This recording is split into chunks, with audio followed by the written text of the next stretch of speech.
Hey everyone, I sincerely appreciate your support. If you enjoy my audiobooks, I would be truly grateful if you could subscribe to the channel. And if you'd like to support even further, you're welcome to become a Patreon member, where you can access audiobooks of novels as long as they are freely available on the internet. Your kindness and support mean so much. Thank you. Alaric looked at the warriors before him and felt a bit emotional. A year ago, he couldn't even command more than 50 warriors, but in front of him now stood 1,000 fierce warriors. Moreover, this still wasn't the full strength of House Silversword. As we speak, the soldiers of Harun are marching towards the western borders of our nation, he announced with a grim voice. His words made everyone frown. Their goal is to slaughter our countrymen in turn. Alaric had already prepared his speech before coming here. This was necessary to invoke the fighting spirit of his troops. Looking at the agitated soldiers, Alaric knew that his desired outcome had been fulfilled. Now, it was time to give them the mission. All of you will follow me to the western borders. We must stop the invaders from attacking our lands. We will follow your highness. The warriors replied sonorously. Alaric was pleased.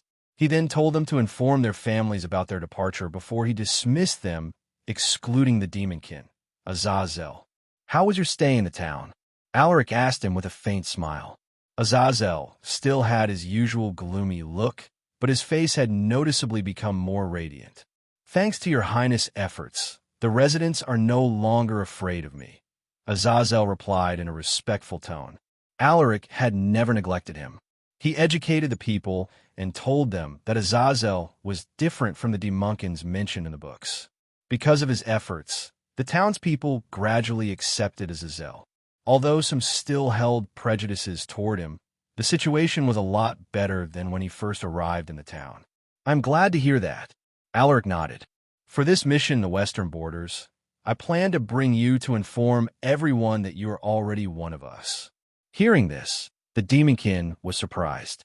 It took more than 3 months to convince the residents of North Pine Town, so he was uncertain whether Alaric's plan would work. However, the fact that Alaric had thought of his well-being made him immensely grateful.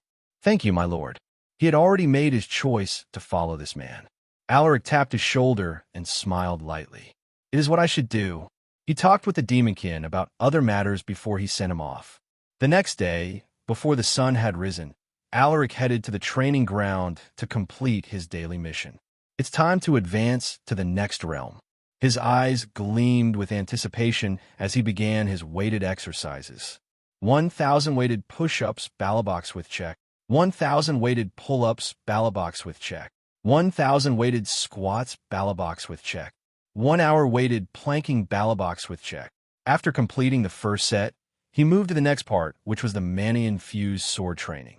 He had already lost count of how many times he had done these exercises, so he no longer felt tired when executing them.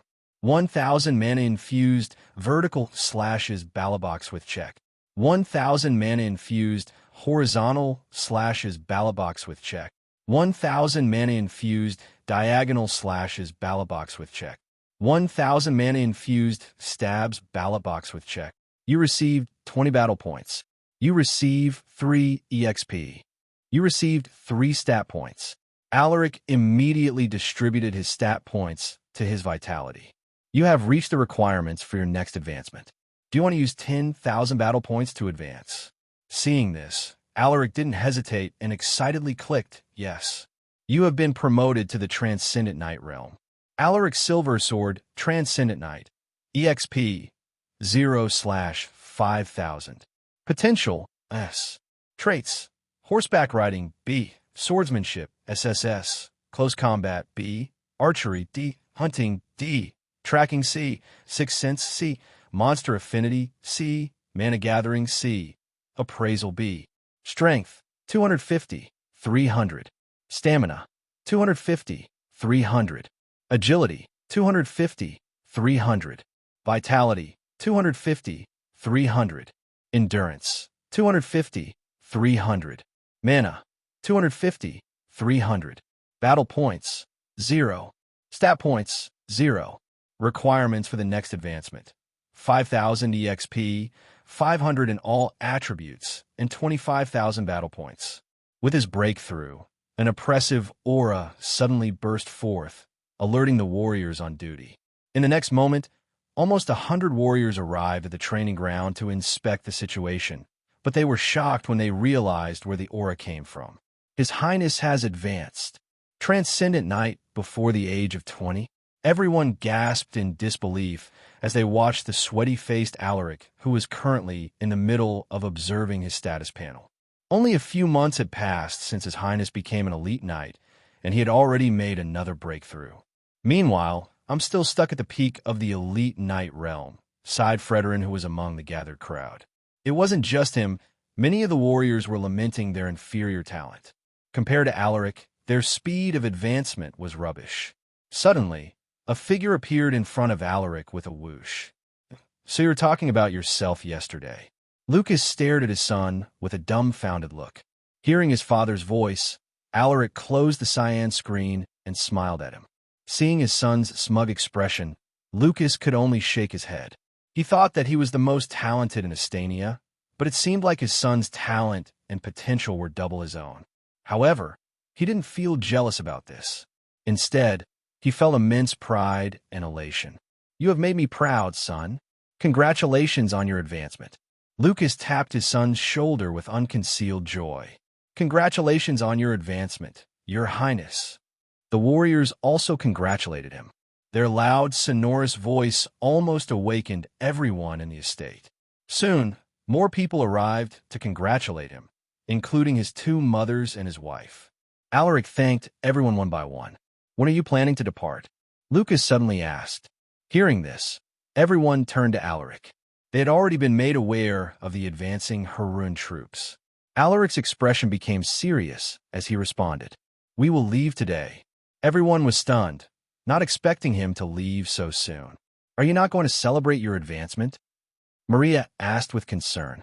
Alaric shook his head. "I cannot celebrate knowing that the western borders of our nation will be attacked soon. Please forgive me, Mom." Maria sighed at his response. "Do you want to borrow my troops?" Jade stared at her son. Alaric shook his head. "I have more than enough people for this trip. The estate also needs someone to defend it, so it will be better for them to stay here." Chapter 331, Transcendent Night. Hello, guys. I would like to take this chance to recommend my friend's newest book. Please check out Slightly Smiling Face, Idle Tycoon System. In the next 2 hours, Alaric prepared for his trip to the western borders. Concerned for his well-being, Hershey and Elena helped him arrange his luggage. His two mothers also handed him all sorts of snacks so that he wouldn't be hungry on the trip. After making his preparations, Alaric stepped out of the mansion with his family. "You must be careful out there, son. You are no longer just the heir of House Silversword. You also carry the bloodline of the imperial family." Lucas reminded him with a stern look. Listening to his words, Alaric smiled faintly. "I know, Dad. I can take care of my own. 5 Transcendents will follow me on this trip. Not to mention that I will also bring that guy." Hearing his last sentence, Lucas thought about the massive beast that only knew how to laze around behind the mansion. With a catastrophe-grade monster at his side, I don't need to worry about him. He smiled wryly while shaking his head.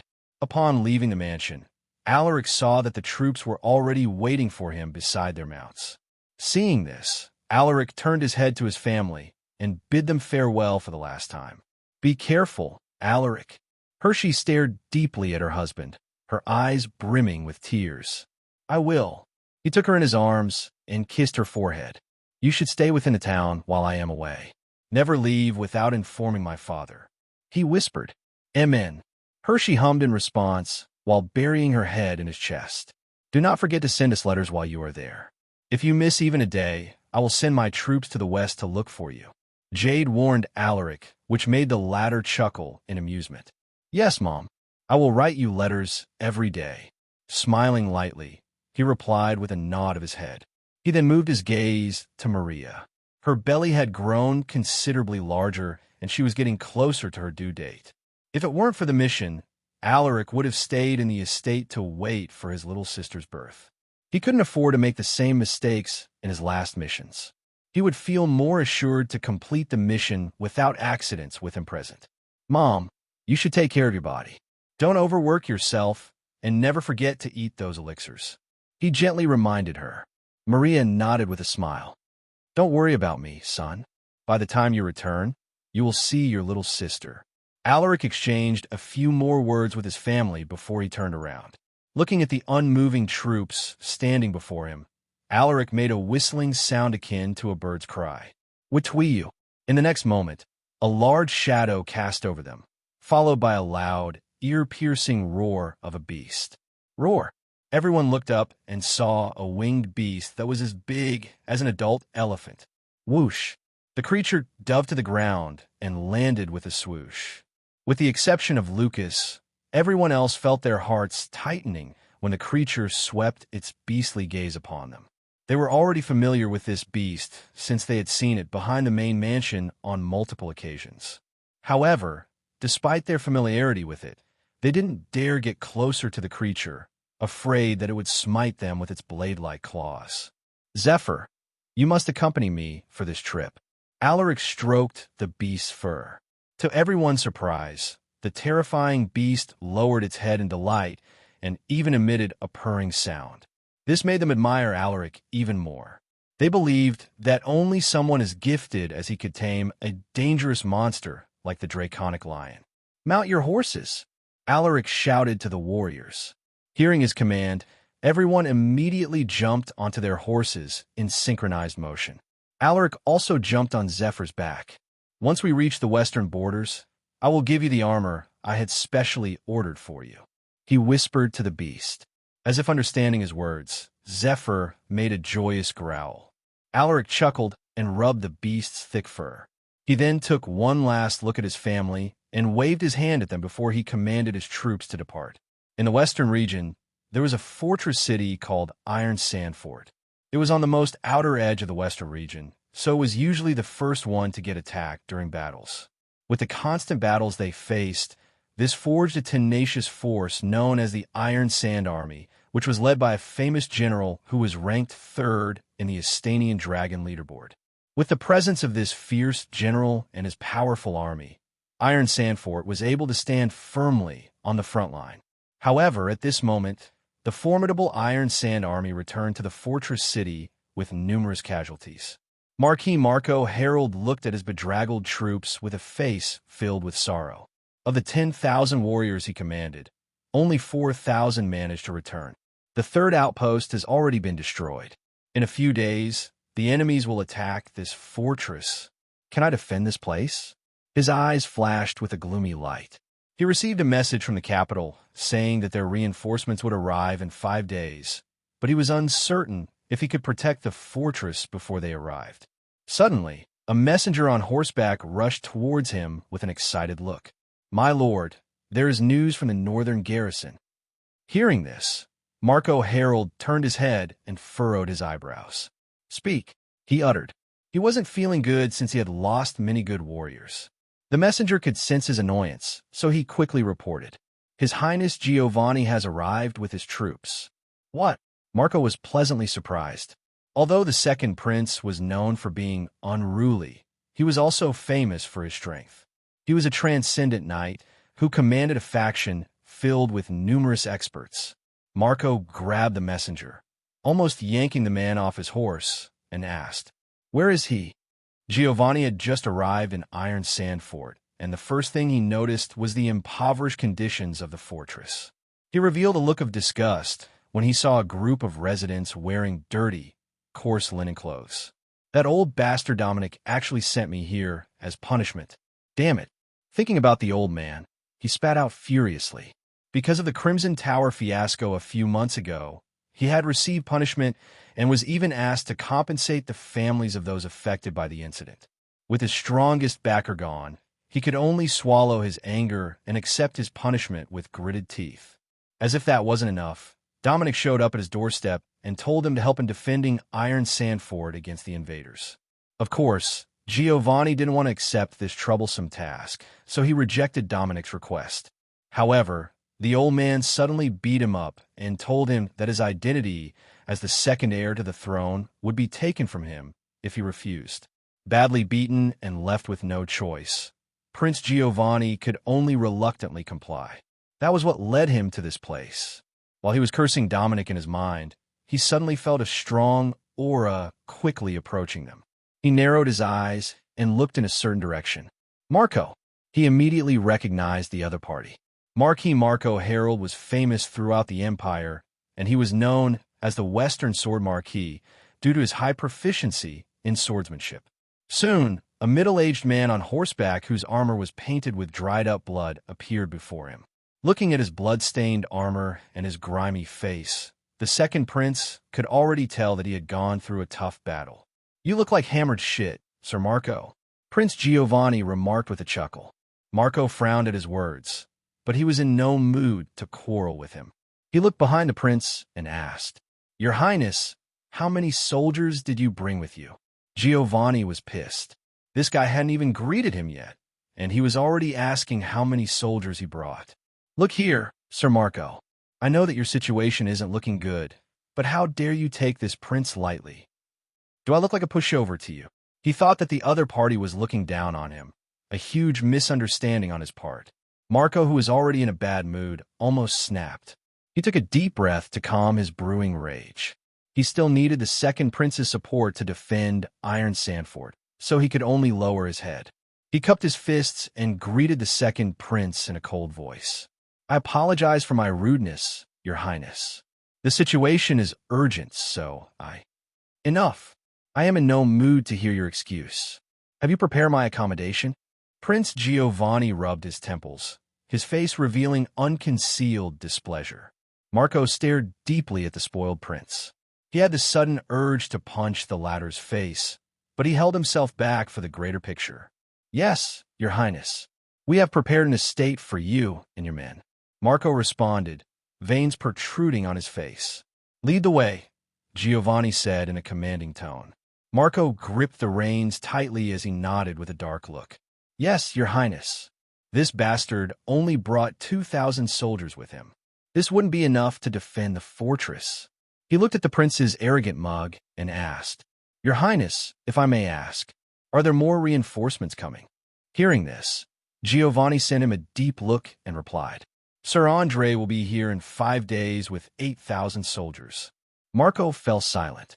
Andre Thompson was ranked lower than him in the Astanian Dragon leaderboard, but the man was also a formidable character. Knowing that he had brought 8,000 soldiers to reinforce them made him feel a bit better. He no longer spoke to the second prince after that inquiry. Half an hour later, they arrived at the entrance of a small estate which had been prepared for the reinforcement troops. "You call this an estate?" Giovanni expressed his dissatisfaction when he saw the old mansion at a distance. Marco ignored his words and told the guards to open the gates. He then gestured for the prince to enter. "Your Highness, please follow me. I have something to discuss with you regarding the situation on the front lines." The atmosphere was tense, and it looked like the two would fight at any second. Luckily, nothing happened other than the second prince throwing a few shades at the Marquis. "This spoiled piece of shit. If I didn't have a need for your troops, I would have cut off your head right at this instant." Marco cursed in his heart while leading the prince to the main mansion. Soon, they entered the old building. He then brought the second prince and his confidants to the meeting hall. "Make it quick. I want to get some rest." Giovanni waved his hand impatiently. Marco could barely control his fury, and it was a miracle that nothing happened until now. With a gloomy expression, he recounted his experiences on the front line. At first, the second prince didn't seem to be interested, but his face quickly changed when he heard Marco's report. "You mean the enemy has 20,000 soldiers?" Giovanni asked, his expression looking unsightly to behold. He had come here in a hurry in hopes of completing his task soon, but Marco's information made him feel like he had been fooled by Dominic. That old bastard didn't even tell me this. For fuck's sake. He was frustrated, and it was apparent on his face. "That is just the estimated number, Your Highness. There could be more of them, but we are not certain for now."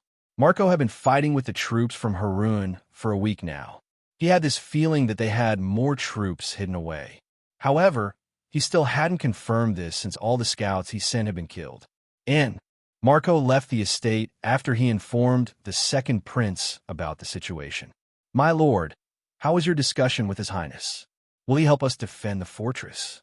asked one of his subordinates who was waiting outside. The rest looked at the Marquis, hoping to hear the good news from him. To their dismay, Marco shook his head with a grave look. "His Highness has 2,000 warriors, but he didn't promise me anything, so we should not place our hopes in him. What should we do then? At this rate, those bastards from Harun will be here in 2 or 3 days. Should we evacuate the civilians and take refuge in Windy Valley?" Everyone revealed anxious faces as they discussed amongst themselves. The situation was dire, and the enemies could attack them at any moment. Marco listened to his subordinates' suggestions with a somber mood. He had been protecting Iron Sand Fort for many years, so he was reluctant to abandon the fortress city. He had grown attached to the place, for it held precious memories. How could I even think of abandoning this city? Suddenly, his eyes flashed with strong determination. Many of my subordinates died to defend this place. I wouldn't be able to face them in the underworld if I choose to leave. "Silence," he muttered, his transcendent aura leaking out like an erupting volcano. Everyone was scared stiff when they sensed the sudden eruption of his aura. Looking at his subordinates, Marco muttered in a cold voice, "We will defend the fortress even if it means death." Hearing this, everyone was stunned. They were infected by his glorious spirit. "We will follow your commands, Lord Marquis. We are not afraid of death, my lord." Marco felt proud in his heart. These were the people he had nurtured for decades. "Good. Inform everyone to make preparations." He barked out, "Yes, my lord." Your subordinate obeys. 2 days later, Marco stood atop the walls, observing the approaching army with a deep frown. With his keen eyes, he estimated that there were over 20,000 warriors on the opposing side. Furthermore, he could also sense numerous powerful auras, which weren't any weaker than his own. "Once the enemies reach our range, fire the artillery at once. Archers, wait for my signal and keep your eyes peeled. Support unit." He issued a series of commands. Their army is mostly composed of cavalrymen, and about a fourth of them are infantry. They also have a small unit of Bee-Soul warriors. Marco clenched his fists when he saw the formidable formation of Harun.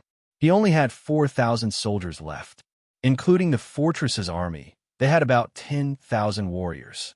However, most of these soldiers were just ordinary men. Some were even young teens who had been conscripted due to the urgency of the situation. Thinking about the huge difference in their power, Marco's heart sank. There was no movement on the enemy's side for the next 3 hours, but something changed when the 4-hour mark came. The Beast-Soul warriors of Harun stepped forward and chanted spells. Seeing this, Marco furrowed his eyebrows. What were they doing? He couldn't understand their plan, but when the Beast-Soul warriors released their spells, he found out that those Beast-Soul warriors actually had long-range spells that could decimate their sturdy walls. Activate the wall's defensive abilities at once. As one of the key fortress cities in the west, Iron Sand Fort's walls were engraved with strong defensive abilities.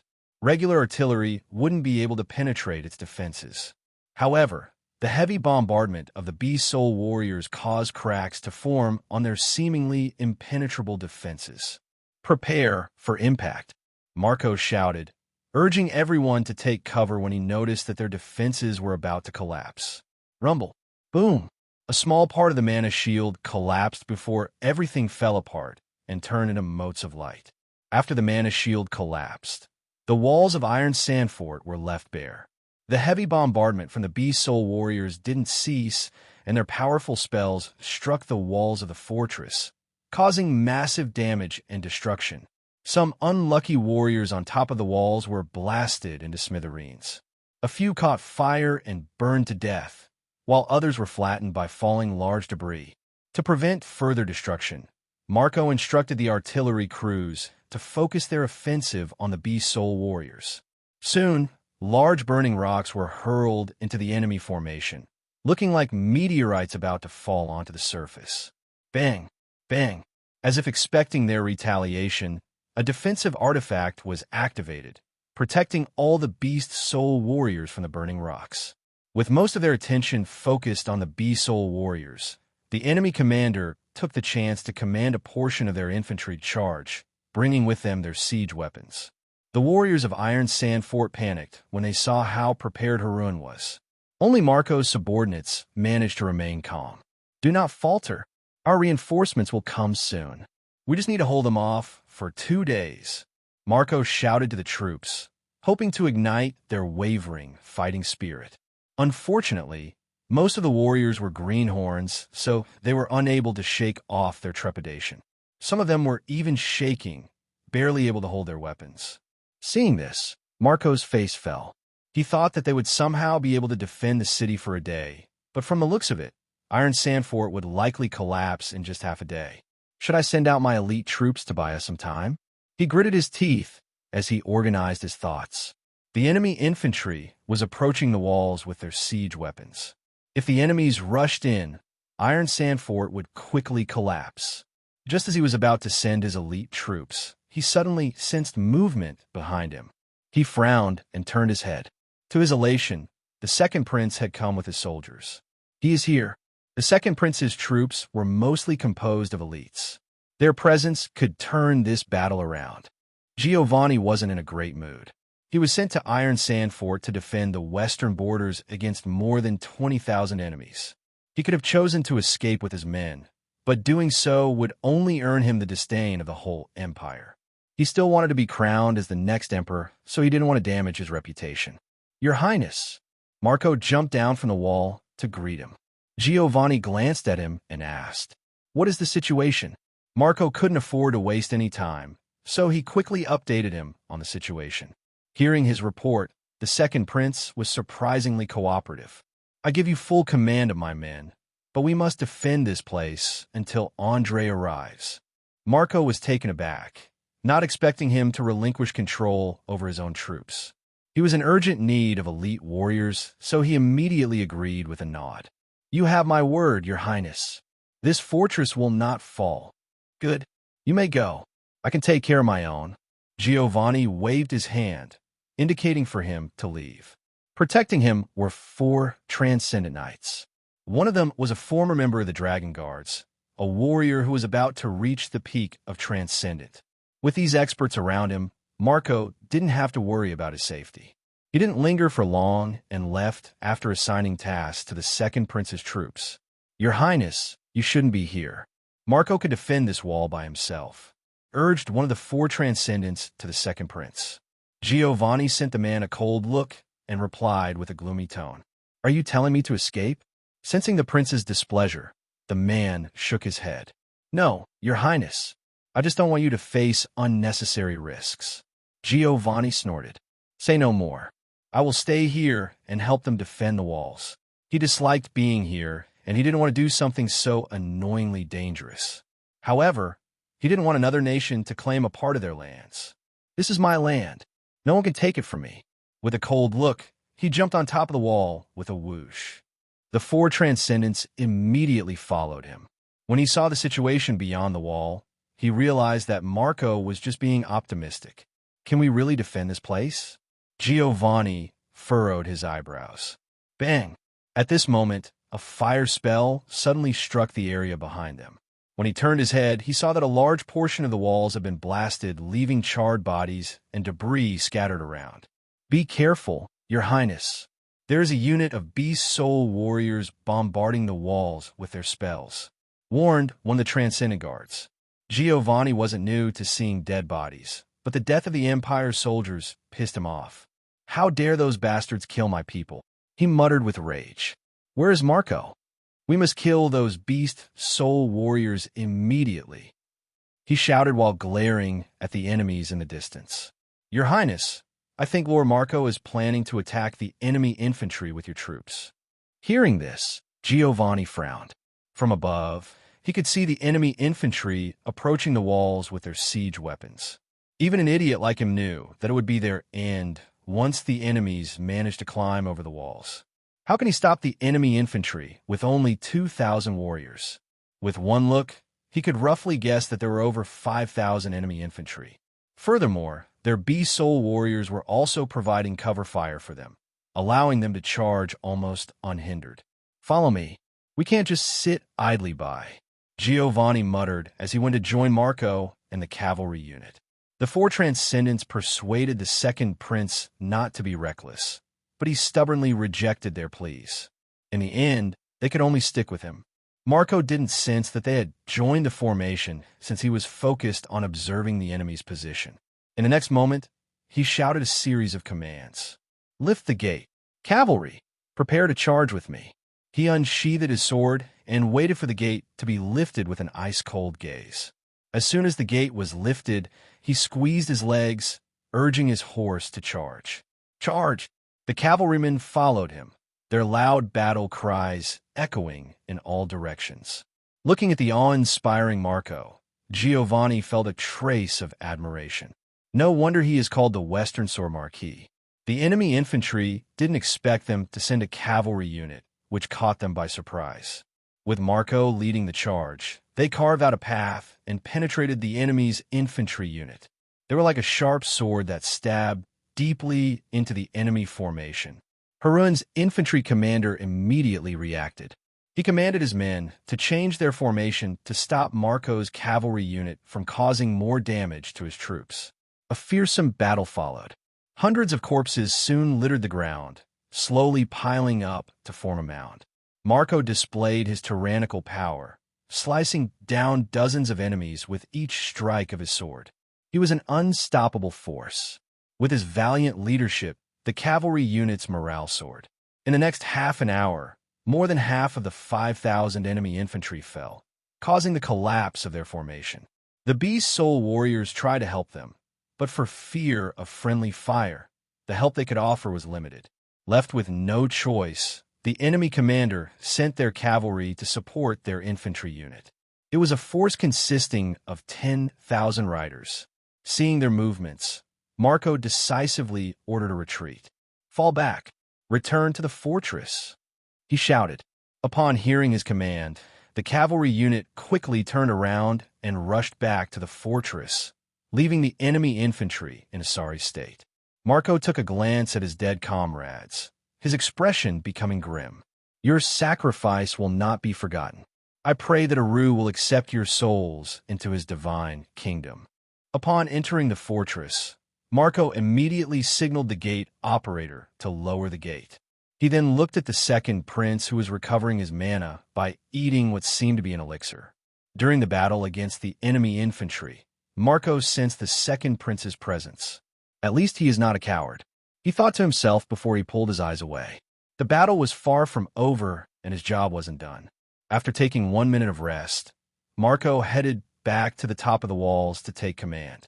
"Focus our artillery on their cavalry.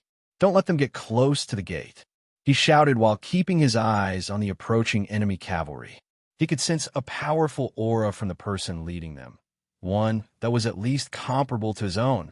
Such an expert could destroy their gate with ease if he were allowed to get close.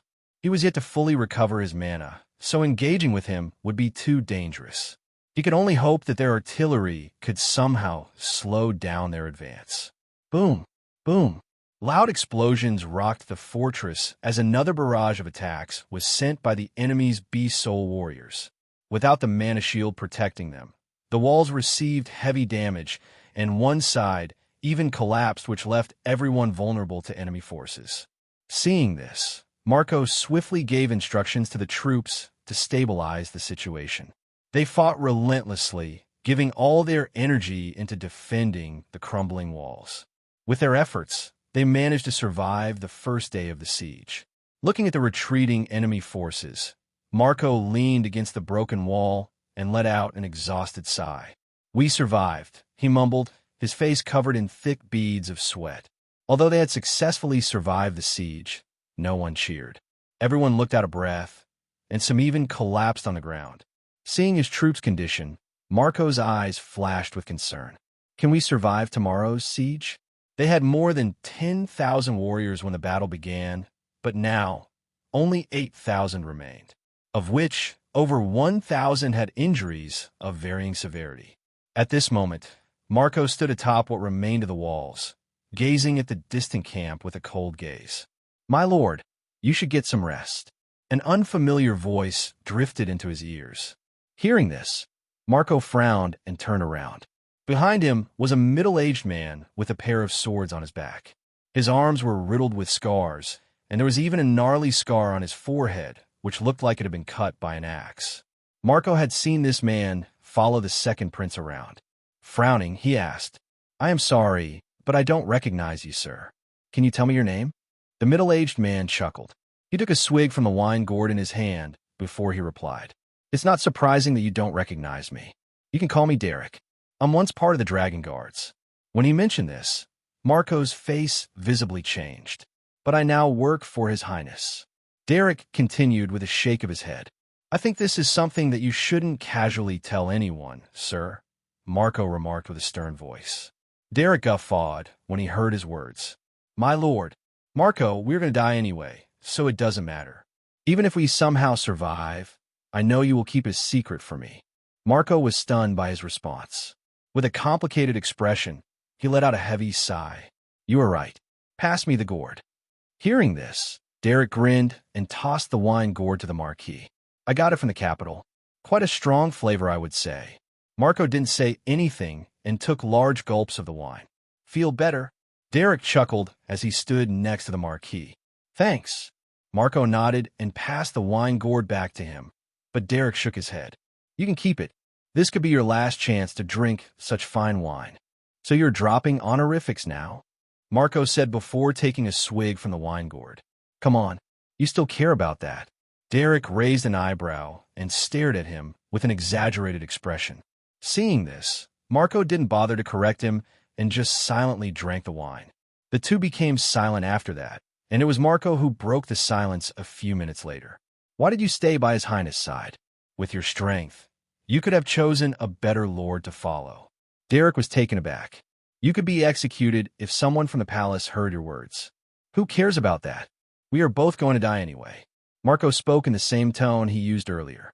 Derek shook his head and responded in a calm voice. "Not everyone gets to choose the life they want to live."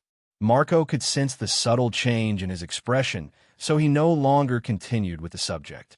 "Marco, I once admired you. You were the reason I took up the sword, so you better not die in front of my eyes."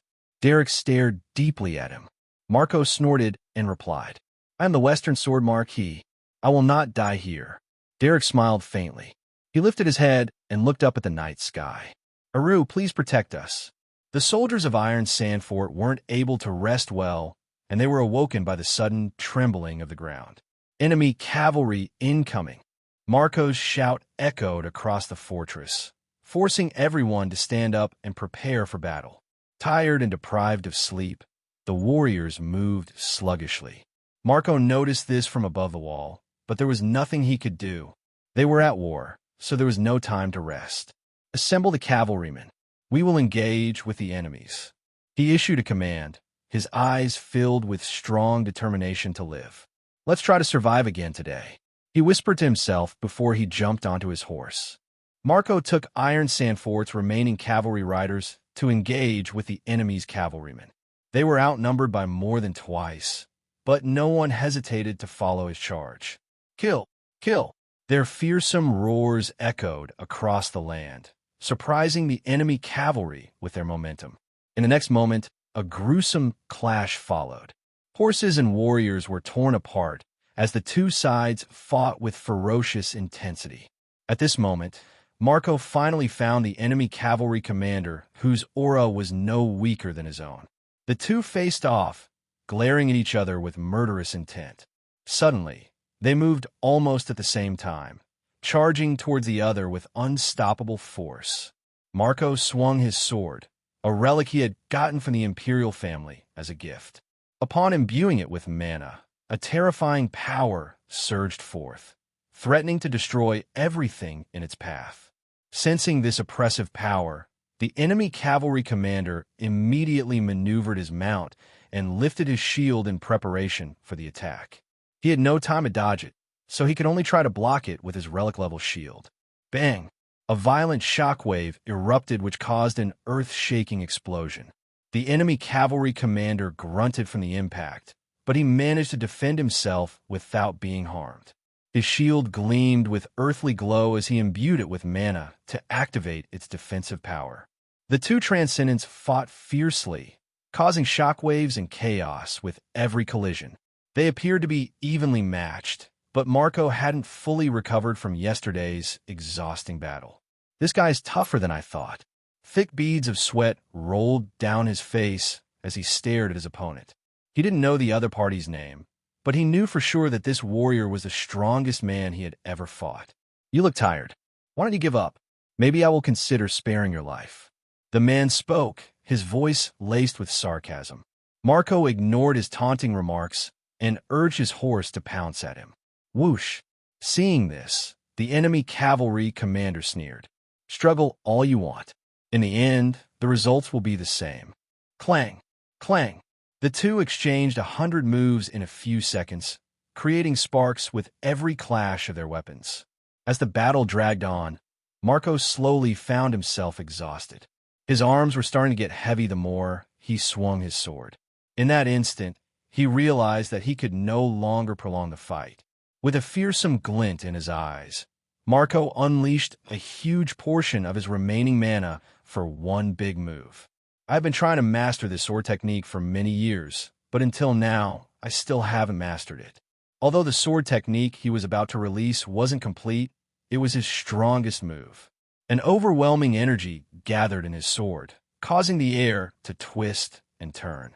Marco's arms bulged as he swung his sword with all his might. Whoosh! He could feel a slight pain in his chest, a sign that he had overexerted himself. However, he ignored the pain and unleashed the lethal blow. The enemy cavalry commander paled in fright upon sensing the power behind his sword. He quickly gathered his mana and guided it to his shield to increase its defensive abilities to the limit. With a grunt, he readied for the impact. Boom! Marco's sword struck his shield. The force behind the sword made his horse cry out in pain before collapsing. The enemy cavalry commander was flung away by the violent power. He could feel his insides screaming with pain. Although he survived, his relic-level shield has been destroyed and his left arm was broken. He landed awkwardly on the ground and looked at the mighty swordsman before him. "You are strong, but that attack must have taken most of your mana," he muttered while wiping off the blood at the corner of his lips. He could sense that Marco's aura was unstable, which was most likely caused by drawing out most of his mana to deliver that sword technique. "It's my turn," he said as he imbued mana into his weapon, another relic-level equipment. Subsequently, he rushed out and pounced upon Marco, brandishing his weapon with overwhelming might. In the face of his attack, Marco smiled faintly. "I am Marco Herald, the Western Sword Marquis. Remember that name, for that is the name of your vanquisher." With a heroic spirit, he urged his weary horse to charge, intending to meet the enemy's attack head-on. Boom! A large crater was formed as soon as they collided. Both warriors erupted with intense power, their oppressive aura preventing anyone from coming close. Damn it! How is he still fighting with this much power when his mana has almost run out? The enemy cavalry commander was stunned by Marco's unwavering aggression. It felt like he was fighting against an immovable wall. On the other hand, Marco's horse had long since perished after being stabbed by his opponent. He walked unsteadily, his breathing labored. He had reached his limits, and it was only because of his strong willpower that he was able to remain standing. Looking at his bedraggled enemy, Marco smiled coldly. "I have made a promise. I will not die here." He slowly walked towards his opponent while tightly holding his sword with both hands. His movements were shaky, but the enemy cavalry commander felt an unprecedented feeling of panic. How was he still moving in that condition? He subconsciously flinched. As arrogant as he was, he feared death. "Are you afraid of me?" A mocking voice drifted into his ears, making him feel furious and humiliated.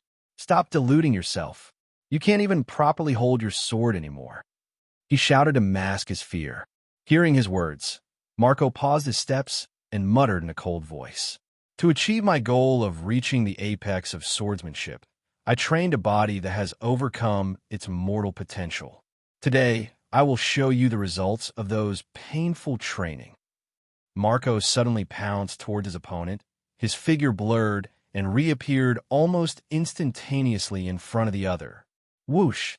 With a swing, his sword caused a sharp, keening sound, as if the air was torn apart.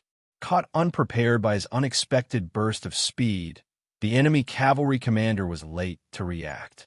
No, he managed to lift his arms halfway, but Marco's sword was faster. KHSHHKK. A warrior at the peak of Transcendent died, his body split in half with a slash of a sword. Marco stared at the dead warrior, using his sword as a crutch to prop himself up, and whispered, "You have fought well." He then lifted his head and observed the situation. His troops were still fighting tooth and nail with the enemy cavalry. Despite being outnumbered by more than twice, they somehow managed to defend their positions, preventing the enemy troops from advancing further. However, Marco could see that his soldiers were already beyond exhausted. It was a miracle that they managed to hold on until now. He jumped onto an ownerless horse and shouted, "Warriors of Astania, retreat to the fortress." Hearing his loud roar, the soldiers didn't hesitate.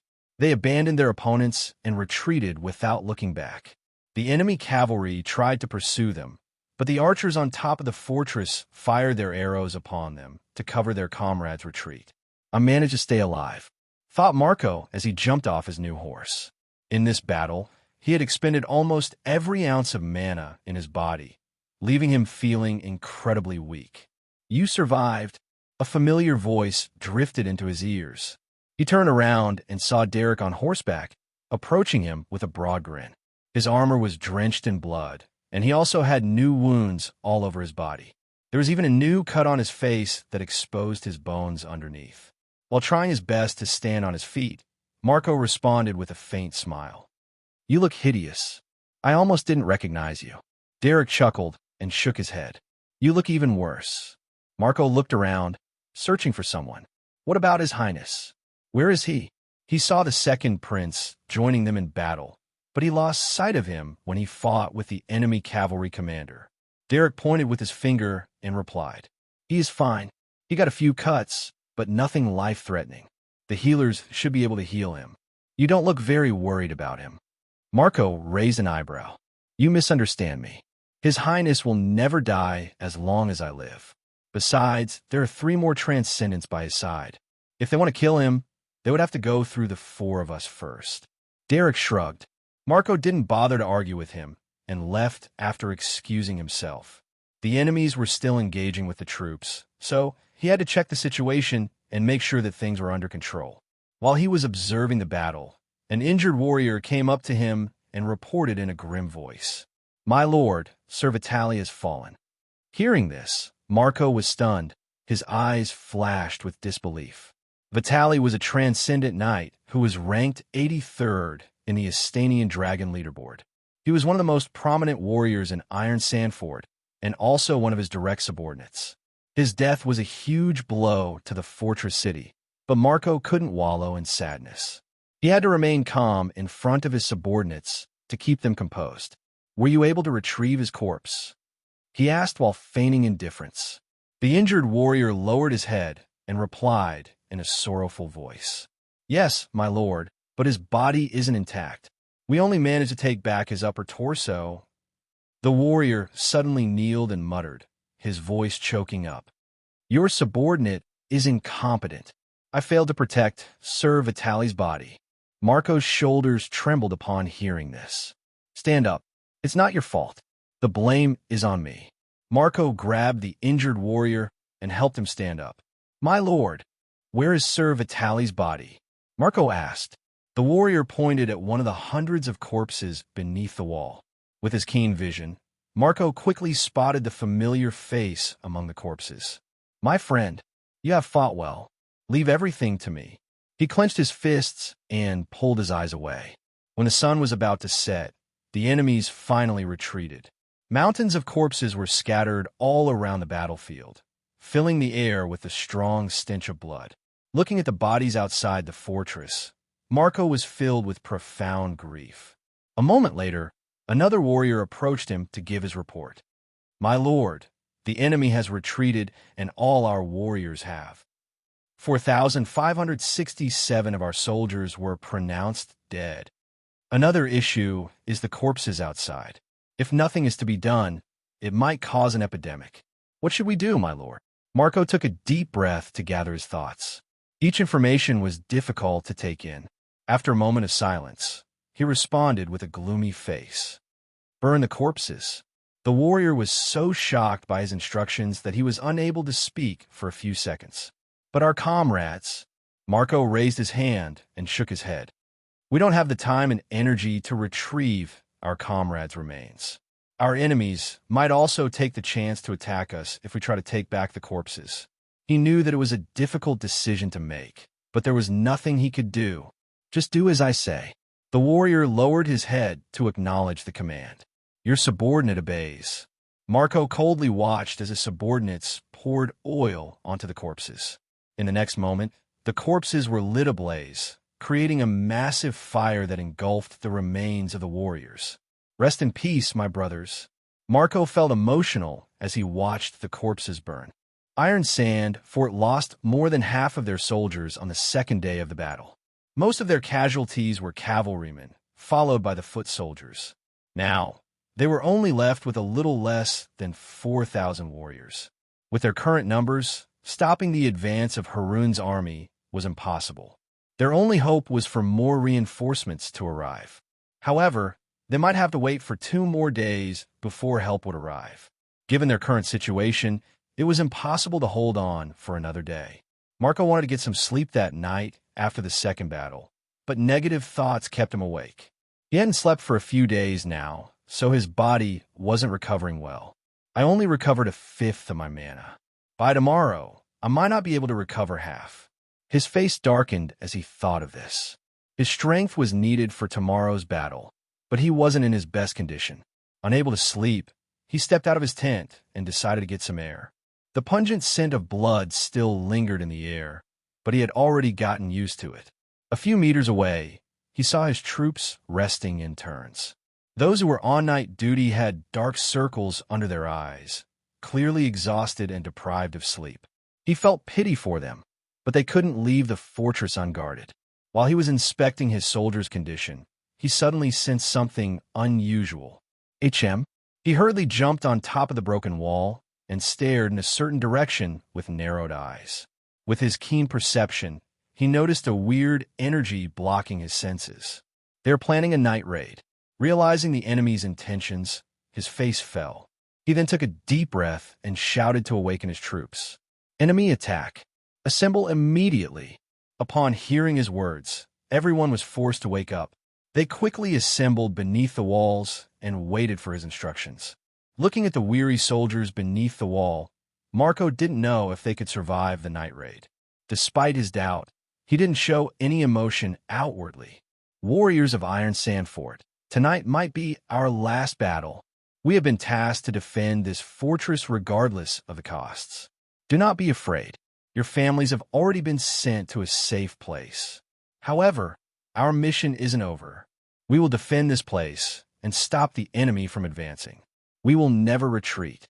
He shouted, his voice filled with determination. We will never retreat. We will follow you into battle, my lord. We will defend this place. The warriors' cries echoed in all directions. Hearing this, Marco took a deep breath and shouted, to your positions. Move out. As soon as he gave the command, everyone rushed to their respective positions. The archers jumped on top of the walls and readied their equipment. Meanwhile, the cavalrymen and infantrymen assembled before the gate, waiting for further instructions. At this moment, Giovanni had already mounted his horse, his face looking grim. In the battle earlier, he had received some injuries and his mana was also nearly depleted. He hadn't even fully recovered, but another battle was about to begin. He could have chosen to retreat, but he felt a sense of duty to defend his land. He didn't know how he got this sudden sense of responsibility, but it happened. Even until now, he still couldn't believe that he chose to stay. I am foolish. I should have retreated, but it is already too late for that. He thought to himself when he saw an exhausted Marco mounting his horse at the very forefront of the formation. Seeing this, he turned his head to Derek and called out to him. Hey, yes, your highness? Derek stared at him with an eyebrow raised upwards. When the battle starts, keep an eye on Marco. The second prince instructed indifferently. Derek was surprised by his command, but after a moment of confusion, he nodded. Your subordinate understands. Giovanni no longer said anything. He unsheathed his sword and waited for Marco's signal. Meanwhile, Derek was currently looking at the second prince with a baffled gaze. This arrogant heir to the throne had never shown respect or care towards anyone, but something was different this time. He could feel that the second prince was evolving, not physically, but emotionally. Suddenly, an earth-shaking roar drifted into his ears. Warriors of Astania, prepare to charge with me as soon as the gate is lifted. Derek watched the Marquis broad back with a faint smile. Look at you acting so tough. He knew that the Marquis was the most exhausted out of everyone in the fortress, but he never heard the man complain even once. It was because of his presence that these tired soldiers were able to get up and lift their weapons. Without him, Iron Sandfort would have long since fallen. A loud click echoed, a sign that the gate had been fully lifted. In the next moment, Marco's voice resounded across the fortress. Follow me into battle. Kill as many enemies as you can. Crush them. Everyone roared at the top of their lungs, answering his call.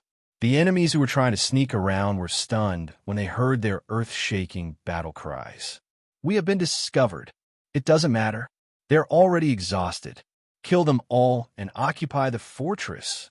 Knowing that a surprise attack was already impossible, the soldiers of Harun decided to confront them head-on. They believed that they could easily defeat their tired enemies. But upon the collision of their armies, they realized that the warriors of Iron Sandfort seemed to be in frenzied state. They fought violently. Their high aggression caught Harun's troops by surprise. With the initial clash, Harun's troops were temporarily pushed back. They felt as if they were fighting a group of crazy hyenas.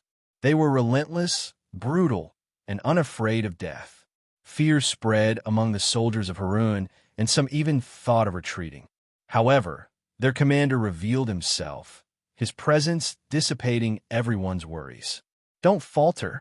The enemies are in bad shape. Push through them, and this battle will be ours to win. The warriors of Iron Sandfort fought with unbridled madness. Some who had almost used up their mana rushed upon the enemies and used their physical bodies to bring at least one with them before dying. There was even one who had lost his weapon and used his teeth to bite his enemies to death. This is madness. These guys are insane. Harun's troops were shaken by the unrestrained assault of Iron Sandfort soldiers. They knew no fear and looked like they had been possessed by evil ghosts. Stand your ground.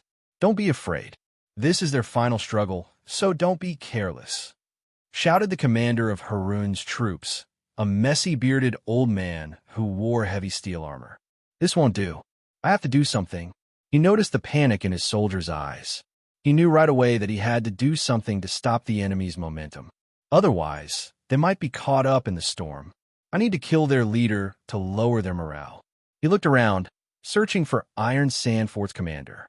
Once he killed their leader, he believed that the enemies would fall into disorder, making them easy targets for his troops. Suddenly, he caught sight of a warrior on horseback wielding a sword. His armor and helmet were covered in blood. Even his mount's armor was dyed red. Just looking at him, the old man could tell that this was the enemy's commander. This guy has the strongest aura among them, and he also uses a sword. He must be the Western Sword Marquis, Marco. Upon recognizing his target's identity, the old man's eyes flashed with profound coldness. He squeezed his legs and urged his mount to rush forward. His disaster-grade horse galloped with overwhelming speed. As soon as he gained momentum, the old man controlled his horse to take a huge leap, pouncing towards Marco, who was surrounded by tens of warriors. Whoosh! Marco abruptly turned his head when he sensed a formidable aura targeting him. Horkle, the heavy hammer of Harun. He was known for his inherently stronger physical strength. The most noticeable thing about him was his weapon, which was a two-handed war hammer that weighed over a ton. So you recognize me? Horkle grinned at Marco as he swung his war hammer. Whoosh! Seeing his attack, Marco didn't dare block his hammer. He turned his body and controlled his horse to evade. Boom! Horkel's warhammer crushed the ground, creating a massive crater. The force behind his attack caused the ground to tremble. Some warriors even lost their balance due to the sudden tremor. Marco skillfully controlled his mount to prevent it from toppling over. Nay, his horse made a sound of protest, clearly exhausted from all the movements. It was puffing air heavily. From the looks of it, surviving for 10 minutes was already impossible. Once his horse collapsed, Marco would have to face the besiegement of the enemies from all directions. In his current state, that was no different than death. Knowing that the situation was grim, he decisively signaled a change in formation to give himself and his troops a little bit of room to recover. "Do you think I will let you escape?" Horkel sneered upon realizing his intention. He kicked his horse's belly, urging it to move faster. He then activated the engraved ability of his warhammer. Lightning sparks gathered on his hammer, circling like little serpents. With a swing, the sparks of lightning struck forth, bringing about a devastating power that could incinerate the human body. In the face of this destructive blow, Marco could no longer afford to save his mana. He gathered what little he had recovered and unleashed a slash. Whoosh! Boom! An earth-shattering explosion erupted as soon as their weapons collided. Soil and stone debris flew in all directions, making everyone subconsciously close their eyes. After that exchange of attacks, Marco found himself at a disadvantage. Blocking that warhammer almost crushed his arms. Looking down, he could see his arms trembling. He is stronger than I am. Even at my peak, I'm afraid that I'm not his opponent. He thought to himself, this is probably where I fall. A pity. He gave up on resisting when he saw Horkel lifting his hammer in preparation for another attack. His mana was emptied out, and he was already at his physical limits. Just when the warhammer was about to crush his head, a figure suddenly appeared in front of him. "Snap out of it, Marco! How can you give up so easily? Have you forgotten the promise you made?" Hearing this voice, Marco was stunned. In front of him was Derek, forcefully resisting Horkel's warhammer using a pair of swords. "Oh, you call for backup." Horkel snorted and released a kick that sent Derek flying into the air. "Derek!" Marco called out in shock. He wanted to help Derek, but he felt a sudden chill. He instinctively dodged by rolling to the side. Boom! A large crater was formed on the spot where he stood just a few seconds ago. "You have good reflexes, but for how long can you keep up?"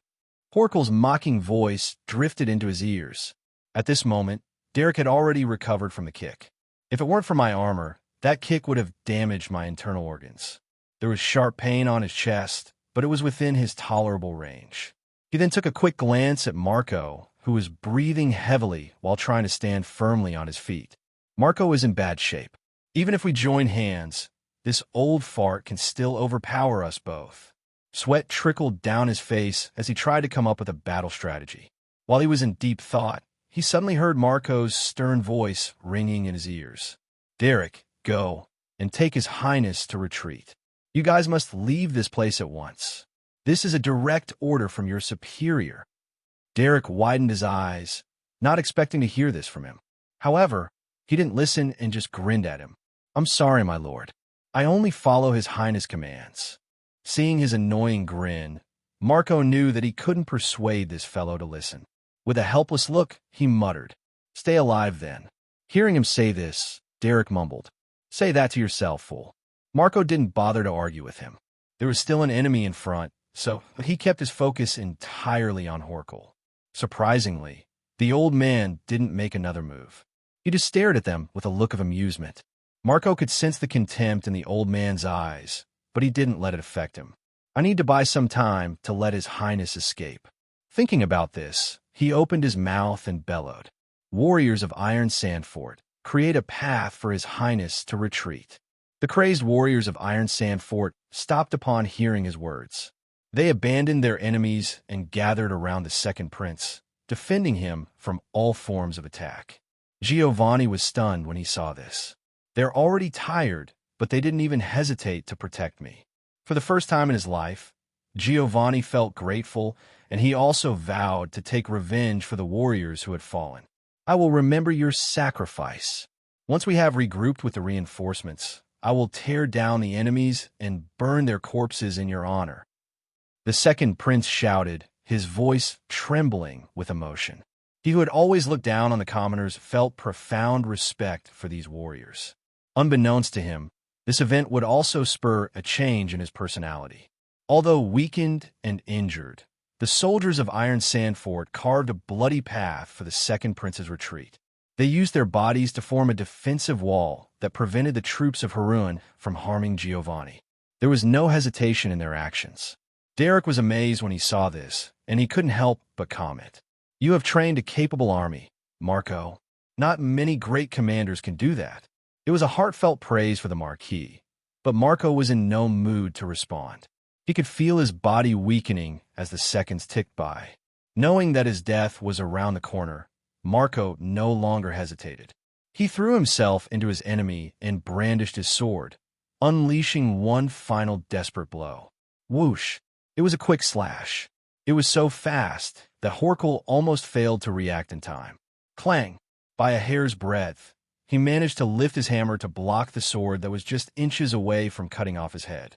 He then snorted and swung his war hammer with tremendous force. Whoosh! In the nick of time, Derek appeared right before him to block the attack. Clang! Derek gritted his teeth. He unleashed his mana to strengthen his arms, but the unbridled force behind Horkel's attack was like an unending torrent. He could hear his bones snapping from the pressure. If it weren't for his mana, his arms would have already been turned into meat paste. Die! Horkel roared, his eyes brimming with intense killing intent. Boom! Derek flew like a rag doll and smashed into the broken wall, which caused it to collapse, burying him within. Seeing this, Marco flew into rage.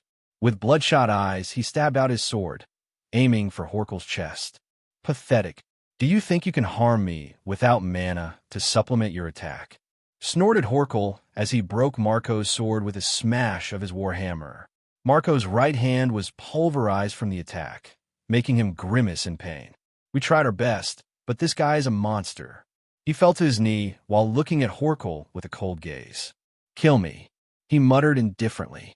The second prince had already retreated, and the civilians of Iron Sand Fort had been taken to a safe place. He failed to defend the fortress, but he had successfully protected the residents. Horkel unhurriedly walked towards him while playfully waving his warhammer. "Western Sword Marquis, you are nothing much," he remarked with a disdainful expression. "Don't worry, I will send you off with one hit." He raised his warhammer. However, a huge shadow suddenly cast over him. It was followed by a heavy, mountain-like pressure that descended upon him with no warning. What is this oppressive aura? Horkel lifted his head. Flying above the clouds was a massive creature, looking down at him with its beastly eyes. Its aura was so overwhelming that he was almost forced to kneel. A catastrophe-grade monster. Horkel's face was drained of color. He was absolutely horrified. He might be a peak transcendent, but against a catastrophe-grade monster, he was nothing but a bug. Hold on, there's someone on top of the monster. He squinted his eyes and saw a figure standing on top of the creature's back. He wore a black and gold battle armor with a deep red cape that fluttered along with the wind. He is just a transcendent knight, but how can he command such a fearsome beast? He quickly sensed the other party's power, but it baffled him. He couldn't understand why a catastrophe-grade monster would willingly agree to become someone's mount. While he was reeling in shock and disbelief, he noticed the creature opening its massive maw. In the next moment, the beast spat out a burst of flame that burned the warriors of Harun into ashes. "Ah! Help! Ah!" Some of the warriors who didn't die right away managed to scream, but their bodies soon melted under the intense heat. Seeing this horrifying sight, Horkel didn't even hesitate. He urged his horse to flee. "No way. I can't die here." He could still hear the screams of his subordinates behind him, but he didn't turn back. Who in their right mind would fight a catastrophe-grade monster? He tried to convince himself that he did the right thing. "Zephyr, grab that old fellow for me. I have some questions for him." A voice drifted into his ears, almost making him piss his pants. He heard a whoosh before he lost consciousness. Chapter 341. Alaric appears. Hello, guys. In case you missed the author's note in the previous chapter, I will update 3 chapters a day for the next 3 days until Friday to compensate for the updates I missed. Marco, who had already accepted his fate, was stunned. He thought he would meet his end under Horkel's warhammer, but things had taken an unexpected turn. Who is that man? He mumbled as he watched the man clad in black and gold armor with a face filled with disbelief. He thought that he was dreaming and the things that happened were just an illusion conjured by his mind. However, the searing heat from the flames and the smell of burnt flesh told him everything was real. Looking around, the thousands of warriors from Harun had been turned to ashes. There were still a few of them alive, but it wouldn't be long before they would meet their demise. Meanwhile, Zephyr had already captured Horkel. It even made a soft sound, as if it was trying to please Alaric. You did great, Zephyr.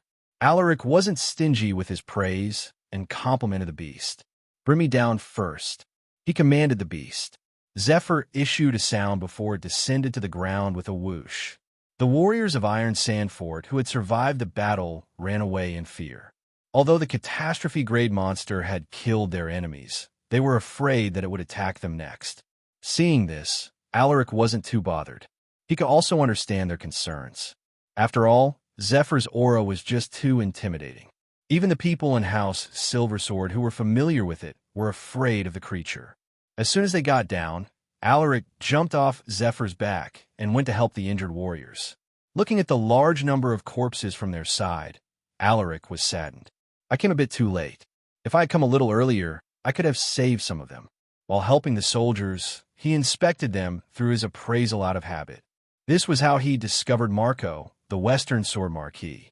In his past life, Marco was an unsurpassable figure who had an illustrious reputation that was even above Lucas's.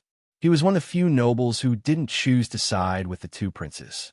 Even until Alaric's death, Marco had chosen to remain neutral and continued to defend the western borders from external threats. Alaric admired his commitment to defending the empire. Please, there is someone buried under the rubble. Marco, who was receiving first aid from him, pointed at the collapsed wall. Hearing this, Alaric immediately followed his gaze. After advancing to the transcendent realm, his senses had been significantly boosted. He could hear a faint sound of breathing from underneath the rubble. All right, stay here and don't move around, Alaric reminded him before he rushed to the rubble. He lifted the big debris and soon discovered a figure buried underneath. The man was in bad condition, and some of the sharp rocks had penetrated his body, making him bleed profusely. Seeing that he was in bad condition, Alaric quickly pulled him from the wreckage. He then administered first aid while sending a stream of his mana to stop the bleeding. Do you want to use appraisal on the selected target? Alaric clicked no. This was no time to check the man's attributes, for his condition was the worst among all the people he had helped. With Alaric's effort, the man's condition soon stabilized. His bleeding had stopped, and his breathing returned to normal. Now that he was in better shape, Alaric used his appraisal on the man. Derek, Transcendent Knight. EXP, 4,666 of 5,000. Potential, S. Traits, horseback riding, S. Swordsmanship, S. Close combat, S. Archery, B. Hunting, B. Tracking, B. Assassination, B. Poison immunity, C. Winemaking, C. Strength, 389. Stamina, 345. Agility, 457. Vitality, 338. Endurance, 366. Mana, 299. Alaric was impressed after seeing the man's high attributes and high-rated traits. Based on this alone, he was already comparable to Galliner.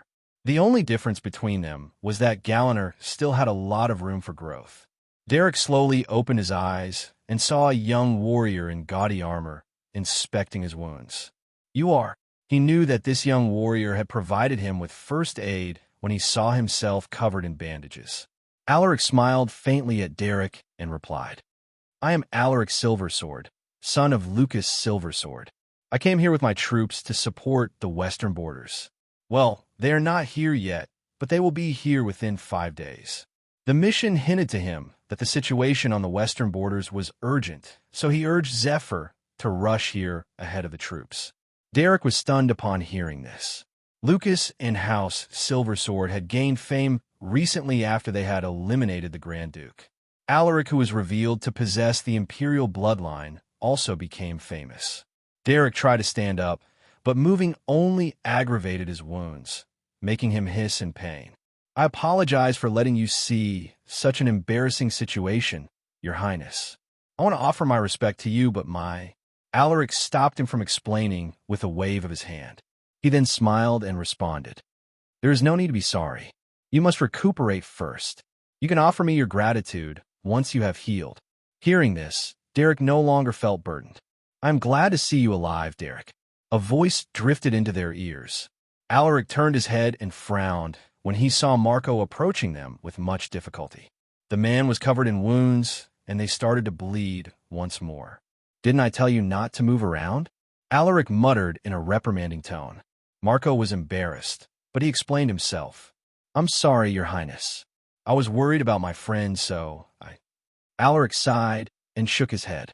He then beckoned to Marco and indicated for him to sit next to Derek. "You two stay here. I still have to question that person." While saying this, he looked at the old warrior who was grasped by Zephyr's claws. The two transcendents followed his gaze, but they didn't dare stare at the massive beast for too long for fear of angering it. Horkel slowly opened his eyes, and the first thing he saw was a hideous-looking beast staring at him with unconcealed ferocity. Recognizing the beast, he struggled to break free from its grasp, but he was unable to move its paw, which was pressing down on him with heavy force. It was then that he heard a series of footsteps nearby. He instinctively turned his head and saw a young warrior clad in gold and black battle armor. He exuded a unique charm that commanded awe and respect. With his temperament alone, Horkel could tell that this young warrior held a significant background. "Who are you?" he asked, whole feigning calmness. The other party had kept his life, so he believed that he could make his way out through an exchange. His mind spun as he thought of what information he should provide them with to have them guarantee his safety. "Release him," Alaric calmly ordered. Zephyr understood his command, so he lifted his giant paw, but he still kept his eyes on Horkel as if to warn him not to make any rash moves. Of course, Horkel wasn't stupid enough to attempt an escape when a catastrophe-grade monster was just a meter away from him. Alaric looked down at the old warrior and said indifferently, "You must be Horkel, the man known as the Heavy Hammer of Harun." Horkel stared deeply at Alaric, trying to see through his intentions. He nodded and replied, "You are right, my lord. This old one is indeed Horkel. May I know what you need from me?" Sensing his tension, Alaric chuckled. "I just have a few questions for you. I hope you can answer them truthfully. Depending on your answer, I might consider sparing your life." Hearing this, Horkel wasn't in a hurry to respond. He looked straight into Alaric's eyes and cautiously said, "I can answer your questions, but you must swear upon Aru's name that you will set me free and keep me safe." Alaric turned silent. This old warrior was very cautious, and it didn't look like he would answer him without fulfilling his request. "I promise you that I will keep you safe." Alaric nodded indifferently. Horkel shook his head. "That is not enough. You must swear upon Aru's name." Alaric furrowed his eyebrows. This old man was difficult to fool, and he had no intentions of sparing his life. After much thought, Alaric let out a sigh. What a pity! Looking at Alaric's expression, Horkel felt uneasy. "Wait." However, Alaric didn't give him the chance to speak and ordered in a cold voice, "Kill him."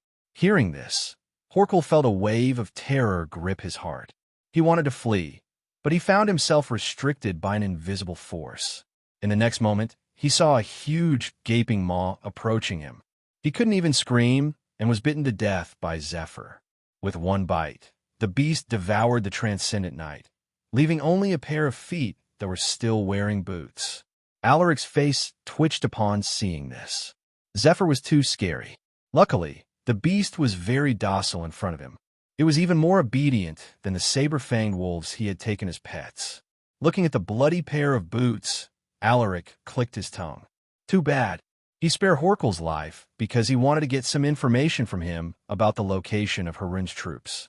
Alaric's mission was still active, which means that he was yet to complete the task. There are many cities and villages near this fortress. Where should I begin my investigation? Alaric was deeply troubled. He couldn't do the investigation all by himself.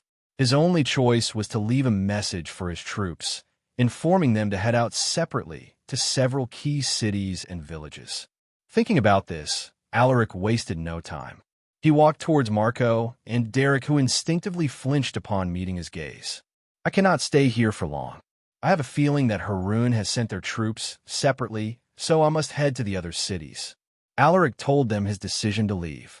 The two Transcendent Knights didn't object to this. The situation here had already been settled, and all that was left was to deal with the aftermath. We thank you for your help, Your Highness. Once we have fully recovered, we will visit North Pine Town to thank you in person. Marco wanted to offer him a fist-palm salute, but he remembered that he had lost a hand, so he was at a loss. Alaric noticed his unusual expression, but he pretended not to see it. My troops will arrive in a few days. I want you two to inform them. Alaric instructed them on what to do, and he also gave them a few reminders. A moment later, Alaric hopped onto Zephyr's back and ordered it to fly. The beast let out an ear-piercing roar. It then flapped its wings and flew into the sky with a whoosh. The two injured Transcendent Knights watched the massive figure with complicated faces. It seems like the two princes have gained a formidable adversary in their quest for the throne. Derek offhandedly remarked. Marco didn't say anything, but he shared the same thoughts as him. There will be great changes in the Empire soon. Meanwhile, Alaric was unaware of their thoughts. While standing on top of Zephyr's back, he looked down while searching for traces of enemy activity. If you sense something, inform me immediately, he told the beast. Zephyr made a sound to acknowledge his command. In the blink of an eye, they had already traveled tens of miles.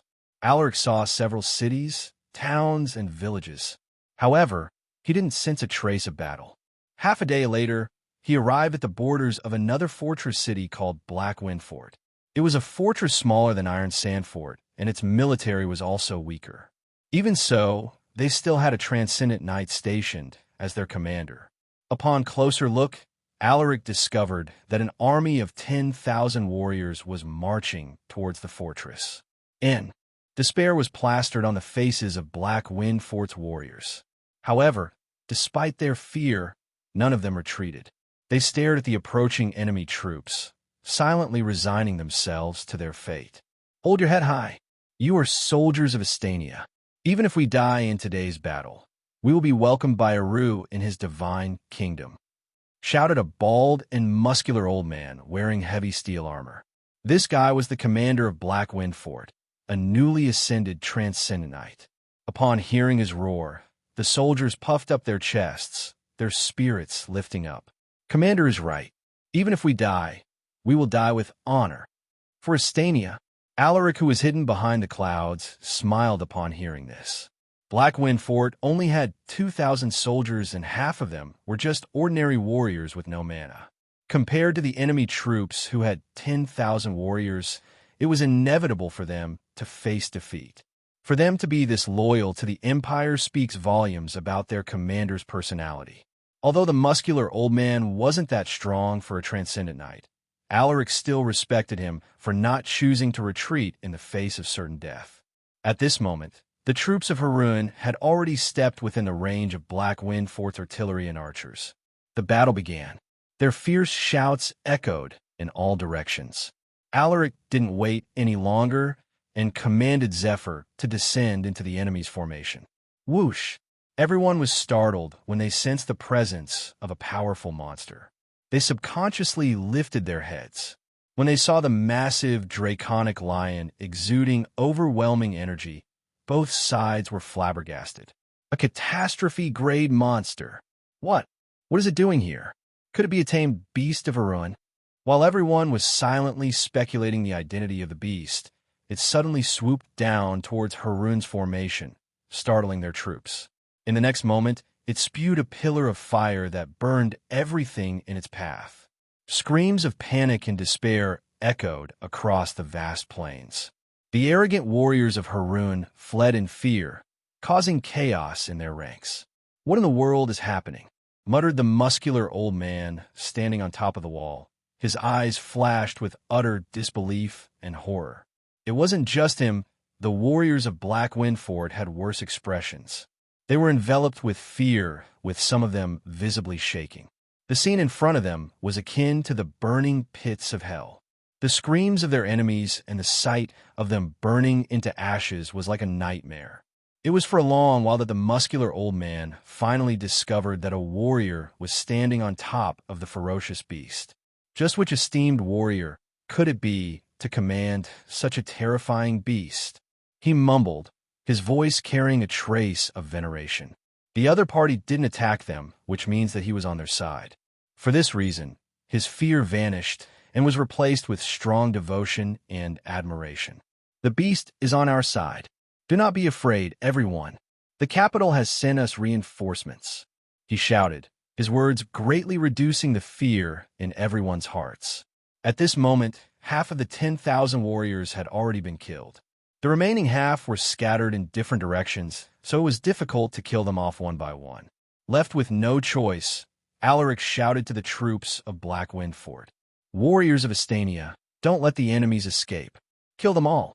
Hearing his words, the warriors of Black Wind Fort simultaneously glanced at the muscular old man, waiting to hear his instructions.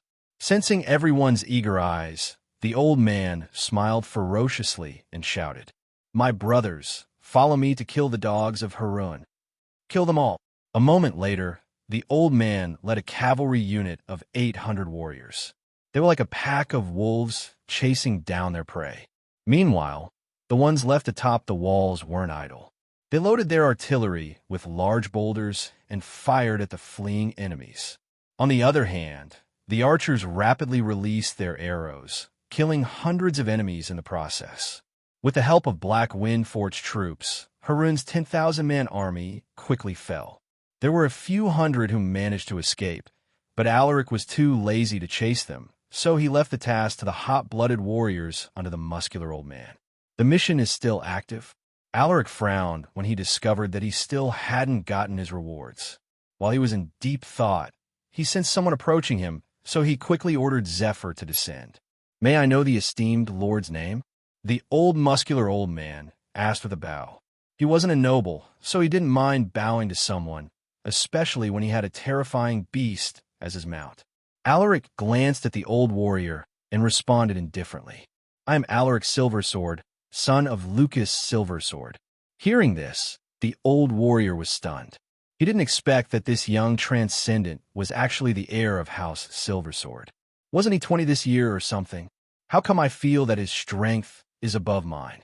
He could subtly feel the familiar aura of a transcendent knight from Alaric, but he didn't dare confirm his thoughts. 20-year-old transcendent knight?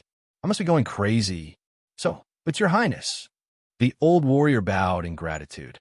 "Thank you for your timely help, your highness. This old man will forever remember this life-saving grace. If you ever need my strength, you can send someone to inform me, and I will come running for you." Alaric smiled at his words. "What is your name?"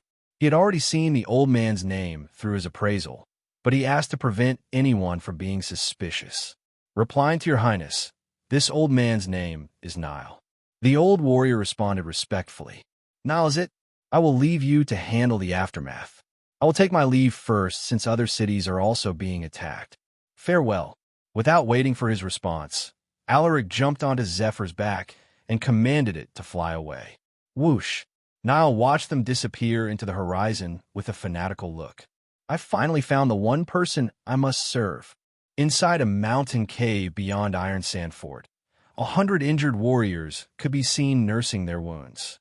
Some lay completely motionless on the ground, while some were leaning against the wall, groaning with a dark expression. Among them, the second prince was bandaging a warrior who had lost an arm, his eyes filled with complex emotions. This warrior was weaker than him, an ordinary elite knight. However, when they were escaping from a besiegement of Harun's troops, this man didn't hesitate to jump in front of him and use his body to protect him. It wasn't just this man. To ensure his safety, many warriors had sacrificed their lives.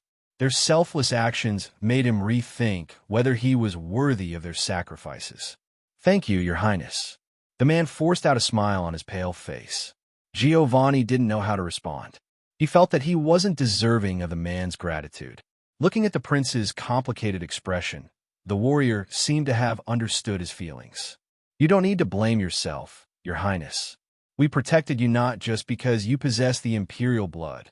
We believe that you are worthy of our sacrifice." I'm sure everyone here shares the same sentiments. Hearing this, Giovanni was stunned, disbelief written all over his face. "Am I really worthy?" he mumbled. The warrior let out a heroic smile and said, "Your Highness fought on the front lines to buy time for the residents to retreat to safety. That alone is worthy of respect. Don't belittle yourself, Your Highness. You are a good man. You might have made mistakes in the past, but it isn't too late to change." Giovanni's heart trembled, and for the first time since he was born, he felt genuinely moved.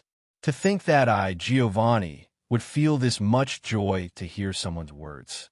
Thinking about this, he tapped the injured warrior's shoulder. "Get some rest." "Yes, Your Highness." Giovanni went to help the other warriors, which greatly surprised them. They never thought that the arrogant second prince would actually lower himself to help commoners like them.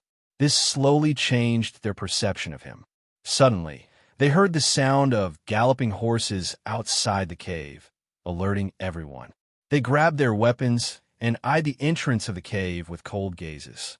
"Wait, it's one of ours," someone shouted, making them feel relieved. In the next moment, 5 warriors on horseback entered the cave. "What happened out there?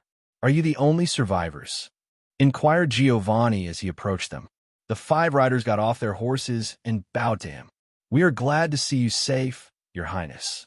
To answer your question, the situation in the fortress has already been settled. Other than the 5 of us, more than 1,000 warriors are still alive, including the Lord Marquis and Sir Derek." Hearing this, everyone inside the cave was pleasantly surprised, but they were also baffled.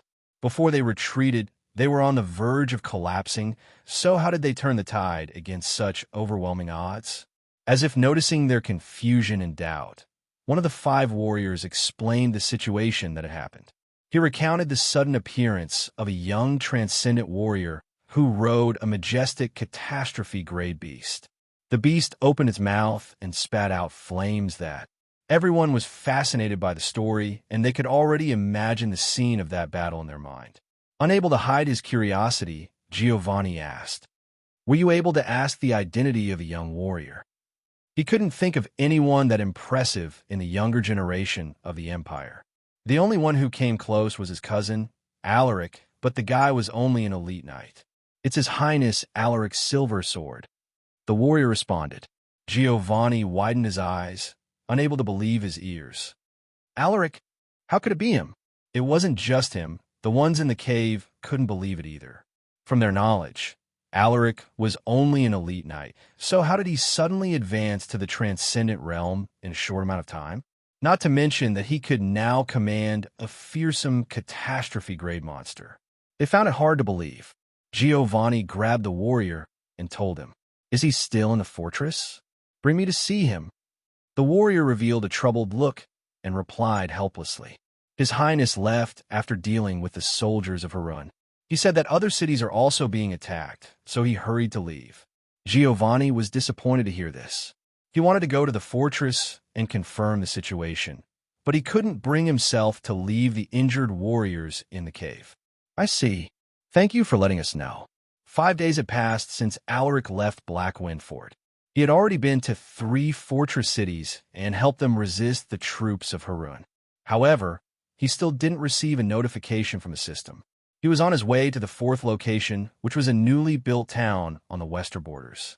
Birming Island. I have never been there in either lifetimes. I heard that their town is surrounded by a lake. I wonder if it's true. From what he knew, the town was governed by a western viscount, but he didn't know which viscounty it was. While he was immersed in his thoughts, a magnificent island surrounded by a vast lake entered his line of sight. When viewed from above, one could see a developing town surrounded by tall earthen walls. There were also boats and ships around the island, possibly owned by the officials or residents of the town. However, this beautiful town was currently being attacked by over 100 warships, destroying the picturesque atmosphere. Surprisingly, the town was able to resist the enemy warships with its own maritime forces. To think that there is actually a powerful maritime force on the western borders. Alaric was taken by surprise. Although Birmingham Island's maritime forces were outnumbered, they possessed incredible weapons mounted on their ships which slowed down the enemy's advances. Who built those weapons? Alaric admired the highly advanced mana cannons, which suppressed the enemy's 100 warships. There must be a high-ranking Beast Soul warrior in the town. Only Beast Soul warriors with specific integrated monster traits could engrave mana cannons with such destructive powers. Thinking about this, Alaric didn't immediately reveal himself. He wished to see the full extent of the mana cannon's capabilities. If I can have this design and ask the creator to build those mana cannons for our town. Alaric became excited when he thought of this. North Pine Town had only been established for less than 2 decades, so it didn't possess the heritage that most big cities have. He wanted to see their town equipped with the mana cannons to increase its defenses from external threats and also to act as deterrents against foreign invaders. While he was envisioning this future, there was a sudden change in the situation below. The enemy warships suddenly launched a counteroffensive, firing their artillery upon Birmingham Island's maritime forces. Boom, boom, boom, boom. Even from above, Alaric could hear the deafening sound caused by the explosion of mana.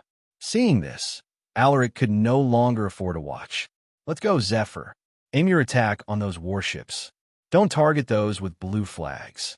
Hearing his instructions, Zephyr issued an earth-shattering roar before it swooped down with lightning speed. Whoosh! Unaware of its descent, the 2 maritime forces continued their battle. This was the first time Alaric had seen a naval battle, so he was intrigued by the tactics employed by both sides. In the next moment, Zephyr opened its massive maw and spat out a huge pillar of fire. Roar! It was then that both naval forces finally took notice of the monstrous beast flying above them. A catastrophe-grade monster. Is it an enemy? Everyone was shocked upon seeing the ferocious beast, spewing endless breaths of fire. Boom! Boom! Harun's warships exploded one after another, killing all the warriors within in the process. The Navy unit of Birmingham Island couldn't believe what they were seeing. The formidable enemy naval forces that threatened to destroy their island were now being destroyed without much resistance. Am I seeing things? I think I'm dreaming. Can someone hit me? Ha!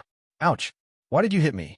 At this moment, the naval captain of Birmingham Island, a middle-aged elite knight with sharp facial features, was staring at the burning enemy ships with an inscrutable expression.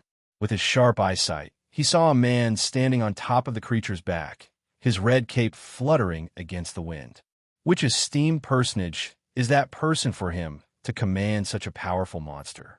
He thought of some experts in existence, but no one matched the person in front of him. 15 minutes later, more than half of the enemy warships had already been destroyed. The remaining ones were fleeing back in the direction from which they came while firing their artillery at the draconic lion. Unfortunately for them, their artillery proved to be useless against the creature. Before their attacks could even land on its body, there was an invisible barrier that stopped their attacks, leaving it completely unscathed. After another 15 minutes, the remaining enemy warships sank to the bottom of the lake. The burnt corpses of the enemies could be seen floating around with the remnants of their ships. Soon, the massive winged monster turned around and looked its way in a certain ship. Alaric used his appraisal to search for the commander of Birmingham Island's naval forces, and he later found a middle-aged man who fit the image he had in his mind. This person was only an elite knight, but his traits and attributes were rated higher than most people in the same realm. Yi Shin, Elite Knight, EXP, 477/1000. Potential, S. Traits, Naval Command, SS. Ship Design, S. Sixth Sense, A. Swordsmanship, B. Horseback Riding, B. Archery, B. Hunting, B. Tracking, C. Strength, 177. Stamina, 172. Agility, 186. Vitality, 211. Endurance, 207. Mana, 202. Alaric didn't even need to confirm to know that this was the commander of the naval force. The man's traits already revealed his identity. Unbelievable. To think that there is someone with an SS-rated trait in this island town. Alaric jumped off Zephyr's back and landed on Yishin's ship, startling his crew members. They drew their swords and surrounded Alaric with cold gazes. "What are you idiots doing? Stand back." Yishin roared at his subordinates, cold sweat on his back. These guys actually dared to point their swords at someone who could command that terrifying beast. He was afraid that the young warrior would be offended by his subordinates' actions, so he quickly knelt to express his apology. "My lord, please forgive my foolish subordinates. They're still feeling shocked, so they don't know what they were doing." Alaric didn't say anything and just stood there with a faint smile. Yishin thought that he was displeased, so he immediately roared at his subordinates. "You bunch of fools! Apologize to this esteemed lord at once." Hearing their commander's words, the crew members finally realized their mistake and kneeled before Alaric while voicing out their apologies. This guy is truly talented. He could even command a group of disorganized men. Alaric secretly appreciated Yishin's talent. "You must be Yishin." He opened his mouth while staring at the naval commander with an unreadable smile. Yishin was taken aback. "How do you know my name, my lord?" He was just a commoner who had been promoted to become the commander of Birmingham's Naval Corps. He didn't possess any illustrious background, so he was surprised that the other party recognized him. Alaric's smile deepened as he replied, "I have heard of your exploits. Now that I have seen you in person, I can say that all those rumors are true." Being spoken in such high regard, Yishin was a bit embarrassed by his words. "Are there really rumors about me outside the island town? I don't deserve your praise, my lord. Could you tell me your name, my lord?" Yishin hesitantly asked. He was curious about the identity of this young, transcendent knight. His crew members also looked at Alaric, clearly eager to know him. Seeing their expectant gazes, Alaric chuckled. He had no plans to hide his identity, so he readily introduced himself. "I'm Alaric Silversword." It was only a brief introduction, but the impact was immense. Alaric Silversword. It was a name that had recently become famous in the Empire. A member of the imperial family, a sword prodigy, a peerless talent that only appeared once every century. His illustrious name had already spread far and wide, so Yi Xin and his crew members were dumbfounded upon hearing his introduction. After recovering from their senses, they quickly greeted him with the utmost respect. "Your Highness!" Alaric smiled and waved his hand. "There is no need to be formal. The situation is still unpredictable, so why don't you bring me to see the town mayor? I would like to have a conversation with him." Alaric wanted to inquire about the mana cannons equipped on their warships. The best person to ask this was the town official. "I hope the mayor is not an unreasonable man," he thought to himself while looking expectantly at Yishin.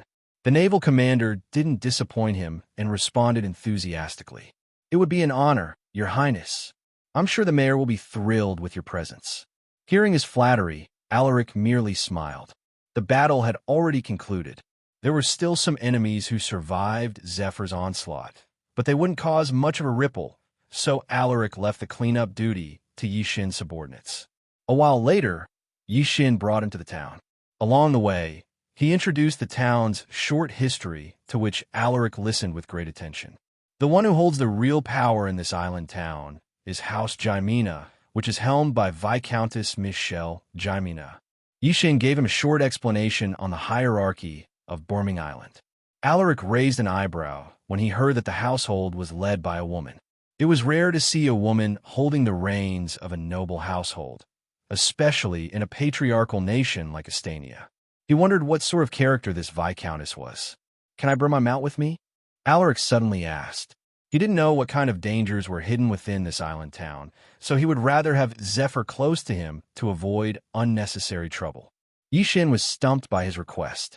Alaric's mount was no ordinary creature, and its presence would scare the townspeople, so he was hesitant to agree. After much hesitation, he nodded with a stern look.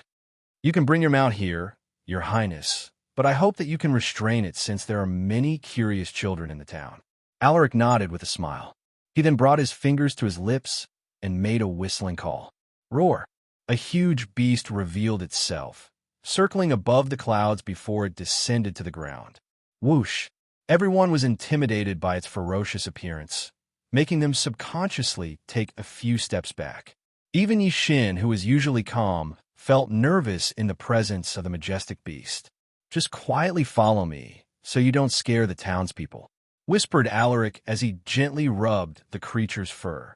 Zephyr understood his words and nodded its head obediently. Seeing how docile it was in front of him, everyone couldn't help but admire him even more. This was a beast that could destroy hundreds of warships in just half an hour, but it was very obedient to Alaric. With Zephyr following them, the residents didn't dare get close, afraid that the beast would attack or eat them. A moment later, they saw a group of old scholars approaching them from a distance. "Your Highness, the fat old man with sparse white hair is the town mayor," Yishin reminded him in a whispering tone. "Amen," Alaric hummed in response. The mayor came with the officials of the town. When they heard the news that the newly recognized prince was here to visit, they left their office without hesitation to greet him in person. The officials were scared when they saw Zephyr walking beside Alaric. Seeing this, Yishin immediately reassured them. "There is no need to worry, gentlemen. This creature is His Highness' tamed beast." However, despite his reassurance, they were still afraid of the beast. Alaric didn't blame them. It was normal to fear monsters, especially one at the catastrophe grade. Led by the town mayor, the officials bowed to Alaric. "Greetings, Your Highness. Thank you for helping Burming Island defeat the enemy." Alaric waved his hand and smiled. "It is my duty as a member of the imperial family to protect the territories governed by the empire." They exchanged pleasantries before the mayor invited him to the town hall. Alaric didn't reject since he had something to discuss with the mayor. Seeing him agree, the mayor and the officials were happy. They introduced themselves one by one as they walked towards the town hall, which was only a few hundred meters away. The officials asked him if he wanted to ride the carriage, but Alaric rejected the offer since the town hall was just close by. Meanwhile, in another part of the island, a grand mansion stood, surrounded by tall metal fences with sharp tips. Inside a room in this mansion was a valiant woman who looked to be in her early 30s. Unlike most ladies who prefer to wear dresses, this woman wore light battle armor, which made her look imposing and wildly attractive. She was staring in the direction of the town hall, where she saw a massive beast descending. Earlier, she witnessed the beast destroying her rune's warships like they were nothing but fragile toys. It filled her with fear and curiosity as to who could command such a fearsome creature. Knock, knock, knock. Hearing the knocking on the door, the valiant woman turned her head. "Come in. The door is unlocked." Creak. An old warrior in his 50s stepped inside the room and bowed respectfully. "My lady, I have a message from our subordinates." Hearing this, the valiant woman raised an eyebrow and gestured at him to speak. "Go on. I am listening." She guessed that this was related to the owner of that beast. The old warrior lifted his head, and with a stern voice he said, "His Highness Alaric Silversword has come to our town. He is now heading to the town hall with the mayor and the officials." The valiant woman was stunned. She wasn't unfamiliar with this name since Alaric had become a sensation throughout the empire after his identity as a prince was revealed. Knowing that this was a big matter, she waved her hand and instructed, "Prepare my horse. We will be heading to the town hall to pay our respects to His Highness." "Yes, my lady."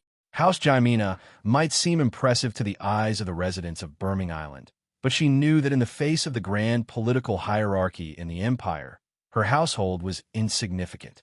To truly gain a foothold and solidify her position, she would have to cling to someone more powerful. Now, an opportunity to get closer to an heir to the throne was delivered right in front of her doorstep. Only a fool would miss this kind of chance. With great haste, she stepped out of her room, not even bothering to change her clothes. She was afraid that she would miss Alaric if she wasted more time. The mayor and the officials brought Alaric to the VIP hall, which was specifically built to accommodate high-profile guests. "Your Highness, We can't thank you enough for your help. The mayor and the officials expressed their gratitude once more. They sounded very polite to their words of gratitude and flattery. Alaric responded perfunctorily because half his attention was on the system. He realized that his mission was still not registered as complete. Damn it! Just how many cities did Harun attack? He was not in a great mood, but he didn't show it on his face lest it might affect his negotiations with the mayor and the officials. Alaric closed the system and sent the mayor a serious look, making the latter subconsciously straighten his back and adjust his sitting posture. Mayor, I will make it quick since there are still other cities that are being attacked by Harun. He paused for a moment before he continued. I want you to give me the names of the engineers who built your mana cannons, including the beast soul warriors who engraved the abilities into those weapons. The mayor became silent at his words. Alaric didn't rush him and calmly waited. This wasn't a minor matter, and it could affect the overall performance of Burning Island. After all, those engineers and beast soul warriors were the key reason why their island town managed to survive in the western borders, which was always faced attacks for foreign forces. Your Highness, can you give me some time to discuss this with Lady Michelle? I can't make the decision by myself. The mayor replied hesitantly. He might be the mayor of the town, but it was House Jymina who held control of everything. This was like saying that he was just a puppet official, but the mayor didn't seem to mind this. Alaric was about to respond when he sensed the presence of a few individuals entering the town hall. 5 elite knights. They must be from House Jymina. Alaric guessed when he sensed the imposing aura of the visitors. At this moment, a scribe entered the hall with an anxious look on his face. I'm sorry for disturbing your highness. With his hands on his knees, trying to catch his breath. What's the matter? Can't you see that we have something to discuss with his highness? An official rebuked the scribe with a stern tone. Alaric raised his hand, signaling that it was all right. After catching his breath, the scribe said, Lady Michelle has come. Hearing this, everyone was surprised. Alaric had just arrived in the town hall, but she had already come. This showed them how vast her network was in the town. Let her in, Alaric told the scribe. Yes, your highness. The scribe didn't linger and left in haste to invite Michelle in. Alaric was looking forward to seeing this viscountess. He wanted to see what kind of woman she was for her to command such authority in Burning Island. Now that she is here, we might as well discuss this matter together. What do you think, Mr. Mayor? Alaric smiled with a light chuckle. The mayor laughed awkwardly. Half a minute later, the scribe returned with a tall woman wearing light battle armor. She had short, wolf-cut red hair and a pair of striking amber-colored eyes. She had slim waist and a toned body, which were clearly a result of her intense physical training. Seeing her, Alaric immediately used his appraisal. Michelle Catherine Jymina, Elite Knight, EXP, 888/1000. Potential, S. Traits, Cold-Blooded S. Innate Super Strength S. Shield Mastery, S. Swordsmanship, Horseback Riding, A. Archery, A. Intimidation, A. Hunting, B. Sixth Sense, B. Strength, 250. Stamina, 230. Agility, 164. Vitality, 228. Endurance, 250. Mana, 181. Alaric revealed a look of interest upon seeing her traits and attributes. Just looking at her raw stats, she was built like Galliner, who was focused on defense. His unusual gaze made Michelle slightly uncomfortable. It felt like her secrets were being exposed, but this thought only crossed her mind briefly. She calmly walked towards Alaric and made a warrior salute. Greetings, your highness. I am Michelle Jymina. It is an honor to meet you. She had the mannerisms of a tomboyish lady, but Alaric didn't mind this. Alaric gestured for her to sit on the sofa adjacent to him. You may sit. Hearing this, Michelle thanked him and briskly took her seat. As soon as she arrived, Alaric noticed the sudden change in the officials' behavior. It was like they were afraid of her, which wasn't surprising since she had the intimidation trait. Michelle secretly glanced at Alaric. He looked like he was in his mid-20s, but from what she knew, he was still below 20. She also noticed another thing about him, his aura. He was like a sword in its sheath, silent and deadly. While she was observing him, Alaric opened up the topic he had discussed with the mayor earlier. What do you think, Lady Michelle? If you accept my request, I will fulfill any conditions you set as long as they are within my means. Everyone turned their heads to Michelle, wondering how she would respond. To their surprise, the Viscountess nodded calmly, as if it were a small matter. That won't be a problem, Your Highness. Just give me the word, and I will send those people to you as soon as possible. Alaric was impressed by her decisiveness. She didn't even hesitate for a second. However, Alaric didn't believe that she would do this for free. While rubbing his chin, he asked, "Tell me what you want in return." This time, Michelle was silent for about half a minute. No one said anything, afraid that they would disturb the negotiations. After a long while, Michelle finally responded, "I would like to keep this favor for the time being. When I have thought of something, I will inform you immediately." Alaric squinted his eyes, trying to see through her thoughts, but the woman remained indifferent. She was similar to those cold beauties depicted in the novels. "All right," Alaric smiled faintly. He then stood up and said, "I will discuss the specifics with you once I return. Harun has attacked multiple cities in our western borders, so I can't stay here for long." Hearing this, Michelle politely asked, "Do you need any help, Your Highness?" Alaric shook his head. "There is no need. I can handle them on my own." With Zephyr at his side, the warriors sent by Harun were no different than cannon fodder. Michelle didn't insist. "In that case, I hope you have a safe trip. Please inform me immediately if you need anything. In the western borders, my house Jaimina still has some authority." She spoke confidently. Alaric thanked her. He might need the help of a local power, so getting her support would be great. After a few more words, he bid farewell to everyone and left the town hall. Everyone followed him, sending him off in the most respectful way. Alaric jumped on his Zephyr's back and instructed it to fly. The beast issued a roar and flapped its wings, causing a strong gust of wind. With a whoosh, it zoomed into the clouds and soon disappeared from everyone's view. Looking at the small dot on the horizon, everyone felt emotional. They thought that their island town would be besieged by the enemies, but Alaric's arrival changed their fate. His Highness is destined for greater heights. Astania will definitely prosper if he inherits the throne. Michelle mumbled with a deep gaze. No one dared to comment on her words.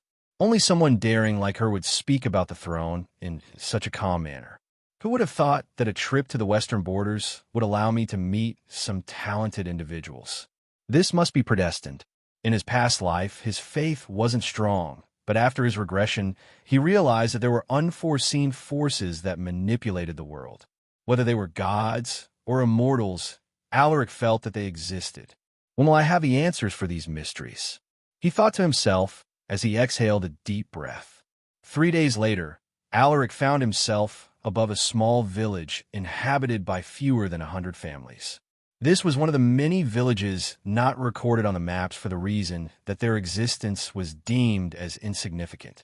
The village was surrounded by wooden walls. Most houses here were made from mud and wood, indicating the villagers' modest living conditions. The reason Alaric stopped in this village was that he discovered a small army of about 200 warriors approaching the village.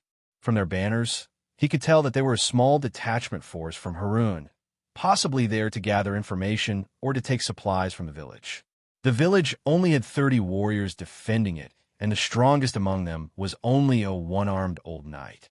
With the huge disparity in numbers, only destruction awaited them. Alaric turned his gaze to the small detachment unit from Harun. They had 3 elite knights leading them. They also had 15 knights. The rest were knight apprentices and ordinary warriors. Why would Harun send such a strong lineup to this small village? Alaric felt that things were a bit suspicious, so he decided to stand by and observe the situation. Is there something in this village? He thought, his eyes gleaming with interest. His guts were telling him that this small detachment unit wasn't just here to gather supplies and information. Thinking about this, Alaric instructed Zephyr to descend somewhere a bit further to avoid attracting attention. Whoosh! Alaric jumped off Zephyr's back. "Stay here and don't let anyone see you. I might be gone for a while, so you can just hunt on your own when you feel hungry. Just don't go too far." Understanding his instructions, Zephyr nodded its head. It knew that Alaric was trying to be discreet, so it didn't make any noise, earning Alaric's approval. After giving it a few more reminders, Alaric rushed to the village. He didn't intentionally hide his presence from the villagers, so the one-armed old knight sensed him approaching. The old knight was on high alert. He looked at Alaric with his arm resting on the hilt of his sword. "Who are you?" He couldn't gauge the power of the young warrior, making him feel alarmed. Dressed in his gaudy battle armor, Alaric stood out from the village warriors who only wore leather armor. Alaric raised his hand. "I mean you no harm. I'm a warrior from House Silversword. My task is to monitor the safety of the villages." House Silversword. The one-armed old knight frowned upon hearing this. House Silversword was located in the northernmost region of the empire, which was very far from their village. To an ordinary human, it would take more than a month to travel on foot. Even with a carriage, it would take them 3 to 4 weeks, depending on the weather. Seeing his doubtful look, Alaric took something from his pocket. "Here is a token to prove my identity." Alaric showed them a token which depicted the symbol of House Silversword. The old knight was a learned individual, and he had also been to the northern region quite a few times in the past, so he was familiar with the insignia of House Silversword. Upon seeing the token, the old knight couldn't tell if it was the real thing. He needed to observe it closely in case it was an imitation. "Toss it here," he told Alaric. Alaric didn't mind his cautiousness and tossed the token to him. The old knight caught the token and inspected it carefully. "The weight seems right, and this material is legit. This is real. He is indeed from House Silversword." After verifying that it was real, the old knight relaxed his guard and handed the token back to him. "Here is your token, my lord. I apologize for being rude." Alaric pocketed the token and nodded indifferently. "We should head inside the village for now. There are enemies approaching." Hearing this, the old knight was stunned. Their village had scouts, but they hadn't received any word from them. Thinking about this, he realized that it had been a while since their scouts had left. Could it be that something happened to them? His expression darkened. Those scouts were trained by him, and they were like younger brothers to him. He turned his head to his subordinates and shouted, "Summon everyone and tell them to get ready for battle." Hearing his orders, everyone was stunned, but they quickly left to relay his commands. The old man then invited Alaric to the village. "Follow me, my lord." Alaric nodded and followed him to the village. Can you tell me your name, my lord?"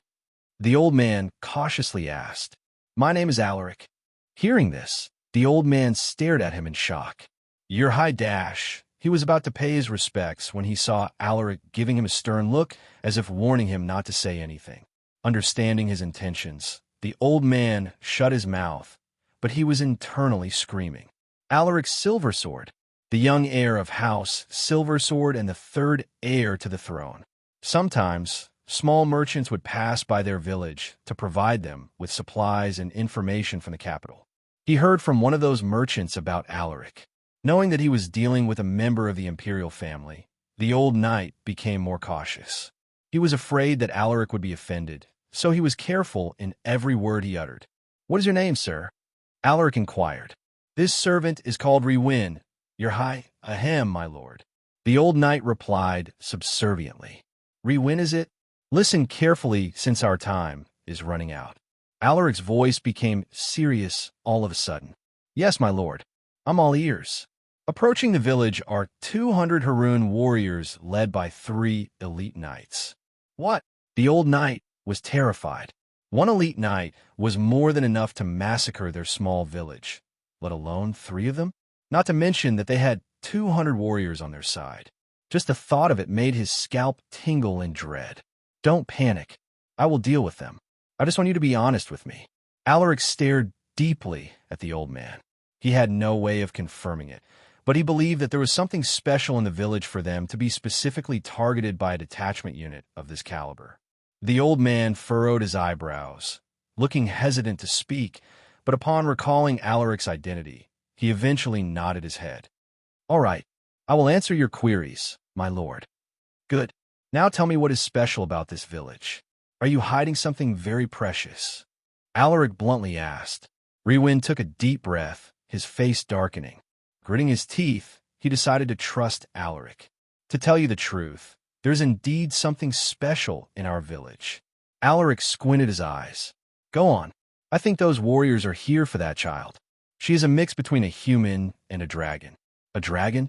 Alaric couldn't believe it. Dragons were revered beasts. They were extremely powerful, and they possessed intelligence that surpassed mankind. According to the legends, they already possessed the strength equivalent to that of catastrophe-grade monsters at birth. As if having made a difficult decision, Win said with determination, My lord, please bring her with you and escape from this place. Alaric could sense that the old man truly cared for the child, but he was still skeptical whether the words he had spoken were true. After all, he had never seen a dragon even once in his 2 lifetimes. Where is the child? Alaric stared deeply at him.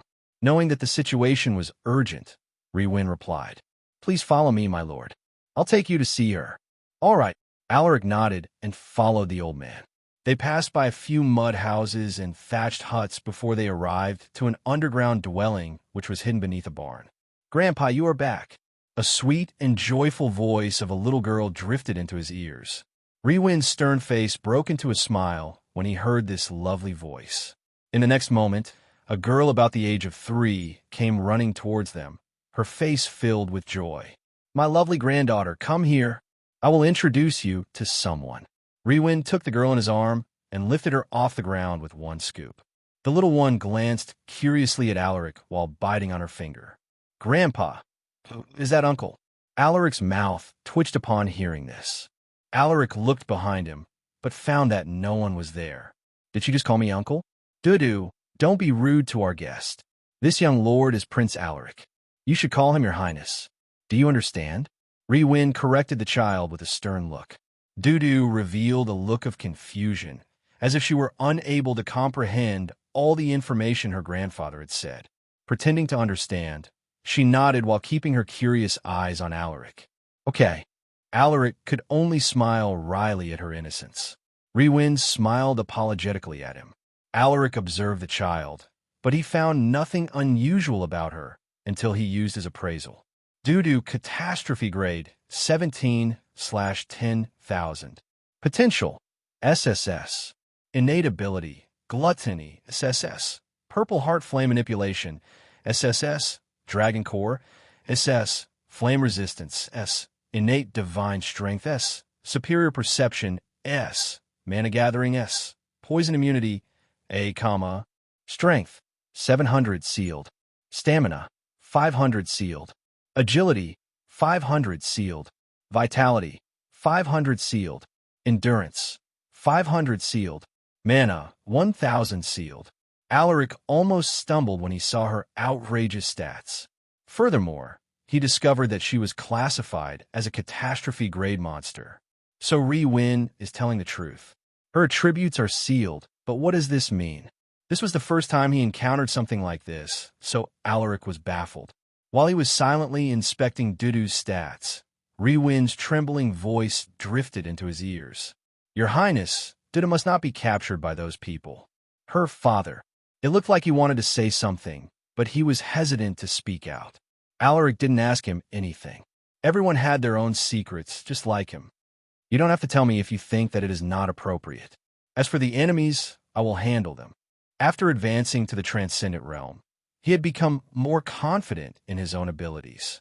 He even felt that he could stand his ground against those renowned experts recorded on the Astanian dragon leaderboard. Win still looked troubled. He didn't know where Alaric's confidence came from.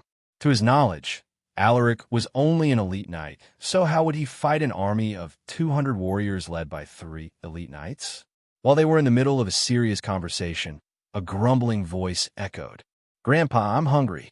They turned their heads and saw Dudu wearing a pitiful look on her face while pointing at her mouth and patting her belly. Seeing how adorable she was, Alaric couldn't help but smile. Dudu, what would you like to eat? He asked while grabbing his leather bag, which held all his rations. He had brought some meat jerky with him, which he had gotten from one of the cities he helped. Dudu glanced at the leather bag he was holding, her eyes glistening with anticipation as she excitedly clapped her hands. Meat! Meat! I want meat! Dudu, don't be rude to His Highness. Win sweated bullets. Fortunately, Alaric didn't seem to be offended, making him feel relieved. "It's all right." Alaric waved his hand, laughing lightly while giving Dudu a few strips of meat jerky. He wondered if she would like the taste of dried meat, but he soon realized that his worries were unnecessary. After getting the strips of meat jerky, Dudu happily rolled them to form a meatball before tossing it into her mouth. Nom nom nom. With a few bites, she swallowed everything down and let out a satisfied grin. She then stared at the leather pouch in Alaric's hand while biting her fingers. Seeing the line of drool dribbling out from the corner of her lips, Alaric chuckled and gave her more. This time, the little glutton didn't eat everything in one bite. She took the strips one by one, as if she were reluctant to finish them quickly. "I'm sorry, Your Highness. Duda has a huge appetite. The meat she consumes every day is more than what I eat for a whole week." Riwin smiled bitterly. If he weren't a knight, he might have struggled to keep up with Dudu's heavy meat consumption. Alaric felt pity for the old man and was also amused by Dudu's adorable face. Suddenly, he turned his head in a certain direction and frowned. "They're almost here." He looked at the old man and told him, "Sir Riwin, let's continue this conversation later. I need to deal with those guys first." With a concerned look, Riwin nodded. "I will follow you soon, Your Highness." Alaric nodded. He then patted Dudu's head before he left the secret chamber. As soon as he left, Riwin put down the little girl and gently brushed her hair. "Dudu, stay here and wait for Grandpa, okay? I will go and help His Highness fight some bad people." Hearing this, Dudu's little eyes flashed with worry. She held her grandpa's hand and said with teary eyes, "Grandpa, please come back soon. I don't like being alone." Riwin forced a smile and hugged her tightly. "Grandpa will be back soon with more meat for you, so be good and wait for me." Dudu reluctantly nodded her head. Riwin stared affectionately at her before he left with heavy strides. Now, left alone in the underground chamber, Dudu sat in the corner and ate the last strip of meat jerky, her eyes glistening with tears. "Grandpa." Meanwhile, Alaric had already arrived at the entrance of the village where the warriors had gathered. Riwin arrived a moment later. Seeing them, the restless warriors immediately shut their mouths. "Everyone, the enemies will be here soon. I suggest that you stay behind the walls. I will take care of them myself," Alaric announced in a non-negotiable tone. The warriors hesitated, but when they saw Riwin nodding his head, they acknowledged the command. Riwin went closer to Alaric and whispered with an anxious look, "Your Highness, do you really plan to fight them on your own?" Alaric nodded indifferently. "Just stay behind the walls and make sure that no enemies will enter the village." Looking at his calm face, Riwin could only comply. "Your subordinate understands." And the warriors nervously observed the quiet forest beyond the village. They heard from Riwin that an army of 200 Haroon warriors was coming. With their numbers, how could they defend against an army of that size? Some considered escaping, but when they saw the one-armed old knight standing on top of the walls, they immediately vanquished these thoughts. They felt ashamed of themselves. Suddenly, the ground trembled and everyone heard movements up ahead. "The enemies are here," Riwin shouted with a grim look. He could finally see the 200 warriors from Haroon, and their presence filled him with despair. At this moment, Alaric jumped off the wall, shocking everyone. "What are you doing? Get back here, my lord." The village warriors anxiously called out to him, but Alaric was unmoved. He calmly stood while waiting for the enemy's arrival. Riwin watched his back, his eyebrows deeply furrowed. What is His Highness thinking? Soon, a barrage of arrows fell from the sky, tearing through the air, creating whistling sounds. "Sue! Sue! Sue!" The arrows were targeted at Alaric. Riwin was about to help him when Alaric suddenly made his move. He grabbed the two swords tied to his waist and brandished them in fluid motion. Whoosh! Whoosh! The arrows were sliced into tiny pieces before they fell to the ground. The village warriors were stunned upon seeing this. They didn't even see how Alaric had wielded his sword. As soon as they knew it, the arrows had already been sliced into countless pieces. Just then, warriors on horseback emerged from the forest. They roared while charging towards Alaric with unstoppable momentum. Alaric silently condensed his mana, forming an invisible layer of protection around his body. He might be invincible against weaker warriors, but there was no guarantee that he could defend against all attacks, so putting up this defensive mana wall was necessary. He realized that his control over mana had significantly improved, but this wasn't surprising. He now had an energy core, which only transcendent knights possessed. This was an organ that acted as a vessel to hold mana. However, unlike the normal transcendent knights who had to go through a tough process to form their energy cores, Alaric skipped this step and directly formed his own. Furthermore, his energy core was solid and free of impurities, making it hold more mana. Alaric could feel this energy core pulsating intensely the more mana he released. The feeling was new to him, and it filled him with excitement. No wonder Galliner and the others seemed to possess near inexhaustible mana. This is indeed a wondrous experience. Alaric imbued his swords with mana, activating the abilities engraved upon them. All of a sudden, the air around him turned cold. He then shot towards the approaching cavalryman and released a series of slashes. Whoosh, whoosh, whoosh. Blades of ice were summoned and pierced through the enemy's hearts, killing them in one shot. Stunned by the abilities he displayed, the cavalrymen tried to change their formation, but Alaric was one step ahead. He made another slashing motion. This time, he conjured dozens of thin, sharp icicles. Sue, Sue, Sue. The cavalry failed to detect these tiny icicles, and when they noticed that something was amiss, it was already too late. Many of their comrades had fallen prey, their heads punctured with small holes. Seeing this, the leading elite knight realized that the young warrior who wore gaudy armor was a formidable foe. He is a transcendent knight. Protect your hearts and heads. Lift your shields, he shouted, raising his shield to his head. Hearing his words, his subordinates immediately lifted their shields. Die! The commanding elite knight urged his horse to pounce at Alaric. With an indifferent look, Alaric stabbed his short sword into the ground and summoned a sharp pillar of ice. Rumble! The commanding elite knight was horrified. He quickly jumped off his horse, narrowly evading the sharp ice pillar. As for his horse, it couldn't evade in time and was ruthlessly cut in half. Seeing this, the commanding elite knight was terrified. Suddenly, he felt his body turning cold. What's happening? He thought to himself as he looked down only to realize that he had been stabbed. His chest was slowly turning into ice, and his body was starting to freeze. Scared witless, he tried to lift his arms, but he was unable to move an inch. Soon, his body turned into an ice statue. At this moment, Alaric pulled his sword, breaking the ice statue into tiny fragments mixed with blood. The abrupt death of their commander stunned the remaining soldiers of Harun. Meanwhile, Riwin and the village warriors were watching the battle with stupefied gazes. They couldn't believe what they were seeing. Alaric faced the enemies alone and killed a fourth of them in less than a minute. He had even slain their commander in one move. His Highness is a transcendent knight, Riwin exclaimed with a mixture of excitement and shock.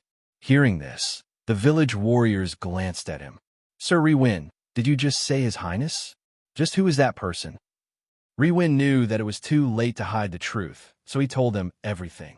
That young lord is His Highness Alaric's silver sword. What? The village warriors were dumbfounded.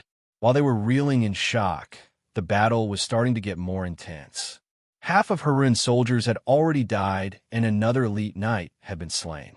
Alaric's sword was dripping with blood, but it soon froze and broke into tiny fragments of ice. The remaining soldiers of Harun pulled the reins of their horses while staring at the lone figure surrounded by ice shards and frozen blood. The surviving elite knight gritted his teeth and commanded, "Retreat." Alaric sneered. "Did I allow you to leave?"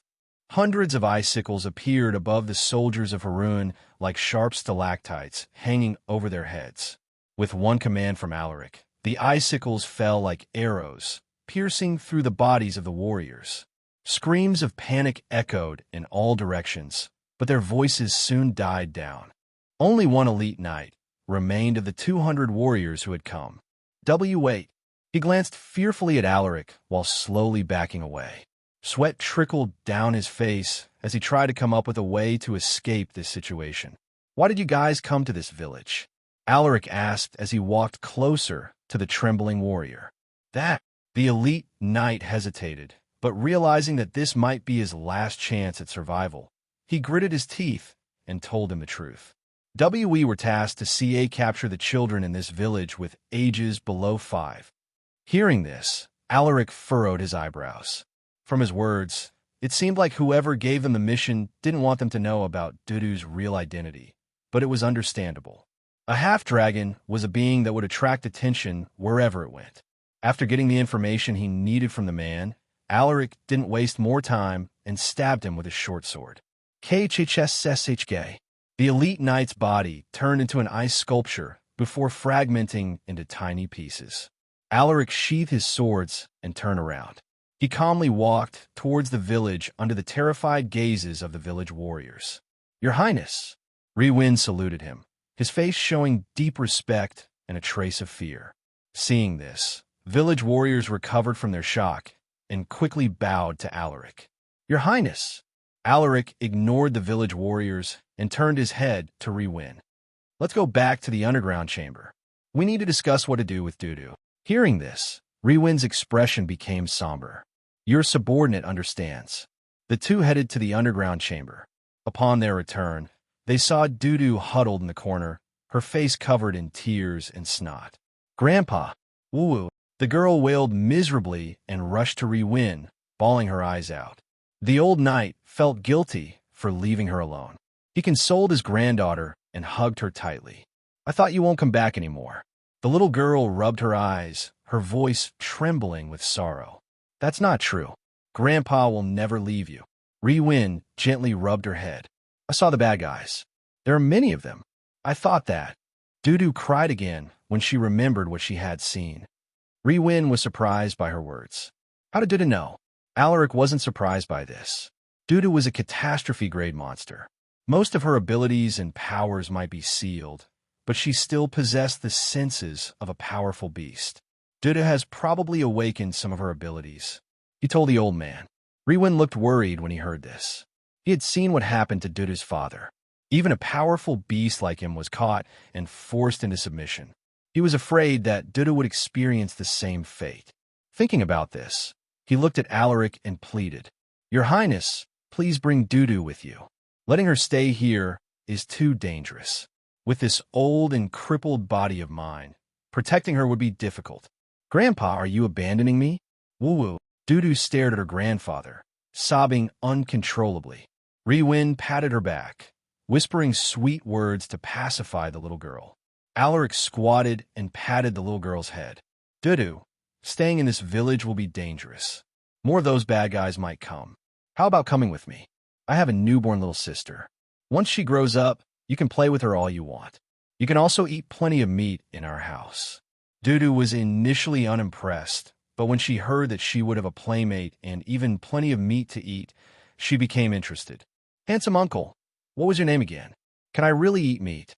Alaric almost fell on his, but when he heard this, "Dudu, don't be rude to his highness." Riwin immediately scolded her. Alaric forced a smile and nodded. "Of course. There are plenty of wild animals that we can hunt outside my home. You can eat plenty of meat there." Dudu wiped off her tears and snot with her arm before she responded cautiously. "Okay, but Grandpa must come with me. Otherwise, I won't go with you." Riwin was about to say something, but he closed his mouth when he saw Alaric raising his hand. "No problem." Alaric agreed without hesitation. Riwin was a knight, so bringing him along would be great. As for his crippled arm, Samaya's ultimate heal could restore it. After discussing for a while, they agreed on leaving with Alaric, but Riwin was still worried about the village. "Your Highness, what about the people here? Without me here, one fatal-grade monster would be enough to destroy the village." Although monsters rarely come to the village, there were a few occasions when they encountered them. It was Riwin who handled those beasts since the village warriors were just too weak to fight them. They might be able to defend against weaker monsters, but fatal-grade monsters were a different story. Furthermore, Harun might send another unit to the village in search of Dudu. Alaric smiled faintly. Don't worry. I will send a letter to the local aristocrats and tell them to send warriors to defend the village. With his current identity, no noble household would dare to go against his words. He also planned to improve the living conditions of the village and have it registered as part of Astania. Although the village would have to pay an annual grain tax, it would be protected in exchange. Alaric told Rewin about his plans, which made the old knight feel at ease about leaving. Your Highness, can I inform the villagers before we leave? Rewin asked. It didn't sit well with him to just leave without informing the villagers. The people here had been his neighbors for decades, so he developed a strong attachment to them. You can, but we need to leave soon, so make it quick. Alaric nodded. His mission was still active, so there might be more places that had been attacked. Yes, Your Highness. A few hours later, almost the entire village gathered at the village gate to send off Alaric, Rewin, and Dudu. Seeing his friends and neighbors gathering like this, Rewin felt sentimental. He bid everyone farewell and exchanged words with them for the last time. I am ready, Your Highness. I'm sorry for making you wait. Rewin bowed his head apologetically. Alaric shook his head. It's all right. He then turned his head to Dudu and smiled at her. Dudu, are you ready to leave? Unlike her grandpa Rewin, who had lived in the village for decades, Dudu didn't share the same sentimental feelings. She had always stayed in the underground chamber and rarely went out, so she wasn't particularly close to anyone. With a nod of her head, she replied, I am ready, uncle.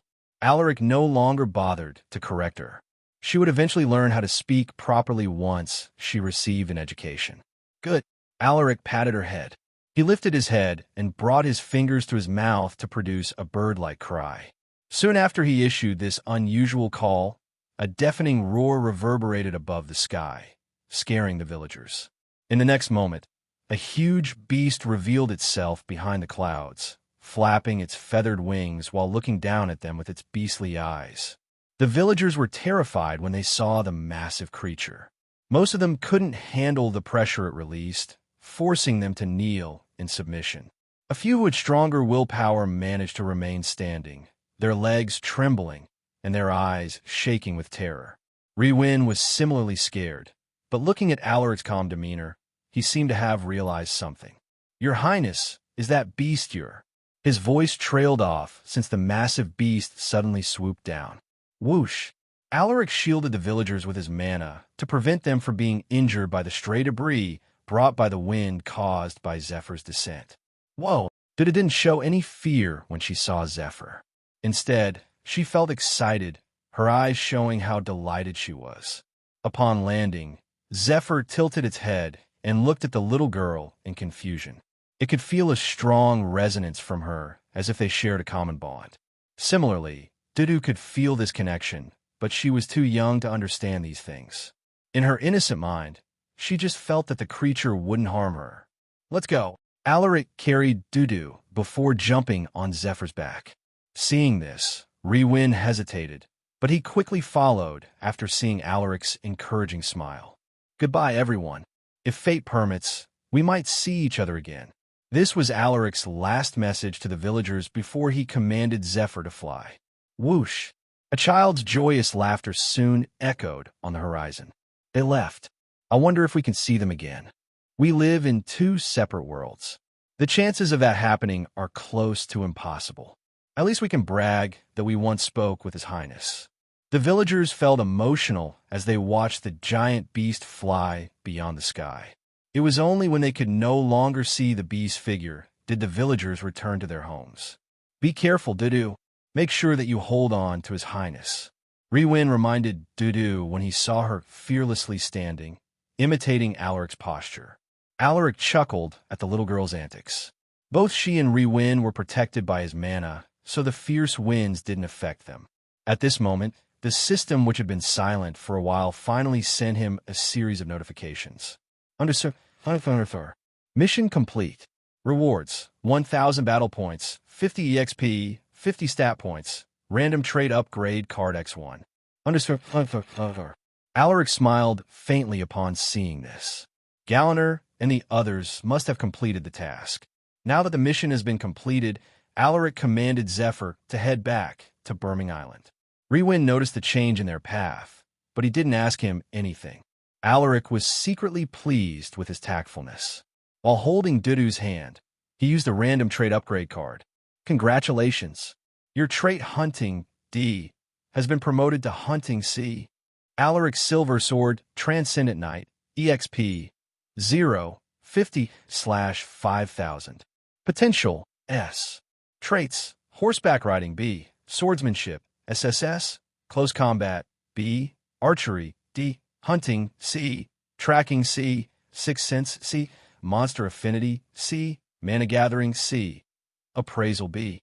Strength 300, Stamina 300, Agility 300, Vitality 300, Endurance 300, Mana 300, Battle Points 0-1000, Stat Points 50. Requirements for the next advancement: 5,000 EXP, 500 in all attributes, and 25,000 battle points. It seems like fulfilling all the requirements will take me a long time. Alaric smiled bitterly when he saw the small increase in his progress. He closed the screen and conversed with Dudu to pass the time. Dudu, have you been to a lake before? What's a lake, uncle? Can that be eaten? Dudu responded with a line of drool at the corner of her lips. Alaric chuckled at her words. A lake is a vast body of water that contains many aquatic creatures. He tried to explain to her, but the little girl only revealed a look of utter confusion. Your Highness, please be patient with Dudu. She only turned 3 this year. Rewin reminded him with a wry smile. With 2 people accompanying him on the flight, Alaric was no longer bored. 3 days later, a beautiful island surrounded by a vast lake entered their view. So beautiful! Dudu was amazed by the beautiful scenery. She had never ventured far from the village before, so everything was new to her. In the past 3 days, they had been to a few nice places, but this island's beauty filled her with boundless excitement. So this is what Burming Island looks like from above. It truly is a wonderful place. Rewin sighed in awe. He had been to this island town before, but he had never seen it from above. Hold tight. We are descending to the island. Alaric's voice drifted into their ears. Hearing this, Dudu quickly held on Alaric's leg, clinging tightly like a koala. On the other hand, Rewin grabbed firmly on Zephyr's feathers, afraid that he might fall. Whoosh! As soon as they descended, a group of people came to greet them. Leading this group were the mayor and the viscountess. Welcome back, Your Highness. They greeted in unison. Alaric jumped off Zephyr's back and exchanged pleasantries with them. He also introduced the group to Rewin and Dudu, who enthusiastically welcomed them. They were curious about the identity of this little girl and old knight, but Alaric didn't seem to have the intention of telling them anything more. A moment later, they gathered in the VIP hall inside the town hall to discuss the deal they had agreed beforehand. The Viscountess, Michelle Catherine, had already prepared all the necessary documents, so the proceedings went smoothly. All that was left was for Alaric to give his seal and his signature to finalize the agreement. It is my pleasure to work with you, Your Highness. Michelle lowered her head, clearly pleased with the results. The pleasure is mine, Alaric responded with a smile. Michelle was a proud woman, and he could see the ambition in her eyes, but it wasn't the kind of ambition that would make one repulsed. Alaric found this side of her interesting, since she was different compared to most of the ladies he knew. The only one who shared a similar trait with her was Ivana. Thinking about Ivana, Alaric felt the urge to visit her. Your Highness, the people on the list are ready to follow you. Just give me the word, and I will send them to North Pine Town. Michelle's voice drifted into his ears, pushing him out of his reverie. Alaric glanced at her and waved his hand. There is no hurry. The journey from here towards the northern region is filled with peril, so we cannot be careless about this. Although the Empire was relatively safe, there existed small factions of outlaws who would prey on weak caravans. Some of them were even protected by the nobility, so they could evade the pursuit of local authority. Alaric couldn't leave the talented engineers and craftsmen defenseless on their trip to North Pine Town. I will send word to my subordinates. Once they are here, then your people can follow us to the northern region. Alaric added. Hearing this, Michelle blamed herself. I was thoughtless. It's all right. There's no harm done. The two discussed different matters, and their topics soon drifted towards the recent invasion of Harun. Your Highness, how do you think Harun will respond after this defeat? Michelle asked. She had received word from other nobles that there had been numerous towns and cities that had been attacked. This had filled her with a sense of urgency. With Borming Island being on the westernmost borders, it would be the first one to face retaliatory attacks from Harun. Considering their military power, they wouldn't be able to hold out if Harun decided on a full-scale invasion. Sensing her worry, Alaric reassured her. I have already informed the northern houses about Harun's invasion. By now, the imperial family should be preparing its troops to reinforce the borders in case Harun attempts another invasion. He had also informed Lucas and his two mothers about this, so they must have already gathered the northern houses for a meeting. Michelle breathed a sigh of relief upon hearing his words. With the support of the imperial family and the northern houses, she would be more confident in defending their territory. Days passed, and the news about Harun's attacks had already circulated across the empire. The nobility and martial houses had different reactions regarding this. Some offered their military support, while others opted to preserve their own strength. Alaric, who was in Borming Island, was unaware of the turmoil this event had caused. He had underestimated the fear of the nobility and their desire for power. 2 weeks later, in the training ground of House Jaimina, Alaric was currently performing his daily mission. Surprisingly, his daily mission was still the same, and even the rewards remained as it was. This left him with a sour taste in his mouth, since this would mean more time before his next advancement.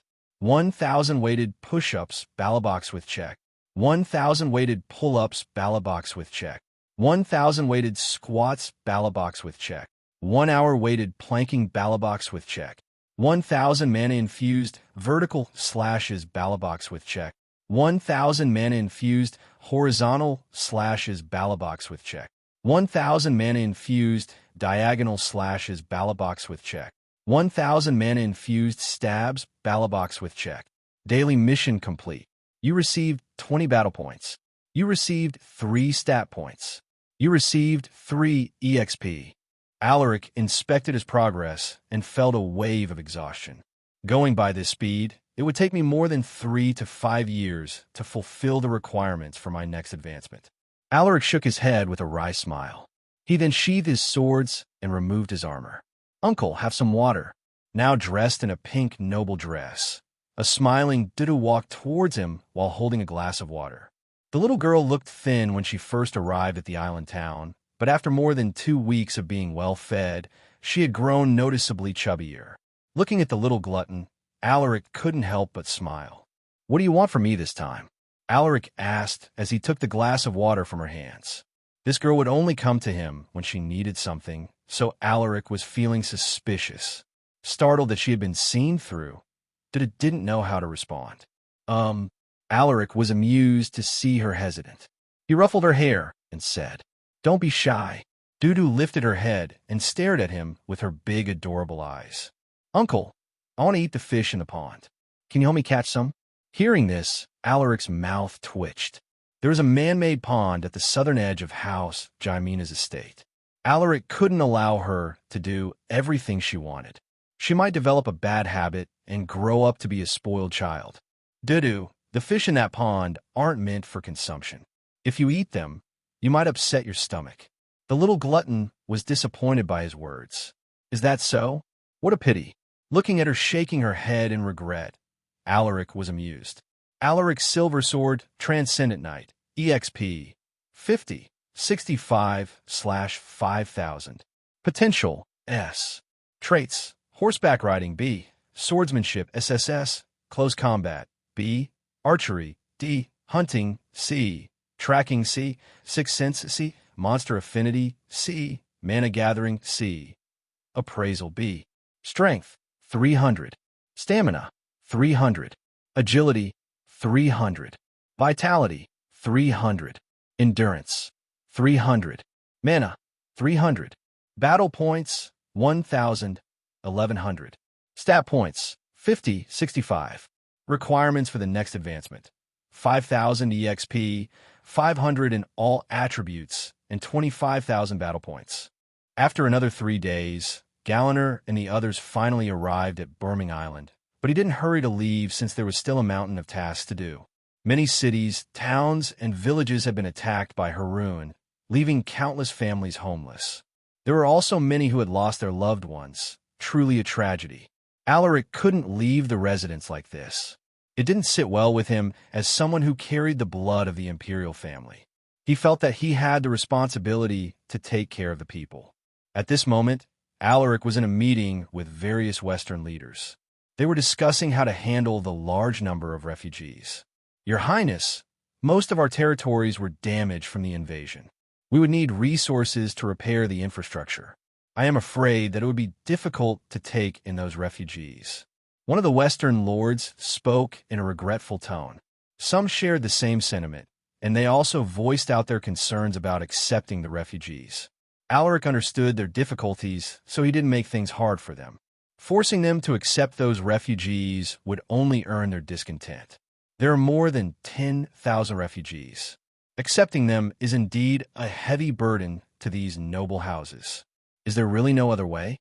He thought of bringing those people to the northern region, but the distance was too long, and some of the refugees might not survive the trip.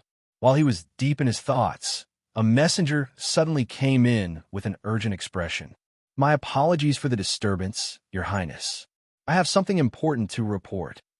Alaric turned his head and signaled for the man to speak. Seeing this, the messenger immediately said, "His Highness Giovanni has arrived. With him is the Western Sword Marquis, Lord Marco."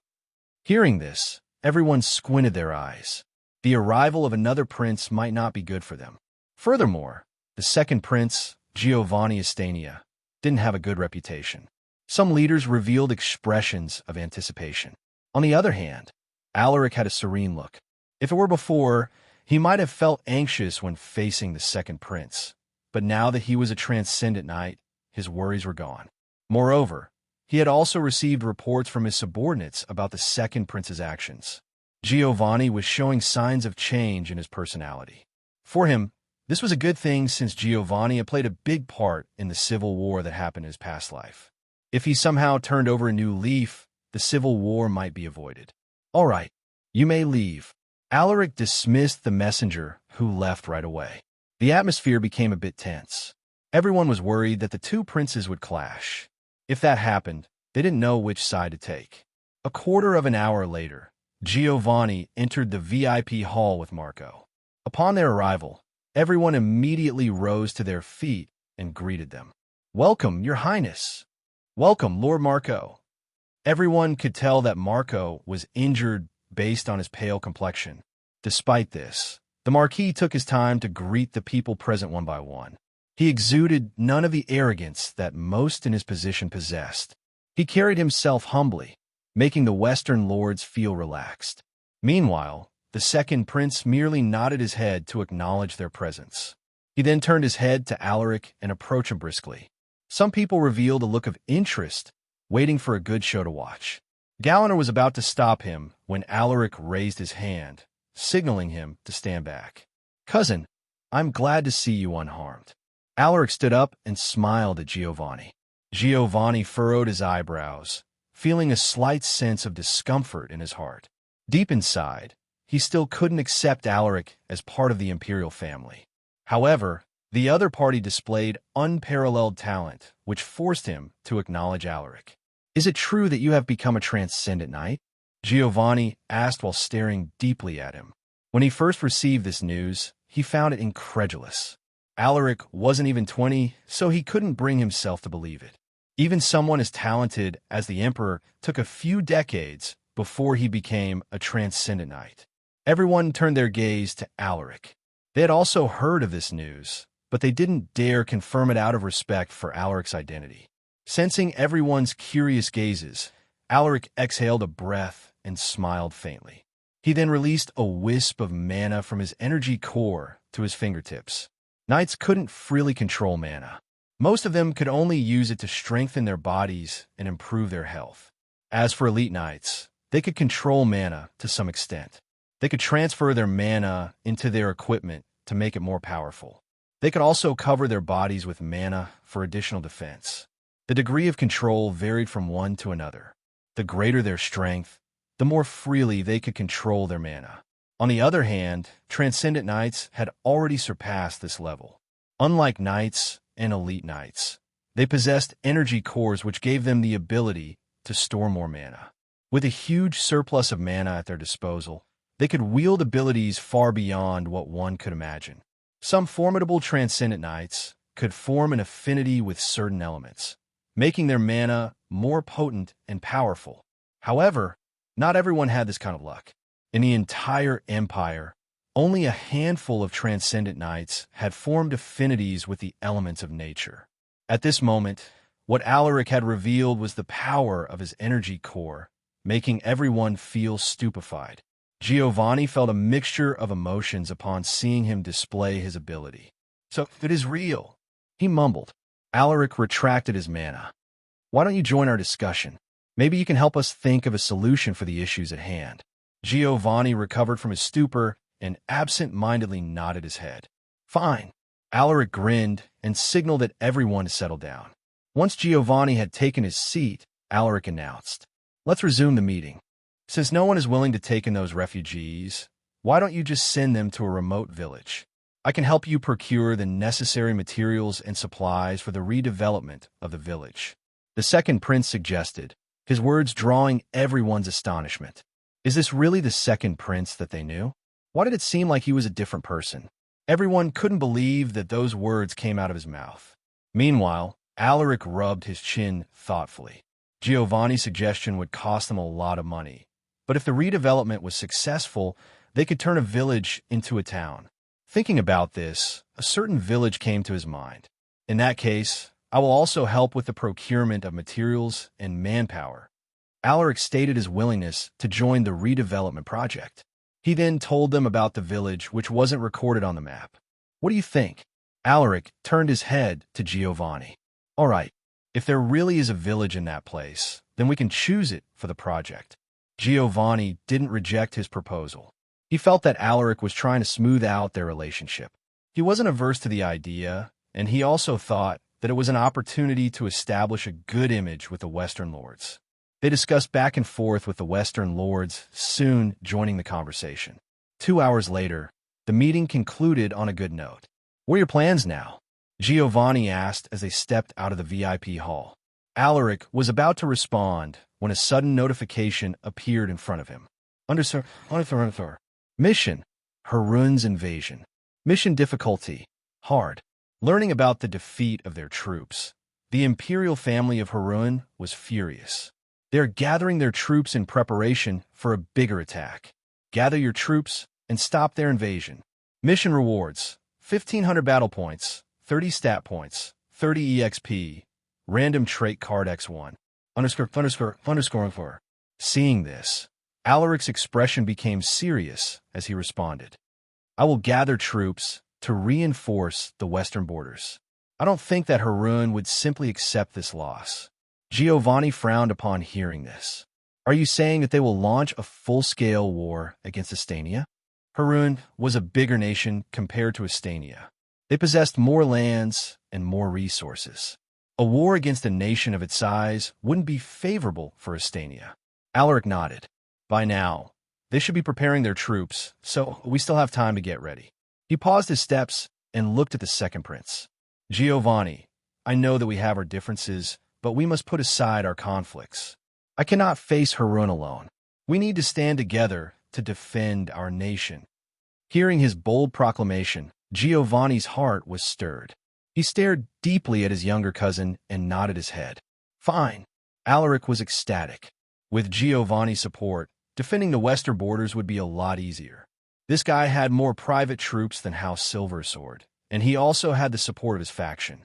I need to keep a close watch on this guy. Who knows? Alaric still couldn't fully trust the second prince. After all, this man was an enemy in his past life. Many of his friends and allies died because of the choices that Giovanni made. In the next few days, Alaric instructed his subordinates to purchase materials for the redevelopment of Dudu's home village. Many merchants and Western houses accepted this business since it was of considerable value. Furthermore, they also wanted to take the chance to ingratiate themselves with Alaric and House Silversword. At this moment, Alaric was accompanying Dudu to play. He wanted to know if there was a way to unseal her abilities, but after several days, he still hadn't found a clue on how to do it. Never mind. Let's just let nature take its course, he thought to himself as he patted the little girl's head. Uncle, look at the fish over there. They look so fat and delicious. Dudu's excited voice drifted into his ears.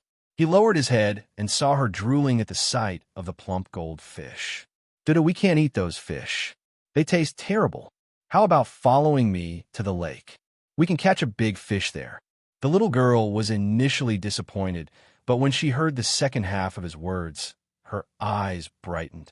Can we really catch a big fish there? Of course. Alaric nodded as he ruffled her hair. Then what are we waiting for? Hurry up, uncle. The little imp pulled his hand and urged him to move. All right. Alaric helplessly shook his head. He never thought that looking after a child would be this difficult. He wondered what would happen once his sister was born. Thinking about this, he could already imagine the disaster that would take place if she teamed up with Dudu. Riwin watched them leave with a relieved smile. He still harbored some hesitation to follow Alaric, but after seeing how good he was to Dudu in the past few weeks, his worries vanished. The old man lifted his head and looked at the horizon. My daughter, you don't need to worry about your child. With His Highness protecting her, she will always be safe. Meanwhile, Alaric and Dudu went to the coastal port to rent a small boat. The little girl was jumping in excitement as she watched the vast lake. You must be careful, Your Highness. There are some dangerous monsters in the lake. If you encounter them, you must return immediately. An old fisherman warned him. He had Zephyr with him, so Alaric wasn't worried about the sea monsters, but he still nodded at the fisherman. Soon, Alaric and Dudu jumped onto the small boat they rented. Upon entering the lake, Dudu poked his arm and excitedly said, Uncle, let's go there. I can see so many big fish there. Alaric followed the direction she had pointed and squinted his eyes. Her perception is really good. He was surprised by her keen eyesight. All right, hold on tight so you won't fall into the water. With the system's new mission, Alaric decided to delay his return. As for the engineers and craftsmen, Alaric sent a team of 200 warriors led by Butch. House Jymina also sent an additional team of 100 warriors to escort them. With a transcendent knight, like Butch leading them, no one would dare to attack their group. Even if someone was brave enough to try, the 300 warriors under Butch wouldn't sit idly by. In the blink of an eye, a fortnight elapsed. Word had already spread about the possible retaliation of Harun, so the Western lords gathered their troops along the borders, showing their determination to defend their lands. At this moment, inside the study in House Jymina's guest mansion, Alaric was enjoying his morning tea when he heard a series of knocks on the door. He put down the teacup and calmly said, Come in. Michelle Catherine in her light armor entered respectfully and lowered her head. Your Highness, we have gathered a total of 50,000 troops at the Acklam Pass. By now, they should have set up camp and laid down some defenses as well as traps. She reported. Hearing this, Alaric nodded and gestured for her to take her seat. Michelle understood his cue and took her seat. Upon taking her seat, she continued, Your Highness, we have sent dozens of scout teams into key locations to monitor the possible routes of Harun's troops. Good. Just keep me updated and report to me immediately if there is any movement on the enemy's side. Alaric had been busy with the war preparations in the past 2 weeks, so he wasn't able to do his daily missions. Yes, Your Highness. Alaric gave her a few more instructions before he sent her out. Looking at the stacks of documents on the table, he let out a heavy sigh. This is more exhausting than I expected. If I become the next emperor, would I not have time to do my daily missions anymore? Although he had been recognized as the third heir to the throne, Alaric didn't have any plans on becoming the next emperor. If he were swamped with a ton of tasks, he would have no time to complete his missions. However, he didn't mention his thoughts to anyone. He still needed the support of the noble houses to accomplish his goals. I should inspect the supplies and equipment. Thinking about this, he stepped out of the guest mansion and headed to the coastal port where a large cargo ship was docked. Upon his arrival, the workers and the warriors at the site immediately greeted him. Your Highness! Yi Xin, the naval commander of Birming Island, hurried over to his side. "Your Highness, what brings you here?" The guy was overseeing the transport of the supplies and the equipment, making him one of the busiest people in the island town. His skin had become more tanned after being constantly exposed to the sun. Looking at this guy, Alaric was very pleased. "I just came here to do an inspection. Has there been any accidents during the transportation of the supplies?" He casually inquired. Hearing this, Yi Xin wasn't nervous. He had inspected every box to make sure that nothing was missing. "Everything is going smoothly, Your Highness. Some of our people are complaining about the workload, but other than that, there have been no major issues." Alaric nodded. This was within his expectations. "Not bad. Do your job well, and you'll be rewarded." As for those people voicing their complaints, his face suddenly turned serious. "Replace them. There are plenty of people willing to do their jobs for half the salary. If they cause you trouble, I give you the authority to punish them." Alaric sneered. Looking at his stern face, Yi Xin nodded with a grave look. "Your subordinate understands." Alaric turned his head to the cargo ship and asked, "When is the ship leaving?" Yi Xin thought for a moment before he replied, "There are still a few dozen boxes left to be arranged, so around half an hour, I think." Alaric nodded thoughtfully. He wanted to visit Ackland Pass to inspect the preparations of the troops, but he had more important matters to attend to. "I should send Redden instead. The guy's been complaining a lot lately. I might as well give him something to do. My ears are getting calluses from hearing his complaints." Recalling that guy, Alaric was exasperated. Redden was relatively quiet when he first came to North Pine Town, but when he became more familiar with everyone, he turned into a chatterbox, even sometimes making Alaric feel vexed. "I will send a team of warriors to escort this batch of supplies. Send word to your subordinates to avoid confusion," Alaric instructed. "I obey your commands." Alaric didn't linger and left after excusing himself. Yi Xin stared at Alaric's disappearing figure before relaying his instructions. "I need to warn those guys not to cause trouble. It won't be good if they confront His Highness's people." Meanwhile, Alaric returned to the guest mansion to get some well-needed rest. "Dudu, come here and give me a massage."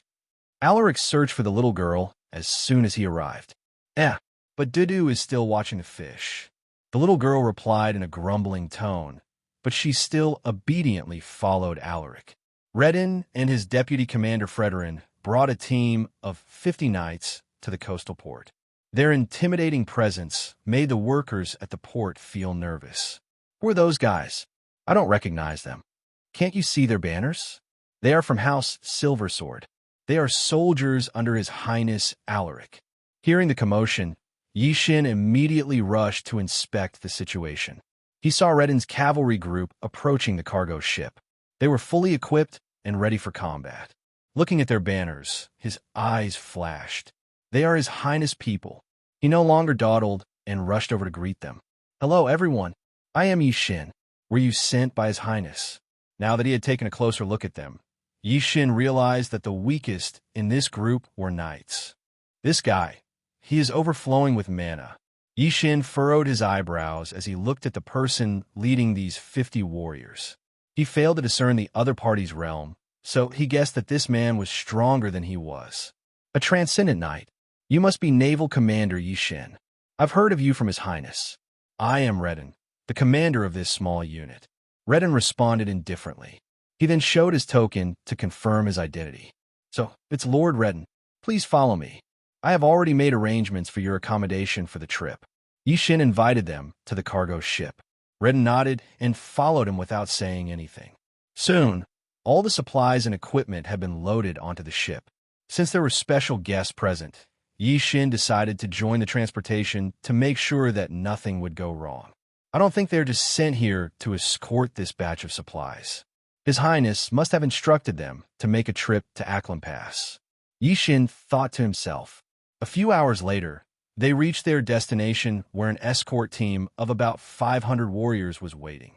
"Unload the shipment." Yi Xin barked at his men. Meanwhile, Redden had already instructed his men to get off the ship. "Sir Redden, someone wants to speak with you." Hearing this, Redden, who was resting his eyes, frowned. "Who is it?" "It's the leader of the escort team." Redden nodded and replied with a deep look. "Bring him to me." A moment later, his subordinates returned with a bald, middle-aged man wearing steel armor. Redden glanced at the man and mentally noted his strength. A peak elite knight. A bit weaker than Fredrin, quite the tough guy. While he was observing the bald, middle-aged man, the latter was also observing him. I can't sense his aura. He is at least a peak elite knight like me. He clicked his tongue. With his sharp senses, Redden heard this, but he acted like nothing happened. After a moment of silence, the bald, middle-aged man opened his mouth. "Greetings, sir." He cupped his fist to show his respect. "I am Oleg, the commander of Red Serpent mercenaries. We are responsible for escorting the supplies and equipment to Ackland Pass." Oleg paused for a moment before he asked while staring deeply at Redden, "May I know your identity, sir?" Redden smiled faintly and cupped his fist. "I am Redden, an elite knight under His Highness Alaric's command. We are here to join you in this trip to Ackland Pass." Fredrin, who was next to him, raised an eyebrow, but he didn't say anything. Meanwhile, Oleg's eyes flashed for a moment upon hearing this. He then let out a chuckle. "So if it's Sir Redden, with you joining this trip, everyone will definitely feel safe." The two exchanged words while trying to gauge each other. After about a quarter of an hour, Oleg excused himself and left. As soon as he was gone, Fredrin asked in a low voice, "Why did you lie to him?" He couldn't understand why Redden would lie about his identity. He felt that this guy was up to something. Redden kept his gaze on Oleg's distant figure as he replied in a meaningful tone, "Fredrin, I think I understand now why His Highness sent us here." Fredrin was baffled by his words, but Redden didn't bother to clarify himself and just chuckled in amusement. Over an hour later, all the crates had already been loaded onto the dozens of horse-drawn wagons. "Everything has been loaded, Sir Redden." Yi Xin came to report the completion of their task. "All right, you may go. We will handle the rest." Redden waved his hand. "I wish you a safe trip, sir." Yi Xin saluted before he headed into the ship. With all the crates loaded onto the wagons, Oleg soon issued the command to depart. He didn't even bother to consult Redden, which was a clear show of strength and disregard. Looking at Oleg's arrogant behavior, Redden didn't seem to care and just revealed a look of interest. This time, Fredrin could sense that there was something fishy about the mercenary commander, but he didn't say anything to avoid drawing attention. Sir Redden must have discovered something earlier. He thought while keeping his eyes on the mercenaries. "Relax. You look so tense." Redden's voice drifted into his ears, startling him. He looked at Redden and asked in a whispering tone, "Sir, is there something wrong with these mercenaries?" Redden shook his head. "I'm not sure, but that Oleg guy is definitely hiding something. Let's just wait and see for now. Tell everyone to stay alert." Fredrin narrowed his eyes and nodded. "Yes, sir." Ackland Pass was located 60 miles away from Birmingham Island. A trip on foot would take them 2 to 4 days, depending on the weather and the conditions of the road. Nothing significant happened on the first day of the journey, but when night came, something unexpected happened. Enemy ambush. Defend the wagons. Don't let them get close to the wagons. At this moment, Redden suddenly smiled. "They are here." He then gestured to Fredrin and barked out, "Gather the group. We must protect the wagons." "Yes, sir." Fredrin nodded and pulled the reins of his horse before storming off to deliver his message to the group. Chaos erupted with the unexpected ambush. The mercenaries were undisciplined, so they reacted slowly to the situation. Moreover, Redden also noticed unusual movements from Oleg's side. Seems like the mercenary group is divided. A series of thoughts flashed in his mind when he saw this. Oleg must be a spy from Haroun, but not all members of the Red Serpent mercenary group are aware of this. Is he planning to use this confusion to destroy the supplies? Thinking about this, Redden no longer hesitated. Sheeing, he drew his sword and squeezed his legs, urging his horse to move. "Oleg, you son of a bitch! How dare you betray Astania?" he bellowed, his voice echoing in all directions. Oleg was stunned when he felt the sudden outburst of mana. This power. He's a transcendent knight. He looked at the approaching Redden with an alarmed look. He didn't have the confidence to fight a transcendent knight. Damn it, I failed to consider this. I should have waited for reinforcements to come before taking action. "Block him," he shouted to his men. He could only hope that his subordinates could buy him enough time to escape. Thinking about this, he didn't even hesitate for a second. He pulled the reins and urged his horse to flee in the opposite direction. He could hear his subordinates' screams of terror and the sound of something closely approaching him. He turned his head and was terrified. Behind him was Redden brandishing a pair of swords. No warrior was able to stop him. All those who had blocked his path were cut into pieces, leaving only their horses. "You can't get away from me, Oleg," Redden shouted, his voice trembling with excitement, making Oleg feel an overwhelming sense of terror. More warriors blocked Redden's path, encircling him in a defensive formation. Seeing this, Redden sneered, and disdain was evident in his eyes. "A bunch of trash." He waved his swords, killing each person with a single slash. Whoosh, whoosh. In the next moment, everyone who had surrounded him fell from their horses. Not even one of them was left alive. After taking care of those warriors, Redden's momentum didn't drop. He rushed towards Oleg with unstoppable force, his long red cape fluttering fiercely against the wind. Oleg's heart sank to the bottom of the abyss. He knew that it was only a matter of time before Redden would catch up to him. Knowing that the situation was hopeless, his eyes flashed with determination. He pulled the reins, forcing his horse to take a turn. He then pulled a javelin from his back and threw it at Redden. Whoosh! Redden snorted at his futile attempt at resistance. He released a slash that broke the javelin apart. What? Oleg was stunned. He had used all his strength in that throw, but it didn't even impede Redden's movements. While he was distracted, Redden took the chance to deliver a stab to his chest. KHHSHK. Oleg felt his body stiffening as he glanced at Redden's indifferent face with a look of disbelief. "H, how did you know about our plan?" he muttered in a trembling voice. He could sense his mana slowly dissipating after being stabbed. In that moment, he knew that his death was imminent. Looking at Oleg's contorted expression, Redden suddenly pulled his sword. Cheek! Blood gushed out of Oleg's wound, making him feel dizzy.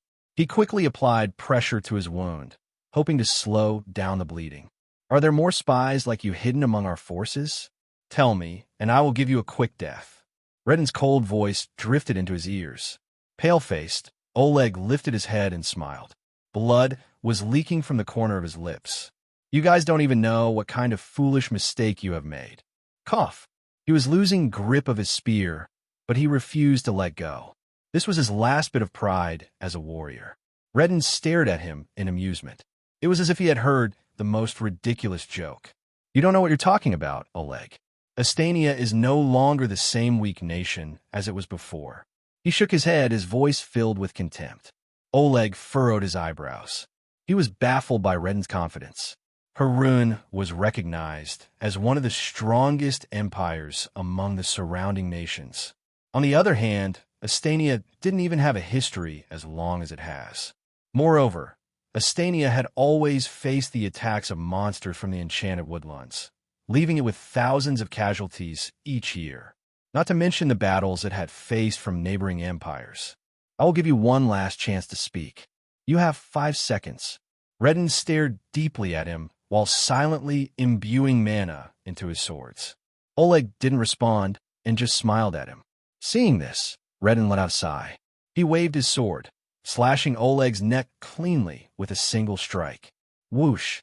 Oleg's head fell to the ground with a thud, and his headless corpse soon followed. Thud! Redden didn't even bother to spare him a second glance. He turned his head to take a look at the situation. At this moment, most of Oleg's men had already been killed.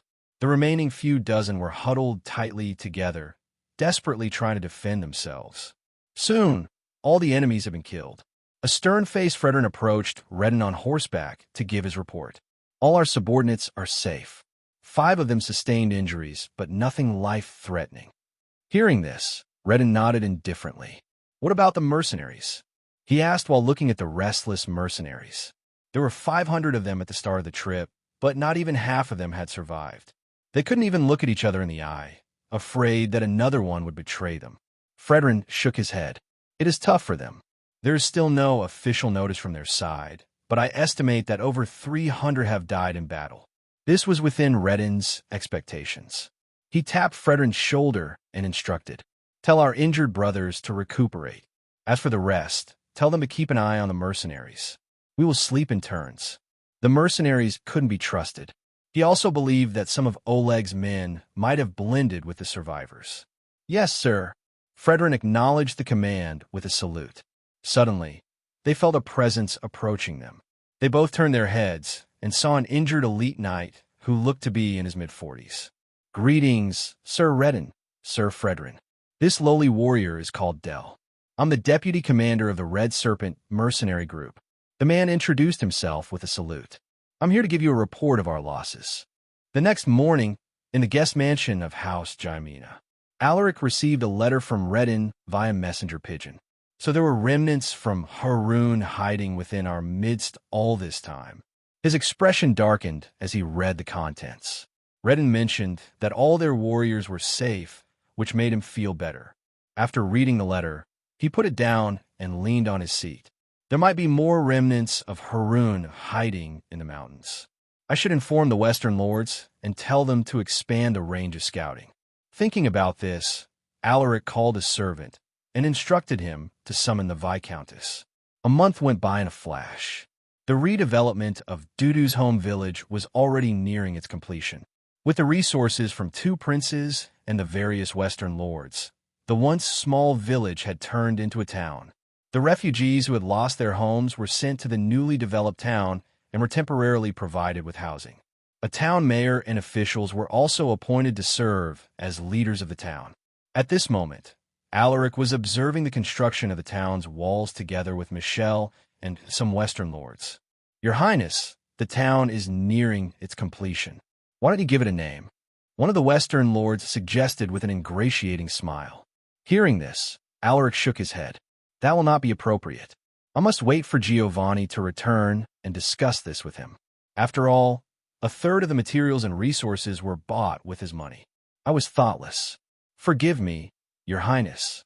Alaric waved his hand indifferently. "Don't mention this again. We have more important matters to worry about." Everyone nodded in agreement. In the past month, they discovered more remnant forces from Harun. They were few in numbers, but they had caused them no small amount of headaches. "What is my next appointment?" Alaric turned his head to Michelle, who had temporarily taken the role as his assistant. The Viscountess didn't find this job demeaning, for she believed that it was an honor to serve him. "We are to inspect the weapons and equipment sent from the capital," Michelle replied. Alaric nodded. "Let's go then." He was about to enter his carriage when he saw a warrior on horseback rushing towards them with an urgent expression. "Your Highness, there's a report from Ackland Pass." Alaric frowned upon hearing this. "What happened?" he asked. Michelle and the Western lords perked their ears with solemn faces. The warrior got down from his horse, bowed to Alaric, and said, "Your Highness, Harun's army has come." He then took out a letter from his inner pocket and handed it to Alaric. "This is a letter from Sir Redden." After verifying that the seal hadn't been tampered with, Alaric unrolled it. Written in the letter was a report about the situation in Ackland Pass. According to Redden, Harun has sent an army consisting of more than 500,000 soldiers. His eyes darkened. Ackland Pass only had 50,000 soldiers, and they came from various houses, so they aren't very united. They had no hopes of defending the mountain pass from Harun's troops. Realizing the urgency of the situation, Alaric issued a series of commands. "Tell the Western lords to put up their defenses. Send word to the capital that the enemies are on their way to Ackland Pass. Those of you who have nothing to do, gather your army and head to the mountain pass to reinforce our troops." "Yes, Your Highness." Alaric no longer wasted any time. He brought his fingers to his mouth and made a whistling sound. In the next moment, a massive creature descended from the sky. Roar! Everyone wasn't surprised to see Zephyr. They had seen the beast on numerous occasions, so they had already grown used to its presence. Still, its intimidating aura made them feel nervous. Alaric jumped onto its back. Before leaving, he glanced at Michelle and said, "Don't let anything happen to Dudu." The Viscountess nodded solemnly. "Yes, Your Highness. I will send our best warriors to protect Miss Dudu." Hearing this, Alaric nodded. He then commanded Zephyr to fly. Whoosh! After he left, everyone hurried to their tasks. In one of the mountains of Ackland Pass stood a defensive fortress surrounded by earthen walls. The military officers of the camp were currently gathered in the largest tent, which served as their meeting room. Sir Redden, what should we do? All the military officers turned their heads to Redden. He had arrived later than the rest of them, but Redden proved his strength through his fists. In the entire camp, other than the appointed commander, Redden's authority came next. With his arms crossed, Redden's face was terrifyingly grim. He didn't expect the enemy's numbers to be 500,000. It had exceeded his estimations. Have you sent letters to your families? He sent everyone a look. The officers understood his words, making the atmosphere even more gloomy. How about we abandon the mountain pass and regroup with our allies stationed in the Farhan grasslands? With our numbers, we will only be demolished by Harun. An officer suggested with a grave look. No one responded to his words, but it was apparent that some of them had similar thoughts. No, we can't leave the mountain pass. Redden shook his head, his voice cold. If we abandon this camp, Harun's army will gain momentum and they will take hold of this favorable terrain. He added, What do you think, Commander Galliner? Everyone looked at the silent giant seated at the foremost spot. It was because of this man that they were able to hold their wits. Galliner, the transcendent knight who had replaced Lucas' rank on the Astanian dragon leaderboard. The leaderboard only recorded transcendent knights, so Lucas' name was removed after his breakthrough. Sensing everyone's gazes, Galliner opened his mouth. We will defend the mountain pass. It was a firm announcement that didn't allow further discussion. Without waiting for a response, Galliner stood up and said, Go to your stations. We must not allow the enemies to get past the mountain pass. Yes, sir. Everyone hurried to their respective posts, observing the movements beneath the mountains. At this moment, Galliner stood atop the fortress wall, squinting his eyes as he peered into the distance. I can feel them. They brought many transcendent knights and 3-ringed beast soul masters. With his heightened senses, he could feel the strong fluctuations of energy coming from afar. It was the aura unique only to powerful individuals. His steely expression conveyed his determination to defend the mountain pass despite the overwhelming odds. He looked back to observe his soldiers and noticed the anxiety and fear on their faces. He couldn't blame them for this. After all, they would be facing 500,000 warriors. Even he could feel the tension rising from his chest. Don't overthink it. His voice suddenly echoed, taking everyone by surprise. Turning their heads, they saw Galliner atop the wall staring at them with a face devoid of fear. The enemies outnumber us, but we hold the advantage in terrain. We have placed traps all over the mountain pass. If they want to breach our defenses, they must be prepared to lose half of their men. Galliner's words somehow calmed their hearts. His confidence was infectious, and it filled everyone with an overflowing fighting spirit. Only Galliner would dare say something so outrageous while still instilling them with courage. This was because they believed in his strength, the strength of someone at the top of the Astania dragon leaderboard. Soon, they felt the ground trembling and the distant sound of the enemy warriors drifted into their ears. Artillery units, prepare to release the boulders at my signal. Galliner shouted while keeping his eyes beneath the mountains. The artillery units were still using the trebuchet engraved with fearsome abilities. These weapons might be quite outdated, but their range and firepower weren't to be underestimated. Facing this weapon, even high-ranking warriors and beast soul masters would be in danger if they weren't careful. In the next moment, the enemy finally entered their sights. There were so many of them that they looked like a swarm of ants from afar. The distant battle cries echoed across the mountain pass, instilling fear into their listeners. Galliner took a deep breath. He had already done his best to calm his troops. He could only hope that they wouldn't collapse from the pressure. The enemies didn't rest upon entering the mountain pass. They sent their infantry units, which numbered about 100,000 men, towards the fortress atop Ackland Pass. Seeing this, Galliner reminded the artillery units, "Hold! Don't release the boulders without my signal. They needed to properly time their ranged attacks to deal heavy damage to the enemy infantry units. Everyone anxiously glanced at Galliner, waiting for his signal. The enemies were approaching them with great speed.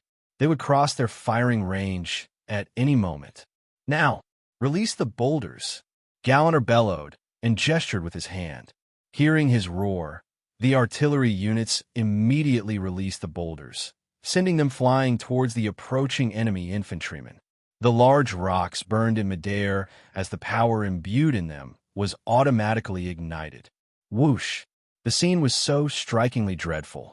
It was as if a rain of meteorites were about to fall into the world. The enemy infantry was fearless. Even with the huge burning boulders raining upon them, they continued their charge, seemingly unafraid of death. Boom! Boom! One boulder after another smashed into the ground, killing hundreds of enemy infantrymen in the process. Some caught fire, while there were also unlucky people who were flattened by the boulders. Boom! Boom!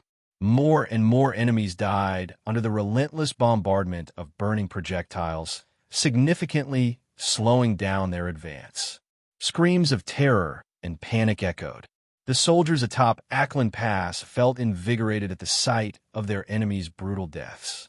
Our weapons are working. Do not fear them. Kill them all. Meanwhile, Galliner felt that something was amiss. The enemy infantry units were too weak. They couldn't even block the boulders. An elite knight could have destroyed those boulders.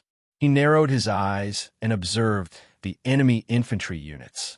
It was then that he realized that all of them were just ordinary warriors with no traces of mana in their bodies. Something isn't right. Are they trying to use those men to empty our artillery projectiles? After he realized that the infantry units were merely cannon fodder, he immediately commanded, "Stop! Don't waste our projectiles on those men. They aren't a threat to us."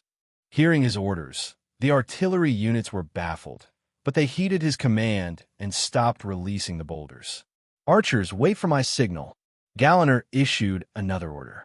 The archers who had been itching to release their arrows immediately knocked their arrows and took aim at the approaching soldiers.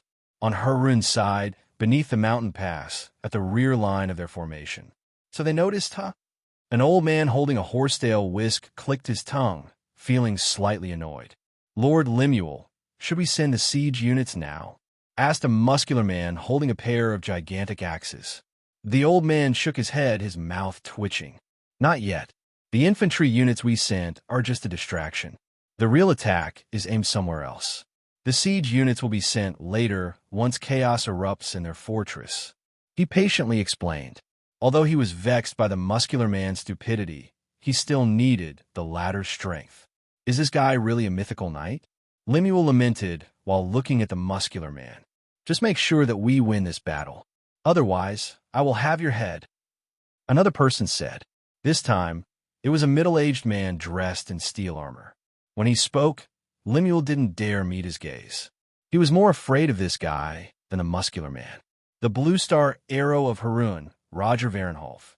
With his presence, this victory is ours for the taking. Lemuel smiled coldly, his eyes filled with anticipation. He could already picture himself receiving the promised rewards for winning this battle. "Sir Galliner, a word from Sir Redden." Galliner heard an urgent voice behind him. He turned his head and saw a warrior rushing towards him, grim-faced. "Spit it out.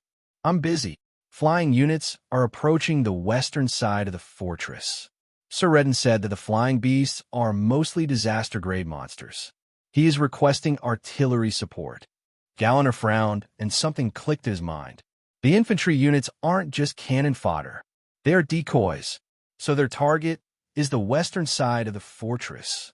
Should I send the artillery units there? He hesitated. He was afraid that this was another trap. If he sent the artillery to the western side, the enemy might take the chance to send their siege units. He took a deep breath and analyzed the situation. If the western side falls, it wouldn't be good for the fortress either. Galliner turned his head towards the rear line of Harun's formation. He could sense two terrifying auras from there. Aside from those two powerful auras, they also have a cunning strategist on their side. "Sir Galliner, The warrior urged him again. Galliner looked at the warrior and nodded. You have my permission, but you can only take 5 trebuchets at most. The rest will be left here to defend the main route. If that's not enough, I will send another 1,000 archers. The warrior seemed like he wanted to say something, but he held back when he saw Galliner's steely face. In the end, he sighed and lowered his head. Thank you, sir. The warrior left and went to gather the artillery units and archers. Galliner didn't have time to dwell on this. He could only hope that Redden could defend the western side on his own. On the western side of the fortress, Redden was issuing a series of commands to the archers and beast soul warriors with ranged integrated traits. Damn it, who would have thought that Harun would actually send their armored wyvern corps in this battle? Redden's face was glum as he watched the thousands of armored wyverns flying across the sky. Each wyvern carried an archer equipped with longbows and javelins. I only have 5,000 soldiers here since most of our troops are concentrated on the main route and the southern side of the fortress. Can we defend this area? He wanted to convince himself that there was still a way, but he knew that with the number of troops at his disposal, defending the western side was impossible. Suddenly, the armored wyvern corps began their attacks. Their riders threw javelins upon them, while the wyverns spat out balls of fire the size of a wash basin. Whoosh, whoosh, boom, boom, boom. Take cover, Redden shouted to his men. He then grabbed a bow and took aim at one of the wyverns. He was the former deputy commander Dragon Guards, so his skill in archery was top-notch even when compared to the most skilled archers. The wyverns were fast, but his eyes were able to follow their movements. In the next moment, he released the arrow which had been imbued with his mana, causing the air to violently fluctuate. Whoosh! Roar! A wyvern was struck by his arrow, making it cry out in pain. The beast plunged into the ground and died along with its rider. Redden didn't feel happy after the successful shot. The wyvern was just one of the thousands flying above the clouds. Even with his skills in archery, he couldn't possibly eliminate the armored wyvern corps by himself. On the other hand, his troops were struggling to take down the beasts. A few managed to hit lucky shots that killed the wyvern riders, but the numbers were negligible. This can't go on. His soldiers weren't trained to fight against flying units, so they were helpless against the armored wyvern corps. In just a quarter of an hour, hundreds of his soldiers were killed. Suddenly, he saw large projectiles flying overhead. Upon a closer look, he realized that those projectiles were actually boulders from their trebuchets. Reinforcements are here, he shouted to his faltering men. Hearing his words, his soldiers felt a bit hopeful. Boom! Boom!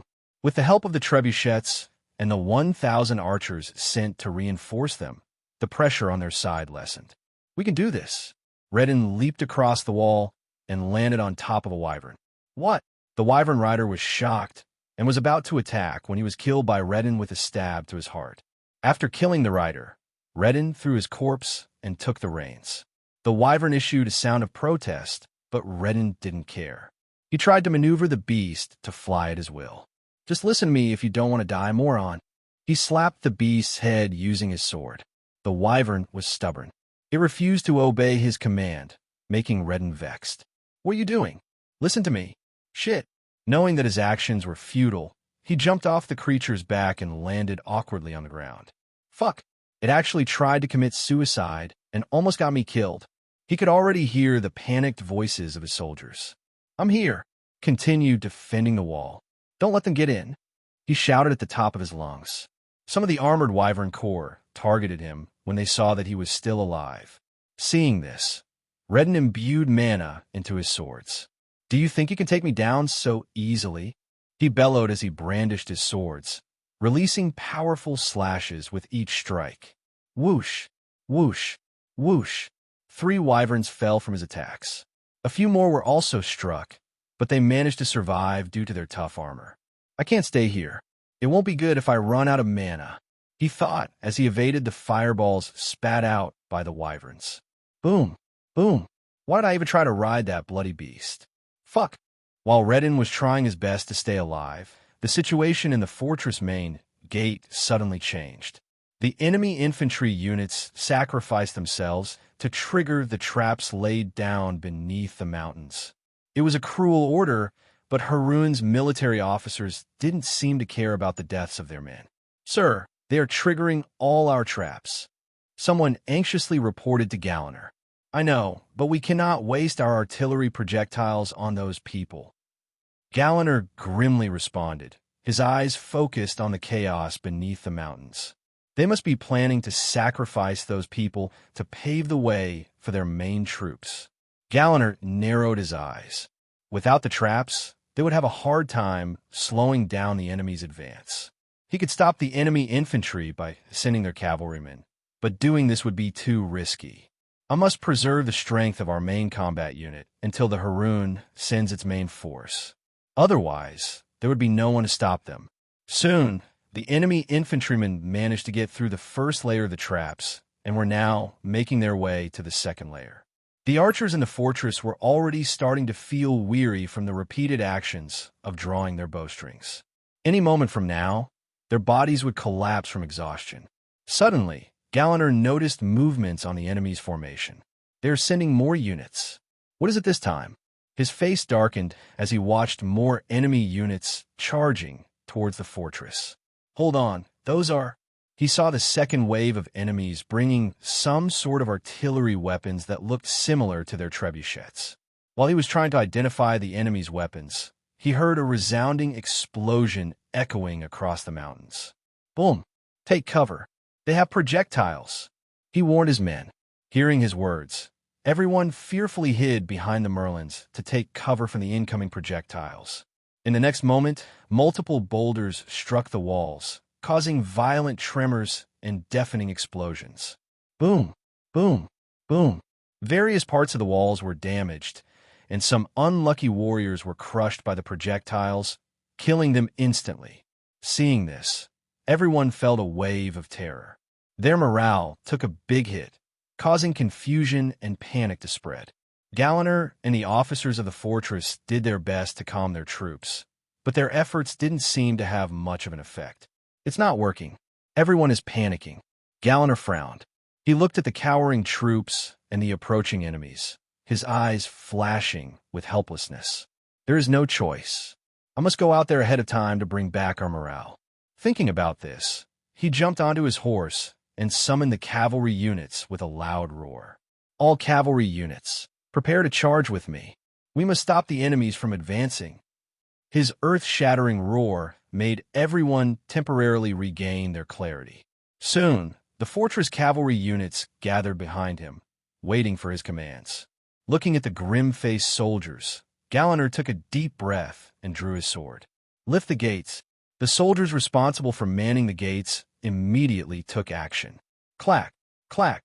As soon as the gates were lifted, Galliner squeezed his legs and shouted, his eyes blazing with ferocity. "All cavalry units, charge with me." His ferocious roar triggered everyone's fighting spirit. With Galliner taking the lead, the fortress cavalrymen rushed down the mountain, bypassing the traps to eliminate the enemies who had broken through their defenses. The exhausted enemy infantry couldn't even slow them down as the furious cavalrymen mowed down everything in their path. With the momentum from going down the mountain, Galliner's cavalrymen seemed unstoppable. Elite knights destroy their projectiles. Galliner roared when he saw the enemy projectiles flying overhead. Upon hearing his commands, the elite knights immediately gathered their mana, imbuing it into their weapons. When the large boulders were about to hit them, the elite knights abruptly made their moves. Bang! Bang! Bang! The large boulders were blasted into smithereens, causing small rocks and debris to fly everywhere. However, these tiny rocks were insignificant to the trained cavalrymen. Aside from minor scratches, they were mostly unharmed. At this moment, Galliner had already made his way to the enemy's artillery units. He brandished his broadsword with terrifying force, causing the air to violently fluctuate. Whoosh! Whoosh! With one slash, an artillery weapon was destroyed. Many warriors tried to stop Galliner, but he was like a beast on a rampage, fierce and unstoppable. With every wave of his broadsword, dozens of enemy warriors were killed. His weapon was a relic bestowed by Alaric, and it significantly increased his combat power. The only downside was the high consumption of mana, but to a transcendent knight like him, it was manageable. I must destroy these catapults to lessen the pressure on my troops, Galliner thought as he relentlessly targeted the artillery units. More and more powerful warriors tried to stop him, but they were unable to block his broadsword. Just a few more.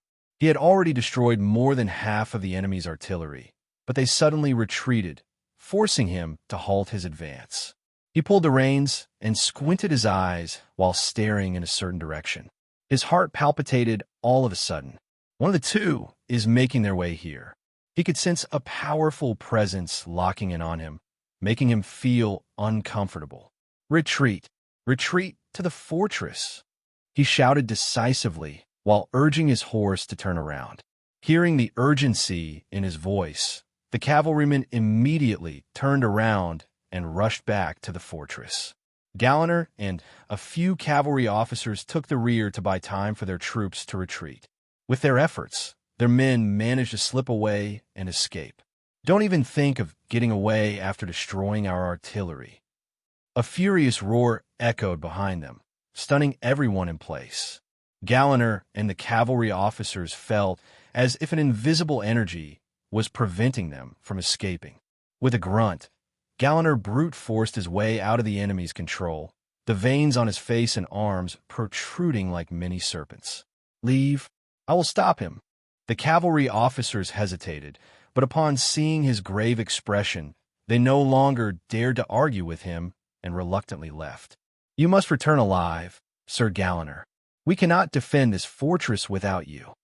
Galliner forced out a smile when he heard this. Against a mythical knight, his chances of escaping were slim. Did I allow you to leave? A furious shout drifted into his ears. Galliner looked up and saw a muscular warrior wielding a pair of gigantic axes descending from above like a mountain. I can't let him target my men. Thinking about this, Galliner imbued mana into his broadsword, triggering its engraved ability. In the next moment, he released a slash that sliced through the air. Whoosh! Startled, the muscular mythical knight was forced to defend himself. Bang! Galliner's slash left a mark on one of his axes, making him feel a bit surprised. You have some strength for a transcendent knight, but it's still lacking compared to a mythical knight. The man snorted upon landing on the ground with a backflip. Galliner furrowed his eyebrows.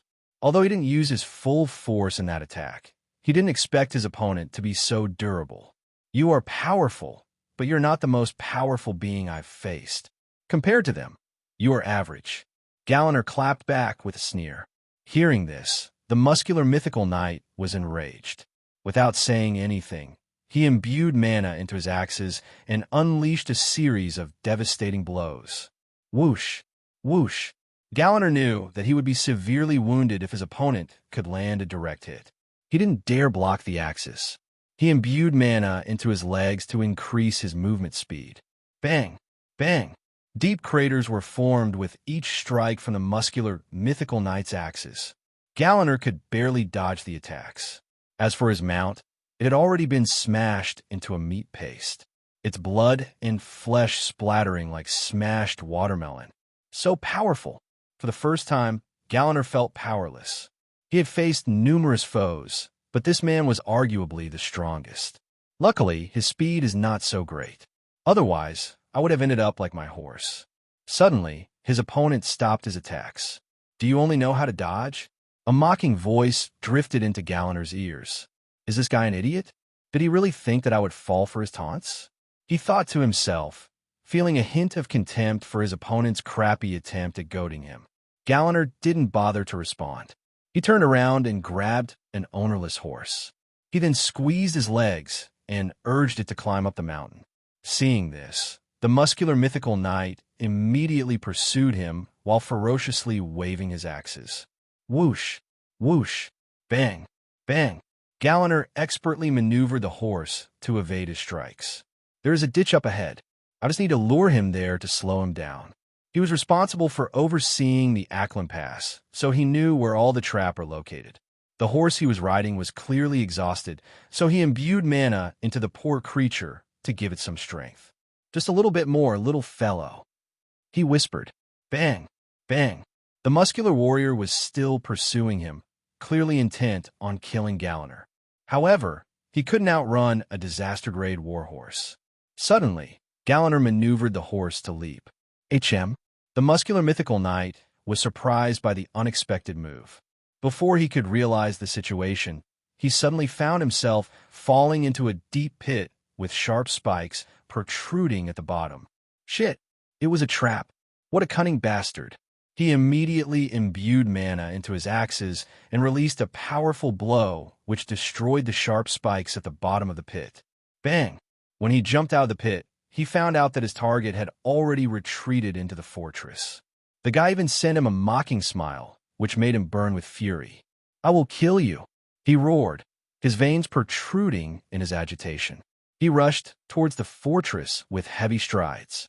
Meanwhile, Galliner commanded the archers and artillery units to aim at the approaching mythical knight. Kill him. Don't let him get close to the fortress. With the man's unparalleled strength, his subordinates would only be massacred if he managed to enter the fortress. Galliner couldn't allow this to happen. With his order, everyone aimed at the mythical knight. Whoosh! Whoosh! Sue! Sue! Sue! Hundreds of arrows and tens of boulders rained down from the sky. Seeing this, the muscular mythical knight snorted. Do you think your flimsy little tactics can stop me, Dantos? He brandished his axes, creating twisters with each strike. Whoosh! Whoosh!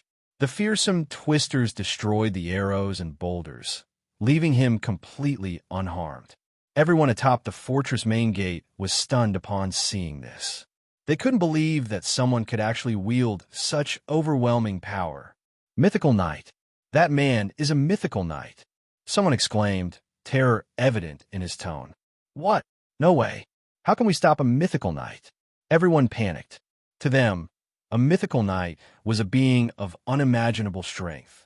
The thought of confronting someone at that level filled them with despair. Even Galliner felt helpless. He could no longer calm his troops. Just as everyone was about to lose hope, the earth-shaking roar of a beast suddenly echoed from the sky. Roar! Shocked, everyone lifted their heads and saw a massive winged creature circling the clouds.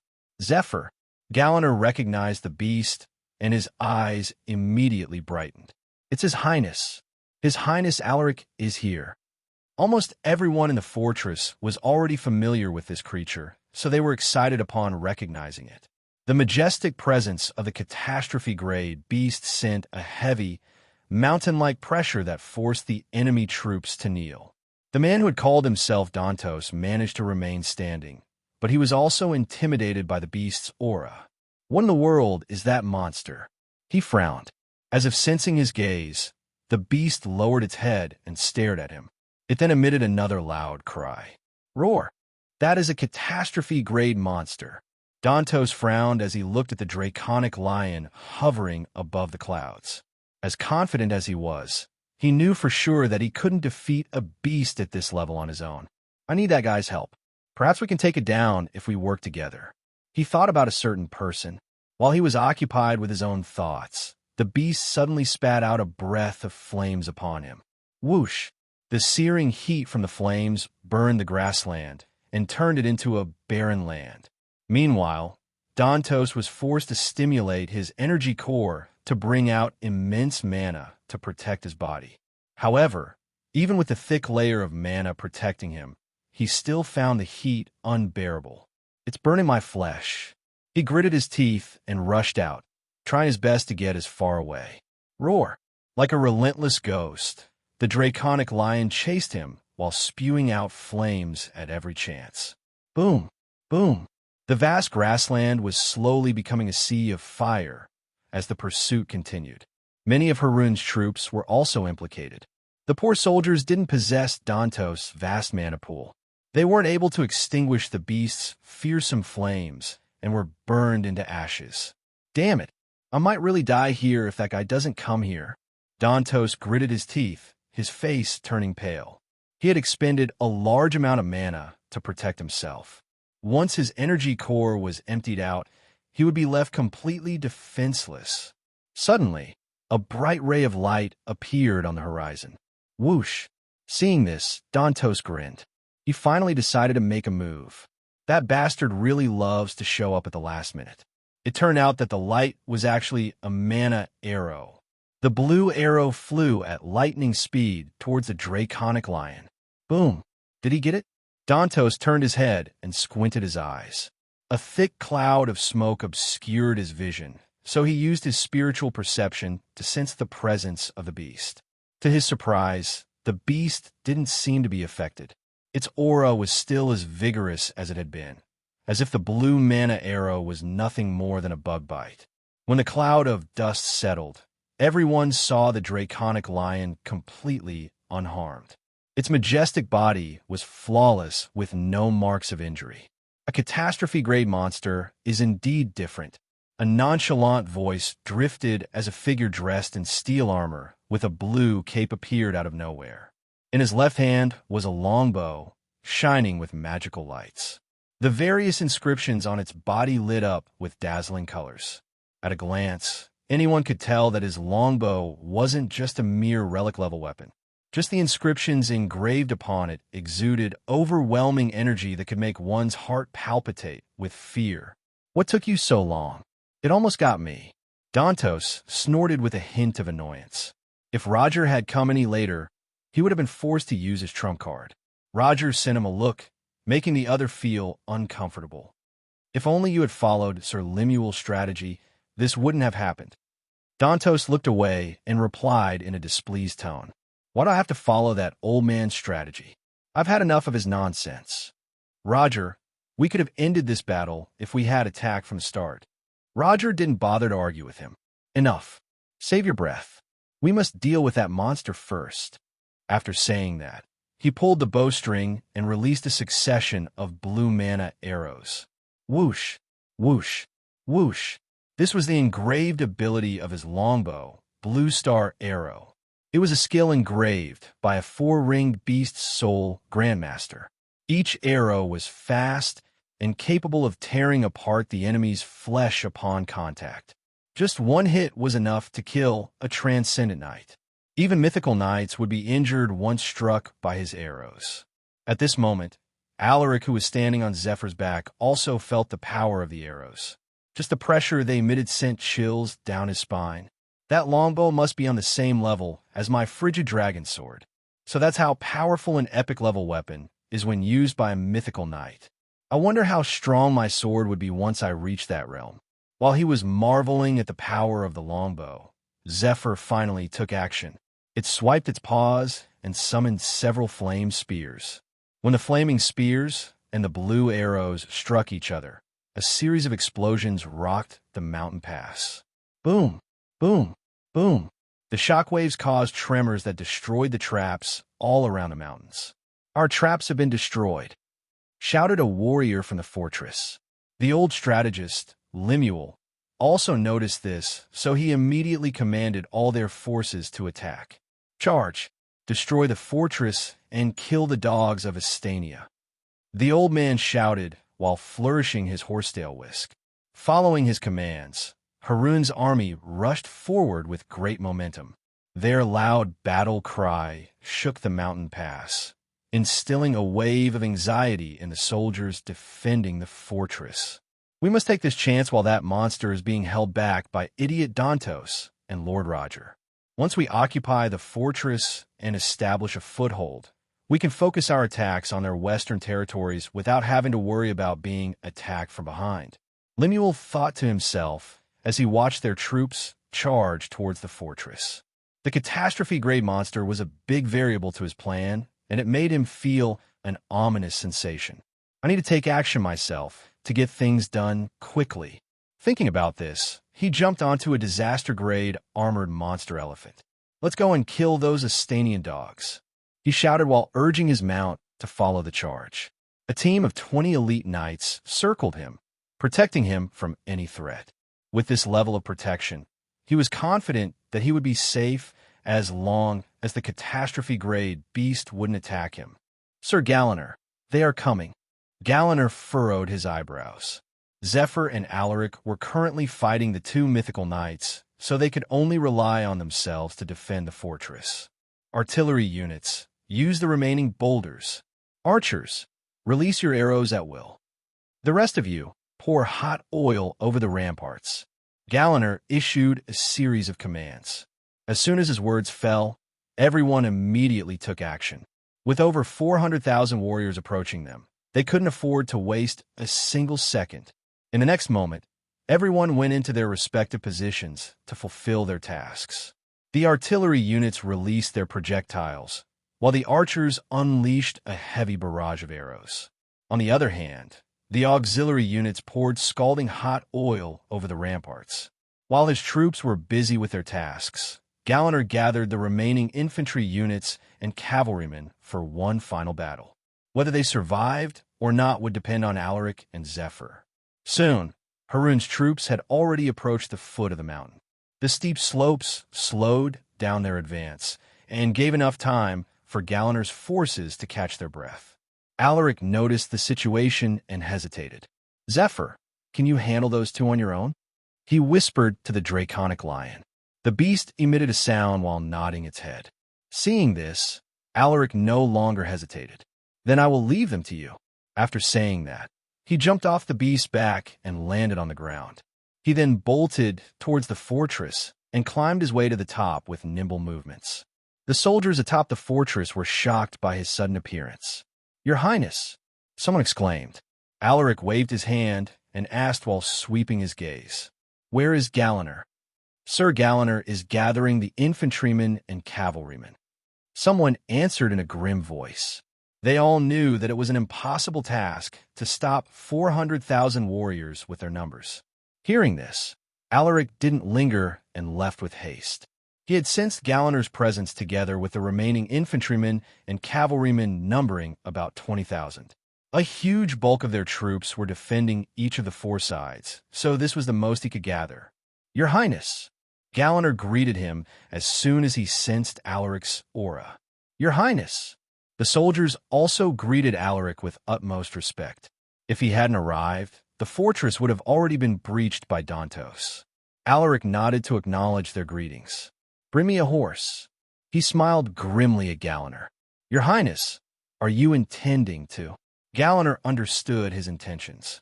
He wanted to dissuade Alaric from joining, but he knew that it would be useless. Without any choice, he could only follow his instructions. A horse was brought to Alaric. It was a disaster-grade war horse owned by a military officer who was unfortunately killed in battle. Alaric wasn't picky and quickly jumped onto the creature. He urged the horse to approach Galaner and remarked casually to ease the tension. "It looks like we will be fighting side by side again." "It is my honor, Your Highness." Galaner chuckled dryly. Alaric could sense that the enemy was close by. "They're almost here. It's time for us to go." Galaner nodded in agreement. He then raised his sword and shouted to the troops, "Warriors of Astania, prepare for battle." The gates were soon lifted and Galaner issued the command to charge. "Charge!" With him and Alaric at the lead, everyone rushed out of the fortress once more, shouting to ease their anxiety. "Kill! Defend the fortress!" Their forces looked tiny compared to Harun's troops, but not one of them hesitated to descend the mountain.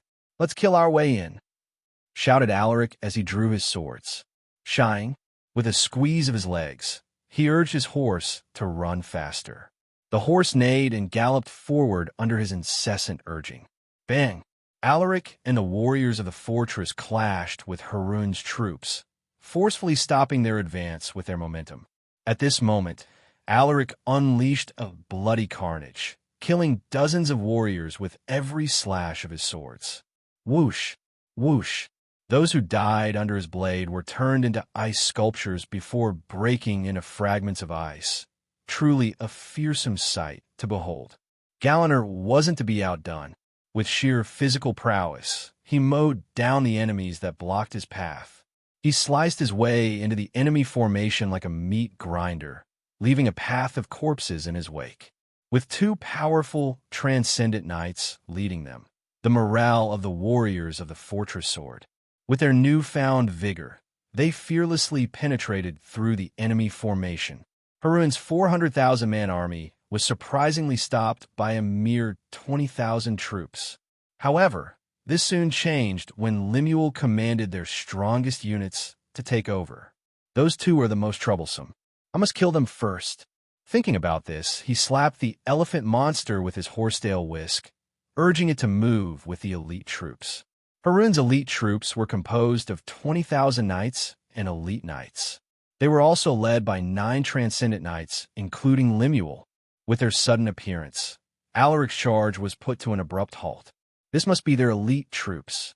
He frowned when he sensed the powerful auras emitted by the enemy warriors. He found himself trapped in an encirclement with nowhere to escape. Without hesitation, Alaric stimulated his energy core and unleashed a powerful burst of energy. He then imbued his swords with his overflowing mana to activate their abilities. Soon, the temperature around him dropped, making the enemy soldiers feel a chill. The abrupt change in the temperature caught them by surprise, and Alaric took this opportunity to release a flurry of slashes. Whoosh! Whoosh! With each slash, several warriors were turned into ice sculptures. The ground beneath his feet also froze and slowly turned into a land of ice. In this field, Alaric's abilities were enhanced. "Allow me to test my new sword techniques on you," he muttered as he executed the new techniques he had comprehended. A series of dazzling strikes were released, bringing about snowflakes that turned enemies into ice upon contact. The sword techniques that Alaric displayed seemed out of this world. Each move looked so magical that everyone didn't even know how they had fallen prey to it. Soon, the place around Alaric had turned into a world of ice and snow. He is a monster. How can we stop someone like that? Spread out. Don't stay too close to each other. Even an elite party could fall apart when faced with an impossible challenge. That was what happened to the warriors who had faced Alaric. They found themselves helpless before him. "Move out of my way." A deep voice suddenly drifted into everyone's ears. Everyone turned their gazes over and saw a man with a wolf pelt over his head and shoulders. His intimidating frame was over 7 feet tall, muscular, and covered in tattoos. As soon as he arrived, the soldiers of Harun exclaimed, "It's Lord Edgar." Alaric frowned. This man's aura was overflowing with vigorous energy. It felt like he was an untamable beast, vicious and dangerous. He quickly used his appraisal on him and discovered that the man they call Edgar was a transcendent knight. He wasn't just an ordinary transcendent knight, but someone whose strength was already on par with those in the top 20 of the Astanian Dragon leaderboard. "Who are you?" Edgar was holding a spiked mace, which the soldiers like to call Morning Star due to its shape that resembled a star. While keeping his gaze on the other party, Alaric stated his name in a calm voice. "Alaric." Edgar felt a bit perturbed by his indifference. He was surrounded by enemies on all sides, but he managed to remain calm. Edgar rarely encountered someone like this on the battlefield. "I am Edgar Finmore, commander of the Iron Cross Infantry Battalion. Alaric, I request a duel." Hearing this, everyone was stunned. They were in the middle of a war, but he actually requested a duel. Alaric was also taken aback. He didn't expect to meet such an old-fashioned warrior on the battlefield. Looking at the man's face, it didn't seem like he had any hidden motives. Is he that confident in his strength? Most of Edgar's attributes were higher than his own, but Alaric held the advantage when it came to techniques and pure combat abilities. With his SSS-rank swordsmanship trait, he could surmount the gap in raw attributes. As long as the enemy wasn't a mythical knight, Alaric was confident that he wouldn't be defeated. "With Aru as our witness, I accept your request for a duel." Alaric boldly responded, his response garnering mixed reactions from the crowd. With the unexpected duel from both warriors, the war between the two sides was temporarily put to a halt. It was as if they were confident that their representatives would win the duel. Meanwhile, Lemuel nearly had a migraine at the sudden twist of events. That fucking dimwit. Why did he have to challenge someone to a duel when we could easily defeat them with our numbers? I should have brought someone else instead of bringing Dantos and his cronies. He was filled with regret. He was hasty in gathering this army, so he accepted those who had volunteered to join them. Edgar was a highly respected warrior in Harun. His reputation was even greater than his own, who was appointed as the strategist of this army. Lemuel knew full well that he couldn't stop this duel. He could only hope that Edgar would defeat his opponent quickly. Hold on, did he call himself Alaric? That name sounds familiar. Lemuel frowned as he sorted his memories. Just as the duel had begun, he suddenly remembered where he had heard the name. It's him, Alaric Silversword, the son of Lucas Silversword and Jade Christine Astania. Lemuel was exhilarated. He had actually stumbled upon a member of Astania's imperial family. Not to mention that it was one of the recognized heirs who might inherit the throne. If I take his head, an unusual gleam flashed in his eyes as he looked at Alaric, who was currently fighting with Edgar. No matter the results, his head is mine. At this moment, Alaric and Edgar had already exchanged dozens of moves. Clang! Clang! Edgar held the upper hand when it comes to raw strength and speed, but Alaric was able to keep up with him using his superb sword techniques and nimble footwork. Everyone gave the two fighters enough room for the duel. It was tacit understanding from both sides, which also temporarily gave them some time to catch their breath. "Will His Highness be all right, sir?" A warrior whispered to Galliner, his voice filled with concern. Galliner was focused on the duel, but he still responded. "I have full trust in His Highness' abilities. He will not lose. What if those Harun bastards attack him in the middle of the duel?" Hearing this, Galliner's expression darkened. "I won't let that happen. You guys keep watch. If you see them making any unusual moves, stop them immediately." "Yes, sir." It wasn't just them who were wary. The soldiers of Harun were also closely watching their every move. While both sides were keeping each other in check, the battle between Alaric and Edgar was getting more intense. The two warriors had now activated the engraved abilities of their weapons and equipment. Clang! Clang! Bang! Bang! Your strength is not bad, but for how long can you control that short sword of yours? Edgar grinned while staring at his opponent's face. He noticed that Alaric's weapon was special. Its power wasn't something that a relic should possess, so he guessed that it was at the level of an artifact. Interesting. What is his background? Intrigued by his opponent's identity, Edgar was a bit distracted. This gave Alaric the chance to deliver some serious hits, which left wounds on his body. "I have underestimated you. I will be serious now." Edgar pounced at Alaric and unleashed a downward strike that seemed to be capable of tearing anything apart. Whoosh! Seeing this, Alaric wasn't flustered. He stimulated his energy core and unleashed more mana, which significantly increased the power of his swords. Clang! Sparks flew in all directions the moment their weapons clashed with each other. Alaric could feel his arms going numb from the impact, but it was still within his level of tolerance. With his mana powering his swords, Edgar failed to overwhelm him despite the clear difference in their raw strength. TSK. Edgar clicked his tongue, feeling somewhat annoyed. He had put a lot of strength and mana into that attack, but it didn't seem to have any effect on his opponent. His mana is surprisingly high for someone as young as him. Does his energy core hold more mana than mine? He frowned when he thought of this. The more mana one possessed, the more power they could execute. They could even surpass their physical limits as long as their mana was sufficiently powerful. I must end this battle now. Thinking about this, Edgar summoned 3/4 of his remaining mana to deliver his ultimate move. It was a technique passed down for generations in his household, a technique that doubled his attack power for a split second. It involved intricate control with mana, a specific set of movements, and breathing patterns. Without doing all three correctly, he would fail to unleash this power. However, Edgar had trained this technique for decades, and he was confident that he could perform it correctly. In the next moment, his aura abruptly rose. The sudden surge of mana caused violent fluctuations in the air around him. His wolf pelt fluttered vigorously.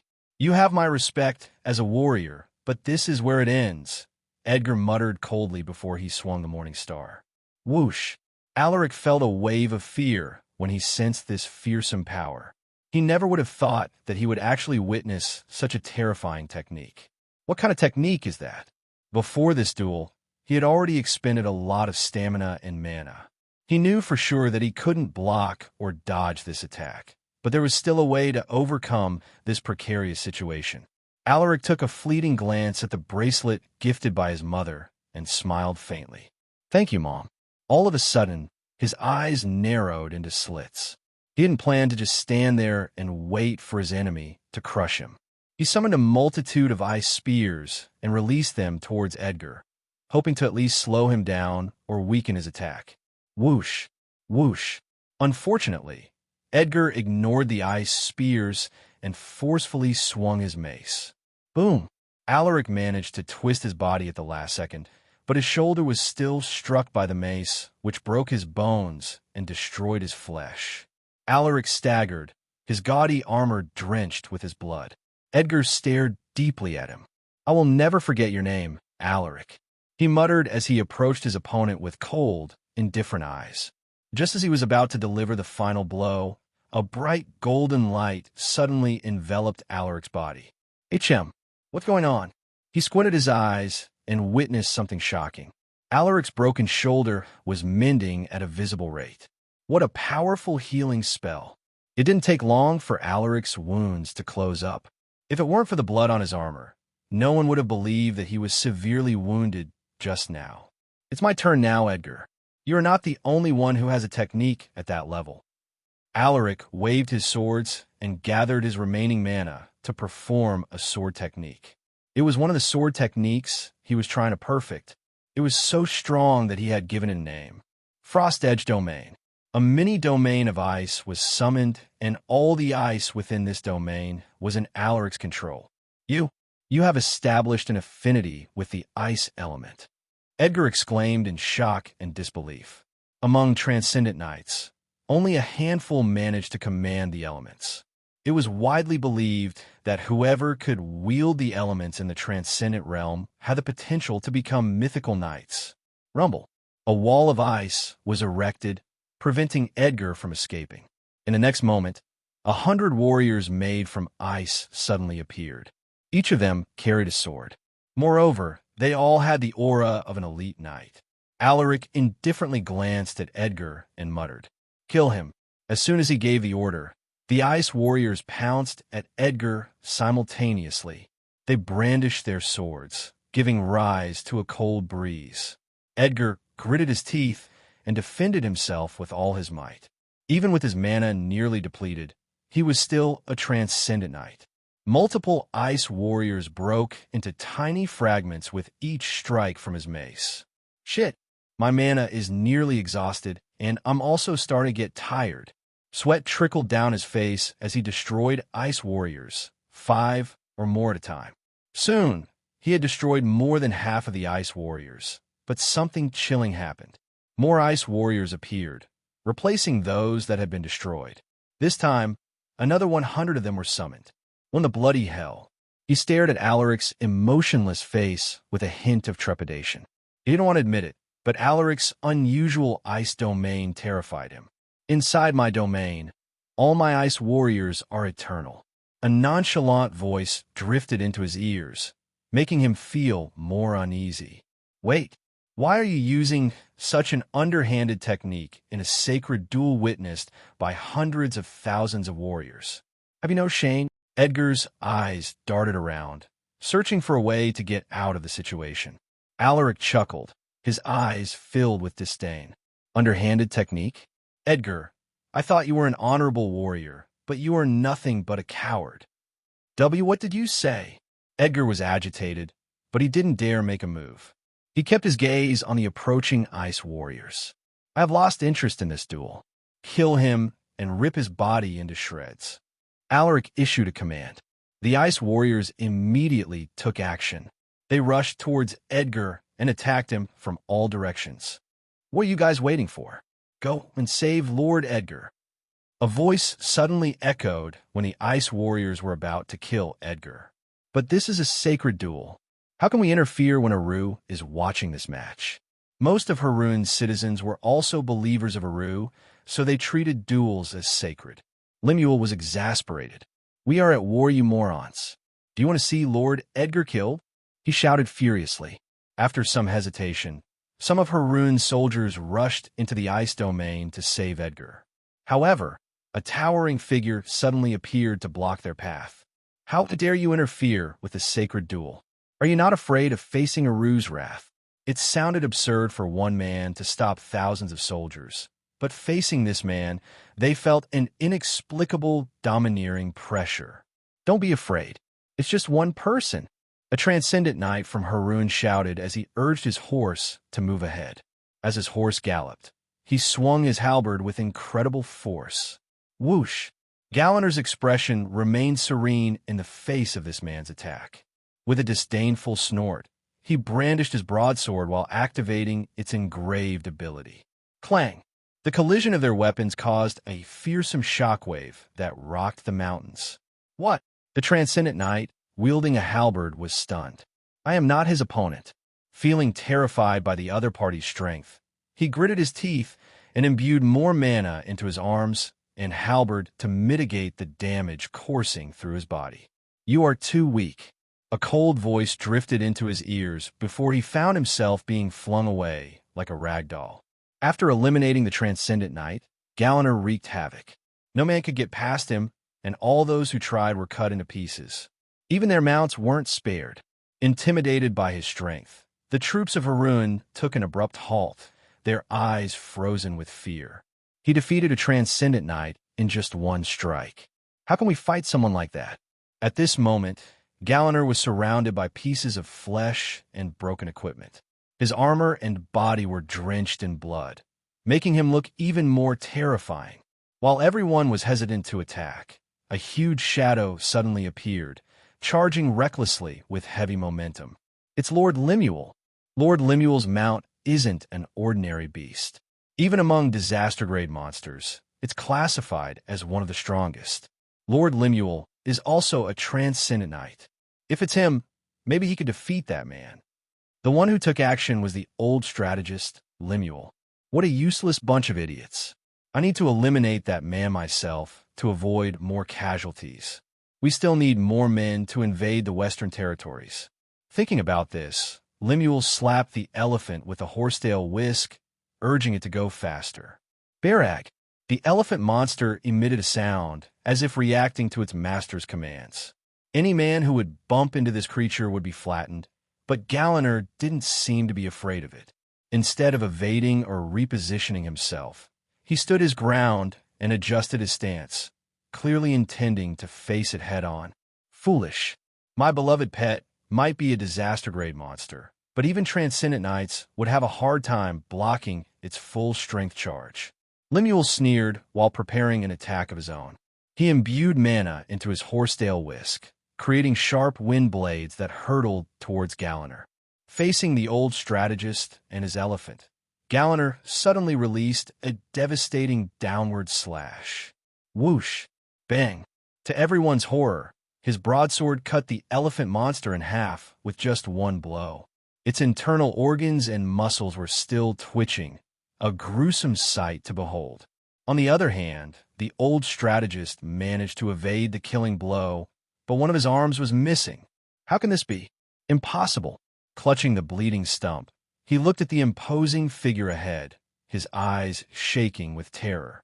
Galaner turned his head and locked gazes with him, making the old strategist flinch. You have disturbed the sacred duel. Even death cannot help you atone for your sins. Galaner approached him with an indifferent expression. Lemuel was scared witless. He turned around and shouted to the soldiers. Kill him. Don't just stand there. Kill that man. The soldiers couldn't believe what they saw. They were stupefied. It was only when the old strategist had shouted that they awakened from their stupor. They went into battle formation and rushed towards Galaner while roaring furiously. Kill him. Avenge our comrades. Galaner stared deeply at the old strategist who had escaped within the throng of people. What a slippery rat. He pulled his eyes away and focused his attention on the approaching enemies. If you want to get past me, then you will have to climb over my corpse. With a snort, he threw himself into the enemy formation. Meanwhile, Edgar was now taking the ultimate beating of his life. He had run out of mana, and he was exhausted. He could barely lift his mace, and he could no longer put up much of a fight. Even killing one ice warrior became a difficult task for him. Just how many of these ice warriors can he summon? He gritted his teeth while looking at the figure, indifferently standing behind the ice warriors. Edgar didn't know how many he had destroyed.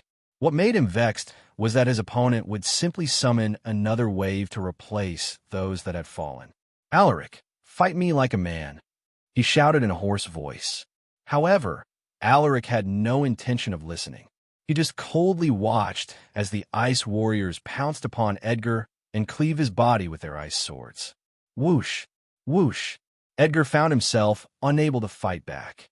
The unending wave of enemies drained his mana and stamina, leaving him with no energy to defend himself. Soon, his dominant arm was cut off. Arg! He grimaced as he tried to push his way out of the encirclement. The ice warriors continuously stabbed his body, leaving numerous bloody holes. Blurg! Spitting a mouthful of blood, Edgar fell to his knees while breathing heavily. Edgar collapsed, his eyes obscured by his blood, but he could still see the figure of his enemy. He wanted to say something, but an ice warrior suddenly stabbed his neck. "KHHSHHK. This must be retribution for my sins. Father, grandfather, I am ashamed of myself." The light in his eyes slowly vanished, and his breathing soon stopped. Alaric didn't have the time to rest even after his opponent's death. He noticed that Galliner and the warriors of the fortress were doing their best to hold back the enemies. I must help them. Thinking about this, he rushed to aid Galliner first, who was in a terrible position. "Your Highness!" Galliner already knew that Alaric would win the duel. "Let's chat later. We should deal with him first," Alaric shouted while wildly swinging his swords. Galliner nodded in response, his face looking grim. The two fought side by side, killing hundreds of enemies in a matter of minutes. However, the wave of enemies seemed endless. No matter how many they killed, more people would replace them. Even with their high mana levels and overwhelming battle prowess, exhaustion slowly crept into their bodies. As the battle dragged on, their movements became sluggish, and it was getting increasingly difficult to defend themselves. "Your Highness, you must retreat to the fortress. I will gather our remaining men to pave a way for you," Galliner suddenly shouted. Hearing this, Alaric smirked and replied with a mysterious expression. "It's all right, Galliner. They will be here soon." Galliner was baffled by his response, but he no longer said anything and just focused his attention on the battle. He couldn't afford to lose focus, since a single error would mean death. The battle continued for another half an hour. It was intense and grueling, but both Galliner and Alaric somehow survived. Both men stood atop a mountain of corpses, barely standing. Among the 20,000 troops that had followed them, more than 15,000 were already killed. The remaining few thousand were worn out, but they couldn't even get some rest. "They are already out of mana. Don't be afraid." The old strategist's gleeful voice echoed across the mountain pass. "Just a little bit more." Lemuel stared at Alaric, who was using one of his swords as a crutch to prevent himself from falling over. With just a glance, he knew for sure that this guy was done for. "As long as I can get his head, I will be rewarded with enough resources to help me advance to the next realm." He laughed coldly in his heart. However, he didn't dare get close to Alaric and Galliner. Just the two of them managed to kill thousands of men on their own. The strength of the two warriors made him terrified. Just then, the ground suddenly trembled. Lemuel was startled when he sensed the shaking of the ground. "Is it the catastrophe-grade monster?" He looked around and saw that the monster was still fighting the two mythical knights in the distance. Their battle was so intense that they destroyed an entire mountain. No, something else is coming. It didn't take long for him to discover an approaching army, rushing towards Ackland Pass with great momentum. "Lord Lemuel, enemy reinforcements are coming. What should we do?" Lemuel didn't respond. He stared at the approaching army and assessed their numbers. "There are about 100,000 of them. We still outnumber them, but our troops are already exhausted. If we clashed with their troops, we would only suffer heavy casualties." He frowned, his heart beating with anxiety. He was so close to fulfilling his objective, but another variable had appeared. Should I kill the prince first, or should I order a retreat? Gritting his teeth, he hesitated. Damn it, he cursed under his breath. He observed the battle situation and reluctantly ordered the retreat. Sound the horns. We are retreating. Upon hearing his voice, Harun's troops sounded their horns, signaling their retreat. Lemuel glanced at Alaric's figure and left in haste. Giovanni could see the large swarm of enemies on the mountain pass. Our warriors are still alive. Faster, everyone! He shouted to the troops behind him. He had brought the reinforcements stationed at the borders of the Western territories. They had prepared these troops in case Harun launched their attack. When he received the letter sent by the people from Aklan Pass, he thought that they wouldn't make it in time. However, he witnessed something beyond his wildest imagination. The fortress in Aklan Pass, with just 50,000 soldiers, actually managed to stop 400,000 troops. No matter the results of this war, he knew that this battle would go down in history as one of the most unbelievable sagas. Turning his head, he saw Alaric's tamed monster fighting against two warriors with oppressive auras. Mythical knights. He wasn't unfamiliar with this aura, since his father, the Emperor, possessed the same overwhelming power. Your Highness, the enemies are retreating, someone reported, pulling him from his thoughts. Hearing this, Giovanni frowned. Harun outnumbered them by over 4 times, but they actually decided to retreat. What did this mean? It meant that their troops were exhausted. Realizing this, Giovanni drew his sword and imbued mana into his horse while urging it to run faster. Don't let them get away. Chase them. He bellowed. Astania's troops quickly answered his call. Kill them. Kill the enemies. With the second prince leading the charge, everyone fearlessly followed. Your Highness, please stay close to me. Giovanni's right-hand man, Andre Thompson, reminded him. Lord Andre, don't get left behind. Giovanni snorted. Looking at his stubborn expression, Andre could only helplessly follow. To think that the once arrogant prince would actually do something like this. Just what kind of spell did Alaric cast on him? In the past, Giovanni would have never done something so reckless. He would only command his subordinates to do the most difficult tasks while he would just wait for the results. However, since he came to the Western region, it was like he had suddenly become a different person. Well, it's not like this is a bad thing. Andre smiled faintly as he watched Giovanni's back. With the arrival of Giovanni and more than 100,000 warriors, Harun's troops left the mountain pass without hesitation. However, Giovanni didn't plan to let them leave without making them suffer. Under his command, they chased after the retreating enemy troops and harassed them continuously for several miles. This assault resulted in the deaths of over 20,000 warriors from Harun's side. Giovanni was still unsatisfied, but he no longer pursued the enemies since they had traveled far from Aklan Pass. He was worried that Harun had more troops hidden somewhere, so he ordered his army to return to the mountain pass. We are heading back. Sound the horns, he shouted as he stared at the enemies who were moving further and further away. Bram! At the sound of the horns, Giovanni's troops turned around and headed back to Aklan Pass. Upon their return, they saw the aftermath of the battle. There were dead bodies scattered all over the place. The Green Mountains were drenched in blood, and the vast grasslands had turned into hell. It was bloody and gruesome. The strong scent of blood would make even the toughest man frown in disgust. Lifting his head, Giovanni saw the few thousand survivors sitting in the middle of the corpses, tired and exhausted. Tend to the injured, and check if there are any survivors. Healers, prioritize those with severe injuries and leave the rest to the doctors. The rest of you, make sure that all enemies are dead.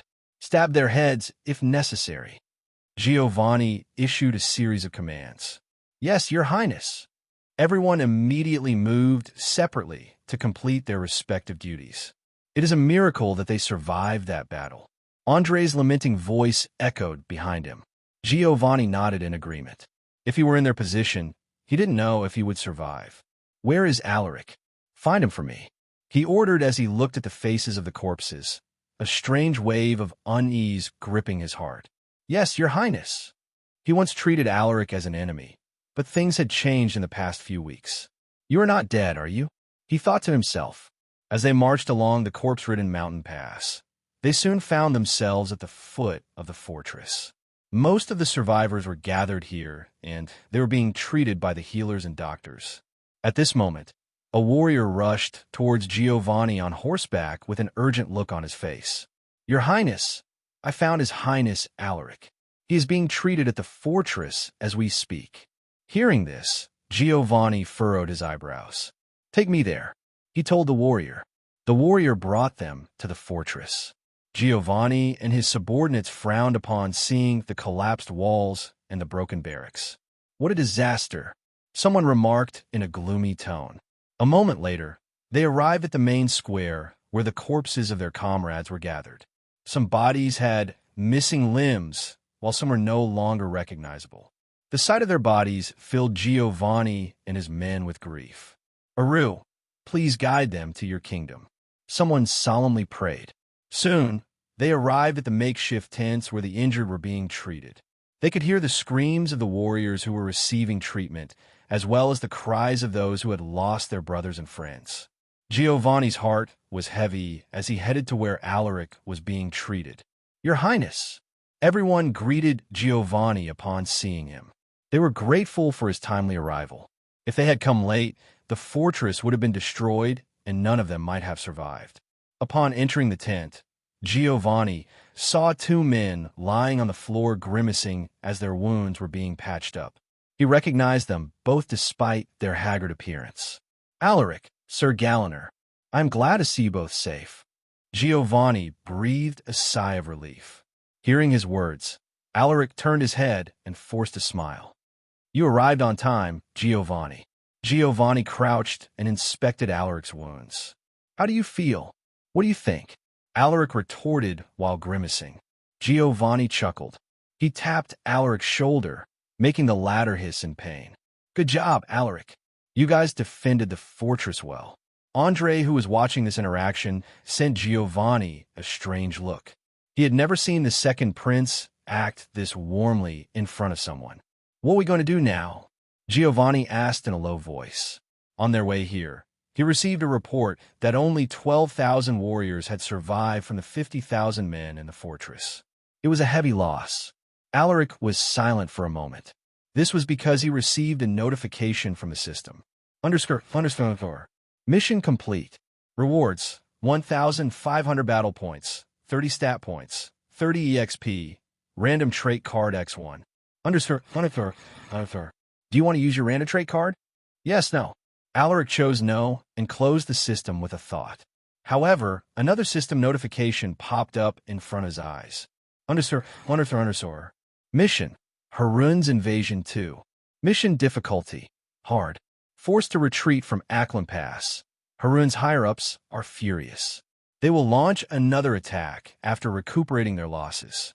Defend the fortress and don't let them gain control over the mountain pass. Mission rewards: 1,500 battle points, 30 stat points, 30 EXP, random trait upgrade card X1. They still haven't given up on Acklam Pass. The mountain pass was a strategic location. It was easy to defend and difficult to attack. Whoever took control of the mountain pass would have the advantage in the coming battles. Thinking about this, he stared at Giovanni and replied in a grim voice. "No matter what happens, we must defend Acklam Pass. Once they take control of the mountains, they would gain a foothold which would be difficult to take back." Giovanni took a deep breath and frowned. Alaric's words were true, but they were up against an army that was almost 4 times their size. After some thought, Giovanni eventually nodded his head. "All right, we will defend the mountain pass. However, with the fortress in shambles and the troops exhausted, how do you intend to stop their army?" Giovanni asked. The fortress was severely damaged, and it would take some time before everything could be repaired. Furthermore, the soldiers, especially the survivors from the fortress, were still not in perfect condition for another battle. Some of them had developed mental trauma that even a healer couldn't treat. Alaric was also aware of this. He had seen the state of the fortress and the conditions of the survivors. Even with Giovanni's reinforcements, they were still at a disadvantage. "We will wait. I have sent word to Exler. As long as we can get him to send the Griffin Knight's order, We will have a reliable force that can help us in the coming battle. Alaric responded as he slowly sat up with the help of the doctors. Hearing this, Giovanni and Andre were stunned. The Griffin Knights order that he mentioned was an aerial unit under the imperial family's command. It was a powerful force with 10,000 knight riders, with each knight possessing a griffin at the fatal grade or disaster grade. However, there was one problem. Without the emperor's approval, no one could take control of the Griffin Knights order, not even the crown prince.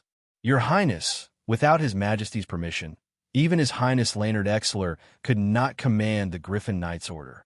Andre reminded with a frown. Sir Andre is right, Alaric. The Griffin Knights order is indeed powerful, but we do not have the authority to command them. Giovanni sighed while shaking his head. Alaric smiled faintly at their words. I know what you two are thinking.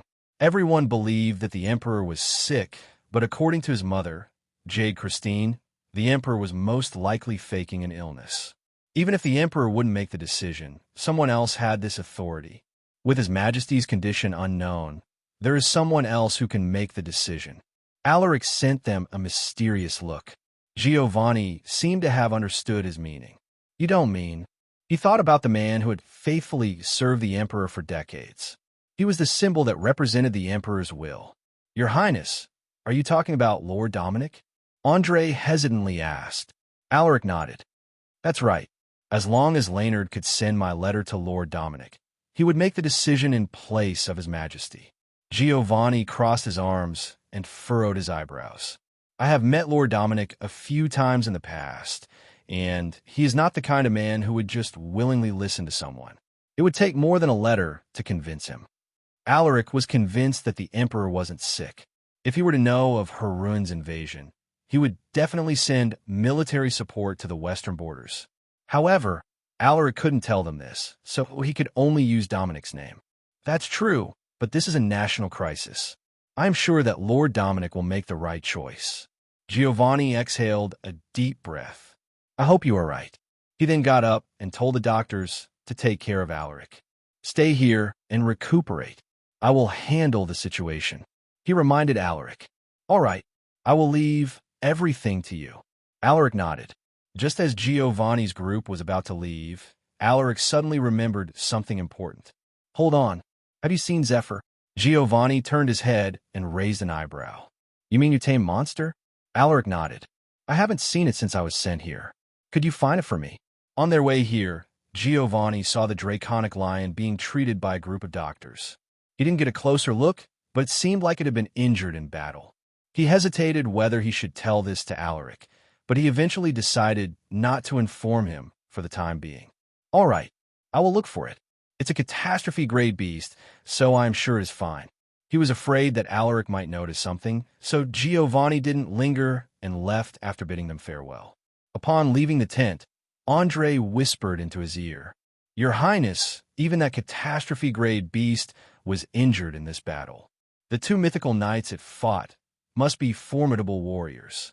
Giovanni nodded with a grave look. I know. Don't mention this to Alaric for now, and make sure that no one will speak of it. Otherwise, he might leave the tent and delay his recovery. Hearing this, Andre lowered his head. Yes, Your Highness. I will inform every one of your words. After saying this, he left to complete his task. Meanwhile, Giovanni headed to where he had last seen the draconic lion. Soon, he arrived near the fortress's main gate where a large crowd had gathered. His arrival drew everyone's attention, and they immediately made way for him. Your Highness! Greetings, Your Highness!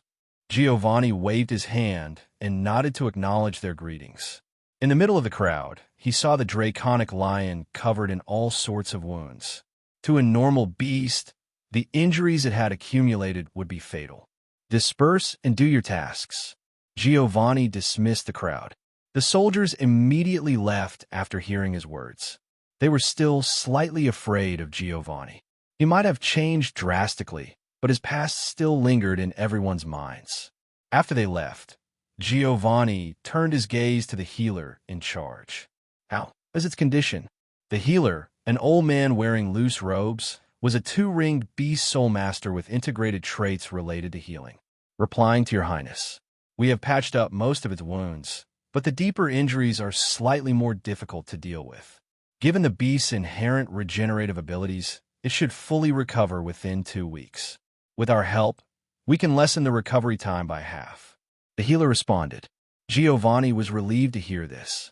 The draconic lion would be crucial to the next battle, so having it fully recovered was their top priority. If you need anything for its recovery, don't hesitate to send someone to inform me. He reminded the old healer. I obey your words, Your Highness. Inside the tent, Alaric opened the system, and a notification popped up in front of him. Do you want to use your antitrade card? Yes, no. Alaric pressed yes. You have awakened the SS rank Ruthless Slaughterer trait. An SS rank trait. Alaric was pleasantly surprised. It sounds strong, but also ominous at the same time. Suddenly, a rush of information flooded his mind. Arg. Unlike the previous traits he received, this one brought him an immense headache and an overwhelming sense of nausea. Foreign memories were forcefully integrated into his mind and became his own. Your Highness, are you all right? Your Highness, what's wrong? Hey, doctor, what's going on? Everyone inside the tent panicked when they saw Alaric trembling while clutching his head. Even Galliner couldn't stop himself from worrying. Your Highness. Alaric could hear their words, but the pain he was feeling was so strong that he could barely maintain his sanity. To smooth his rampaging mana, he stimulated his energy core. The stabbing sensation slowly subsided, and his breathing soon returned to normal. He opened his eyes and found himself surrounded by a group of people looking at him with great concern. Alaric, what happened? Giovanni asked while inspecting his wounds. He rushed here when he heard that something had happened to Alaric. With a face full of sweat, Alaric forced out a smile. It's nothing.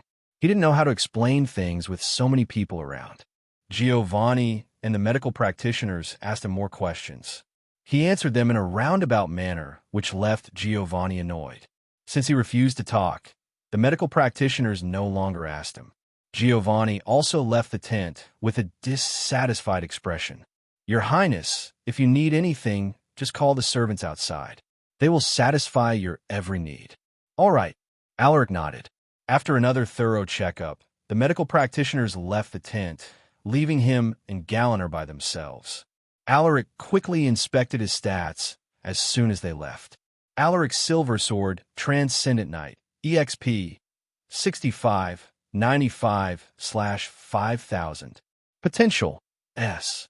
Traits, Horseback Riding, B. Swordsmanship, SSS. Ruthless Slaughterer, SS. Close Combat, B. Archery, D. Hunting, C. Tracking, C. Sixth Sense, C. Monster Affinity, C. Mana Gathering, C. Appraisal, B. Strength, 300. Stamina, 300. Agility, 300. Vitality, 300. Endurance, 300. Mana, 305. Battle points, 1,100, 2,600. Stat points, 65, 95. Requirements for the next advancement: 5,000 EXP, 500 in all attributes, and 25,000 battle points. The progress is small. It could have been faster if I hadn't participated in this battle and just focused on doing my daily missions. He thought, but he knew that he couldn't just ignore the situation on the western borders, especially when Harun's attack was most likely related to his birth mother openly ignoring her arranged marriage with their crown prince. If Alaric had chosen to ignore the invasion, his guilt would have gnawed at his heart. Thinking about this, he closed the system with a heavy sigh. The Ruthless Slaughterer trait is indeed formidable. The more people I kill, the stronger I become. The only downside is that it also brings strong negative emotions that will slowly eat away at my mind. In short, I will become crazier the more I kill. Can I even control this power? The happiness brought upon by awakening an SS rank trait vanished. Meanwhile, in the capital city, Cadera, inside the Crown Prince's private residence. The Crown Prince, Leonard Exler Astania, received Alaric's letter. Exler thought that it was just an update on the situation in the western borders, but when he read the contents of the letter, his expression suddenly changed. Harun, I never thought that they would be this crazy. To think that they would invade our land just because of a woman.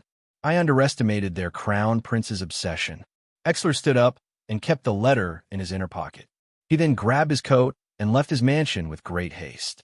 He entered his carriage and said, "Bring me to the imperial palace." The coachman sensed the urgency in his tone, so he didn't dare delay him. "Yes, your highness." Inside the carriage, Exler rubbed his temples. There was another thing in the letter that made him surprised.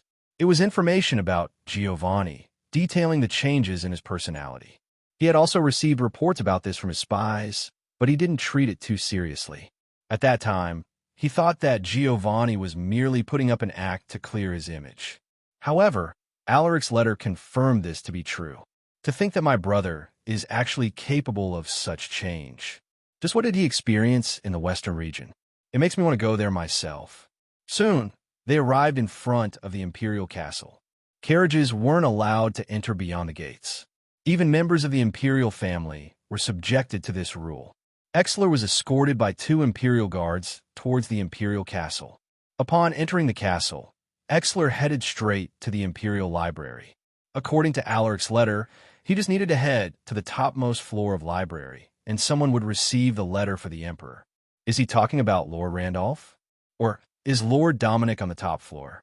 Exler could guess what Alaric's plan was, and it made him question whether he had already met with that person. On the second level, he saw an old man leaning on the recliner with sleepy eyes. "Greetings, Lord Randolph." Exler respectfully greeted the old man. He might not look like it, but this old man was a 3-ring beast soul master. "Oh, your highness, to what do I owe this pleasure?" The old man slowly got up and beamed at him. "I need to go to the top floor to deliver a message." Exler knew that he couldn't force his way up, so he could only hope that this old man wouldn't make things hard for him. Randolph frowned upon hearing this. The smile on his face vanished and was replaced with a grim look. "I apologize, your highness, but I cannot allow you to go there. Lord Randolph, this is an important message. It came from the western borders." Exler didn't give up. Randolph was about to respond when he heard a voice that only he could hear. "Bring him here." Randolph stared deeply at the crown prince and said, "Your highness, please follow me." Hearing the sudden change in his tone, Exler's eyes flashed with profound light. He followed Randolph to the topmost floor. He wanted to ask the old man, but decided not to say anything when he sensed the unusual tenseness of the atmosphere. "We are here." Randolph suddenly stopped. He turned around and looked at the crown prince and said, "Someone will come here soon. Please wait here, your highness."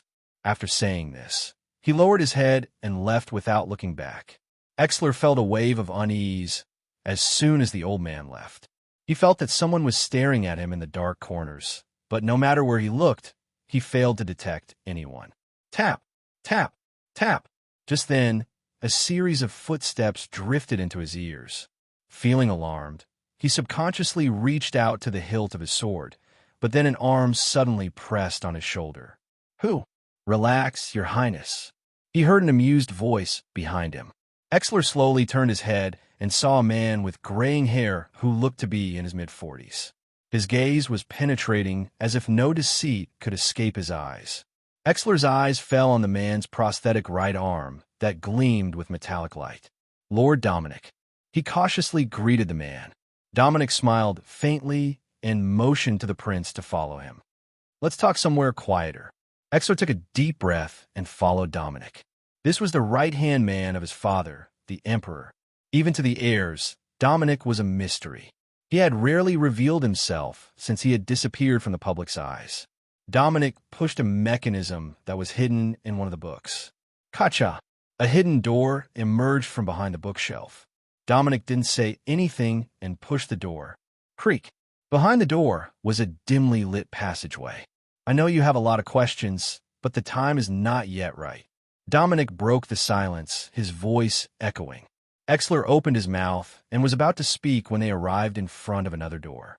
Dominic opened the door, revealing a small room without any decoration.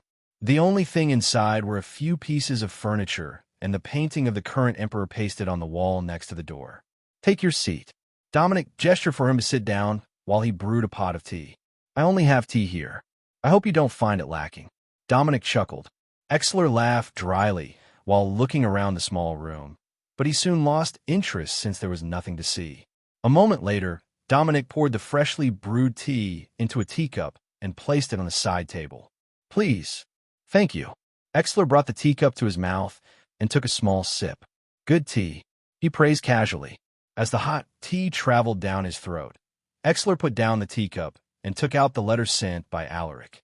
"Lord Dominic, I came here to deliver this letter." He put the letter on the side table and pushed towards Dominic. Dominic stared deeply at him and grabbed the letter using his prosthetic hand. While he was reading the letter, Exler took another sip of tea. 5 minutes later, Dominic put down the letter and said, "You have nothing to worry about, Your Highness. I have already sent the Griffin Knights' order to the western borders. They should be there any time now." Hearing this, Exler's eyes lit. "That's great. Thank you, Lord Dominic." He felt as if a heavy burden had been lifted off his chest. Dominic smiled faintly. "Do you still have anything else you want to tell me?" Exler fell into deep thought. He looked at Dominic and asked in a low voice, "How was His Majesty doing?" Dominic didn't respond right away. He poured tea for himself and took a light sip before he replied. "His Majesty told me not to disclose anything about his condition. Please forgive me, Your Highness." "I see." Exler was a bit disappointed, but he didn't press the matter. The two chatted about other matters before Exler excused himself. "The tea was great. I will come and visit you again soon, Lord Dominic." Dominic smiled and nodded his head. "My door is always open for you, Your Highness." After the Crown Prince left, Dominic returned to his seat and revealed a thoughtful smile. "Other than the Griffin Knights order, that person is also there.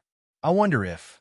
Further away from Ackland Pass was a vast expanse of grasslands. When viewed from above, one could see a military encampment surrounded by earthen walls. This was the base camp of Haroun's troops. At this moment, a gloomy atmosphere loomed over the camp. Everyone expected their victory to be certain, but reality had proven them wrong. "Damn it, that beast almost got me killed." A furious roar echoed from inside the biggest tent, which had been erected at the center of the camp. Inside the tent were 3 people covered in bandages. "Please calm down, Lord Dantos." Lemuel forced out a smile. "Old man, how do you expect me to calm down? Can't you see what happened to me?" Dantos was seething with fury. Lemuel stared at Dantos, who had lost an arm, and inwardly cursed him. "Serves you right, you goddamn idiot." "Enough." A calm voice drifted into their ears. They immediately shut their mouths and glanced at Roger. "We failed this time because we weren't aware that the enemy had a catastrophe-grade monster. If we weren't held back by that beast, we would have already taken control of Ackland Pass." Roger spoke in a cold voice. It was obvious that he was expressing his displeasure towards their information department. If they had known that there was a beast at that level in the western borders of Astania, they would have been more cautious in their approach. "Bring the head of the information department here at once." He spoke in a tone that didn't allow any refusal. "Yes, my lord." Lemuel nodded and left right away. He was afraid that Roger might kill him if he delayed any further. Looking at the expressionless Roger, Dantos didn't dare speak and just sat there in silence. He had seen how this man had wounded the catastrophe-grade beast. Although Roger was also injured, the feat he had done was something he couldn't achieve. The next day, in Ackland Pass, everyone gathered outside the fortress to send off the warriors who had fallen in battle. Even Alaric, who hadn't fully recovered, participated in the ceremony. At this moment, a group of clerics from the church was praying for the souls of the deceased. They were reading the sacred texts before the crowd, enveloping everyone in a solemn atmosphere. Soon, a group of warriors lit the bodies of the deceased. Alaric clenched his fists as he watched the roaring flames slowly consume the corpses. "We could not even give them a proper burial," he muttered with a heavy sigh. Giovanni, who stood next to him, tapped his shoulder and comforted him. "Don't blame yourself. We are at war, and this is the best that we can do for them." Alaric didn't respond. He just nodded his head and closed his eyes to pray for the souls of those who had departed. "Aru, please guide the souls of these brave men to your divine kingdom." 2 hours later, the ceremony concluded and everyone dispersed. There were still many things to do, and they didn't even have the time to mourn for the departed soldiers. You should return to the tent. You still haven't recovered. Your wounds might open up if you move around. Giovanni reminded him with a stern look. Alaric shook his head and replied, I will visit Zephyr first. I heard that it was seriously wounded during the battle. Someone told him that Zephyr was injured, so he was worried about its condition. Giovanni sighed. All right, I will take care of the rest here. You should go now. Alaric nodded and left in a hurry. Giovanni pulled his eyes away from him and turned his head toward the soldiers who were busying themselves with their tasks.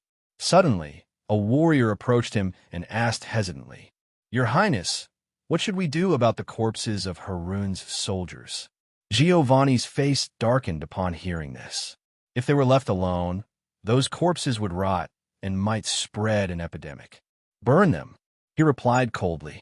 Yes, Your Highness. The warrior nodded and left right away. Alaric went to find Zephyr and found it near the main entrance of the fortress. He saw a group of doctors and healers tending to its injuries. They looked afraid, but they still continued with their tasks. When he arrived, everyone quickly spotted him. Your Highness! Greetings, Your Highness! Alaric smiled faintly and waved his hand. Don't mind me.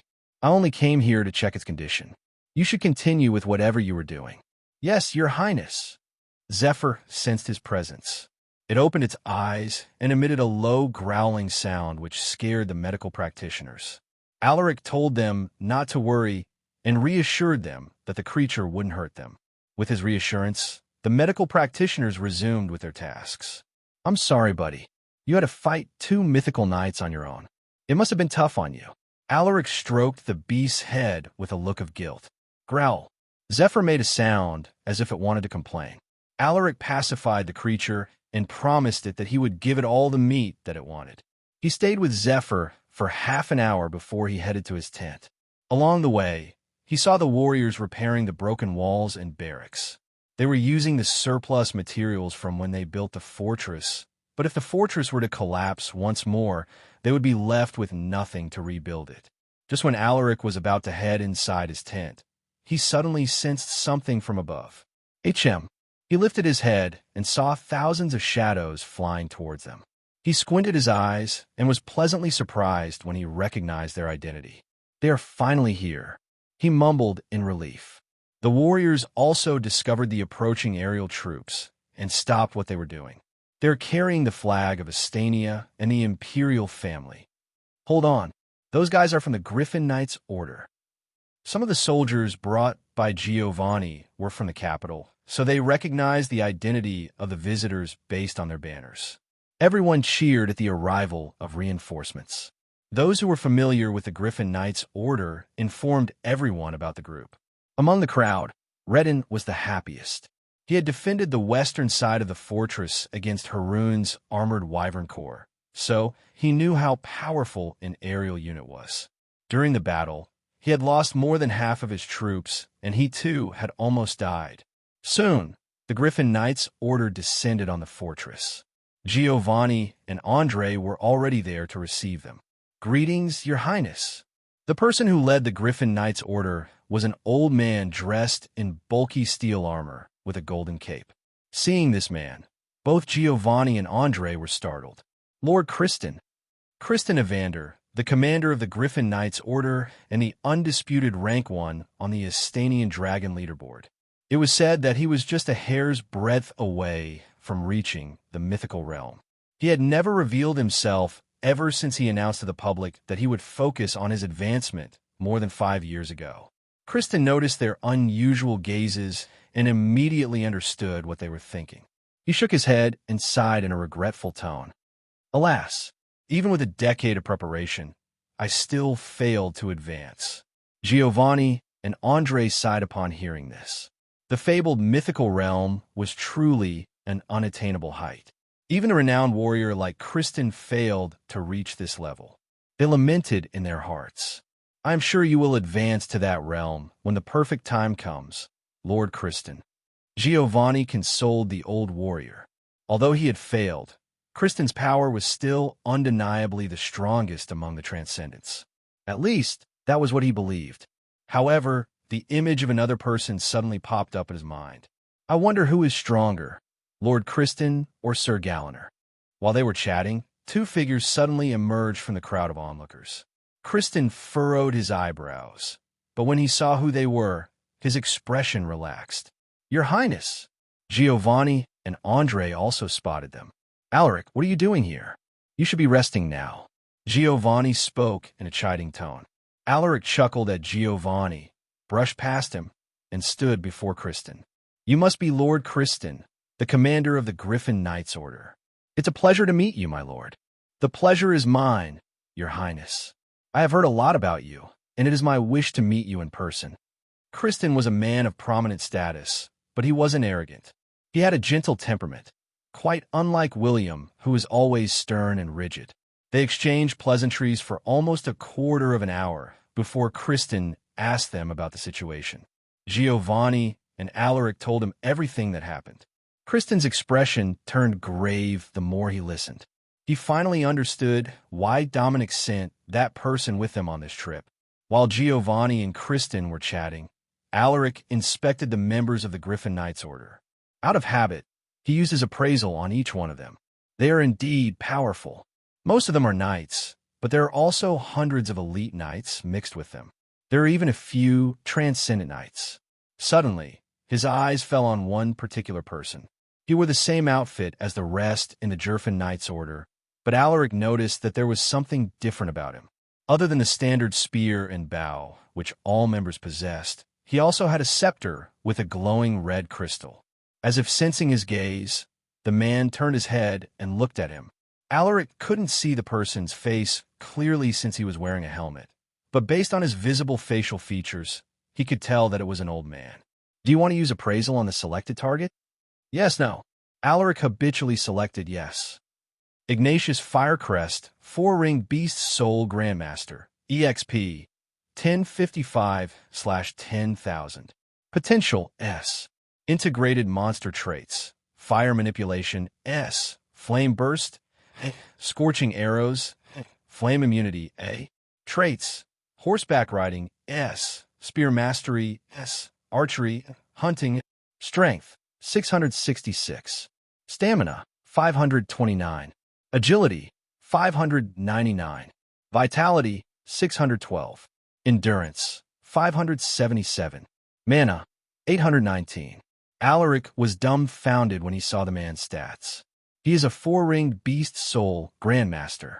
To think there is actually someone at this level hidden in the Empire. Alaric quickly retracted his gaze, his heart shaking with excitement.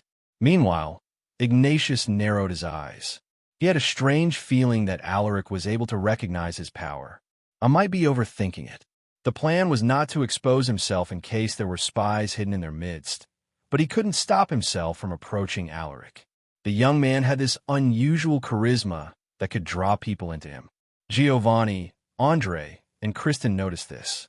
Both Andre and Giovanni didn't recognize him, but Criston knew who he was, so he didn't know what to do. Giovanni was about to come over when Alaric motioned for him to stop. This left him curious about the old man's identity, so he asked Criston, Lord Criston, who is that gentleman? Oh, it's just an old member of our Knights Order. Criston casually replied, but this was also true. Ignatius was indeed a member of the Griffin Knights Order. In fact, he was the former commander, but Criston didn't bother to explain this. Giovanni furrowed his eyebrows. He felt that Criston was hiding something, but he decided not to inquire further since the old man didn't seem to have the intention of talking about it. Meanwhile, Ignatius invited Alaric to chat with him privately. The latter didn't know the old man's intentions, but he was also curious to know what he wanted to discuss. Alaric excused himself and left with Ignatius. The two headed somewhere quieter. Do you know me, Your Highness? Ignatius asked while staring deeply at Alaric. Alaric shook his head. I don't recognize you, my lord. However, I can vaguely sense your strength. If I'm not wrong, you're either a mythical knight or a 4-ring B-Soul Grandmaster. Alaric didn't want anyone to find out about his appraisal trait, so he answered ambiguously. Hearing this, Ignatius squinted his eyes and chuckled. Not bad. You have discerning eyes. Even Andre wasn't able to sense my strength. While saying those words, he removed his helmet, revealing a face wrinkled with age. Based on his appearance, he looked like someone in his late 60s, but Alaric knew that he was a lot older than that. My name is Ignatius Firecrest. I'm a four-ringed B-Soul Grandmaster. It's an honor to meet your highness. The old man smiled faintly. Alaric put on a look of surprise. He hurriedly bowed to the old man and said, "The honor is mine, Lord Ignatius." The old man quickly grabbed his shoulder and reminded him, "Please don't inform anyone about my identity, your highness. Not even the people around you. There might be spies in our midst, so we should be careful." "I see. I was thoughtless. Please forgive me, my lord." Alaric apologized. He understood the old man's worries. If someone were to discover that they had a four-ringed B-Soul master, Harun would definitely be more cautious. They might even ask for more support. "It's all right." Ignatius didn't blame him and just chuckled. "By the way, I saw a draconic lion at the catastrophe grade, and I heard that it is your tame beast."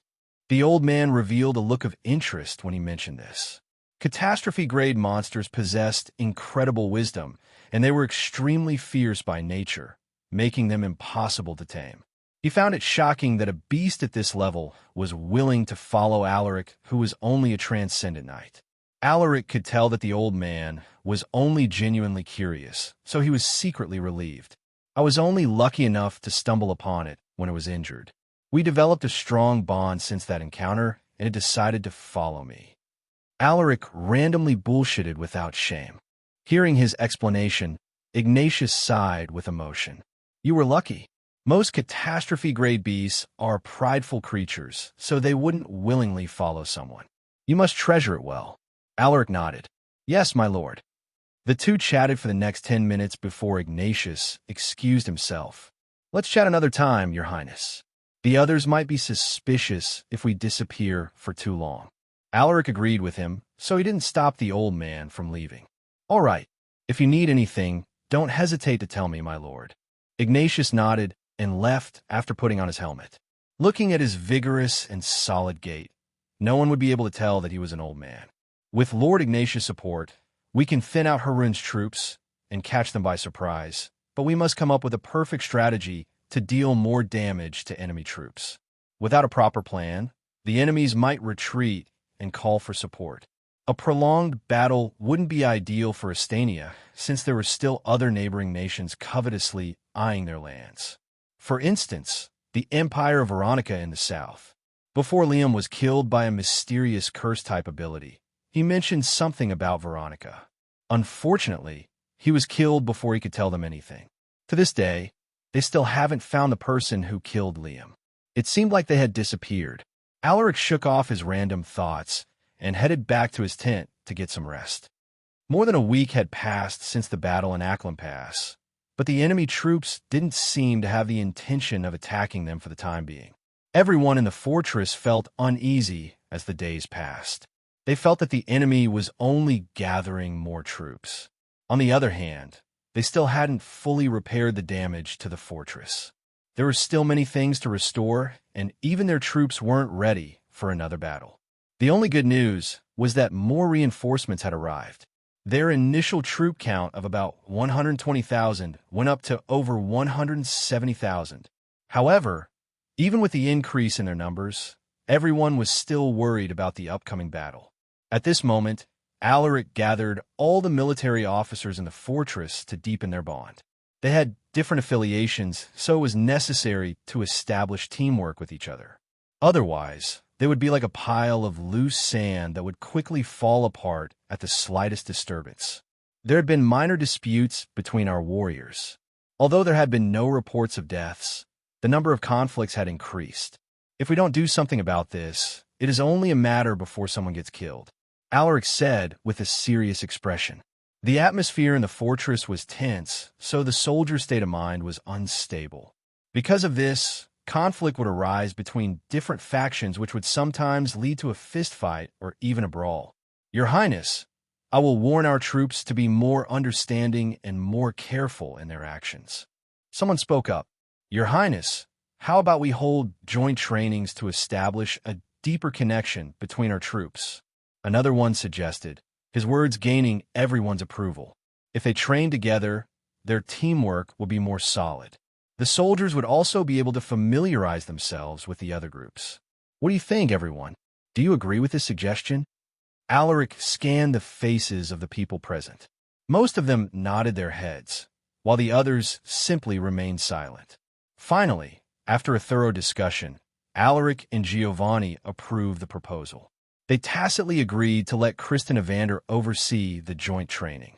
With his presence and his status, no one would dare to cause any trouble. Soon, the joint training of the troops began. The days passed in the blink of an eye, and another week went by. Harun's troops didn't show up, so the joint training continued without pause. With the efforts of Kristen and the military officers, the army became more solid than it was before. On the 18th day since the battle in Acklam Pass, Harun's troops finally appeared. Sound the horns. The enemies are coming. Get your equipment and weapons. Everyone to your stations. The military officers barked out, issuing orders to their troops. The soldiers moved in an orderly manner, showing the results of their training. Everyone moved to their respective positions and waited for further command. At this moment, Alaric wore his armor and stepped out of his tent. "Bring me a horse," he shouted. A moment later, a warrior brought him a disaster-grade war horse which had been prepared for him. For this battle, he would be leading the cavalrymen together with Galliner. Giovanni would stay at the fortress to take command, while Andre would lead the infantrymen.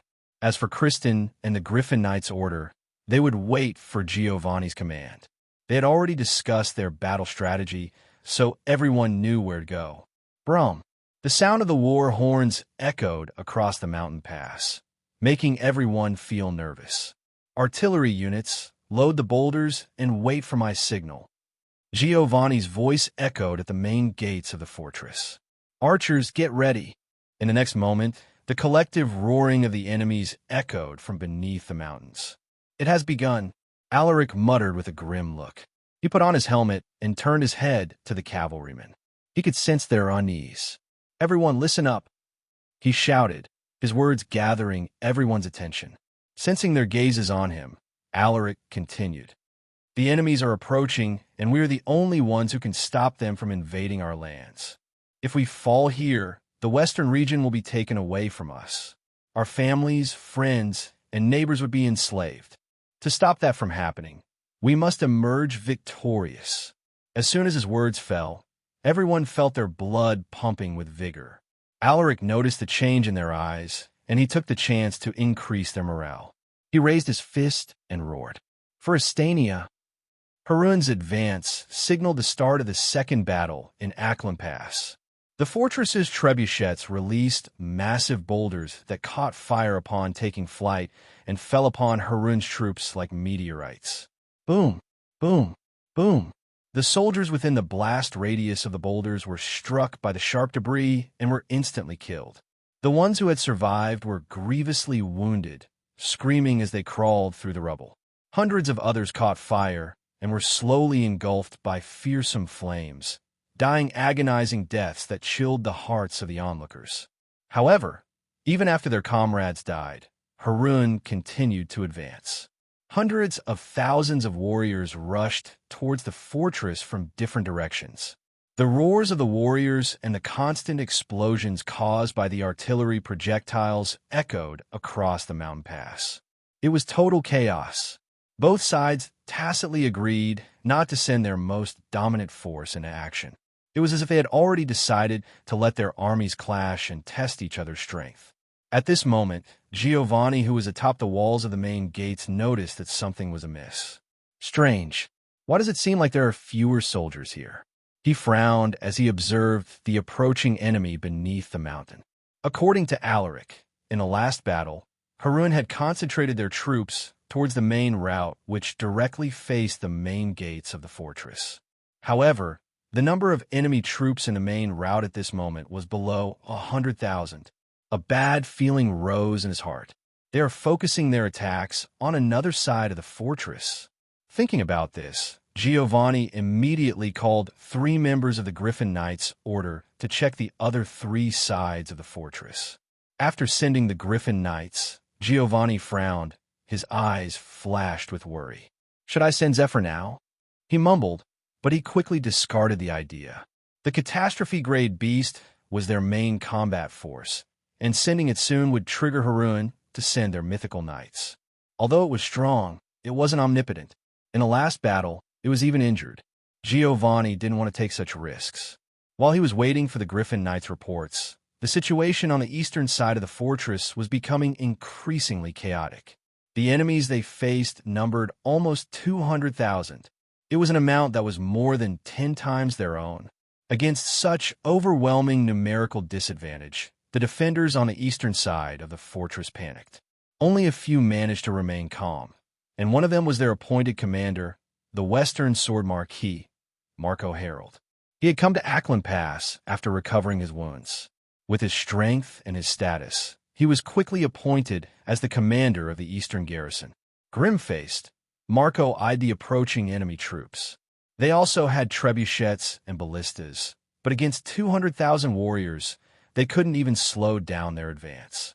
"Archers, knock your arrows," he shouted while gesturing with his arm. Upon hearing his words, the archers took aim and knocked their arrows. The enemies would soon enter their range. Marco was waiting for this exact moment. "Release," he shouted as soon as the enemies stepped within their range. "Sue, Sue, Sue." Thousands of arrows appeared in the sky, looking like a large flock of migratory birds. In the next moment, they plunged into the ground and struck the enemy troops, turning them into bloody sieves. The dying screams of the soldiers echoed like a tune of death, making Harun's troops flustered. "Shield bearers, forward! Raise your shields and protect the siege units." A familiar voice suddenly drifted into their ears. It was their strategist, Lemuel. This old man held the highest rank in their army, excluding the two mythical knights. His presence calmed their restless hearts. Meanwhile, atop the eastern walls of the fortress, Marco suddenly sensed an aura approaching him. He turned his head, his eyebrows furrowed. "That is a Griffin Knight." Marco quickly spotted the large griffin. "What is the situation here, my lord?" The Griffin Knight asked the moment he descended upon the eastern wall. Hearing this, Marco immediately told him the truth. The Griffin Knight's face turned grave. "Please buy as much time as possible. I will report the situation to His Highness and request reinforcements." "All right, make it quick. We won't be able to hold them for long." Marco nodded. The Griffin Knight didn't linger and left in haste. After he left, Marco turned his head towards the enemy troops. They had already stepped into the first layer of their traps, which consisted of several deep pitfalls with sharp blades at the bottom. The pitfalls killed hundreds of warriors. Most of them died from asphyxiation. "My lord, they are about to cross the second layer of traps." A warrior reported with a grave look. Marco nodded. It was about time for him to step onto the battlefield. He jumped off the wall and climbed onto his horse. He then put on his helmet and looked at the gathered cavalrymen and infantrymen. A total of 10,000 warriors, a negligible amount compared to the number of enemy troops. "Soldiers, prepare to charge with me," Marco shouted as he unsheathed his swords. Everyone took a deep breath upon hearing his words. Soon, the eastern gate was lifted. Seeing this, Marco raised one of his swords and bellowed, "Charge!" He squeezed his legs, and his horse quickly galloped forward. The cavalrymen and infantrymen immediately followed, roaring at the top of their lungs. At this moment, the enemies had already crossed the last layer of traps.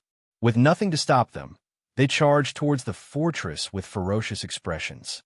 The numerous traps killed thousands of their comrades, making them incredibly furious. They wanted nothing more than to tear apart Astania's troops to avenge their dead companions.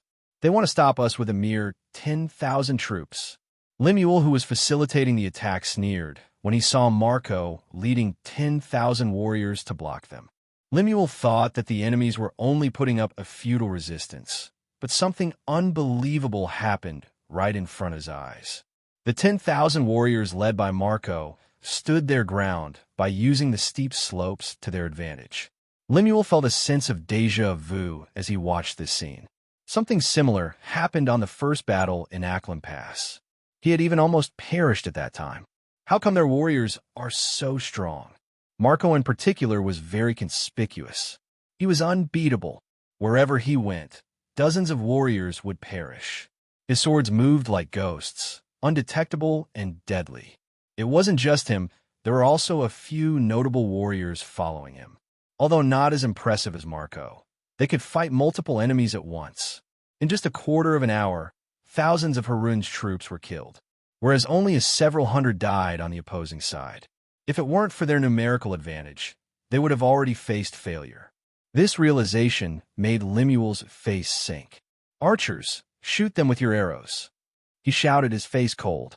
Hearing his words, Harun's troops hesitated. "My lord, if we shoot them, we might hit our comrades." One of their military officers hesitated. Lemuel glared at him.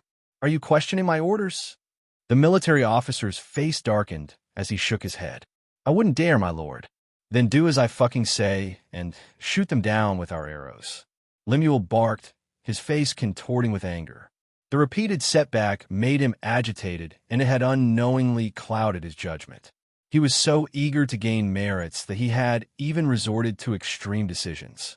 In the next moment, thousands of arrows blotted the sky and fell upon Marco's troops.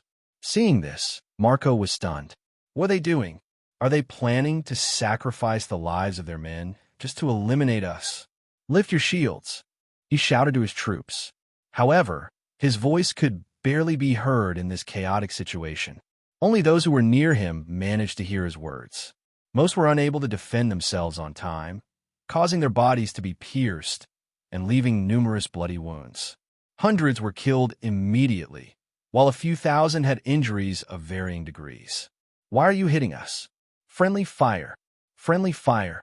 Many warriors from Harun complained upon seeing the deaths of their companions at the hands of their allies.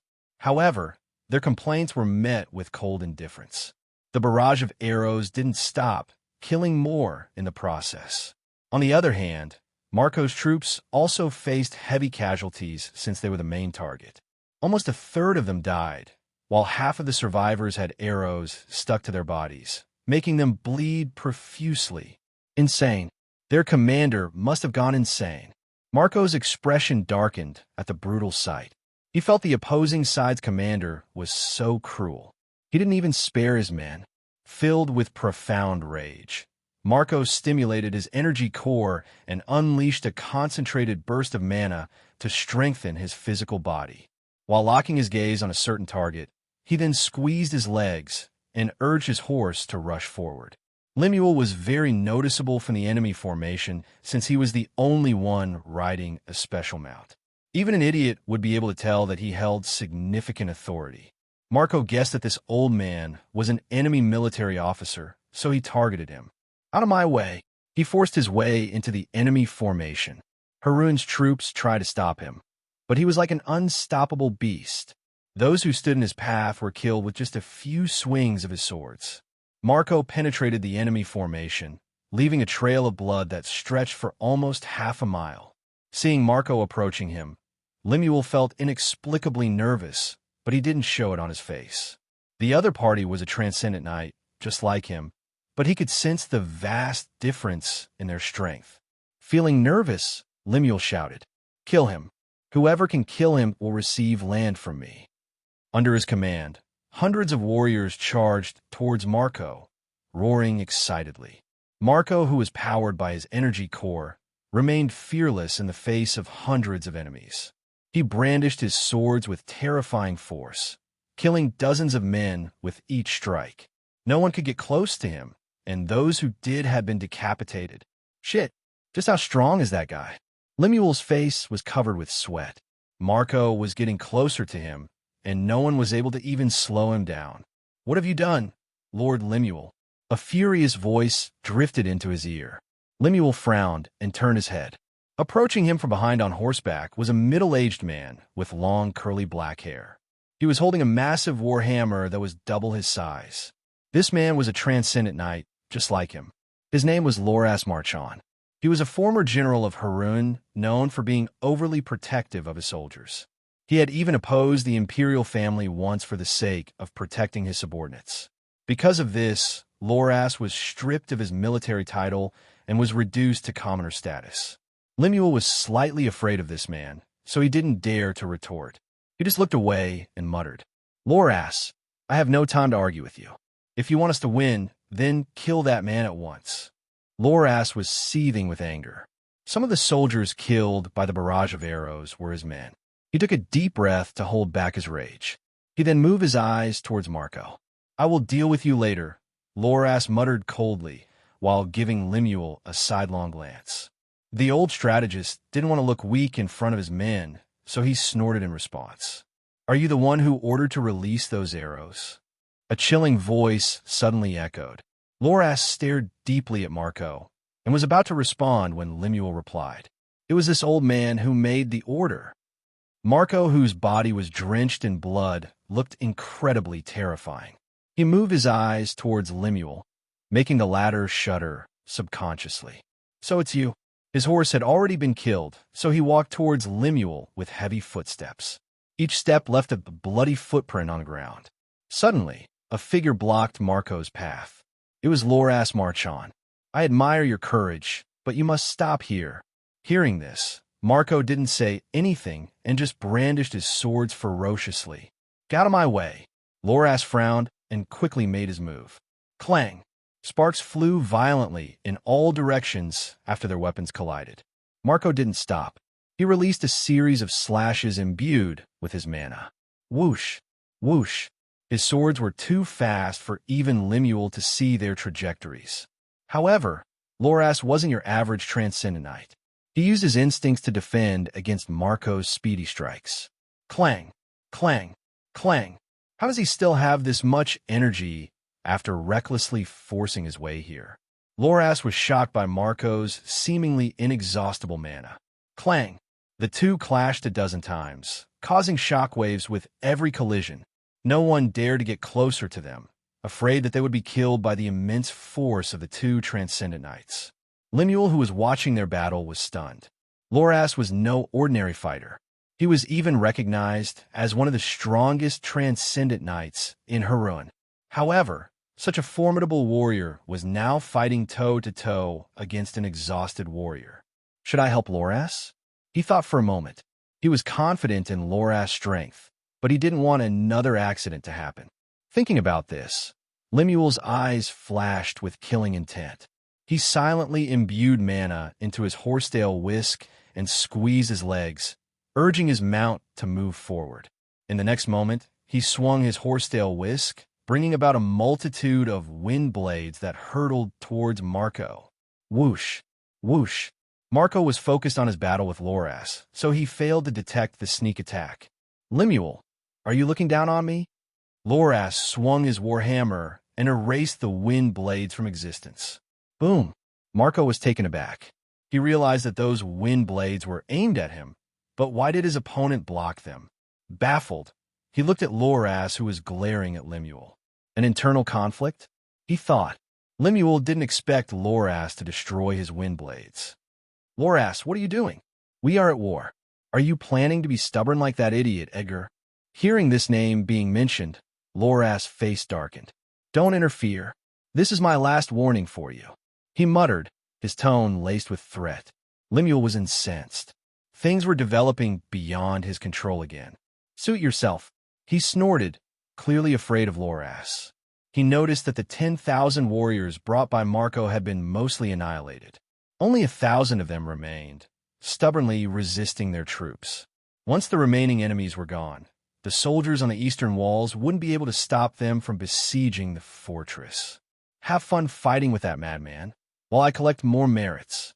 Once this battle is over, I will get enough resources to attempt a breakthrough to the mythical realm. By then, let's see if you can still strut around in front of me."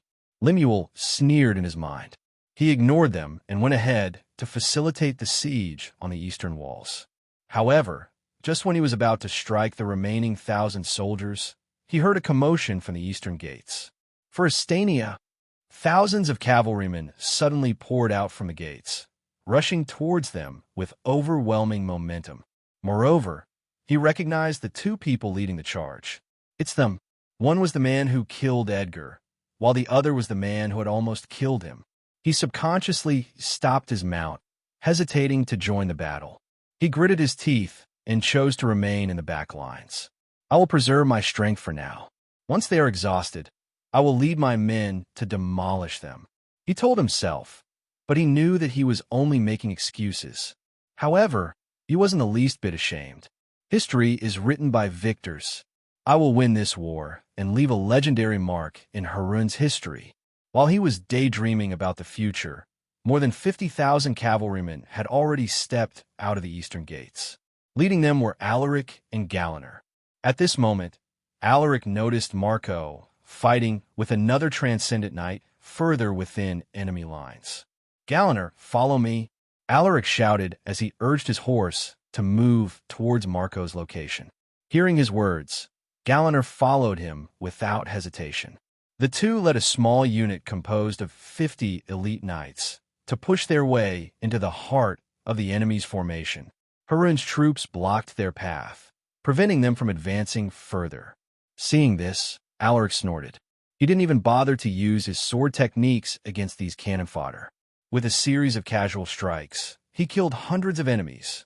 The corpses of those he had killed turned into ice and broke into tiny fragments. Galaner and the others were already used to this, so they weren't surprised, but Harun's troops were terrified after witnessing his unusual power. With Alaric's intimidating power, the enemies subconsciously made way for them. Lemuel, who was watching this, was furious. "What are you idiots doing? Stop them at once. Don't let them destroy our formation," he roared. Once their battle formation collapsed, they would be pushed back by the enemy. How could Lemuel allow this? "Shield bearers, porcupine formation. You must hold out even if you bleed. The rest of you encircle them. Once they are surrounded, kill them." Lemuel issued a series of commands. The military officers quickly relayed his orders to the troops. In the next moment, a battalion of shield bearers consisting of 800 men suddenly blocked Alaric's group from advancing. However, Alaric didn't seem to have the intention of slowing down. He gathered mana into a short sword and activated its engraved ability. "Destroy them," he shouted coldly. Galaner took the initiative to lead the charge. He was followed closely by Alaric and 50 elite knights.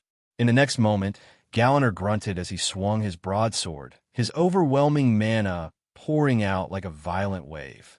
Boom! The shield-bearer unit that had formed a defensive formation couldn't even withstand his strike and was viciously torn apart. Blood-curdling screams echoed as the small unit led by Galaner and Alaric tore through the shield-bearers with unstoppable force. It was a bloodbath. The shield-bearers, known for their tough bodies and strong defensive abilities, didn't even last a few seconds under their ruthless attack. "Your Highness, they're trying to surround us," one of the elite knights reminded Alaric. "I know." Alaric's expression remained serene as he responded. "Ignore them. Our goal is to save Lord Marco. Whoever stops us will be killed," he added. Hearing his words, no one said anything more.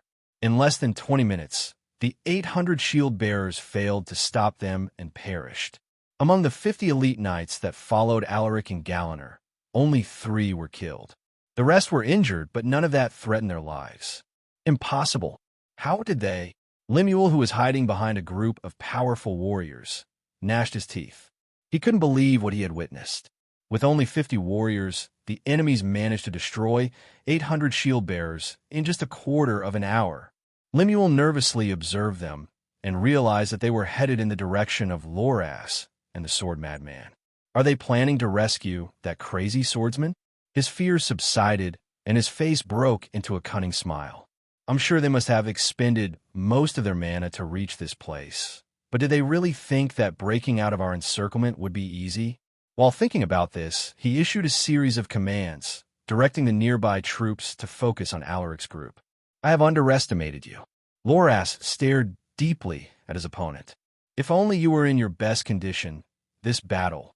He didn't continue his words, but his implied meaning was apparent. Marco was breathing heavily. His body was covered in wounds and bruises. He knew that he was close to his limits, but he had no intentions of backing down. "I don't need your pity," he muttered coldly. "In that case, let's end this battle." Loras sighed with a regretful expression. He stimulated his energy core and unleashed a terrifying wave of mana. Subsequently, he threw himself forward and swung his war hammer, bringing about an oppressive force that caused the air to twist and turn. Whoosh! Sensing his attack, Marco took a deep breath and quickly adjusted his battle stance. Since this is probably our last clash, I will use my full strength in this final attack. With this in his mind, he suddenly erupted with immense power as he released dozens of slashes in succession. Whoosh! Whoosh! The collision of their attacks created a devastating shockwave that turned everything around them into ruins. Boom! A thick cloud of dust obscured everyone's vision, preventing them from seeing the results of that clash. Which of the two won the battle? Lord Marco. Alaric's face fell. He felt Marco's aura weakening to a dangerous level, and he could barely perceive his presence. When the dust subsided, everyone saw Loras standing still with an expressionless face. However, there was a terrifying cut that stretched from his right shoulder down to his left hip, revealing his ribs. In front of Loras was a figure holding a broken sword. He was drenched in blood, his body full of cuts and bruises. His legs had been broken, so he just sat on the ground, grimacing. It was Marco, barely clinging to his life. Just when Loras was about to deliver the final blow, an overwhelming sense of terror suddenly gripped his heart. Out of instinct, he tilted his body and retreated with a big leap. Boom! On the spot where he was standing, just now appeared a fissure caused by a slash. Loras frowned as he turned his head to where the slash had come from. He saw a young warrior wearing gaudy armor with a red cape. He had a cold look on his face as he brandished his swords to kill the soldiers who were blocking his path. With my current condition, that slash would have killed me if I hadn't evaded in time. He was surprised to see the attacker.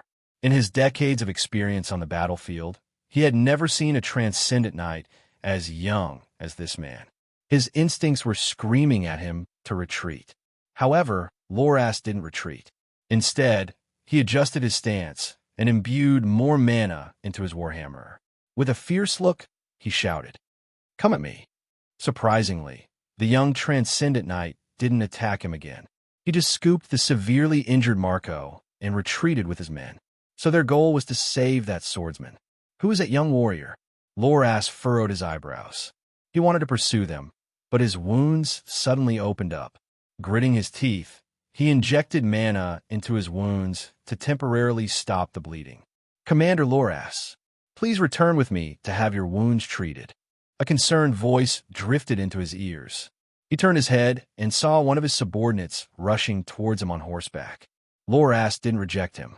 Given his condition, he wouldn't be able to fight properly. He really got me good, he thought as he looked at the gruesome wound on his chest.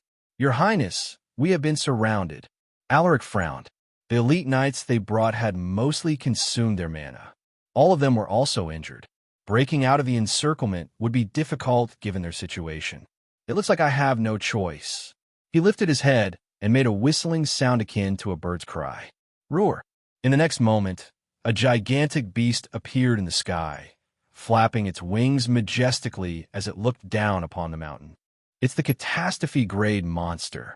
Harun's troops were terrified when they saw Zephyr revealing itself.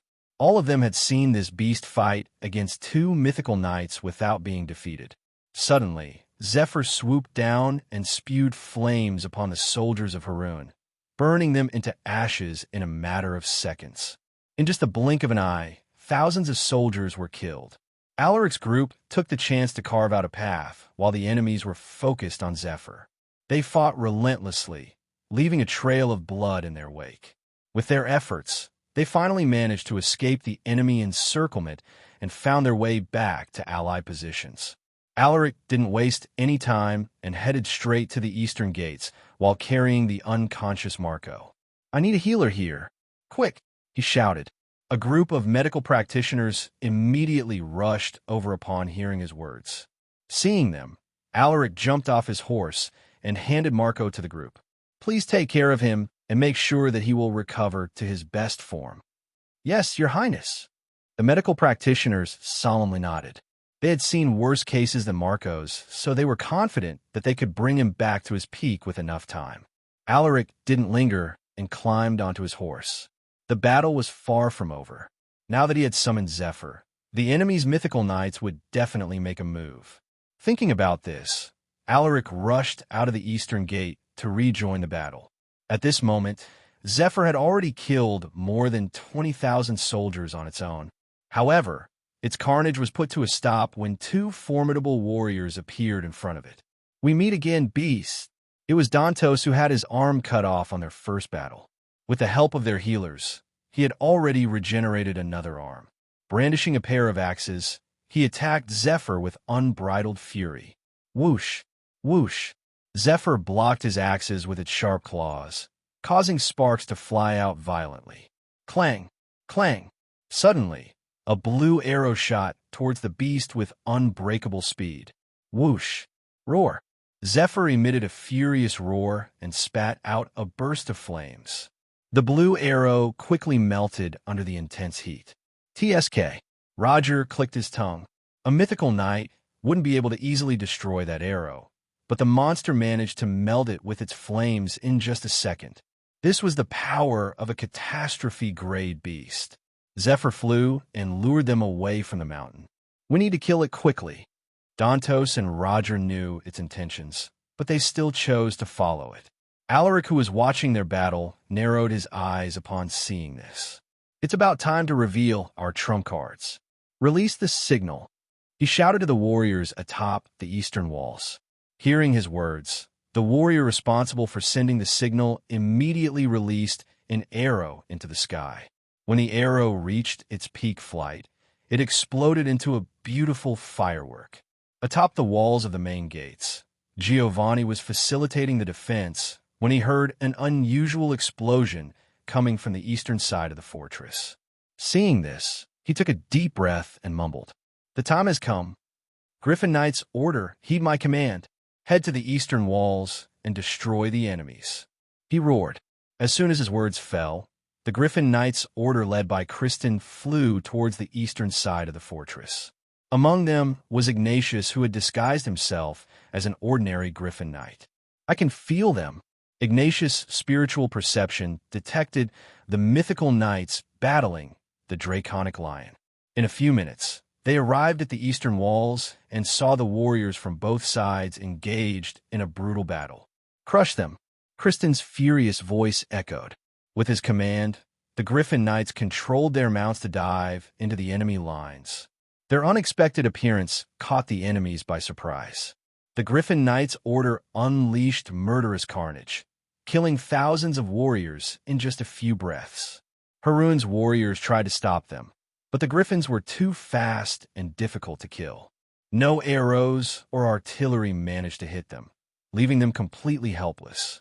The battle, which was in a stalemate, suddenly took a turn with the appearance of the Griffin Knights' order.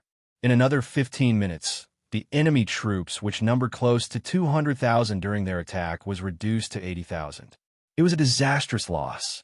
Lemuel, who was in the middle of the chaos, was ashen-faced. He was so close to reaching his goal, but they had stopped him time and again. Fuck, they actually had an aerial unit this powerful. He knew in that moment that there was no hope for them to win. "Sound the fucking horns. We are retreating," he shouted in a hoarse voice, his face looking unsightly to behold. "Bro!"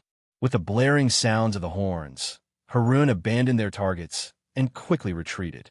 "Don't let them escape. Kill them all," shouted Alaric as he urged his horse to move faster while chasing the enemies. His horse galloped like the wind, quickly approaching the retreating enemy troops. Under his leadership, they chased after the enemies, killing another 10,000 in the process. Dantos and Roger were battling with the draconic lion when they sensed a fearsome aura rapidly moving towards them. "Someone's coming." Roger was alarmed, his eyes narrowing. Both mythical knights turned their heads and saw an old man dressed in steel armor with a golden cape. It was Ignatius, who had removed his helmet. "Fancy meeting you two here. Do you remember me?"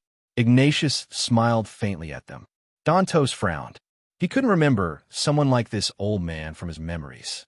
However, Roger, who was older than him, recognized Ignatius.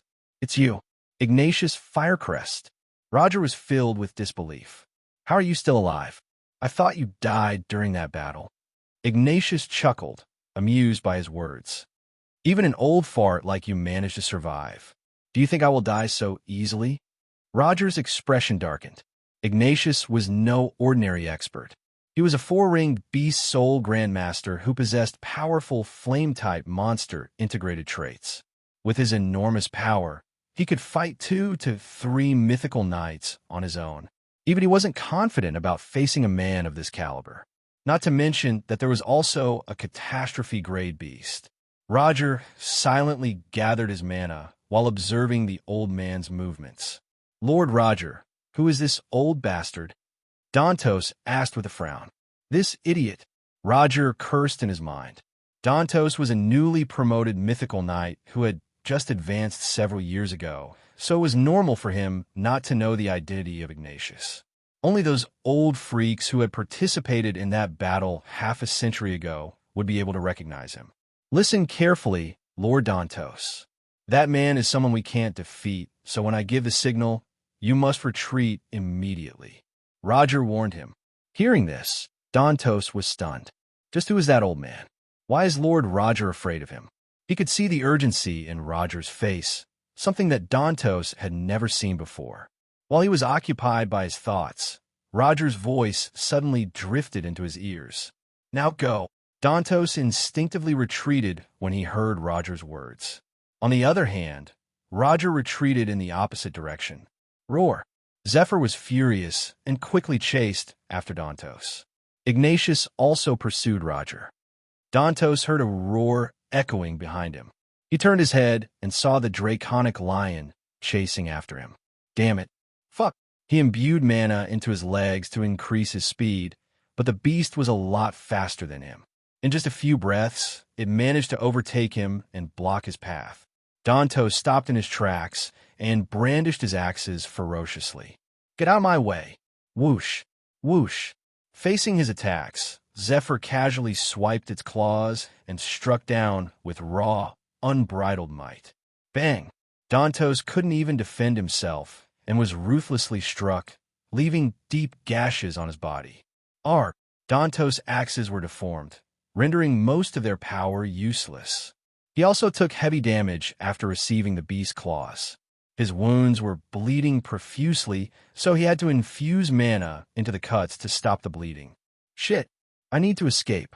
He turned around and fled with all his might, but Zephyr didn't allow him to get away.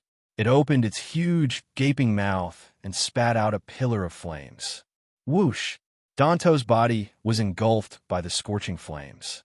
Arg! He screamed as he tried to put out the fire using his mana, but he found himself unable to extinguish the fearsome flames. Arg! Soon, his voice died down and his body slowly turned into ashes. A mythical knight respected by many people died, just like that. After killing him, Zephyr snorted and flew away with a flap of its wings. Meanwhile, in another part of the mountain pass, Ignatius and Roger had already engaged in battle. Roger released dozens of blue arrows at the old man while running away. Whoosh! Whoosh! Ignatius sneered. He summoned a rain of fire arrows with a wave of his hand and released them with a snap of his fingers. Whoosh! Whoosh! Roger's blue arrows were formidable, but Ignatius could summon fire arrows almost unlimitedly.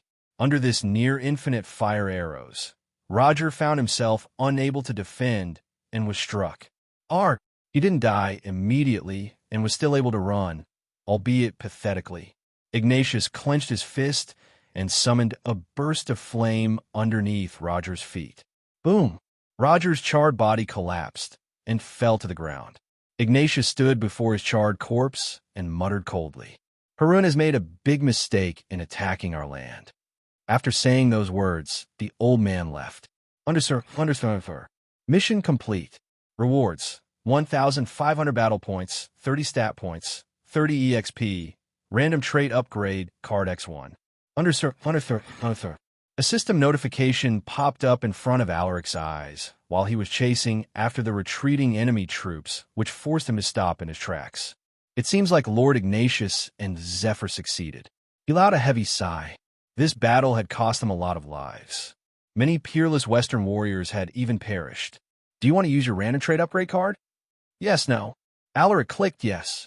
Congratulations. Your trait 6 cents C has been promoted to 6 cents B. Following this notification, Alaric pulled up his stats. Alaric's Silver Sword, Transcendent Knight, EXP, 95, 125/5000. Potential S. Traits, Horseback Riding B, Swordsmanship, SSS, Ruthless Slaughterer, SS, Close Combat, B, Archery, D, Hunting, C, Tracking, C, 6 Sense, B, Monster Affinity, C, Mana Gathering, C. Appraisal, B. Strength, 300. Stamina, 300. Agility, 300. Vitality, 300. Endurance, 300. Mana, 305. Battle points, 2,600, 4,100. Stat points, 95, 125. Requirements for the next advancement: 5,000 EXP, 500 in all attributes, and 25,000 battle points. Finally upgraded something useful. The 6th Sense trait had helped him escape death numerous times, so having it upgraded made him feel happy. Your Highness, should we continue chasing them? Gallagher's voice suddenly drifted into his ears, pulling him from his thoughts. Alaric closed the system. He nodded his head. The enemy's morale is low. We must kill as many as we can, but return immediately once they move too far away from the mountain pass. Yes, Your Highness. Gallagher saluted and left right away to relay his orders to the troops.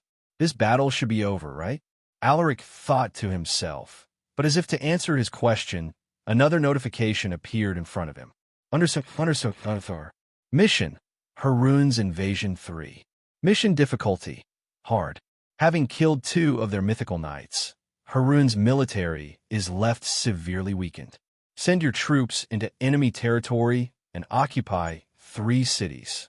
Mission rewards: 1,500 battle points, 100 EXP, 50 stat points, equipment upgrade card X1. Seeing this, Alaric took a deep breath and narrowed his eyes. He then lifted his head and looked at the horizon, his gaze unfathomable. The war is not over after all. 2 weeks went by after the last battle in Acklam Pass. News about Haroon's defeat had already spread across the empire. Some names that were once unknown shot to fame and emerged as heroes. The Astanian Dragon leaderboard also experienced massive changes, with a few replacements in the top 10. However, although the empire was celebrating, the western region mourned. To defend Acklam Pass, more than 100,000 soldiers were killed. This was the highest number of casualties the empire had suffered in the past decades. Some even compared the tragedy to that brutal war 50 years ago. At this moment, in one of the mountains in Acklam Pass, a memorial ceremony was held for those who had died in the war. Other than the bereaved families, many notable figures were also present to join the ceremony. The atmosphere was solemn, and one could hear the incessant cries of the bereaved families. Alaric was seated on the frontmost seat with Giovanni and a few other high-ranking officials and military officers. Suddenly, a warrior dressed in mourning clothes approached Alaric and whispered into his ear, "Your Highness, Lord Marco has awakened." Hearing this, Alaric was pleasantly surprised. Marco was in critical condition when they had saved him, and he had been unconscious since then. Really? Alaric stared at the warrior. "Yes, Your Highness. I have confirmed it with my own eyes." The warrior responded. "That's great." Alaric smiled in relief. "I will visit him once the ceremony is over." The warrior took this as his cue to leave. Giovanni, who was seated next to Alaric, happened to hear parts of their conversation and couldn't help but ask, "What happened to Lord Marco?" "He is awake now," Alaric replied with a smile. Giovanni looked visibly relieved to hear this. "That's good." The ceremony continued for another hour. As soon as the memorial ceremony ended, Alaric hurried to leave. He wanted to check on Marco's situation. "Alaric, wait. Are you going to visit Lord Marco?" Giovanni's voice drifted into his ears. Turning his head, Alaric saw Giovanni's group approaching him. "That's right." He nodded. "Then let's go together. The Griffin Knight's order is still here. We can ask them to send us there." Marco had been sent to a big clinic in Lanmar, the third largest city in the western region. The clinic boasted a large number of medical practitioners. They also possessed advanced medical tools and equipment, making it a perfect place for Marco to recover. I can ride on Zephyr. Alaric rejected his offer. The draconic lion was bigger and faster than the griffins. Giovanni chuckled. That's true. Just wait for us a bit. I will go and speak with Lord Kristen. All right. Alaric didn't mind waiting for them, so he went to a quiet corner with his group. Overlooking the mountain pass, Alaric felt emotional. What are you thinking, Your Highness? A calm voice echoed behind him. It was Michelle Catherine, the head of Jimena Viscounty. She also came here to attend the memorial ceremony. Alaric sighed and responded, Sometimes I wish that there were no wars. Do you think that is possible? Taken aback by his words, it took Michelle a few seconds before she could reply. That sounds impossible, Your Highness. Humans are inherently greedy. The emperors want more land, the nobles want more power, the warriors wish for wealth, and the commoners wish for equality.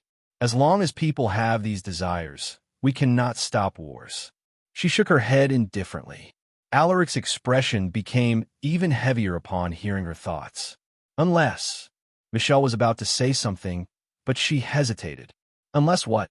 Alaric was curious. Michelle stared deeply at him and opened her mouth. Unless someone conquers everything under the heavens and establishes a single empire to rule the whole world. Alaric was stunned. To establish an empire that would rule the entire world. Alaric felt something within him was stirred, but a voice suddenly interrupted his thoughts. Alaric, Lord Kristen has agreed. Let's go. It was Giovanni. He had come together with several Griffin Knights. Alaric nodded to Giovanni. He then summoned Zephyr with a whistling sound. The moment it appeared, everyone felt nervous. Whoosh! Zephyr landed in front of Alaric and issued a low growling sound as if to greet him.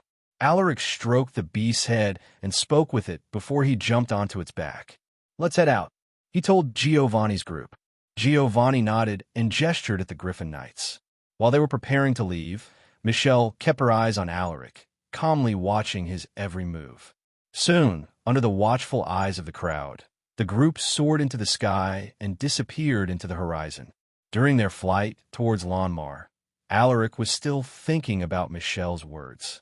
It left an indelible impact that shook him to his core. Is it really possible to create a peaceful world?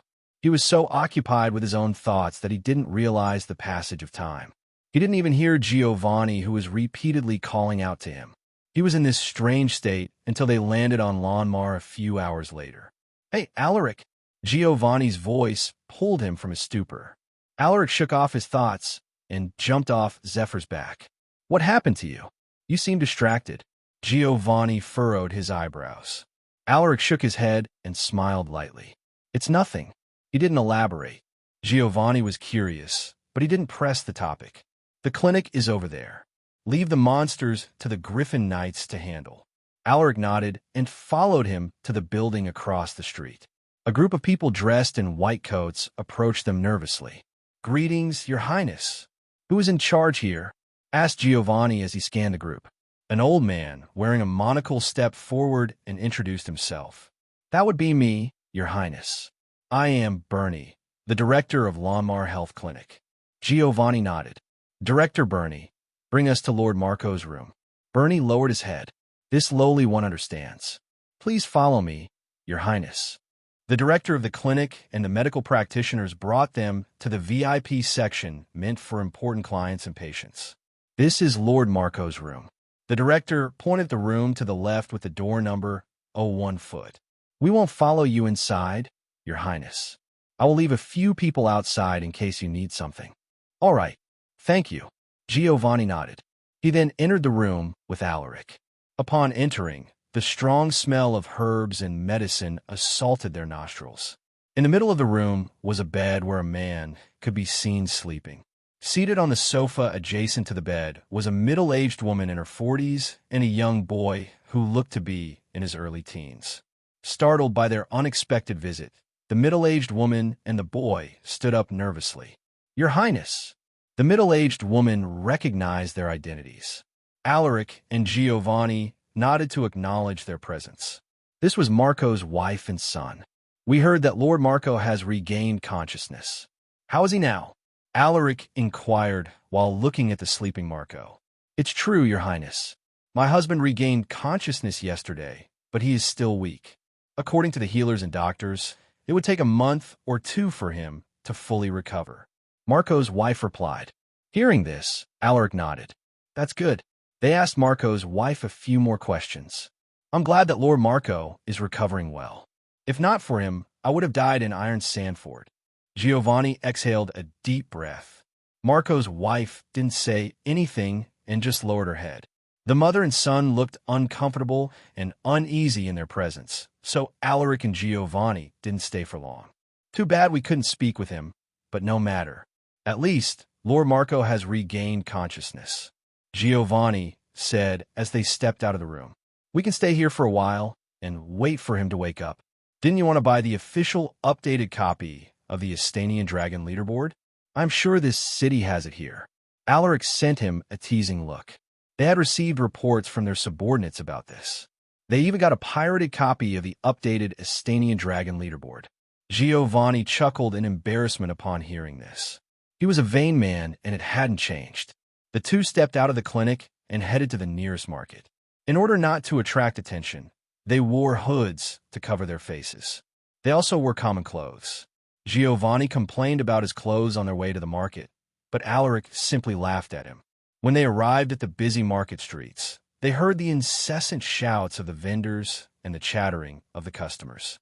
The security here is not too bad, Giovanni casually commented as he observed the products being sold. Alaric agreed with a nod. They saw warriors occasionally patrolling the market streets. Under the watchful eyes of the warriors, no one dared to cause trouble.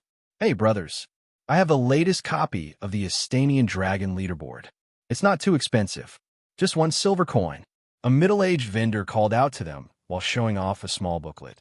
Giovanni glanced at him in disdain and muttered, You want to sell a pirated copy for 1 silver coin? Who are you trying to fool? The vendor squeezed out an ugly smile and immediately corrected himself. You heard me wrong. I'm only selling this copy for 35 copper coins. Giovanni sneered.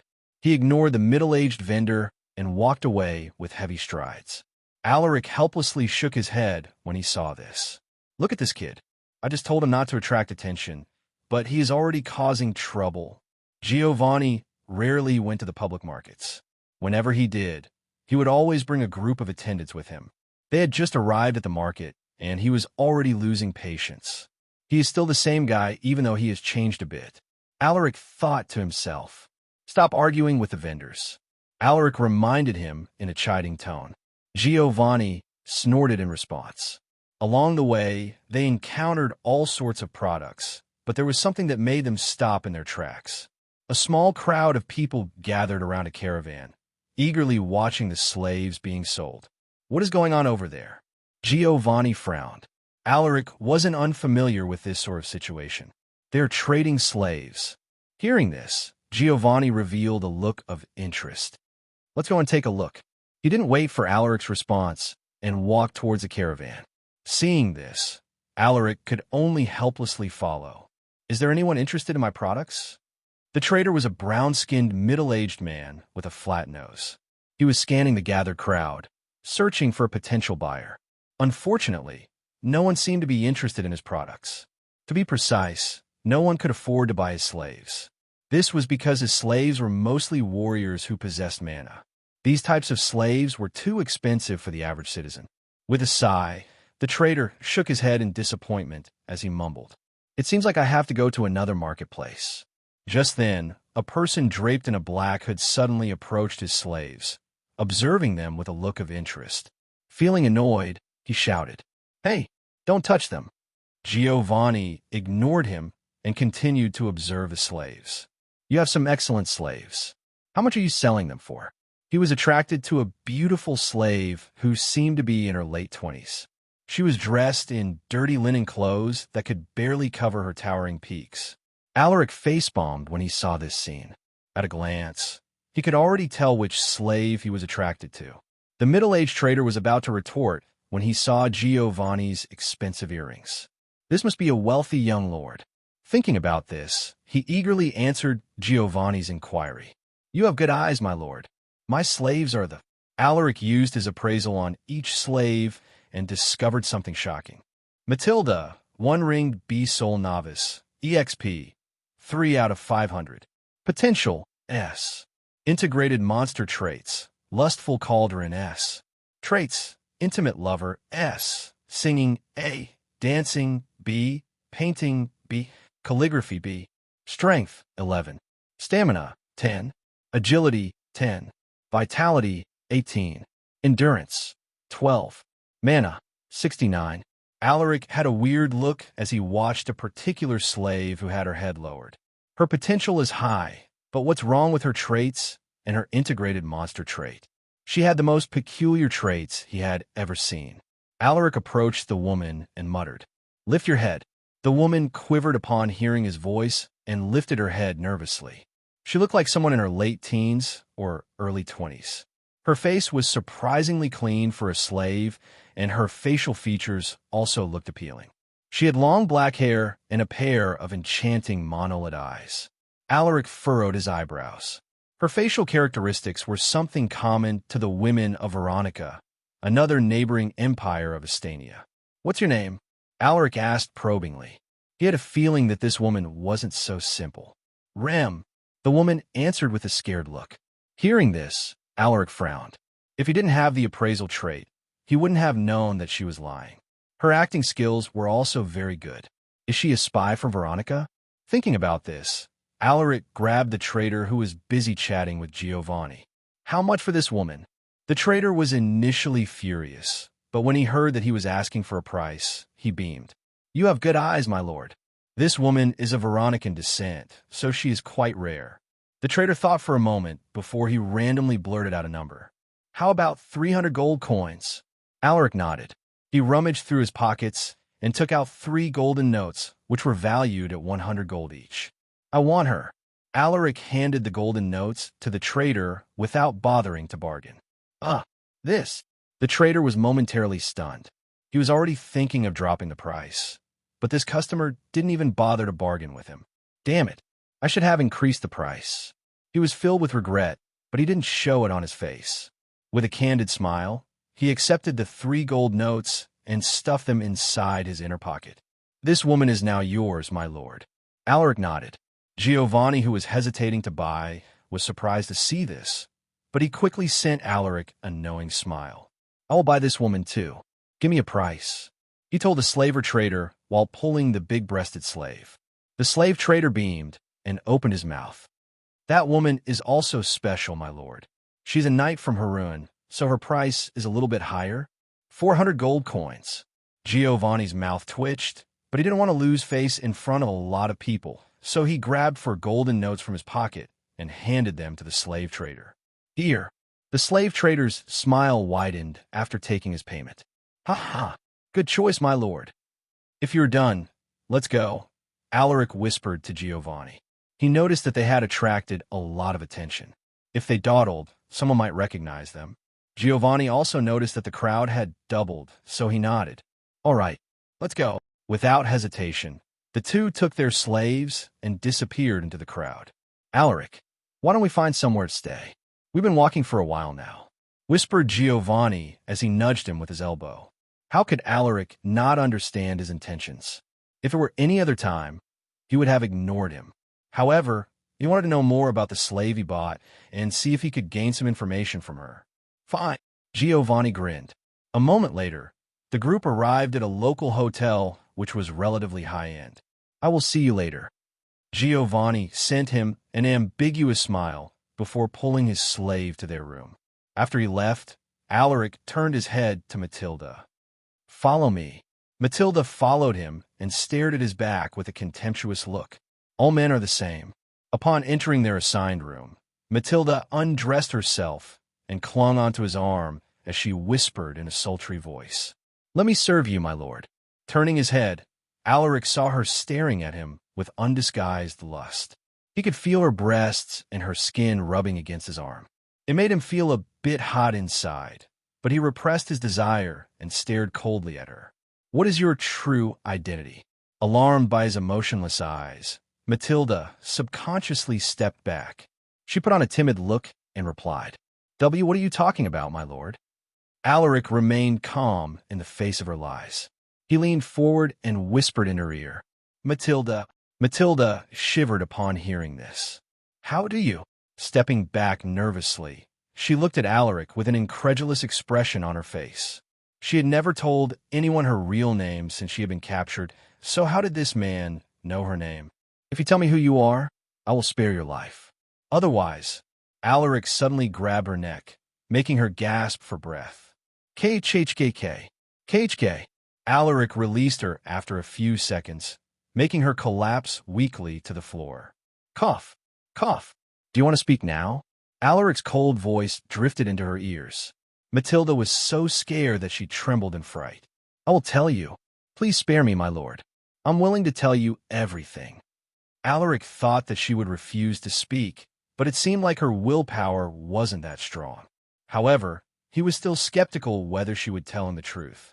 Is she just acting? He thought as he waited for her to speak. Matilda gathered her thoughts before she spoke. My real name is Matilda. I am a...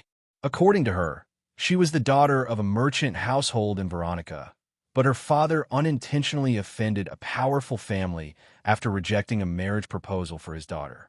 Her entire family was annihilated, forcing her to flee the country and hide in the woods. She was then discovered by wandering mercenaries and was sold to a slave trader from Astania. Alaric frowned. It seemed like I got it wrong. Now, what should I do with her? Matilda timidly observed the changes in Alaric's expression. He seemed to be deliberating something, making her even more anxious. Is he going to kill me? Matilda wasn't a spy, but half of what she told Alaric was lies. The real reason why her family was annihilated was because of her integrated monster trait. Lustful Cauldron was a unique ability of forest nymphs. They were monsters with humanoid forms known for their beauty and innate charm.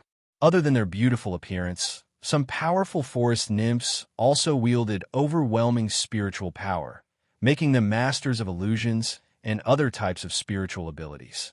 Matilda got the Lustful Cauldron trait from a disaster-grade forest nymph. Its power was quite unique and was highly beneficial when engaging in intimate activities. The only downside was that it amplified her desire for intimacy. A powerful family from Veronica discovered this and wanted her to become the concubine of their family head. But he was an old man who was even older than her father.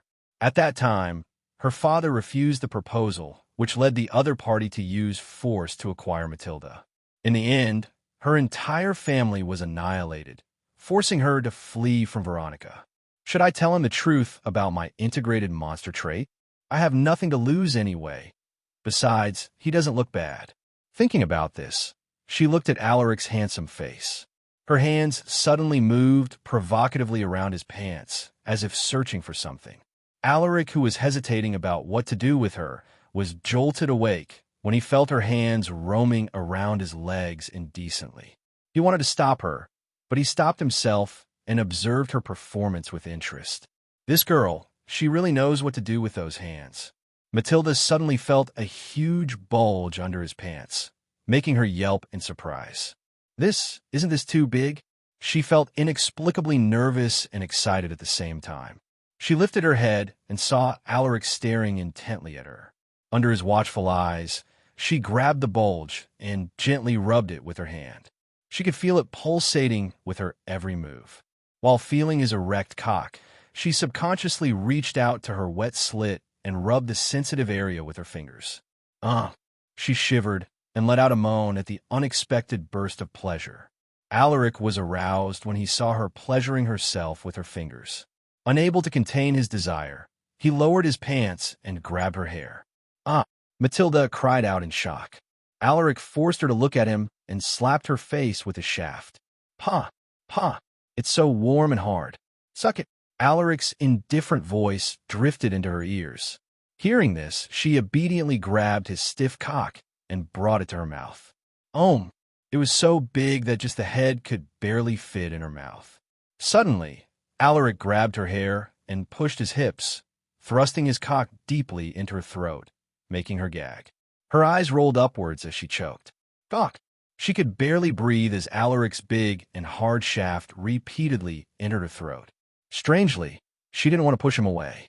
Instead, it multiplied her desire. Pa! Pa! While he was thrusting his hips vigorously, she rubbed the sensitive part on her slit, making her feel the urge to pee. Oh my God, I'm coming. MHM man. She moaned as a burst of warm liquid leaked out her slit. She hadn't even adjusted her thoughts when Alaric suddenly lifted her and forced her against the wall. Why you? What are you doing? Alaric's eyes resembled those of a beast that was about to devour its prey.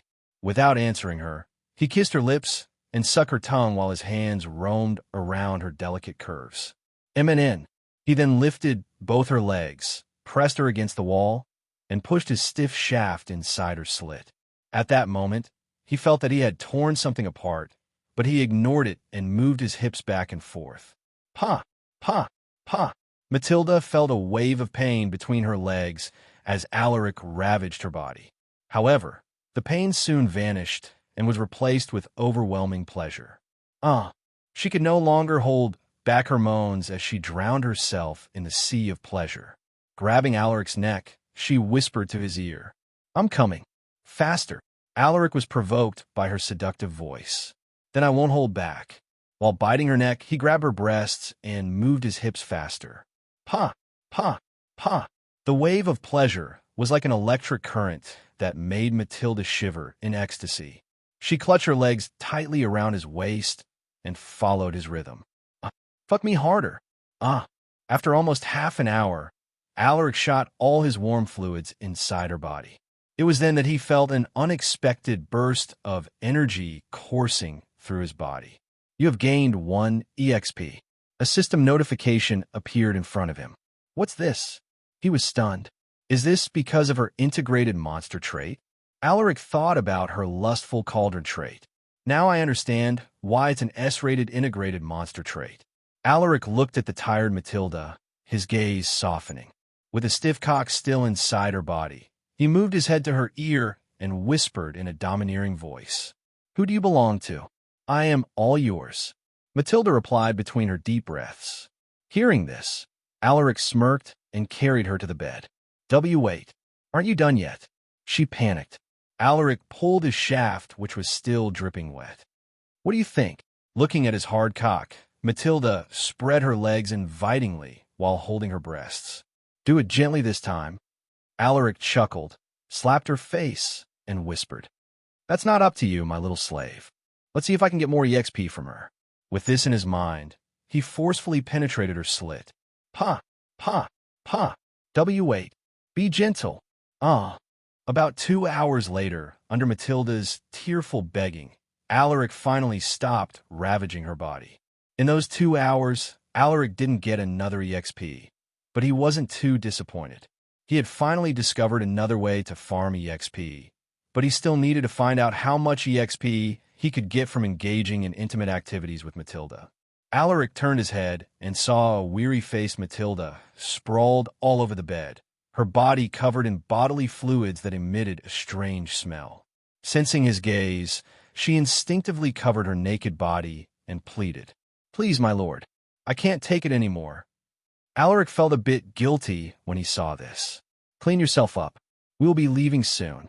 Without waiting for her response, he wore a bathrobe and headed to the hotel's public bathroom. Matilda watched him leave the room with a complicated look on her face. Alaric hadn't told her about his identity, but she knew that he was a very powerful warrior from the overwhelming pressure he exuded. She guessed that he possessed a strong background, so she could only abandon all hopes of escaping. Grimacing, she got up with great difficulty. What will become of me? The uncertainty of her future brought her a sense of fear and anxiety. When Alaric entered the public bathroom, he saw Giovanni coming out. Giovanni also spotted him and hurried to his side. Alaric, I thought you had already left. The guy grinned from ear to ear as he boasted about his experience with the big-breasted slave. That woman is a knight of her ruin. You should be careful lest she slit your throat in your sleep.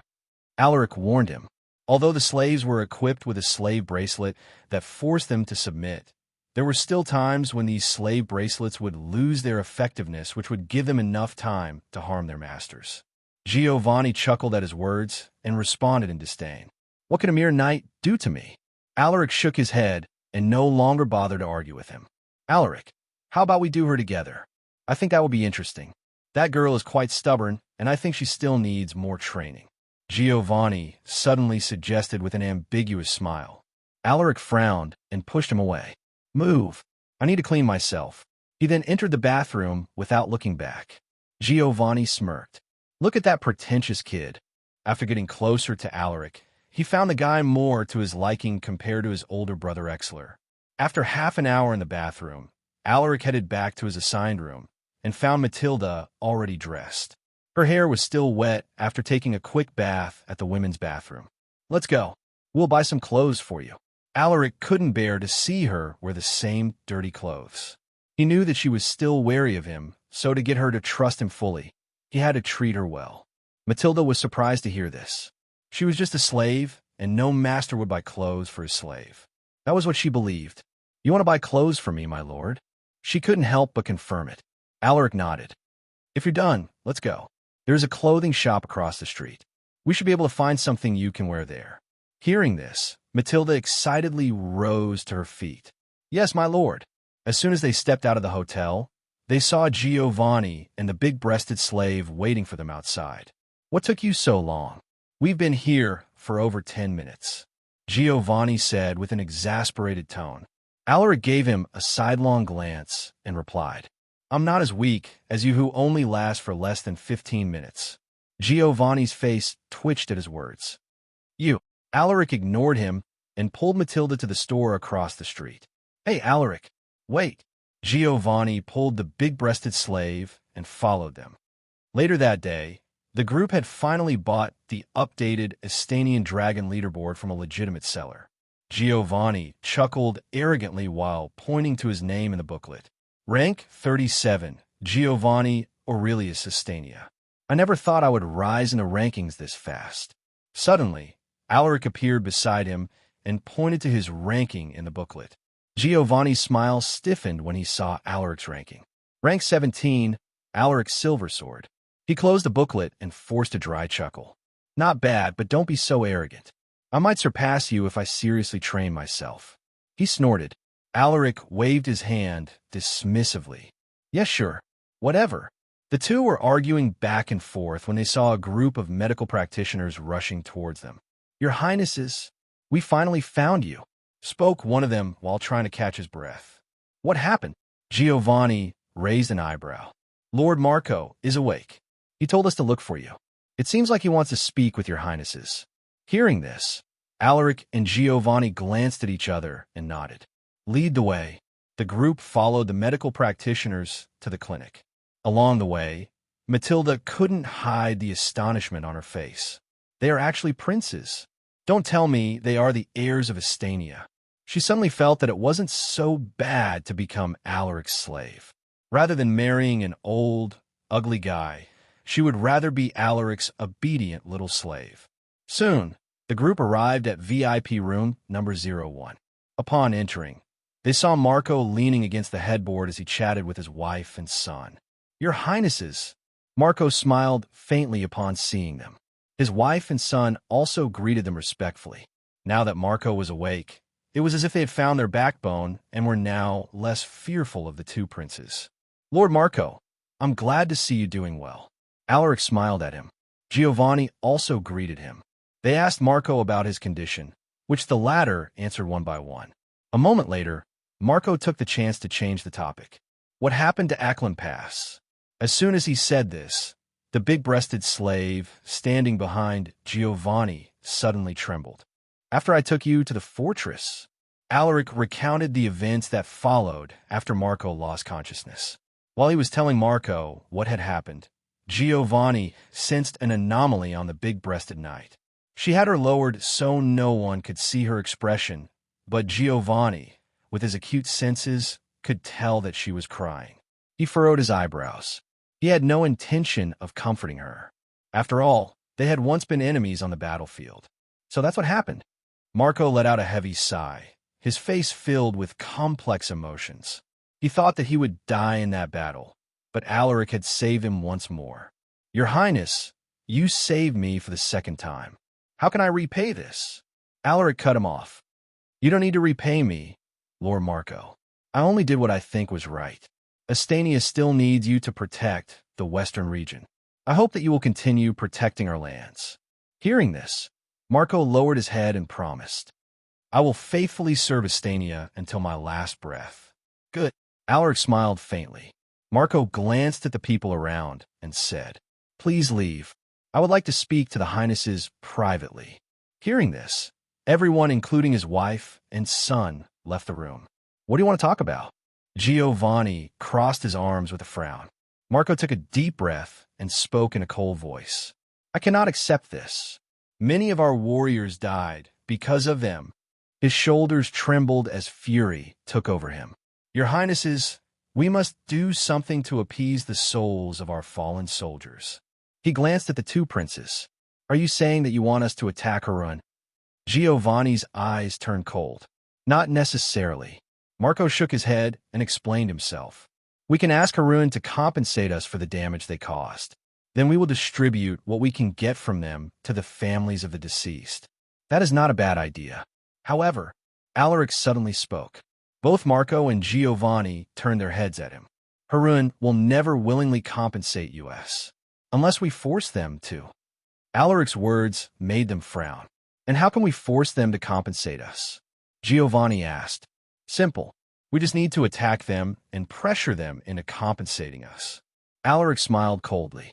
He still had an active mission that would require him to occupy 3 cities before he could get the reward. The rewards weren't that great, but the equipment upgrade card was quite tempting. During the last battle, he realized how important it was to have powerful equipment. If all his items were epic rated, he wouldn't have to worry about getting surrounded by hundreds of enemies.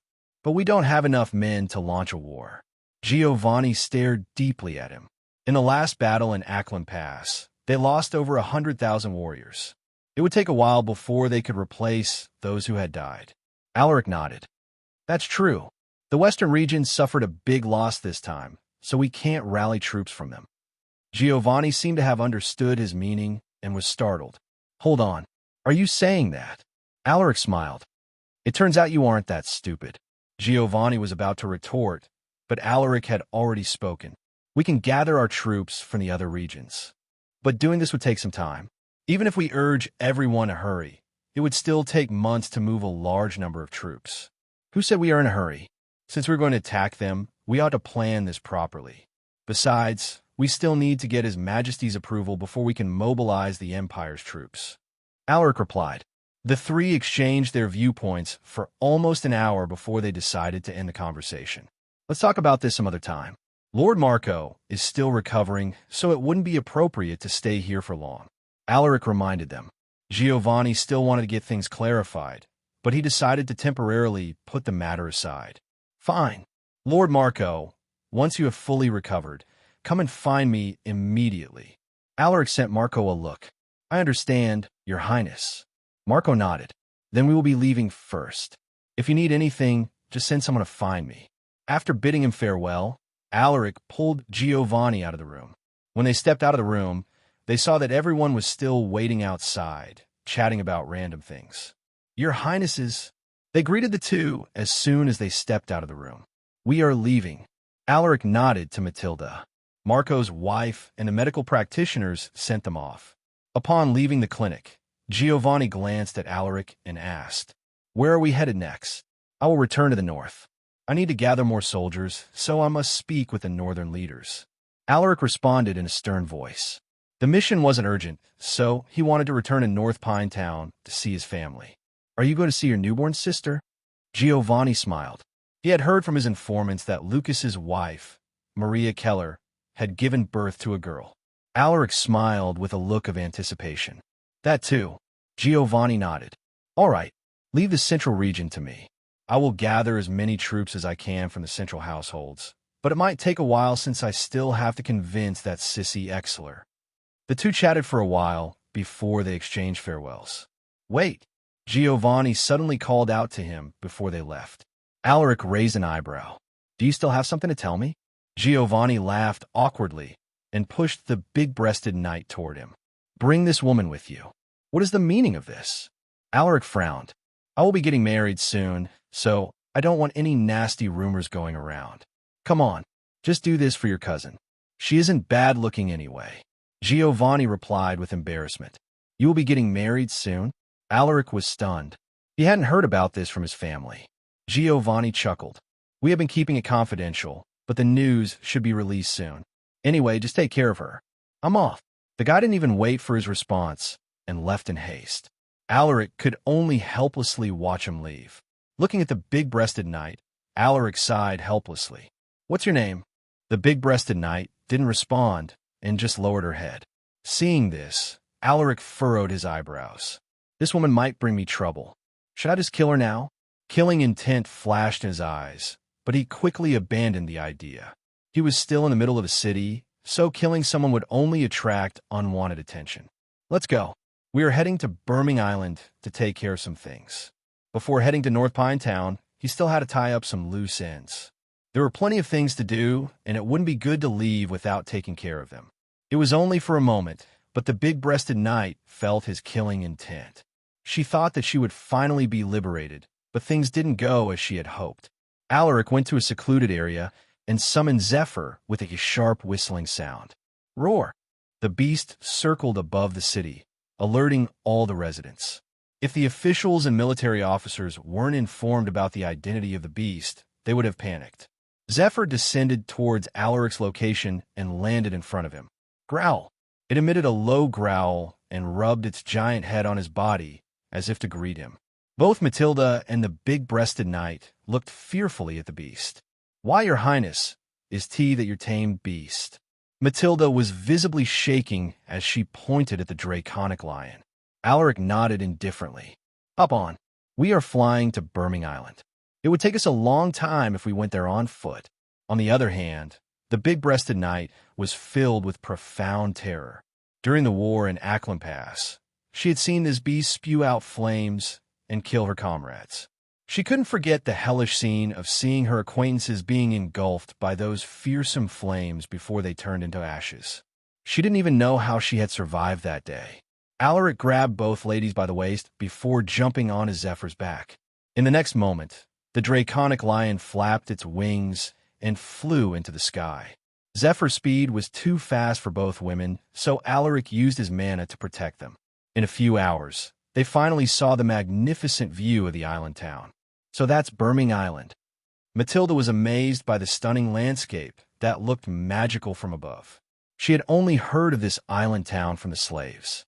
She thought that they were just exaggerating when they boasted about the island's beauty, but now she realized that they were telling the truth. Hold tight. We are descending. Alaric's voice drifted into their ears. As soon as his words fell, Zephyr suddenly dove towards the town.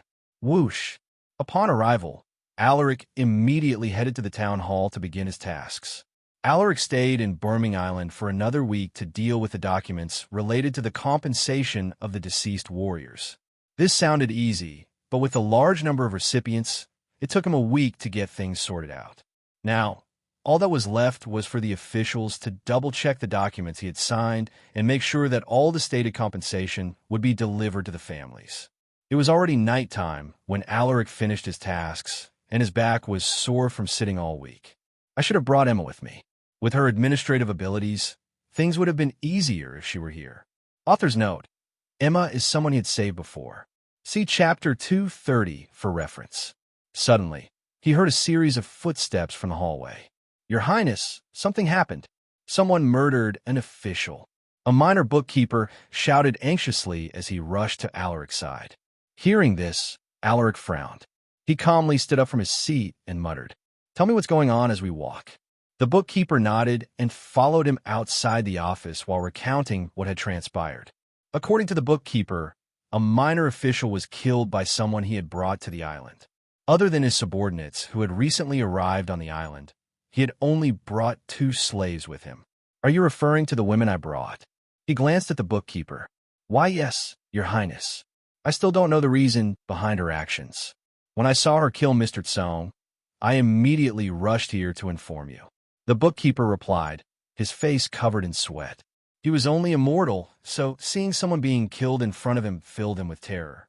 Soon, they arrived at the scene of the crime, the hallway adjacent to the women's comfort room. A large crowd had gathered at the scene, but no one dared to get close to Mr. Tsong's corpse. This was because a woman drenched in blood was standing next to his corpse. She was holding a bloodied sword while staring at the official's corpse with unmasked loathing. It's her. Seeing this woman, Alaric frowned. It was the big-breasted knight. Your Highness, that slave killed Mr. Tsong. Your Highness, please deliver justice. The crowd was agitated. They were furious that one of their workmates had been killed. Alaric didn't rush to make a decision. There has to be a reason that compelled her to kill that official. Looking at the female knight, Alaric asked in a cold voice, "Can you explain what happened here?" All eyes were on her, but the female knight didn't seem to be nervous. She lifted her head and stared deeply at Alaric, her eyes without remorse. "I don't like him, so I killed him," she responded emotionlessly. Hearing this, the crowd became even more furious. "How dare you kill Mr. Tsong? Are you out of your mind? That bitch must be crazy. Mr. Tsong was such a gentleman. She must be hanged." Facing everyone's insults and threats, the female knight remained unusually calm. Alaric studied her expression and sensed no fluctuations in her emotions. Did she do this intentionally to get herself killed? Since following him to Burming Island, this woman had never told him anything about herself. If not for his appraisal trait, he wouldn't even know her name. She would do all the tasks he would give her, but she had never once engaged in a proper conversation with him.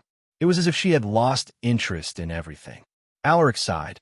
She must have been deeply traumatized by the war in Ackland Pass. Just as he was about to say something, Matilda suddenly appeared and rushed to his side. "Your Highness, the guy they call Mr. Tsong is a pervert. He followed us inside the women's comfort room and touched me indecently. Celine only killed him because he—" "Enough!" The female knight shouted as she glared at Matilda. She then turned her head towards Alaric and muttered, "I am ready to face my punishment." Alaric let out a heavy sigh and shook his head. Is what Matilda said true? The female knight, named Celine, didn't respond and just stared at him. Alaric understood the gist of it, but he didn't believe Matilda right away. He sent the bookkeeper a look and instructed, "Bring the investigators here and tell them to investigate the victim." The bookkeeper was still scared, but he acknowledged Alaric's command. "Yes, Your Highness. The rest of you may leave." Alaric dispersed the crowd. Everyone was disgruntled, but they didn't dare disobey the prince. In half a minute, the hallway was closed off, leaving only Alaric and the two ladies. "Celine, right? Follow me. I have to detain you while the investigation is underway." "But Your Highness, Celine is innocent," Matilda exclaimed at the unfair treatment. "Whether she is innocent or not, it will be proven later. We must follow the necessary procedures to make everyone shut up. If I use my authority to make a decision, others would only talk behind our backs. Besides, your friend doesn't want to cooperate, so we can only do this to prove her innocence." Alaric rubbed his temples in exasperation. He was already done with his task, but it seemed like he had to stay for another day or two to deal with this incident. Matilda no longer said anything after seeing his annoyed face. The female knight left her sword at the crime scene and followed them quietly with her head lowered. Upon stepping out of the town hall, they saw Michelle Catherine rushing towards them with an urgent look. "Your Highness, I heard that something happened. Has it been dealt with?" she asked, her eyes darting towards the female knight behind Alaric. Alaric shook his head and replied, "The incident is still being investigated. We will probably get results tomorrow." "I see." Seeing that he was not in the mood for a conversation, Michelle no longer said anything and just followed them quietly. Soon, they arrived at the town's prison. They saw that the mayor was already there together with some officials. "Your Highness." "Greetings, Your Highness." Alaric waved his hand. "This is the suspect. She will be detained until the investigation is over. Make sure that you keep an eye on her. Your subordinate understands." The investigators arrived soon after, and they immediately began their investigation. All the town hall employees and even the officials were interrogated. It was a sleepless night for everyone. Even Alaric couldn't sleep properly with all the commotion, so he could only do his daily exercises. At this moment, he was on the training ground of House Jaimina's estate. I haven't done my daily mission since I returned here. Alaric sighed helplessly. Most of his time was spent dealing with all the paperwork, so he didn't have the time to do his daily exercises. The only attribute he was able to increase was his mana. He also tried to exploit Matilda's lustful cauldron trait by engaging in intimate activities with her, but his EXP didn't increase no matter how many times he did it with her. Several hours later, he completed the final exercise and received his rewards. You received 20 battle points. You received 3 EXP. You received 3 stat points. I feel better now that I have let off some steam. He wiped off the sweat on his face using a towel. Alaric's Silver Sword, Transcendent Knight, EXP, 125, 128/5000. Potential, S. Traits, Swordsmanship, SSS. Ruthless Slaughterer, SS. Horseback Riding, B. Close Combat, B. Sixth Sense, B. Appraisal, B. Hunting, C. Tracking, C. Monster Affinity, C. Mana Gathering, C. Archery, D. Strength, 300. Stamina, 300. Agility, 300. Vitality, 300. Endurance, 300. Mana, 305, 310. Battle points, 4,141.20. Stat points, 125, 128. Requirements for the next advancement: 5,000 EXP, 500 in all attributes, and 25,000 battle points. I already have 128 stat points, but I should keep them for now. I will distribute them if necessary. He closed the system screen and headed to the bathroom to remove the filth from his body. After a quick bath, he went to his room and drifted into sleep. The next day, Michelle Catherine informed him about the results of the investigations. According to her, it had been found out that the victim was actually an old pervert. A few female employees who had been victims of his actions spoke about their experiences. With the testimonies from the female employees and Matilda acting as the witness, Celine has been proven not guilty. She was later released from prison by the mayor himself. Those who had slandered Celine were also forced to apologize to her. The matter concluded before noon, and the case was closed. I told you guys, Celine is innocent. Matilda glared at the town hall employees. The people who had been noisy yesterday didn't dare look at her, afraid that they would be punished for false accusations and defamation. Seeing that no one dared to speak, Matilda snorted before she went to Celine's side to comfort her. Celine, I'm glad that you have been proven innocent. Otherwise, I would be the first one to complain. She intentionally increased the volume of her voice as if she wanted Alaric to hear her. Celine didn't say anything, but she felt a touch of warmth upon hearing her words. She could feel that Matilda was genuinely concerned about her. Alaric sent them a look and said, "Pack your stuff. We'll be leaving after lunch." He didn't want to waste any more time. He still had to gather the northern troops after taking a look at the situation in North Pine Town. Hearing this, Matilda could only hide the dissatisfaction in her heart. She thought that Alaric would care for her after taking her body, but the guy was still guarded against her. Other than the times when he needed to vent his desire, he wouldn't even bother to talk to her.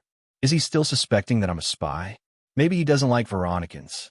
Matilda was starting to misunderstand Alaric as someone who was racist against Veronicans. However, Alaric was unaware of her thoughts. The trio headed to House Jaimina's main dining hall, where a banquet had already been prepared.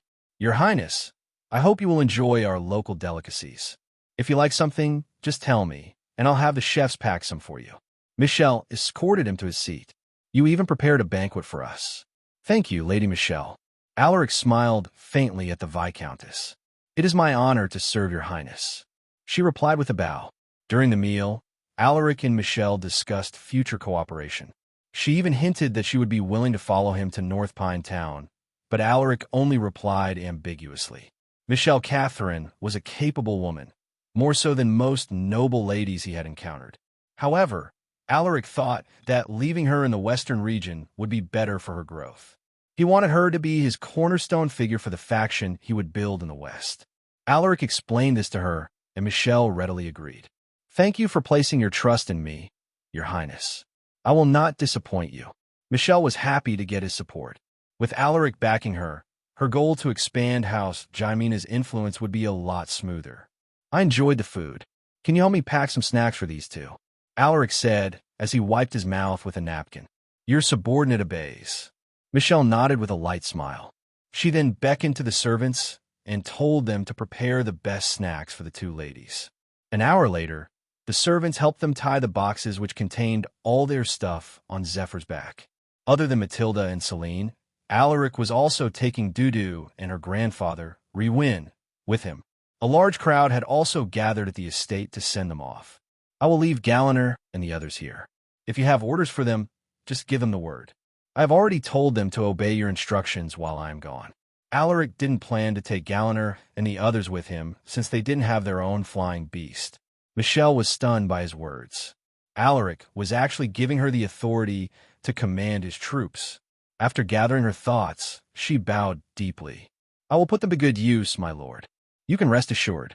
With Alaric's troops in her hands, no one in the West would dare to disobey her. Alaric was satisfied with her attitude and gave her a nod of approval. "I trust your abilities." The two exchanged words before he bid everyone farewell. In the next moment, everyone watched as Zephyr flew into the sky and slowly disappeared into the horizon. He left. The mayor let out a sigh. He had been feeling incredibly pressured because of Alaric's presence. Now that he was gone, he felt more at ease. It wasn't just him, the officials, and even the people in House Jaimina were relieved. "Disperse. We still have to complete the task that His Highness has assigned to us." Michelle dismissed the crowd. The officials and servants immediately left, leaving only Michelle and the military officers of Alaric's troops behind. Staring at the imposing warriors, Michelle was a bit nervous. She was only an elite knight, so she was still uncomfortable around stronger warriors. Noticing her gaze, Galliner stared at her and reminded her in a cold tone. "Lady Michelle, we will follow your instructions, but if I deem your orders inappropriate, then—" His words trailed off, but Michelle understood what he was trying to convey. "It looks like I need to build trust with these people," she thought, her eyebrows furrowed. A few days later, in the estate of House Silversword, Lucas was walking in the back garden with his wives, Maria and Jade. "I think the child likes the flowers here." Jade chuckled as she looked at the newborn baby in Maria's embrace. Lucas and Maria smiled at her words. Suddenly, Lucas felt a strong aura approaching them from a distance. He turned his head and narrowed his eyes. "What happened?" Jade frowned when she noticed his unusual expression. Maria also looked at him with concern. "Something strong is coming," Lucas muttered as he stared intently in a certain direction. "Wait, it's Zephyr," he exclaimed in surprise. He was also inwardly relieved that it wasn't an enemy. The eyes of the two mothers lit up upon hearing his words. "Is Alaric back?" Lucas nodded with a faint smile. "He is, and it looks like he brought new people with him." In that moment, his perception fell onto the little girl who was hugging Alaric's leg. Strange. How peculiar. This little girl seems to be hiding a secret. With his powerful perception, he immediately sensed that something was off about this particular little girl. Her aura resembles that of a monster. Could she be? Realization dawned on him. How did that kid manage to find a half-monster during his trip? He was curious about what Alaric had been through in the West. "Let's go. I'm sure Alaric will be happy to see his sister." Maria's voice drifted into his ears, pulling him from his thoughts. "All right, let's go." Alaric let out a smile as he looked at the bustling North Pine town. "Is it your hometown, Your Highness?" Matilda didn't seem to be impressed. After seeing the beautiful Birming Island and the magnificent cities in the West, she felt that North Pine Town was quite ordinary. Alaric nodded, not minding her reaction. "That's right. It only started as a small village with dozens of families a few years ago. I am proud of what it has become." Looking at his peaceful smile, Matilda was surprised. Ever since they first met, She had never seen Alaric show such pure and genuine emotion. That is where you're going to live from now on. Alaric pointed at the estate, which was at the prime location of the town. It wasn't as grandiose as House Jaimina's estate, and it couldn't even compare to the properties of some Western lords. However, the estate possessed something that those territories lacked: vitality and liveliness. From above, they could see the stern-faced guards monitoring the estate's security with utmost seriousness. They saw the servants happily doing their tasks with no signs of being forced. They could also see the innocent children playing with their families near their homes. Suddenly, Zephyr descended in front of the main mansion of the estate where a large crowd had already gathered to welcome them. "Whoosh! I'm back, everyone," greeted Alaric as he jumped off Zephyr's back. It was only here that he could feel at peace. Here, he wasn't the Prince of Astania, but simply a minor noble's son. Only in this place could he temporarily forget his responsibilities as an heir to the throne. "Welcome back, Your Highness." The servants and the guards greeted him excitedly. "I'm glad to see you safe, my son." Jade Christine looked visibly relieved to see him in good shape. She knew how brutal the battle in the West was, so she had always been worried about his safety. Now that she had seen her son unharmed, her worries disappeared. "It's good that you're back, son." Lucas smiled as he patted his shoulder. It looked like he had a lot to say, but he held back since there were many people around. "Your Highness," Elena called out softly. Alaric turned his head to her. She had grown noticeably more mature. Her fair skin had grown more tanned, and Alaric, with his sharp eyesight, could see the calluses on her hands. "It seems like she had been training diligently while I was gone. She once mentioned that she was learning swordsmanship from Aaliyah. He thought that she would lose interest after some time, but looking at her now, it looked like he had underestimated her resolve. "You worked hard, Elena." Alaric was about to pat her head, but his hand froze in midair. "She is not a kid anymore. I should treat her." While he was hesitating, Elena suddenly stepped forward and grabbed his hand. "I don't mind if it's you, Your Highness." She beamed at him. Hearing this, Alaric no longer hesitated. With a smile, he patted her head. "I'm proud of your growth, Elena." "Yua, Yua." A baby's cry suddenly drifted into his ears. Alaric turned his head and saw a newborn child in Maria's arms, bawling while waving her little arms. "Is she my—" He approached Maria while keeping his eyes on the baby. Maria nodded with a motherly smile. "Amen. Her name is Gwenaëlle Silversword. Do you want to hold her?" she asked while looking at her son. "Gwenaëlle, my sister." Alaric felt a wave of joy. "Can I?" "Of course." Maria chuckled as she carefully handed the baby to him. Alaric was a bit flustered. He had no experience in holding a baby, so he was very careful in his actions. He even gathered mana into his arms so he could react immediately in case the baby would fall. The baby stopped crying as soon as he held her in his arms. She then looked at Alaric with her beautiful silver eyes, which she had inherited from Lucas. "Abubu abubuha," the baby mumbled. Alaric's heart melted, his face breaking into an affectionate smile. "Gwenaëlle, my lovely little sister." He poked her bulging cheeks, which made the baby giggle. Tee-hee-hee. Matilda couldn't believe what she was seeing. Was this still the cold-faced and stern prince that she had known? She was dumbfounded. It felt like she was looking at another person. "So he has this side of him, too." She mumbled. "Uncle, is that your sister?" A childish voice suddenly drifted into everyone's ears. Everyone turned their heads and looked at the little girl who had spoken. It was Dudu. Out of nowhere, she appeared beside Alaric, looking at the baby in his arms with a gaze filled with curiosity. "Dudu, don't be rude to His Highness." Riwin, her grandfather, sweated bullets, his heart nearly leaping out of his chest. Riwin nervously bowed his head. "Please forgive my granddaughter's rudeness. She doesn't understand any dash." Chuckling, Lucas approached him and patted the old man's shoulder. "You don't have to apologize, sir. Your granddaughter is such an adorable child." Pardon me?" Riwin lifted his head and looked at him with surprise. This must be Lucas Silversword, the Shield of the North. "It's all right, Sir Riwin." Smiling lightly, Alaric reassured the old man and gestured at him not to worry. He then turned his head towards Dudu and crouched with the baby still in his arms. "You are right, Dudu. This is Gwenaelle, my little sister." Dudu squinted her eyes as if to observe the baby. She then pointed at the baby's face and said, "Uncle, your sister's face is fat just like mine."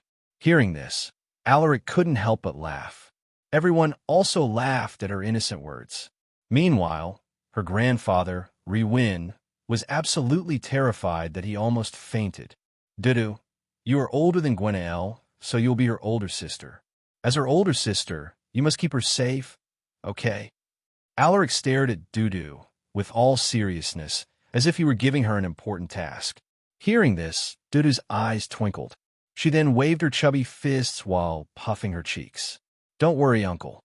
I will protect her from bad people." "Good." Alaric grinned. Lucas's gaze alternated between Alaric and Dudu. He had a lot of questions, but he refrained from asking.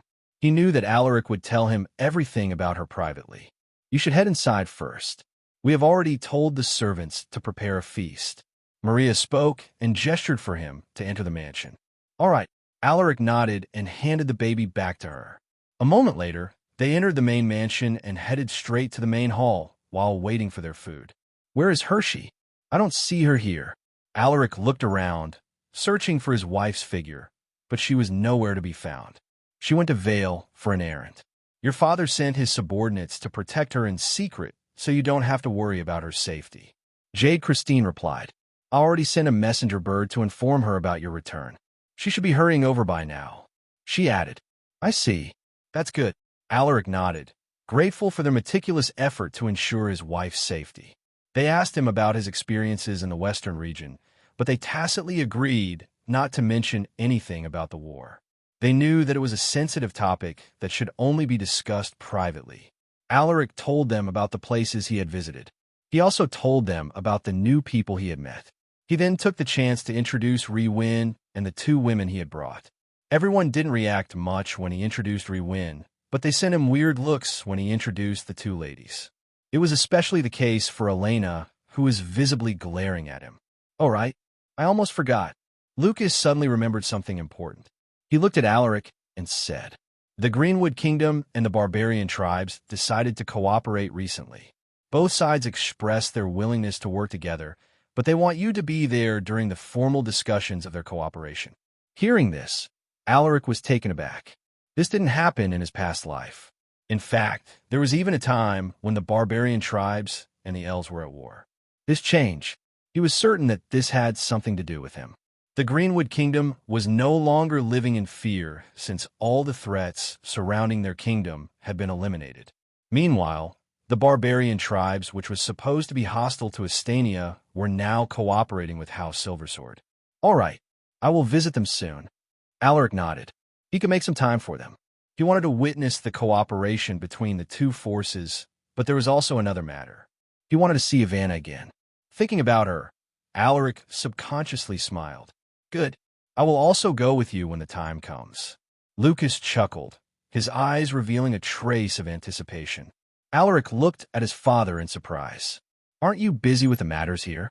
Lucas had so many things to settle, especially after Alaric had been revealed to be of imperial blood. Many aristocrats and powerful martial houses expressed their desire to work with them, leading to an increase in Lucas's workload. If it weren't for his wives and the others helping him with administrative tasks, he wouldn't even have the time to sleep. Lucas shook his head. "The matters here can wait." He paused for a moment before he continued.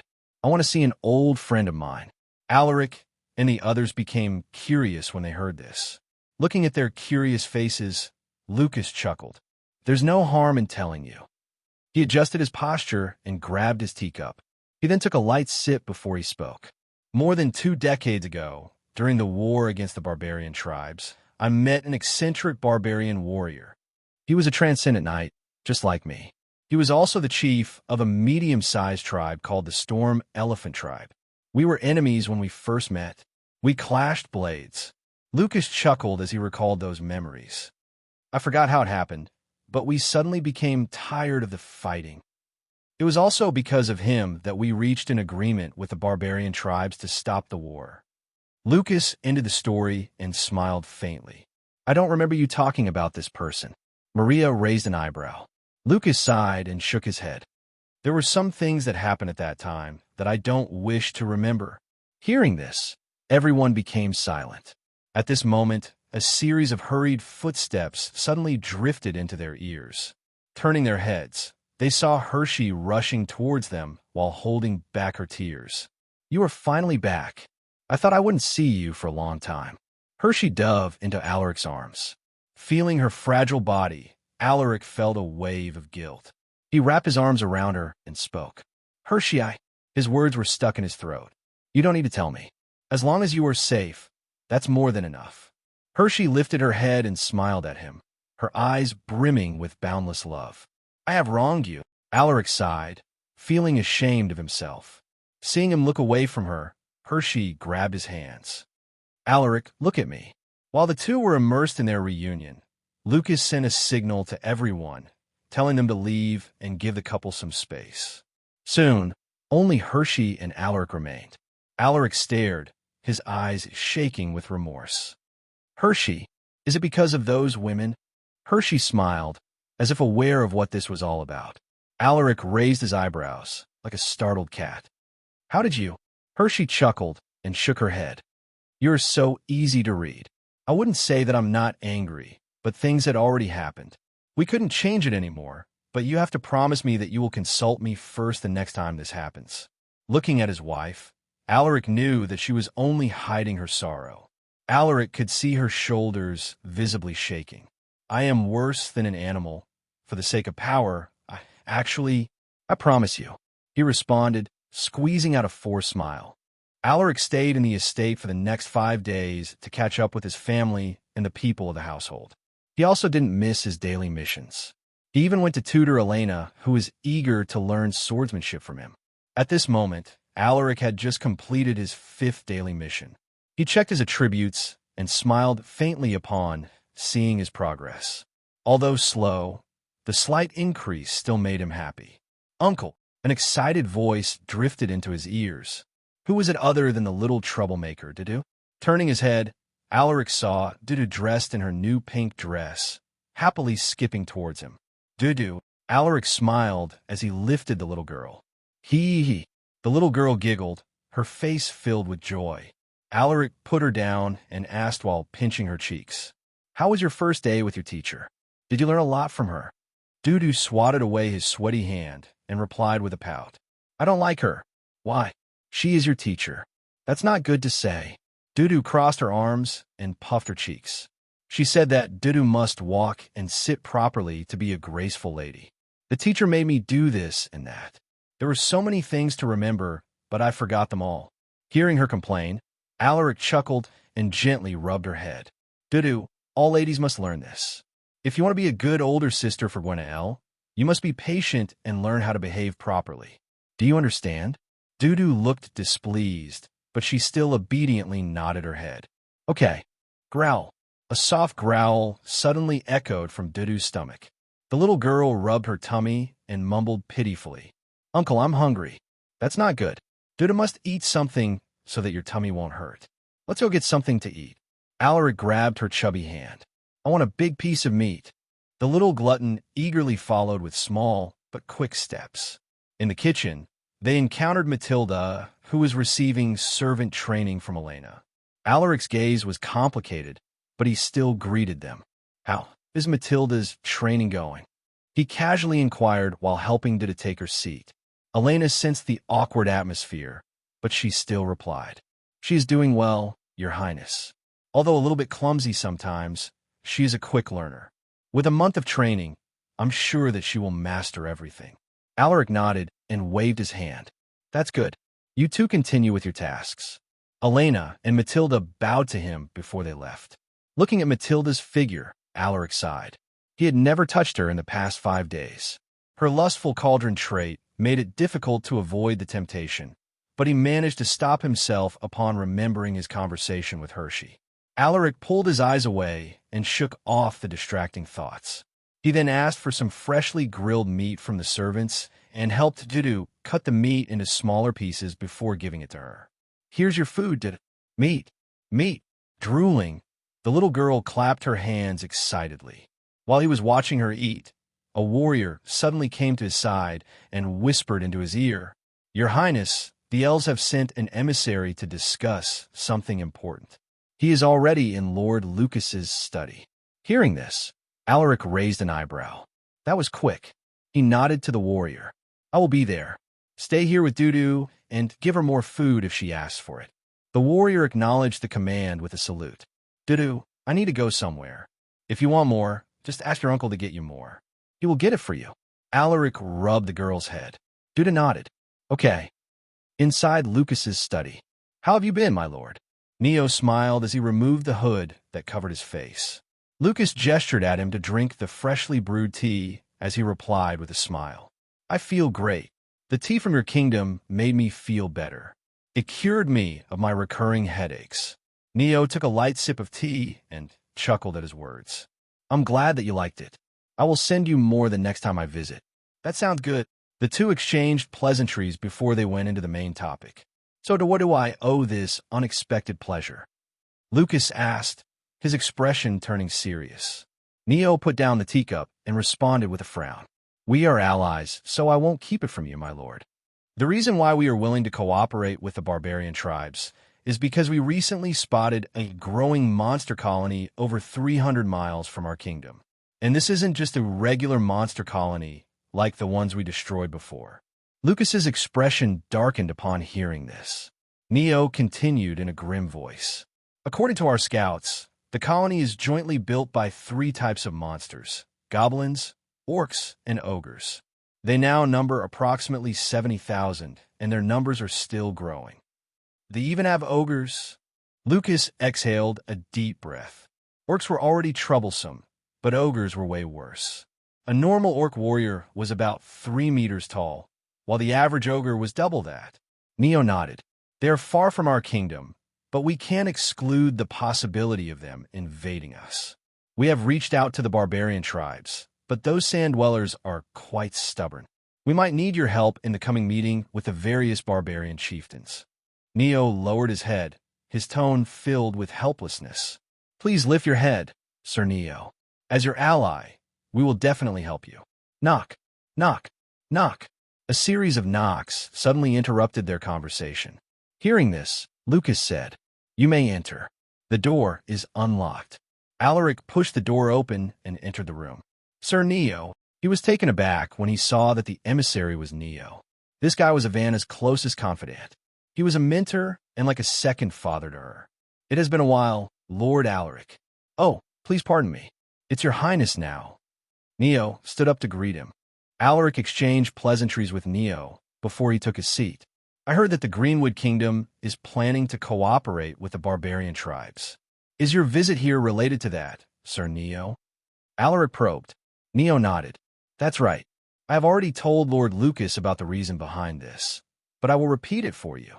His face suddenly turned serious. Sensing the tension, Alaric furrowed his eyebrows and listened carefully. Neo told him about the presence of a new monster colony and the Elven Kingdom's fear that the said colony might come to attack them. Hearing this, Alaric finally understood why the obstinate elves would choose to ally with the barbarian tribes. "So, there's another monster colony," Alaric muttered as he subconsciously released a burst of killing intent. "Goblins, orcs, and ogres." Neo and Lucas, with their strong senses, felt the trace of killing intent he briefly exuded. "Please tell us what we need to do, Sir Neo. As your ally, House Silversword is willing to support you." Alaric stared deeply at Neo. Neo smiled at his words. "I know we can trust you. The chieftains of various barbarian tribes will visit our kingdom soon, but His Majesty is worried that the discussions might not go well, so he wanted you and Lord Lucas to attend the meeting with the barbarian chieftains." "That won't be a problem. Just give us the date and we'll be there ahead of time." Alaric readily agreed. "I will thank you in advance." Neo was moved beyond words. The trio chatted for a while about other matters before Neo asked to be excused. "I still have a lot of things to do in the kingdom, so I hope that you will forgive me for not being able to stay here for long." "You don't need to worry about us, Sir Neo. Your matters must be prioritized." Lucas smiled and gestured to him that it was fine. Neo nodded gratefully. Once I return, I will send our elven warriors to wait for you at the place where we usually do our trade. They will escort you to our kingdom. You don't need to trouble yourself. We can go to your kingdom by ourselves. We are already familiar with the route anyway. Lucas wanted to reject his offer, but Neo insisted. This is something that we must do. How can we let you travel by yourselves? In that case, we will gladly take your offer. Lucas relented with a helpless smile. Neo left immediately after delivering the message. Lucas and Alaric wanted him to stay, but they knew that things were urgent in the Elven Kingdom, so the father and son didn't insist on making him stay. After sending him off, Lucas and Alaric went to the main hall to continue their conversation. What do you think, son? If the barbarian chieftains and the leadership of the Elven Kingdom decide to attack the monster colony, should we gather the northern forces to help them? Lucas asked. Alaric rubbed his chin and thought for a moment. According to Neo, the monster colony was still growing, and if it was left alone, it might grow exponentially, enough to threaten the destruction of the Elven Kingdom. This means that they would need as many soldiers as they could to eliminate this threat. However, there was a problem. He already had an agreement with Giovanni that he would gather the northern forces and send them to the western region in preparation for their invasion against Harun. After about half a minute of silence, Alaric opened his mouth. The bulk of our troops are currently stationed in Birmingham Island. As for gathering the northern forces, that will be difficult since we need to send them to the western region. Lucas nodded. He was already aware of the agreement between Alaric and Giovanni. We still have Mom's troops and your personal troops, Dad. We can bring them with us if necessary. Alaric added. Lucas had nurtured a secret force that even Alaric had never seen before. He would sometimes see one or two giving Lucas reports, but he had no idea how many warriors his father had secretly trained. Even in his past life, he had never met Lucas' secret force. Lucas leaned on his seat and crossed his arms, seemingly in deep thought. With a soft sigh, Lucas said, Fine, but don't expect too much. There are only about 100 of them. To be precise, 99 elite knights and 1 transcendent knight. Hearing this, Alaric was stunned. You have nurtured that many elites? Lucas chuckled upon seeing his shocked face. Think about it. Why do you think our household was so tight in finances years ago? Alaric furrowed his eyebrows. It's not because our family is poor, but because most of our resources are spent on them, Lucas added. What? Alaric was startled. He finally realized why their past expenses were so weird. It turned out that there was this kind of secret. I initially planned to give them to you once you inherit my position, but it seems like I have to reveal them sooner. Lucas smiled helplessly. You were preparing that secret force for me. Alaric stared at his father, his eyes shaking with intense emotion. Of course. Lucas nodded. You have the blood of the imperial family running through your veins. You will need your own force to survive their political schemes. However, you suddenly decided to establish your own force, and you even advanced a few stages in just a short time. Alaric could see the proud look in his father's face. You have grown into a capable man without needing my help, son. I am proud of you. Lucas expressed the words he had been keeping for some time. Hearing this, Alaric smiled and shook his head. I wouldn't have achieved this without your support, Dad. Anyway, about that secret force. Lucas sent him an exasperated look. You are that eager to see them? Fine. Follow me. Alaric eagerly followed his father. The father and son stepped out of the mansion. Surprisingly, Lucas brought another person with them. It was Bastian, the household's butler. He looked like someone in his 50s, with graying hair and a surprisingly fit body for his age. He also possessed the distinguishing features of someone of Veronican descent, a pair of monolid eyes. Looking at the gentle-looking butler, Alaric realized that he still hadn't used his appraisal on him. Do you want to use appraisal on the selected target? Yes, no. A trace of anticipation flashed in his eyes as he clicked yes. Bastian Beneto's Elite Knight, EXP, 988 out of 1,000. Potential A. Traits, Calligraphy S. Military Instructor S. Horseback Riding A. Spear Mastery A. Swordsmanship Archery A. Assassination A. Hunting A.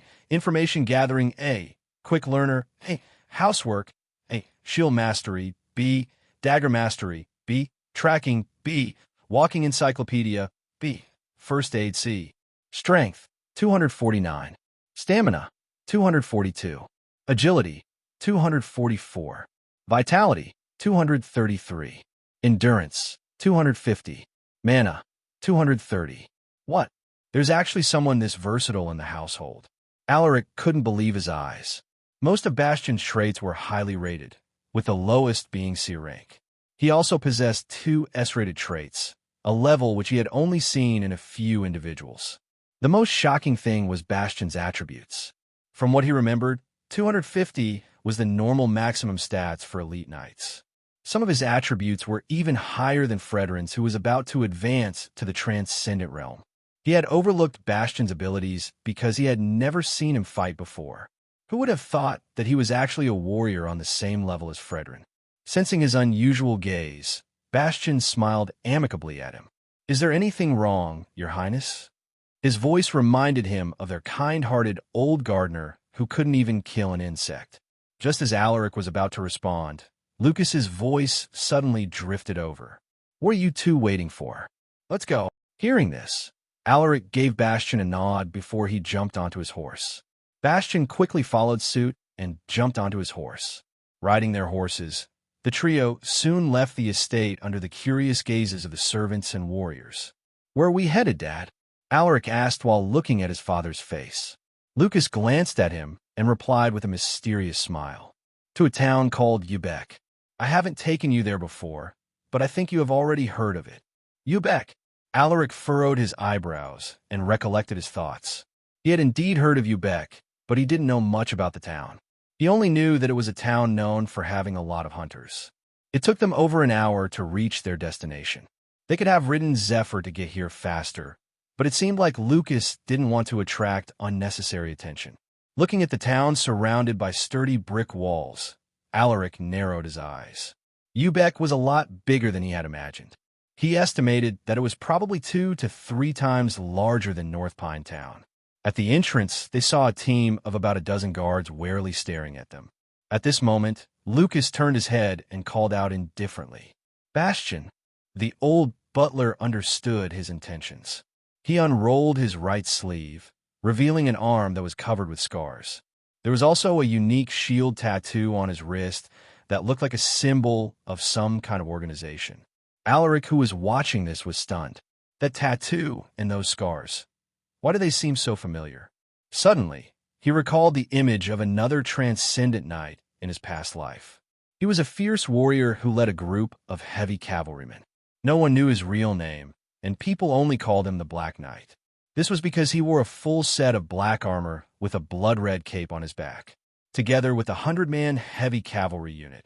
Everyone in the Crown Prince's faction respectfully called them the Undaunted Heavy Cavalry Unit. The name was something they had earned for the countless dangerous battles they had fought.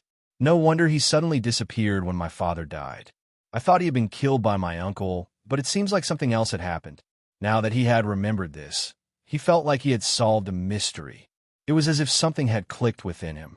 Thinking back, the Undaunted Heavy Cavalry Unit had always been with him in every battle. Whenever Alaric's troops were in dangerous situations, the Black Knight, together with his heavy cavalrymen, would suddenly appear to save them. At that time, he thought that it was just a coincidence. "So it was you all along, Bastion. You were the Black Knight, the commander of the Undaunted Heavy Cavalry Unit." Now, another question flashed in his mind. Why did Bastion hide his identity from him? While Alaric was immersed in his thoughts, Bastion revealed his shield tattoo to one of the guards. "Bring Einar here." Bastion spoke in a stern voice which was completely different from his usual character. The particular guard seemed to be startled and repeatedly bowed to Bastion, which made the other guards shocked. However, they didn't dare ask anything. They felt that the 3 visitors had significant status based on their clothes. Meanwhile, Alaric seemed to have understood something. "I understand now. My father's death must have been a big blow to Bastion, so he chose to leave out of shame and decided to protect me in secret instead." This was only a guess on his part, but it was the most likely explanation for Bastion's sudden disappearance in his past life. Thinking about this, he couldn't help but give the old butler a deep look. One of the guards suddenly approached them and nervously asked, his voice shaking, my lords, and may I know from which house you hail from?" Bastian turned his head to Lucas, as if asking him whether they should disclose their identity. Lucas nodded his head. After getting his lord's answer, Bastian responded to the guard, "We are from House Silversword." "H house." The guard almost blurted it out of shock, but he quickly shut his mouth when he saw Bastian giving him a shushing gesture. He cleared his throat nervously. "Please pardon our offense, my lords." Bastian waved his hand dismissively. "Don't mind us. We are only here to see someone. Remember not to spread rumors about our arrival," he added in a severe tone. The guard nodded, turned around, and relayed Bastian's words to his comrades. Once the guards were informed of their identity, they no longer dared to disturb them and just allowed them to enter the town. The trio waited near the entrance, but they didn't have to wait for long. In about 15 minutes, the guard who was sent to get someone came back with a rigid-faced, middle-aged man dressed in shabby linen clothes. "My lord." The middle-aged man bowed his head to Lucas before giving Bastian a nod of greeting. He then turned his head to Alaric and frowned. "This gentleman is—" Bastian sent him a stern look and immediately reprimanded him. "How dare you be rude to his highness?" Hearing this, Einar was stunned. Alaric was wearing a hood, so he could clearly see his face. Upon realizing his mistake, Einar lowered his head. "I apologize for not recognizing your highness." Seeing this middle-aged man confirmed his guess. This man was Einar Berestein. In his past life, Einar was the deputy commander of the undaunted heavy cavalry unit. "Lift your head. You don't need to apologize. It's just a small matter." Alaric stared deeply at him. Einar lifted his head, revealing a face that had weathered countless storms. Just like most veteran warriors, he also had numerous scars all over his body. This man was about as tall as Alaric. With tan skin and a muscular physique, he was brimming with raw physical strength. Out of habit, Alaric used his appraisal trait on him. Einar Berestein, Transcendent Knight. EXP, 603 of 5,000. Potential, A. Traits, horseback riding, S. Shield mastery, S. Swordsmanship. Hunting, A. Tracking, B. Close combat, B. Archery, C. Indomitable, C. Strength, 290. Stamina, 210. Agility, 264. Vitality, 372. Endurance, 375. Mana, 290. Most of his attributes were quite lacking for a Transcendent Knight, but his vitality and endurance were nearing the highest levels. His strength was also above average. Overall, he was at a decent level physically. What made him special were his two S-rated traits, horseback riding and shield mastery. Einar's defensive abilities were on par with Frederin's in his past life. "Thank you for your magnanimity, your highness." Einar gave him a snappy knight's salute. After a round of greetings, Lucas went straight to their objective. "Where are the others?" Hearing this, Einar replied, "They're at the training ground, my lord. Would you like me to bring them here?" Lucas raised his hand and shook his head. "That is not necessary. We will go there ourselves. Lead the way." Einar nodded. "Your servant obeys." Half an hour later, Einar brought them to a secluded property in the outer ring of the town. While following Einar inside the property, Alaric heard the fierce but synchronized shouting of men. Are they doing military drills? Alaric thought to himself when he heard the noise. He wasn't unfamiliar with the sound, since that was how warriors sounded during their military training. Soon, they arrived at an open field where a group of warriors wearing steel armor were doing basic weapon training. Upon their arrival, the warriors were startled. They quickly stopped their training and bowed their heads. "Greetings, Lord Lucas." Lucas smiled faintly as he observed the diligent men. "Everyone, I came here to introduce you to the person that you will serve." After saying this, he beckoned to Alaric. Alaric walked towards his father upon seeing the signal. "This is my son, Alaric Silversword, the heir of House Silversword and a prince of the Empire," Lucas proudly introduced. As soon as his words fell, the warriors in steel armor kneeled in unison and lowered their heads, while saying, "We greet your highness." Alaric was feeling emotional. He could recognize their faces. So this is the undaunted heavy cavalry unit before the Civil War. They look younger than what I remember. What do you think, son? Are you satisfied with them? Lucas chuckled as he patted Alaric's back. Hearing his father's words, Alaric grinned. This surprise is beyond my imagination, Dad. He truly didn't expect that the undaunted heavy cavalry unit was something that his father had prepared for him. This time, these men wouldn't fight a meaningless battle. They wouldn't die undignified deaths and never will be without a proper identity. From now on, they're my warriors. Alaric scanned the faces of the warriors standing before him. I am Alaric's silver sword. You will no longer remain hidden in this town. You will follow me into the big, wide world and dominate the lands. Are you ready to serve me? With his loud declaration, the warriors felt their hearts beating wildly in anticipation. It was the anticipation for their future together with their new lord. We are ready to serve you, your highness. The warriors responded, their voices brimming with excitement and vigor. As their voices died down, Lucas approached his son and said, We can't take these men without alerting the locals. We should speak with the officials first so that the residents wouldn't be alarmed. Moving an army of heavy cavalrymen would definitely attract attention, so they must inform the officials to prevent chaos in the town. Alaric understood this, so he nodded in agreement. I will take care of this matter. You should stay here and familiarize yourself with them. I will leave Bastion here to help you. Lucas suggested. This army was composed of stubborn veteran warriors, so it was necessary for Alaric to establish a connection with them. All right, take care. Alaric nodded. Lucas didn't stay and left in haste. Just tell me what to do, your highness. I will help you discipline these men in no time. Bastion suddenly said with an amicable expression. Hearing this, Alaric smiled awkwardly. He still couldn't believe that this kind-looking old butler was the famous Black Knight in his past life. Days passed by in a flash, and in the blink of an eye, 3 days had gone by. At this very moment, Lucas and Alaric stood before 2,000 warriors in preparation for their trip to the Enchanted Woodlands. Are you leaving now? Maria asked while looking at her husband and son with concern. Jade Christine was similarly worried, but she managed to compose herself. Lucas held his wife's hands and smiled reassuringly at them. The situation in the Elven Kingdom is quite urgent this time, so we can no longer afford to wait. We need to eliminate this threat as soon as possible, since our presence will be needed in the coming attack on Hurun. Alaric chimed in with a stern look. Hearing his words, everyone nodded with grim faces.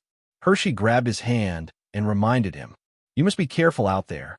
Looking at his wife's uneasy face, Alaric squeezed her hand and smiled. I will be careful. Don't forget your meals, your highness. Elena's voice drifted into his ears. Turning his head, Alaric beckoned to Elena, gesturing for her to come closer. Seeing this, Elena walked towards him. Elena, take care of Hershey while I'm gone.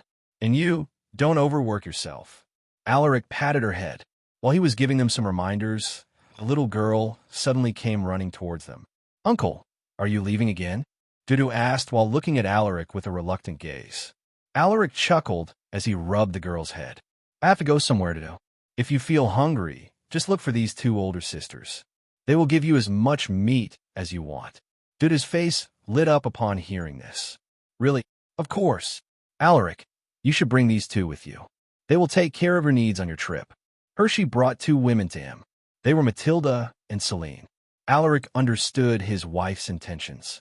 He sighed and was about to say something, but Hershey put a finger to his lips, stopping him from saying anything.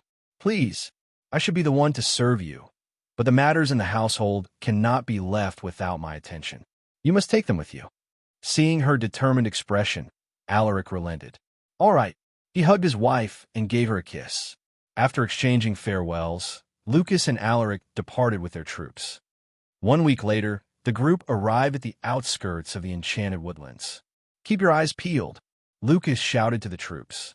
We have already cleared most of these areas, but there are still some dangerous monsters that wander around. He warned them. Yes, my lord.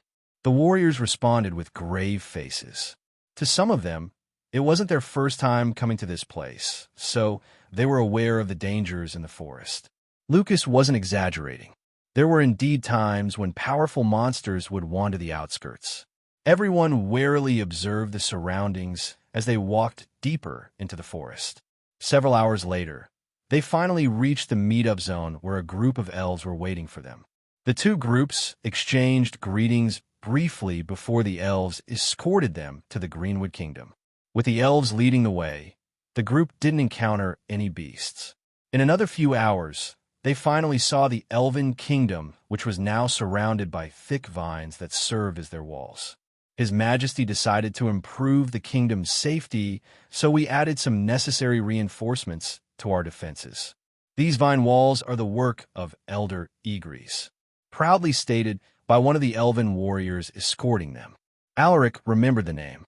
It was the obstinate high elf who was once against the alliance with House Silversword. Other than the vine walls, the Elven Kingdom was also equipped with ballistas and trebuchets which they got from House Silversword. Only Lord Lucas and Your Highness can enter past this area. As for your army, we will help them set up camp here. The leading escort elven warrior respectfully said. Lucas and Alaric weren't against the arrangements, so they agreed without complaint. On their way to the Elven King's treehouse, they saw a group of high elves approaching them. The one leading them was Garendel Greenwood, the current Elven King. It has been a while, Your Majesty. Lucas smiled as he shook hands with Garendel. I'm glad to see you again, Lord Lucas. Garendel laughed heartily. The Elven King then moved his gaze to Alaric and grinned. How have you been, Alaric?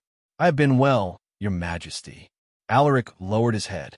After exchanging simple greetings, the Elven King took everyone inside his treehouse.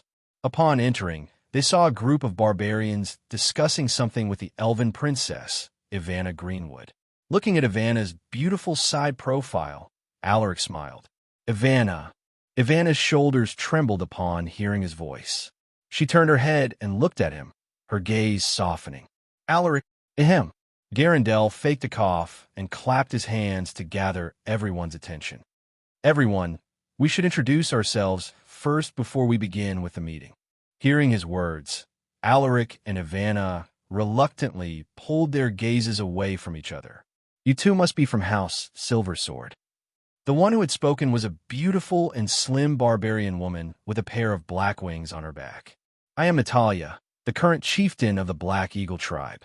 I have been meaning to meet you and express my gratitude for saving my daughter and the children of my fellow barbarians. She approached Lucas and Alaric with a friendly smile on her face. So, it's Lady Natalia. It's our honor to meet you.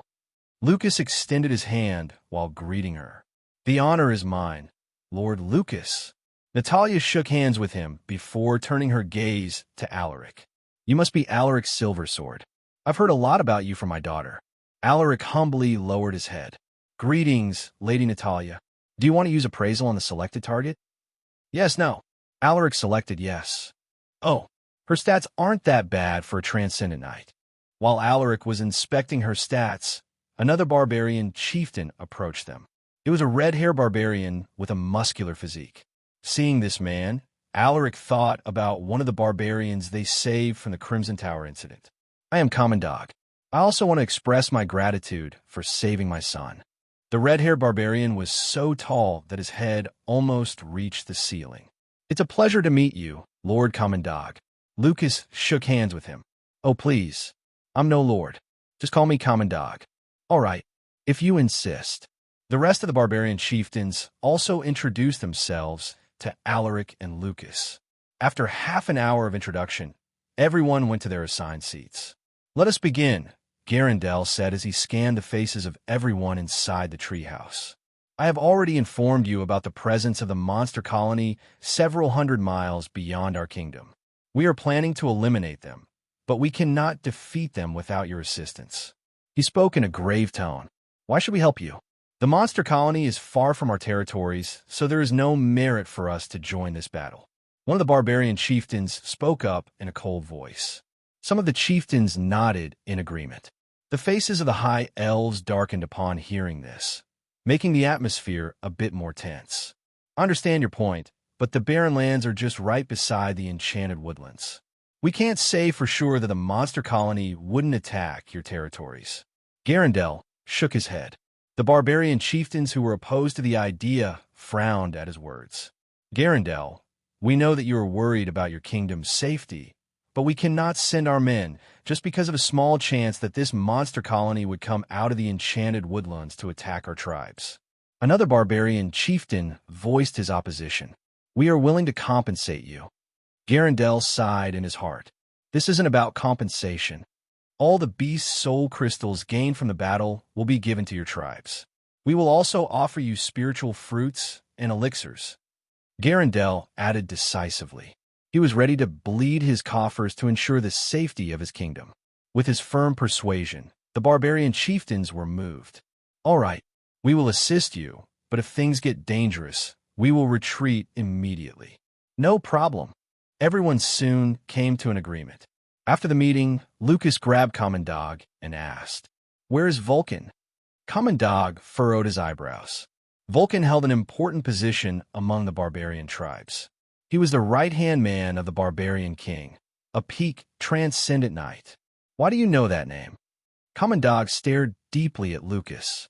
Seeing his unfriendly gaze, Lucas explained himself. Relax. Vulcan is a friend of mine. If you know where he is, just send him my regards. Commandog's expression eased up. I see. I'm sorry for misunderstanding you. It's all right. Lucas waved his hand with a faint smile. He couldn't blame him for being suspicious. The barbarians had been repeatedly oppressed by the people of Astania. Although House Silversword had helped them, the barbarians couldn't change their opinions overnight. It would take time and effort before their perception of Astania would improve. The barbarian chieftains didn't linger for long after the discussion. They bid everyone farewell and hurriedly left.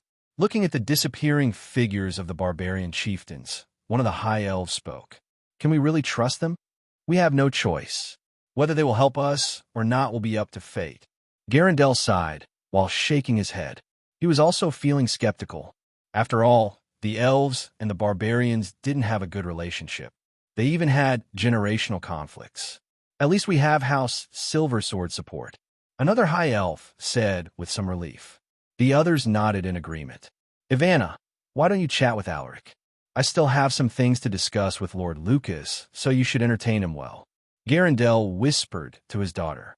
Hearing this, Ivana's heartbeat quickened, but she feigned calmness as she nodded her head. Understand. Seeing her acting like this, Garandel revealed a thoughtful smile. Lord Lucas, I have some things I wanted to clarify. Oh, is that so? After Lucas and Garandel left, the rest of the high elves dispersed, leaving Ivana and Alaric behind. The two stared at each other and smiled awkwardly. Follow me to my tree house, Ivana said as she walked ahead. When she walked past him, she detected a faint scent on Alaric that made her scrunch her nose. This smell. All right. Alaric nodded and followed her. The two were silent for a while before Alaric broke the silence. How have you been? Ivana paused her steps and looked at him as she replied in a cold voice. I always think of you, but it seems like you have already forgotten the promise you made. Alaric was baffled by her words. What do you mean? You have the scent of women on you. Ivana looked away from him and continued walking. Alaric's face fell at her words. He quickly sniffed his clothes, but he didn't smell anything unusual. Don't bother. Ivana sneered and quickened her pace. Seeing this, Alaric immediately matched her pace. Ivana, wait. He tried to speak with Ivana, but she didn't respond to him until they arrived in her treehouse. As soon as they entered, she locked her door and closed the windows. Alaric became nervous when he saw this. Suddenly, Ivana turned around, her gaze icy cold. I'm already aware of your marriage to Hershey. I also know about that little maidservant of yours. I have no complaints about those two, but why do you have the scent of more women on you? This, Alaric wanted to explain himself, but he found himself unable to utter a word. In the end, it was his fault for betraying her trust. You lied to me. Ivana's voice trembled as tears threatened to burst out of her eyes. Alaric felt a pang in his heart. Ivana, don't touch me, Ivana shouted as she slapped his hand away from her. Alaric could only watch as she cried in front of him. Alaric was at loss for words. He truly didn't do anything this time. He didn't even touch the two women sent by Hershey to serve him. Ivana, I didn't. He wanted to say that he didn't do it, but the words were stuck in his mouth. Ivana's face was cold. It was like the first time he had seen her during that cold, snowy night. My power amplifies my senses as long as trees or plants around me. You can't hide that disgusting stench from me. When she first met Alaric, his smell wasn't like this, but now she could smell the strong scent of blood on him. She could also detect the faint smell of women, which wouldn't be there unless there was close contact. You aren't the same man anymore, Alaric, Ivana muttered, her eyes shaking with anger and disappointment. Alaric grabbed his chest. Her words hurt him, but they were all true. He was no longer the same man he used to be. His expression suddenly became calm. You are right. It seems like I have become a different person. He strolled and pushed open a window and asked, What do you see outside? Ivana didn't respond, but she could see a group of elves doing their respective tasks. She also saw children playing by the river. While staring at the peaceful scenery, Alaric muttered, To bring this kind of peace to my family and my nation, I need power. Even if I turn into a demon in pursuit of this strength, I will not hesitate. He turned around and stared deeply into her eyes. Tell me, will you do the same for your kingdom? Ivana frowned and fell into deep thought. Would she be willing to sacrifice everything for the sake of their kingdom? While she was ruminating on his words, Alaric's voice drifted. If you see a future filled with bloodshed, your family and friends dying before you, your territory, your nation crumbling before you, if you see those things with your own eyes, you will understand my words. She was stunned. She looked at him and studied his expression. The look on his face, his eyes, and his temperament. Everything suddenly changed. It was no longer the kind-hearted and chivalrous man that she once knew, but a man with a scarred and torn heart. It was as if he had seen the end of the world. His tired, soulless eyes seemed to have witnessed the darkness and hell on earth. His expression wasn't an act. This emotion was something that he had left hidden in his heart. How can you show this kind of expression? Just what happened? She felt an inexplicable sense of sadness.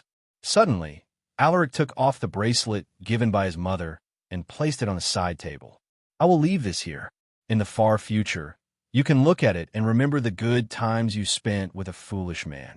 It was one of his most important equipment, an item capable of giving its wearer a second life.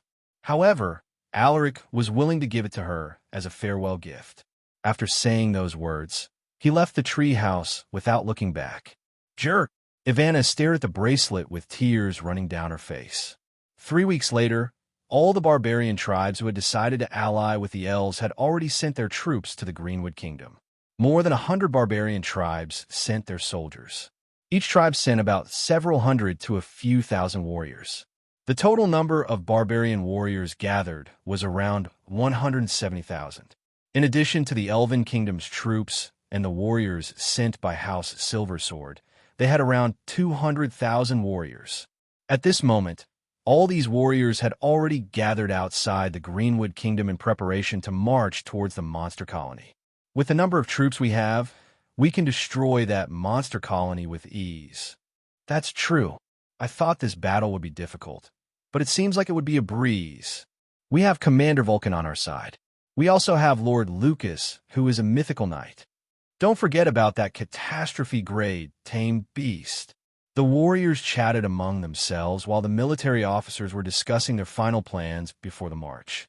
Riding on their horses, Lucas, Garandel, and a bald barbarian were talking about something else. Why do you think those two aren't talking with each other? Garandel asked, his voice filled with concern. Lucas let out a sigh as he responded. I don't know. I tried asking my son, but he refused to tell me anything. The bald barbarian clicked his tongue as he said, Just leave them be. Which one of us didn't experience the same thing during our youth?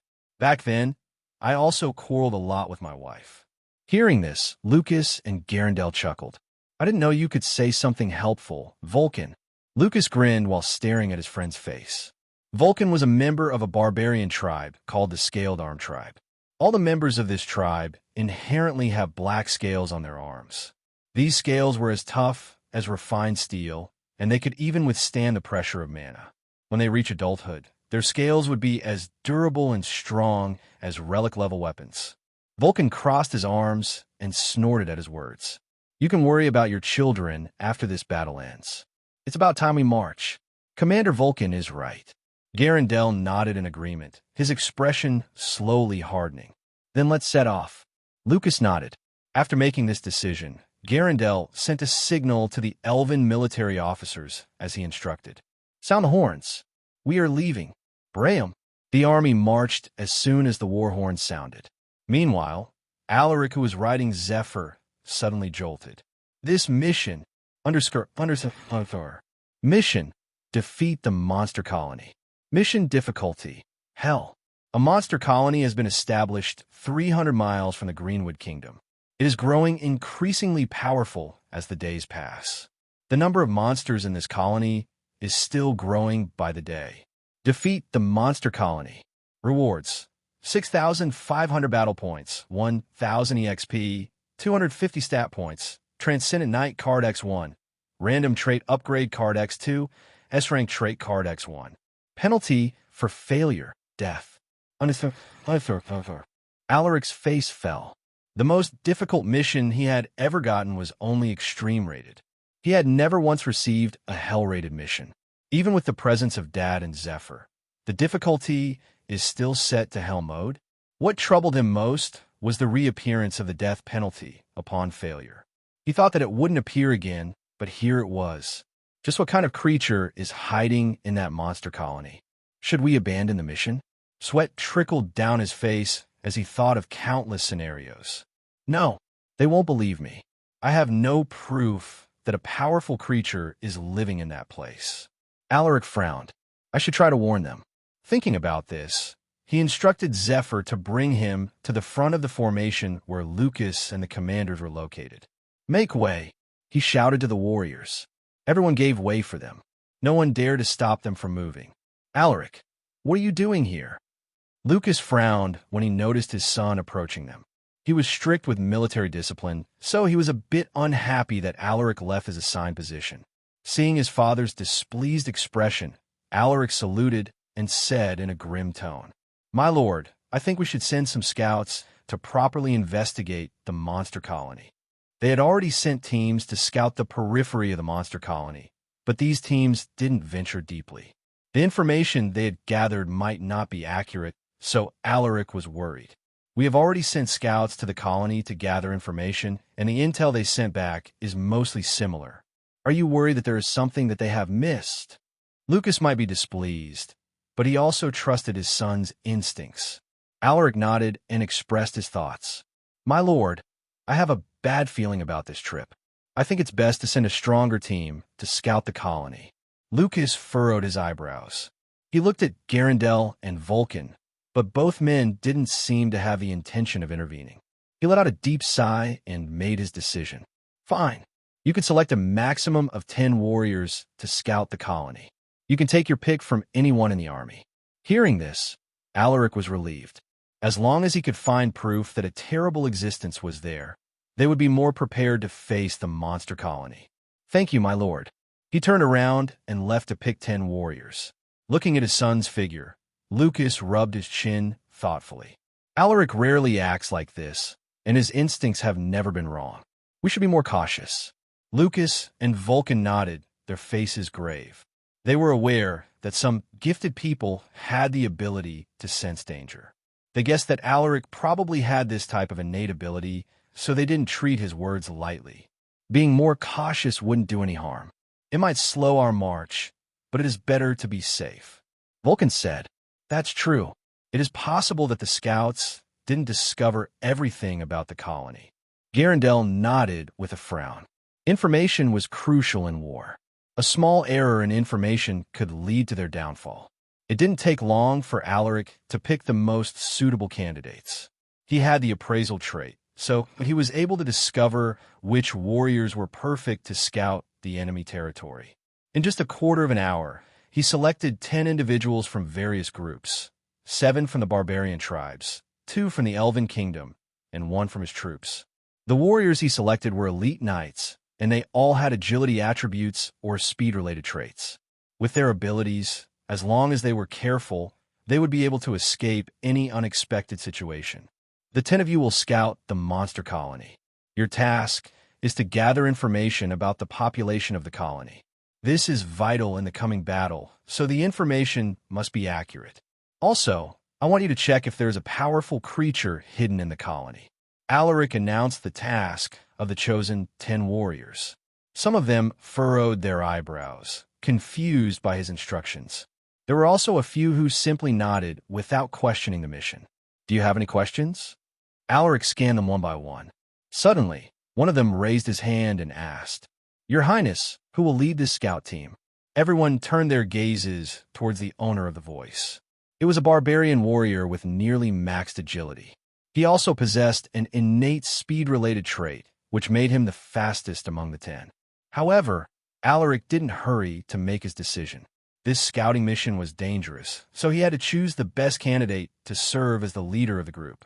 He inspected their attributes and traits one by one. Suddenly, his gaze stopped on one of them. It was an elven warrior with green hair and a pair of bluish eyes. He was slim and tall, with handsome facial features. "What's your name?" "Alaric. Just call me Varys, Your Highness." The elven warrior responded with a polite bow. Alaric nodded. "Varys here will be your team leader, so everyone must follow his commands during this reconnaissance mission." Everyone narrowed their eyes as they observed Varys from head to foot. They thought Alaric would choose the only human among them, but he chose a scrawny elf instead.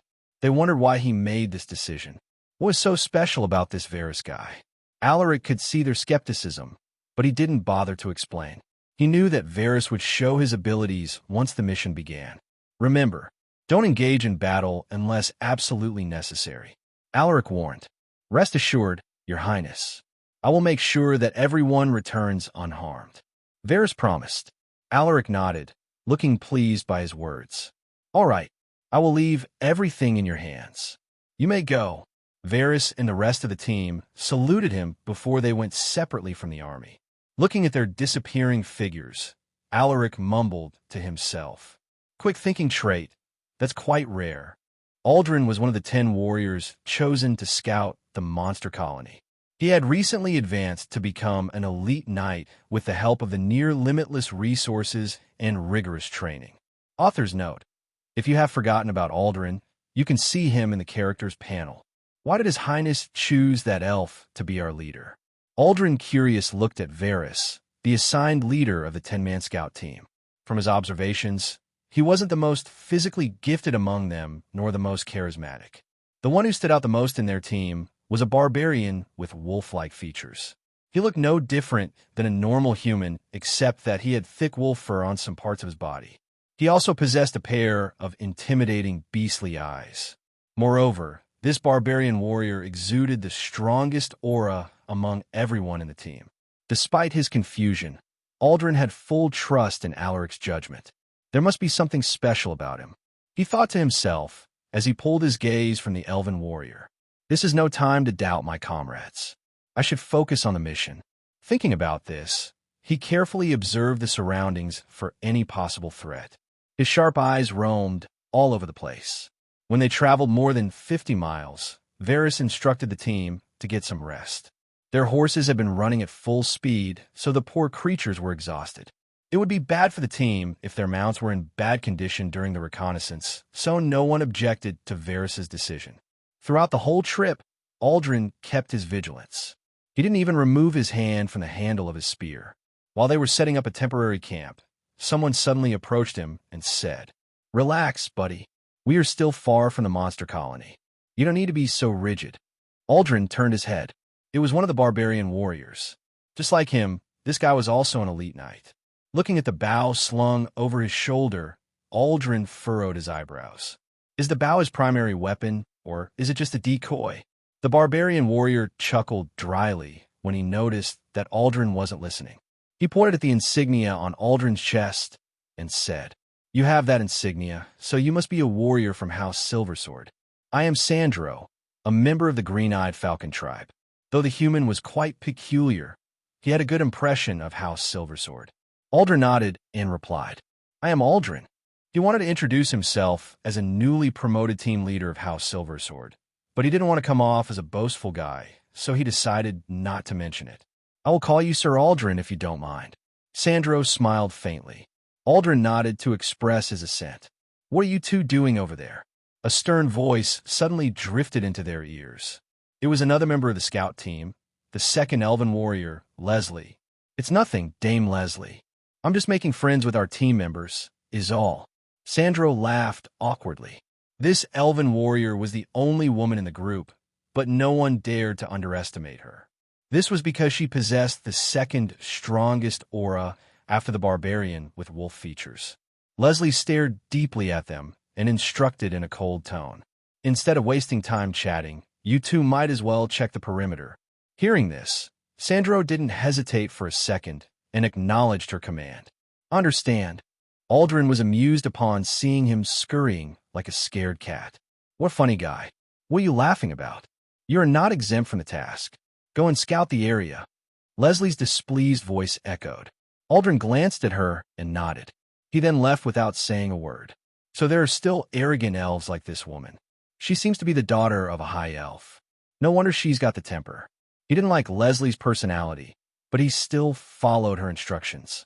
It wouldn't be good for the team if he were to create conflict with the members. He climbed atop a massive tree and surveyed the surroundings with his keen perception.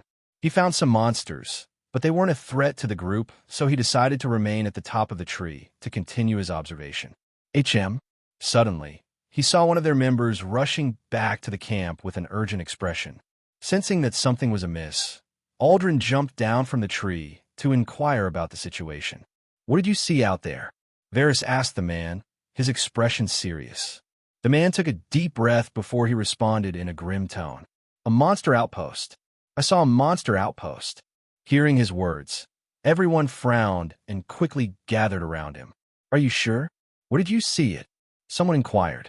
The man pointed in a certain direction. Half a mile from that location, there's a big tree with strange purple fruits. The monster outpost is built on top of that tree. Is he talking about the purple mist tree? Leslie rubbed her chin while looking at Varys. It must be the purple mist tree. It is the most conspicuous tree around here. The monsters must have chosen to build their outpost on top of it to keep an eye on its fruits. Varys agreed with her assessment. What is this purple mist tree that you're talking about? Asked the barbarian warrior with wolf-like features. This man's name was Bane, and everyone believed that he was the strongest in the team. I will explain it to you guys. Varys nodded and gave them a short introduction about the tree. According to him, the purple mist tree was a spiritual tree that produces an unusual elixir fruit, the purple mist fruit. When a peak knight apprentice consumed a mature purple mist fruit, they would immediately advance to become a knight. However, there was a problem. Each purple mist tree could only produce a maximum of 10 fruits every 10 years. What? There's actually such a good thing here? Why didn't you guys send a team to safeguard the tree? Everyone was confused. If it was so valuable, why did the Elven Kingdom not send its warriors to protect it? Looking at their baffled faces, Varys sighed and told them the truth. This area of the forest was originally the territory of a powerful monster pack. Their alpha was also a peak disaster-grade monster. We did try to claim the tree, but the monster pack was fierce, and they didn't fear death.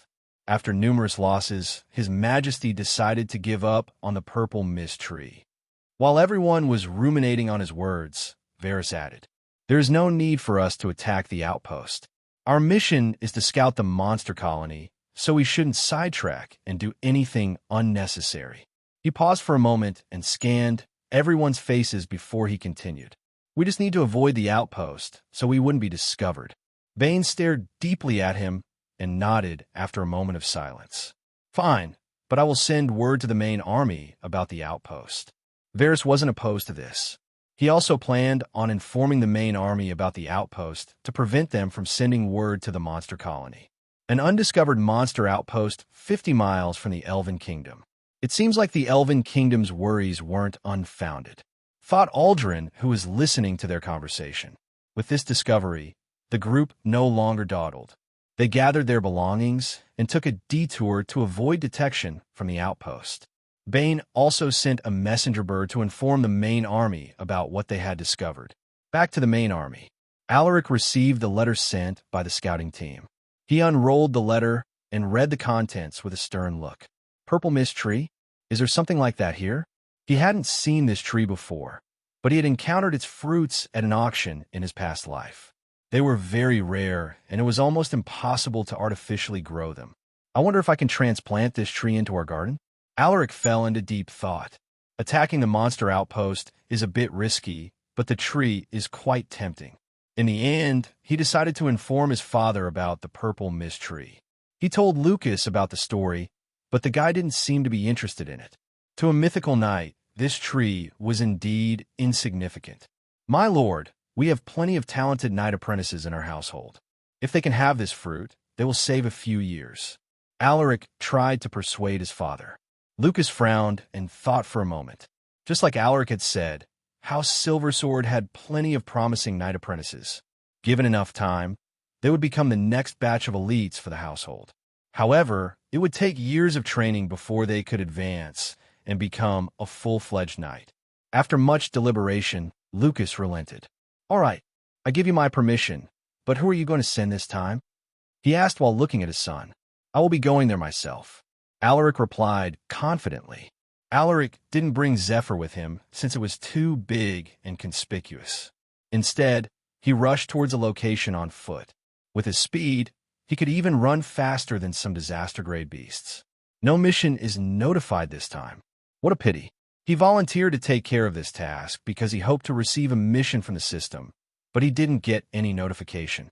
A few hours later, Alaric finally saw the purple mist tree. He wasn't familiar with its appearance, but based on the description and illustrations written in books, he could tell that this was what he was looking for. Moreover, he also discovered the monster outpost built atop the branches of the tree. Hold on.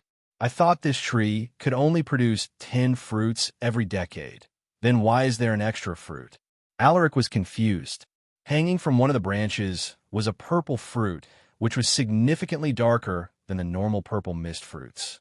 Furthermore, it was twice as big, and it was wrapped in some kind of mana membrane. With one look, Alaric's instincts told him that this particular fruit was a treasure. Not bad. This trip is not wasted. As he moved closer to his target, Alaric removed all traces of his mana to prevent the monsters from discovering his presence.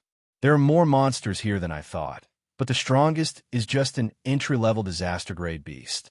We have plenty of warhorses that are stronger than it, he thought to himself as he stuck his body to a tree.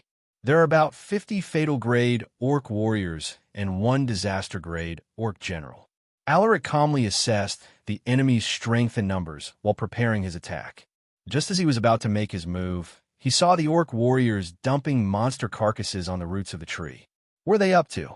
Alaric was curious about their unusual actions. He decided to observe the situation. Why are they dumping monster corpses on?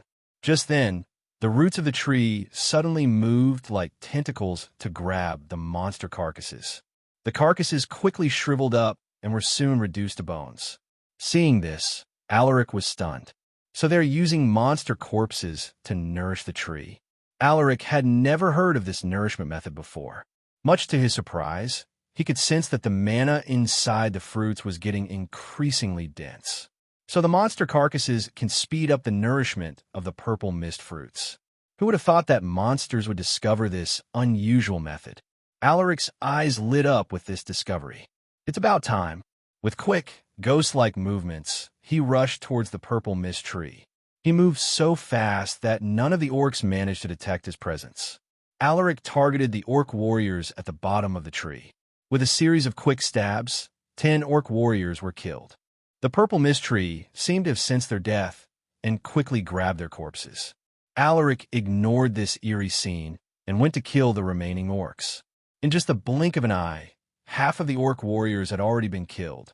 Their corpses weren't even spared and serve as nourishment for the purple mist tree. When only a fourth of the orc warriors were left, the orc general finally sensed that something was amiss. It looked down from the outpost and saw Alaric killing its subordinates with ease. "Enemy attack," the orc general shouted, its voice attracting the attention of the remaining orc warriors. Hearing this, Alaric clicked his tongue. "TSK, Since he had already been discovered, he no longer decided to be discreet with his attacks. He jumped directly towards the monster outpost and began his carnage. It has been a while since I killed some orcs. His eyes turned red as he recalled the bad experiences he had with the orcs in his past life. Unknowingly, his ruthless slaughter trait began to take effect. His physical strength was amplified, but negative thoughts also began to surface in his mind. I didn't notice it in the battle in Ackland Pass, but these negative emotions are increasing my desire to kill. It's controllable, but I shouldn't be reckless. In less than half a minute, all the orc warriors have been killed, leaving the orc general as the sole survivor. Human, backing off, the orc general revealed a trace of fear. Alaric didn't give it a chance to escape and swiftly cut off its head with a single slash. Whoosh! The orc general's headless corpse fell to the ground and was sucked dry by the roots of the purple mist tree. After killing all the orcs, the negative thoughts in his mind gradually vanished. Alaric lifted his head and looked at the dark purple fruit. This one is still not mature, so I should cover it with leaves so others won't notice it. Alaric covered the fruit in thick leaves. That should do it. Once the war is over, I will bring a researcher to inspect this fruit. Alaric observed the vicinity. After ascertaining that there was no one nearby, he left and rushed back to the main army. Meanwhile, the 10-man scout team had already traveled more than 90 miles. Along the way, they encountered 3 undiscovered monster outposts, which they reported back to the main army. We aren't even in the 100-mile mark, but we have already found 3 undiscovered monster outposts. It looks like His Highness Alaric's intuition was right. Someone said in a grave tone, "Keep quiet. There are enemies ahead." Bane warned the group, his face looking incredibly serious. "Sir Bane, how many enemies can you see and how strong are they?" Varys asked while looking at the barbarian warrior. While keeping his eyes in front, Bane responded, "There are 60 goblin warriors, 10 hobgoblins, and they also have a disaster-grade goblin chieftain." Hearing this, Varys frowned. Defeating them isn't a problem, but it wouldn't be good if the colony discovered us this early. We need to make a detour. It's too late. They have already discovered us. Hearing his words, Varys didn't hesitate and quickly unsheathed his sword as he shouted, "Let's kill them quickly.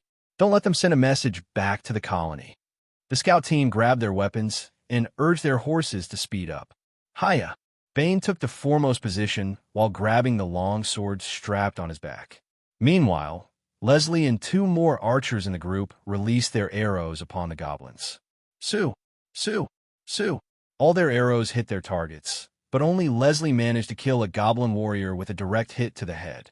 After releasing a few more arrows, 10 goblins fell, half of which were taken down by Leslie on her own. At this moment, the 2 sides collided. With a grunt, Bane waved his long sword, slicing through the bodies of the goblin warriors. With a single slash, he killed 3 goblins. The rest of the scout team didn't want to be outdone.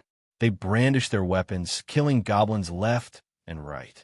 In the blink of an eye, more than 30 goblin warriors fell, leaving only half of them alive.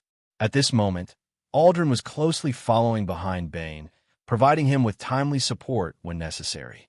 With them leading the group, another 10 goblins were killed. Leslie had also shot a hobgoblin to death. In no time, only the goblin chieftain for hobgoblins and a few goblin warriors remained. The rest had already been killed, their corpses scattered all over the place. You 2, follow me to deal with the goblin chieftain. The rest of you, kill the remaining enemies. Varys suddenly appeared out of nowhere, signaling to Bane and Aldrin to follow him. Seeing this, Aldrin and Bane quickly followed him. They squeezed their legs and urged their horses to move faster. With their mounts quick galloping, they soon arrived in front of the goblin chieftain. The monster seemed to be enraged. While roaring furiously, it wildly brandished its weapon, a giant club filled with spikes. Whoosh! Whoosh! Facing its relentless attacks, the 3 warriors maneuvered their horses to evade, skillfully displaying their horse riding skills. When a monster was within his sword's range, Varys launched a blow to its neck with great precision. Whoosh! SHCKK! His sword stabbed into its neck and pierced deeply, making the monster grimace in pain. However, it had high vitality, so it didn't die immediately. With a swipe of its muscular arm, it struck Varys heavily, making the elven warrior fall from his horse. "Varys!" Aldrin shouted in alarm. "I'm fine. Kill it. Quick!" Varys shouted as he lifted his body, grimacing. Seeing that he wasn't in critical condition, Bane and Aldrin flanked the goblin chieftain, attacking it simultaneously. With a sword stuck in its throat, the goblin chieftain's movements were awkward. It tried to defend itself against their attacks, but it was no longer in peak condition. In just a few breaths, it received multiple slashes and stabs, leaving deep wounds on its body. With one final struggle, it targeted Aldrin in an attempt to take him down with it. However, Aldrin was quick on his feet. With nimble movements, he managed to evade the monster's spike club. Now exhausted and close to death, the goblin chieftain's movement was getting slower. It was breathing heavily, its neck bleeding profusely. Out of nowhere, Bane appeared behind the goblin chieftain and sliced off its head with a slash. Whoosh! The goblin chieftain's body collapsed to the ground with a heavy thud. "How is everyone?" Varys scanned his teammates. A few of them had minor wounds, but no one was severely wounded. This made him feel relieved. "Everyone is fine. What about you?" Bane approached him and scanned the elven warrior from head to foot. Varys waved his hand while shaking his head. "I'm fine. Just a bruise on my chest, but it's nothing serious." Hearing this, Bane nodded his head. Approaching them on horseback, Leslie asked, "The corpses will definitely attract attention. What should we do with them?" Everyone moved their gazes to Varys. He was the leader of the team, so the decision was in his hands. Varys thought for a moment before he replied, "Burning their bodies might cause a forest fire, so let's just dump them somewhere unnoticeable." Doing this was also risky, but it was better than having a forest fire.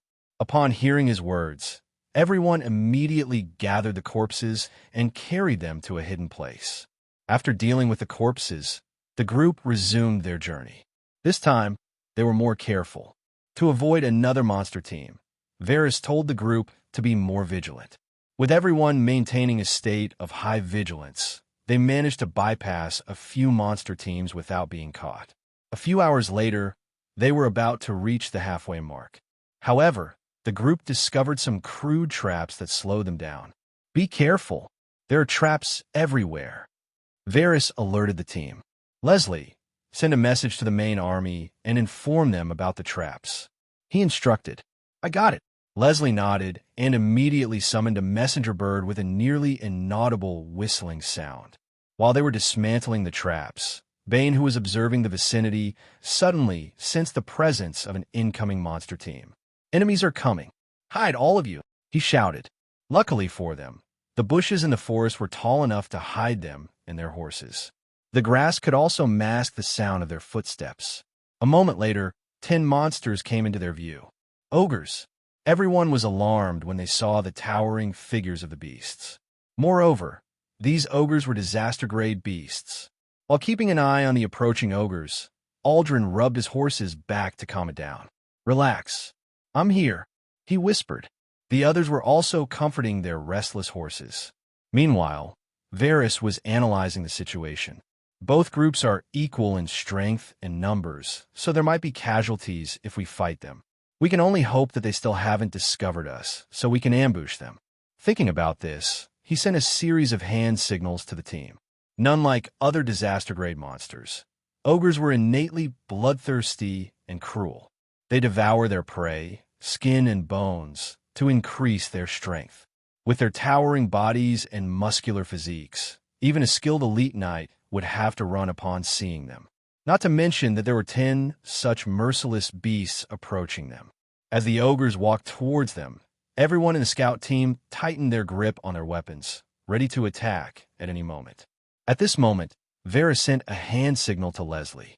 Seeing his signal, Leslie imbued mana into her arrows while aiming at one of the ogres. When her arrow was close to absorbing the maximum amount of mana it could absorb, she suddenly released it with fearsome power and precision.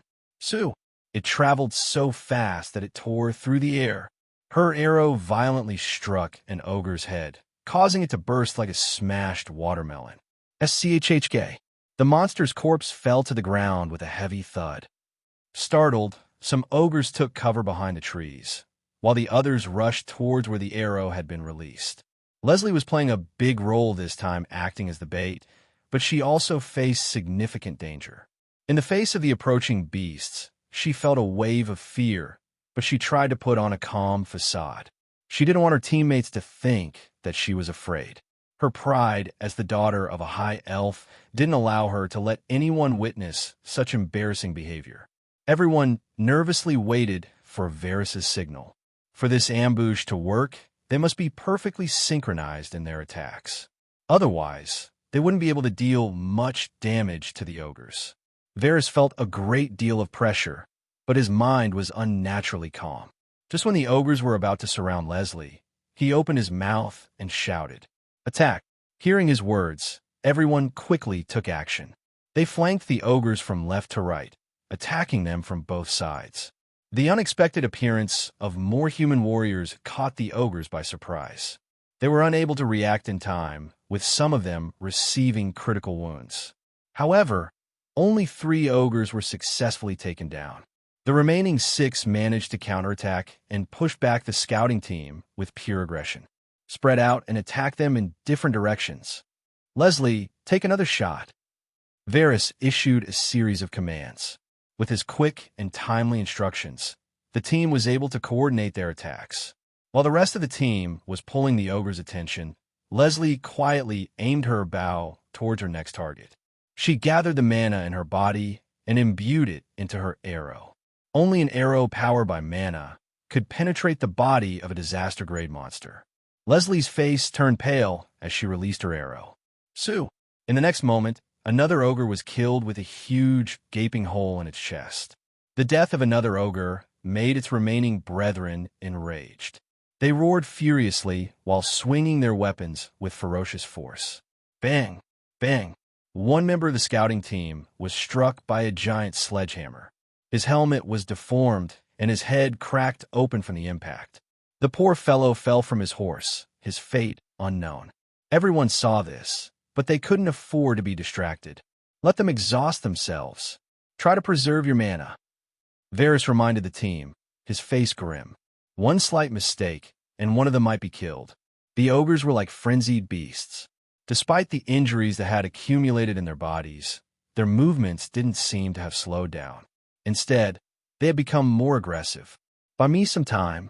I can release one more of those mana-imbued arrows. Leslie shouted while popping a recovery elixir into her mouth. Bane, Aldrin, follow me. We will kill one. The rest of you, try to hold down the remaining 4. Varys' words drifted into their ears. They were stunned by his commands, but they still moved accordingly. We must kill another one as quickly as possible, Varys thought as he urged his horse to charge towards one of the ogres. Bane and Aldrin closely followed him, flanking him from either side. I will take the front. Attack it from both sides, Varys instructed while keeping his eyes on their target. As soon as his words fell, he maneuvered his horse to leap forward while brandishing his sword. Meanwhile, Bane and Aldrin attacked the ogre from different directions. The ogre's focus was entirely on Varys, so it failed to detect the other 2. It blocked Varys' attack, but Bane and Aldrin managed to leave deep wounds upon its body. The beast staggered at the critical blows, and Varys took this chance to deliver a slash towards its neck. Whoosh! His sword left a trail of blood as it cut off the beast's head. After killing the monster, Varys pulled the reins, forcing his horse to turn in another direction. He then pointed his sword at another target and shouted, "The battle is not over. Let's go and help the others." Hiya! The 5 guys who were holding down the 4 ogres were already in a desperate situation. One of the warriors even had an arm cut off, while the rest also had varying degrees of injuries. It's ready. Move out of the way. Leslie's voice fell into their ears. Sue! Her arrow shot toward an ogre, but this time the monster managed to twist its body to avoid a critical hit. However, the arrow still pierced through its leg, leaving a bloody hole that significantly impeded its movements. I missed. Leslie's face fell upon missing her intended target. She aimed for the ogre's chest, but the monster was quick enough to evade the fatal blow. I will deal with it. You guys kill the remaining 3. Without waiting for their response, Bane rushed towards the injured ogre. It's already severely injured. I can handle this much. With a snort, he brandished his weapon with pinpoint accuracy. His sword was so fast that each of his slashes left afterimages in the air. Whoosh, whoosh, SHCKK, SCHHK. The crippled ogre couldn't properly defend itself. Against Bane's fearsome attacks, it slowly succumbed to its injuries and fell to the ground, bleeding profusely. Looking at the fallen monster, Bane unhesitatingly stabbed its neck and twisted his sword. SCHHK. The remaining ogres were soon dealt with under the relentless attack of the team. The monsters fell one by one, their towering bodies collapsing to the ground. We did it, but Varys was unhappy with the results. One of them was killed, and another one had his arm cut off. To some, it might be a great victory, but he couldn't accept such results. It's my fault. There could have been another way to prevent casualties. He gritted his teeth while looking at their fallen comrade's body. It's not your fault. He felt a hand pressing on his shoulder, making him feel a bit surprised. He turned his head and saw Bane giving him a comforting glance. No, Varys didn't agree with him. I'm the leader of this team. Everyone's life is my responsibility, and his death is my fault. Bane sighed while shaking his head. This guy was more stubborn than he had thought. He jumped off his horse and covered the dead warrior's body with leaves and grass. This man joined this battle knowing that death may come for him. For us barbarians, dying in battle is a glorious moment. You don't need to feel pity for him. He died a warrior's way. Hearing Bane's words, everyone felt a wave of emotion. Aldrin put his hands together and prayed for the warrior's soul. The rest of the team also offered their solemn prayers. After a few minutes, Bane jumped onto his horse and said, "Let's go. Our task is not done. We can't stay here forever." He then moved his gaze towards the warrior who had his arm cut off and asked, "Are you coming with us?" The man hesitated for a moment before he replied with a nod. "I will not slow you down." "Good." Bane nodded. He then looked at Varys, as if waiting for him to say something.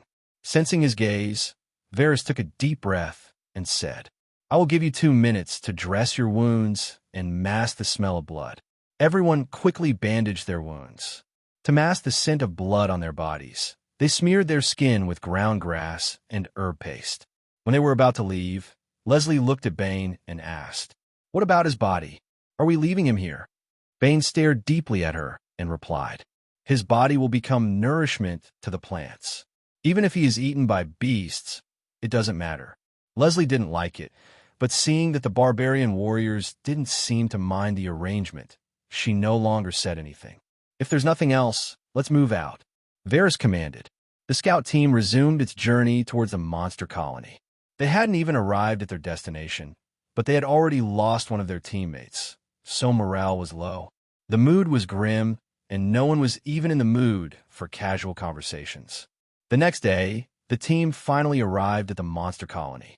It was located in what seemed to be a deep mining cave with numerous, complex entrances. They could see a large group of monsters stationed at the mouth of this complex cave. There were goblin warriors, orc warriors, and ogres. Surprisingly, they also discovered other types of monsters like kobolds, reptilian bipedal monsters with dragon-like heads. Are kobolds included in the previous reports? Aldrin glanced at Varys with an inquisitive look. The elven warrior shook his head, his face looking incredibly serious. No. The kobolds might have recently surrendered to the colony. Look over there. He pointed at a group of kobolds. Everyone turned their heads and saw a group of kobolds doing hard labor. Some of them were chained, and they were even being whipped by other monsters. From the looks of it, the kobolds should have the lowest status in the colony. This was only Varys' guess based on what he was seeing, but everyone agreed with his assessment. Aldrin was impressed by his quick judgment. They hadn't even been here for long, but he had already discovered many important details that others would have overlooked. Other than his ability to command, he is also very observant. Now I understand why His Highness chose this man as our team leader. Aldrin was once again impressed by Alaric's discerning eyes. In just a short time, he was able to choose the perfect person to lead the scouting team. What should we do next? Bane asked while keeping his eyes on the monsters. There might be more things we don't know about the colony, but we need to go inside to gather more information, Varys responded with a heavy expression. Hearing this, everyone's face darkened. Entering this complex cave system would be difficult with so many monsters guarding the entrances. Moreover, they don't have a map to guide them around the complicated tunnels. After a moment of silence, Varys gestured for everyone to come closer as he whispered, "The rest of you should return and inform the main army about what we have seen here. The kobolds, the complex cave system, the maze-like tunnels. Everything we saw here must be reported to the main army." "What about you?" Leslie asked with a frown. Varys took a deep breath and replied with a determined look, "I will go inside and have a look." Everyone was stunned by his words. This was no different than blindly entering the lion's den. "Are you crazy? How are you going to get in there with all those monsters around? It's too dangerous. I don't agree with this plan." Leslie shook her head. "She is right, Varys. It is too dangerous for you to go alone. It would be better if I followed you inside. That way we can help each other out in case something happens." Bane voiced his opinion with a grim smile. Leslie was exasperated. She thought that Bane was also against the plan, but he actually wanted to follow Varys inside the monster colony. "You must be insane." Leslie scowled while shaking her head. "If you two are going, then count me in as well." Aldrin expressed his desire to follow. He felt that they hadn't gathered enough information, so he wanted to go inside the colony to obtain more intel to help the main army and his lord. "Are you guys tired of living?" Leslie face-bombed at their recklessness. Varys nodded resolutely. "Then it's decided. The three of us will head inside the colony, while the rest of you will return to the main army to report what we have seen." Another guy wanted to join them, but Varys rejected him. "Moving with 4 people will be a lot more difficult. The 3 of us should be enough. That way, we can move around without alerting those monsters." "And how do you plan on doing that? Can't you see those monsters there? You 3 will be discovered immediately once you step in there." Leslie was still against the plan. She didn't want them to go through such a risk. "About that, I already have a plan. Please trust me, Leslie." Varys stared deeply at her, his eyes filled with confidence. Leslie sighed. "Fine, but you must retreat immediately once things go south. We will be careful." Varys nodded. The group separated after exchanging solemn goodbyes. After Leslie left with the other members, only Varys, Bane, and Aldrin were left behind. "How are we going to do this?" Aldrin inquired. Bane also glanced at Varys, waiting for his response. "Do you see those monsters wearing armor?" Varys pointed at another group of monsters. The two followed his gaze and saw a group of humanoid monsters dressed like human warriors. "Those people must be half-barbarians. We will kill 3 of them, steal their equipment, and go in using their identities." While mentioning this, he observed Bane's expression. Their target was a group of half-barbarians, so he wanted to know if he was uncomfortable with the idea. "Why are you looking at me like that?" Bane could tell what was on his mind. "You don't need to worry about my feelings. They might possess our bloodline, but since they stand with the monsters, they are our enemies." Bane muttered coldly. Hearing this, Varys was relieved. "Good. Then let's go and lure those guys out." Aldrin and Bane nodded solemnly. A moment later, the trio crept closer to the colony. They moved carefully to avoid being detected by the monsters.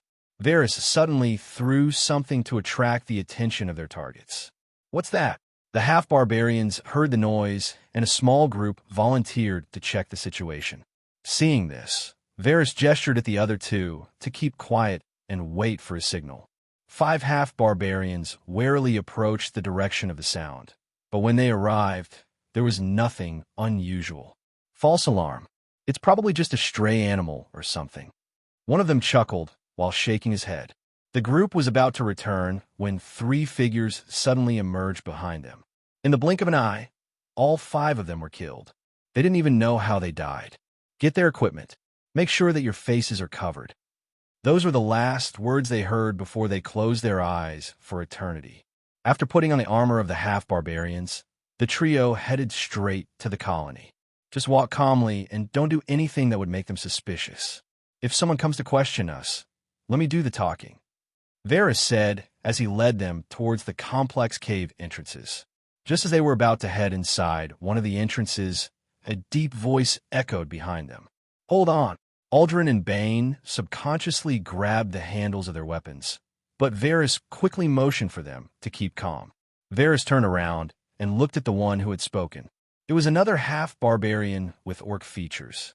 "I don't recognize you three. Who is your chieftain?" "Brother, we know the rules. Just pretend you didn't see us this time. Please do us this favor. We will cover your shift tomorrow." Varys answered without stuttering. The half-barbarian narrowed his eyes. "What's your name?" "I'm Bane." "What is your name, brother?" Varys gave the first name that came to his mind. /NOV.E/L.com. The half-barbarian didn't respond for some time, but his expression gradually loosened and bloomed into a relaxed smile. "All right, I will remember your words, Bane. I'm called Rugal. You better not go back on your words, or I'll come looking for you." "Haha, rest assured, Rugal.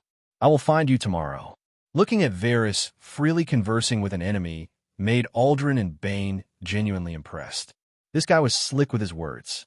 A moment later, the half-barbarian finally let them leave. "That was close." Varys let out a nervous chuckle. "You did well," Aldrin praised while smiling beneath his mask. Bane also gave him a thumbs up. Varys shook his head. "Enough with the idle chatter. It's time to go." The trio entered one of the cave entrances. The path was a narrow tunnel illuminated by crudely made torches. They encountered some monsters along the way, but they acted calmly and just walked straight without speaking. When there was no one nearby, Bane whispered, "This tunnel is like a maze. I have already forgotten which way we came from." "It's fine. The route is inside my head," responded Varys while pointing his head. Hearing this, Bane no longer said anything. As they headed deeper, the tunnel became even more crowded with more monsters passing by. To avoid attracting attention, the trio chose to follow a large crowd that they heard was heading toward a place they called the storage. From the bits and pieces of information they heard, Varys guessed that this place was probably where the colony stored its food reserves. "I think we're on to something really important," he thought to himself, anticipation and a trace of nervousness brewing in his heart. After a quarter of an hour, they emerged to a spacious cavern filled with all sorts of preserved food and resources like drinkable water. There were monster workers inside the cavern, monitoring the resources with unblinking eyes. There were also monster warriors eyeing everyone that entered with stern gazes. "Varys, we should leave now. Discovering this storage cavern should be enough to help the main army," Bane whispered. There were more monster warriors around, so the situation was becoming increasingly dangerous for them. One wrong move, and their cover would be blown. Aldrin didn't say anything, but he agreed with Bane's words. They could use the knowledge about this cavern to sabotage the food supply of the monster colony. Doing this would definitely cause chaos and make the monsters panic. Varys didn't respond right away. He discreetly observed the cavern and the monster warriors. "We will burn this place," he suddenly said, his words shocking his two companions. "What?" Bane stared at him in disbelief. "That is too dangerous. The exit might be blocked if we cause a commotion here. That would leave us no room to escape." Aldrin chimed in, expressing his opposition to the plan. "I know, but trust me on this. I have a plan." Varys didn't want to give up. Aldrin and Bane hesitated for a moment, but they eventually relented under his persuasion. "Fine, let's do it. Dying like this wouldn't be too bad. At least we can do something big to guarantee our victory in the war." Bane forced a smile. "Do I still have a choice?" Aldrin shook his head with a defeated expression. Varys grinned. "Don't worry. No matter what happens, I won't let you two die."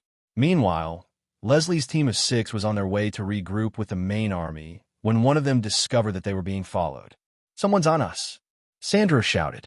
Author's note: see Chapter 403 for reference. Sandro is a barbarian warrior from the Green-Eyed Falcon tribe. His words made everyone alarmed. "What?" Leslie's face fell.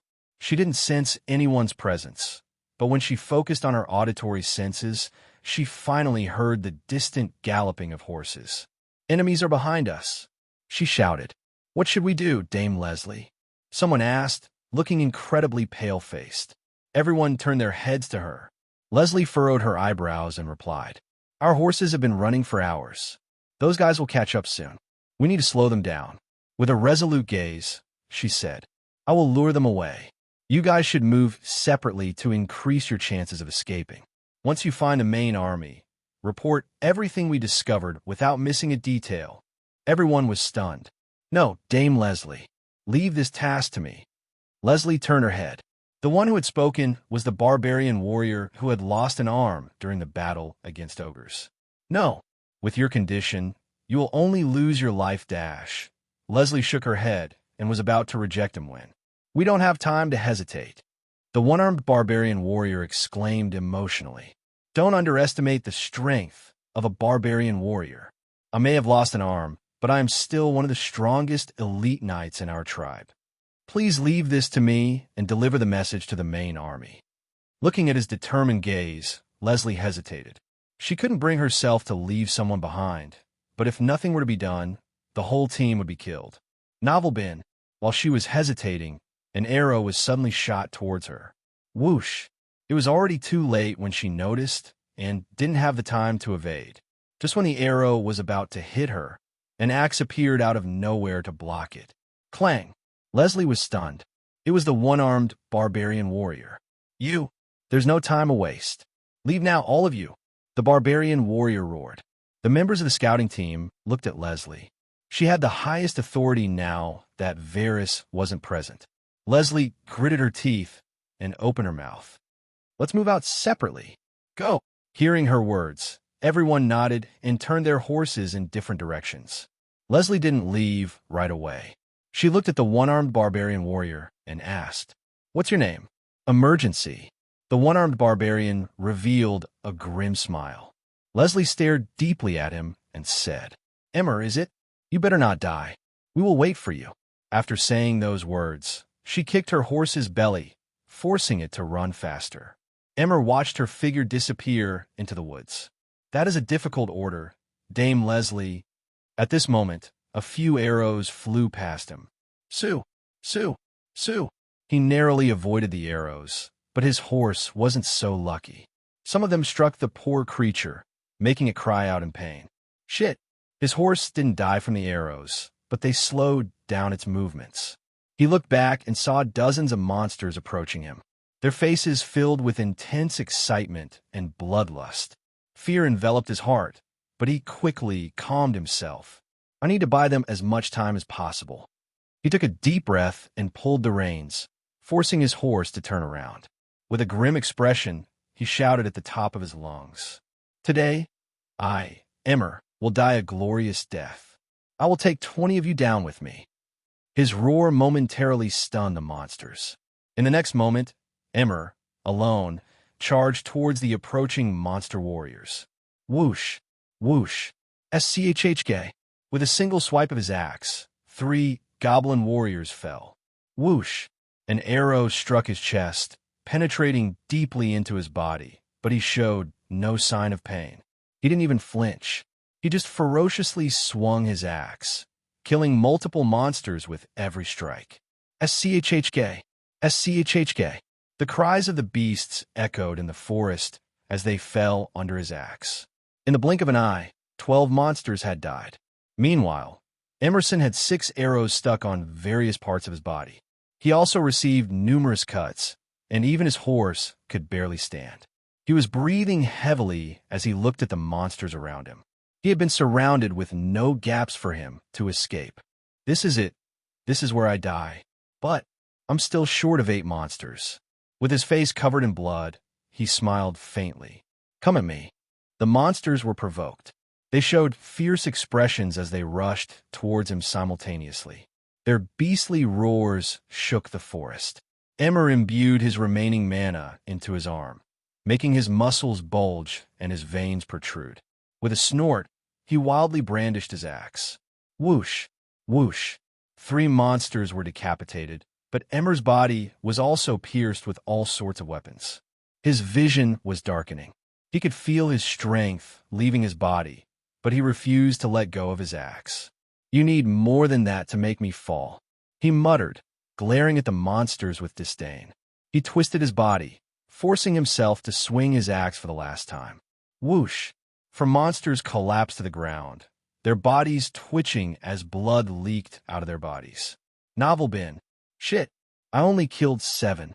He tried to lift his arm, but an orc warrior had clung onto him, preventing him from moving. Like a deranged beast, Emmer opened his mouth and took a huge chunk off the orc's neck with one bite. Roar! The monsters continuously stabbed his body, while he took another bite of the orc warrior's neck. This time, he managed to bite off an artery, which made the orc warrior's neck bleed profusely. Satisfied, he let out a delighted smile before he breathed his last breath. Although he had already died, the monsters chopped his body and devoured his flesh to vent their fury. It was a gruesome end, but Emmer didn't regret his sacrifice. Meanwhile, inside the monster colony, Varys somehow managed to start a fire using the resources he found in the cavern. "Quick, let's leave while they still haven't noticed anything," he whispered to Aldrin and Bane. The two nodded with grim faces. Without hesitation, the trio left the cavern using the route they had taken. By the time they left, the fire they started had already turned into a big flame that engulfed the resources inside the storage cavern. The monsters panicked, and they began to scramble in all directions, which caused a stampede. The trio heard the commotion echoing through the tunnel. "You two follow me. Let's run."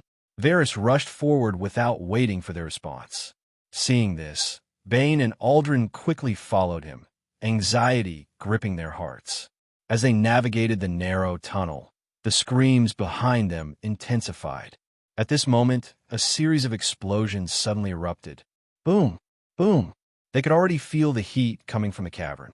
"We are almost out," Aldrin shouted while pointing at the light coming from the entrance of the cave.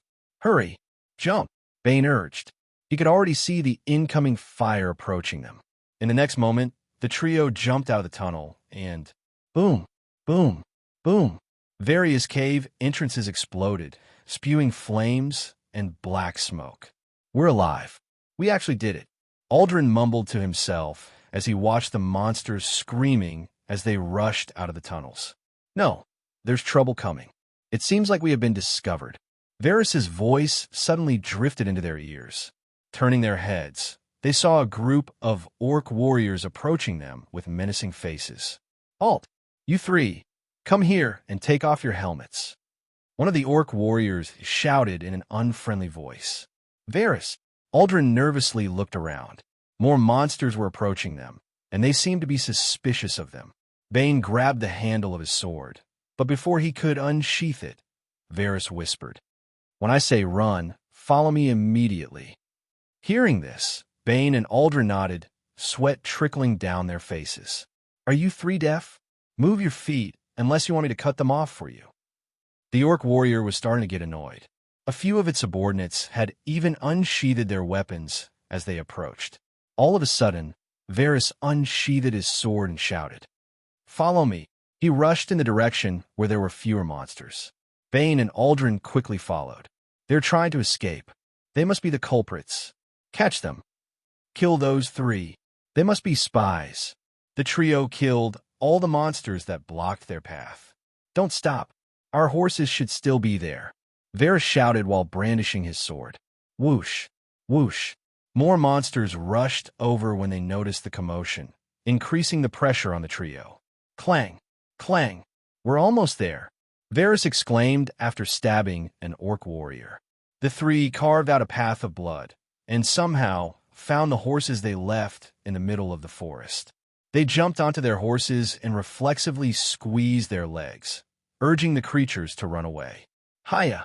Aldrin looked back and saw hundreds of monsters chasing them, their faces filled with madness and rage. "They have horses," he told the other two. Varys turned his head and frowned. "How about we escape in different directions to divide them?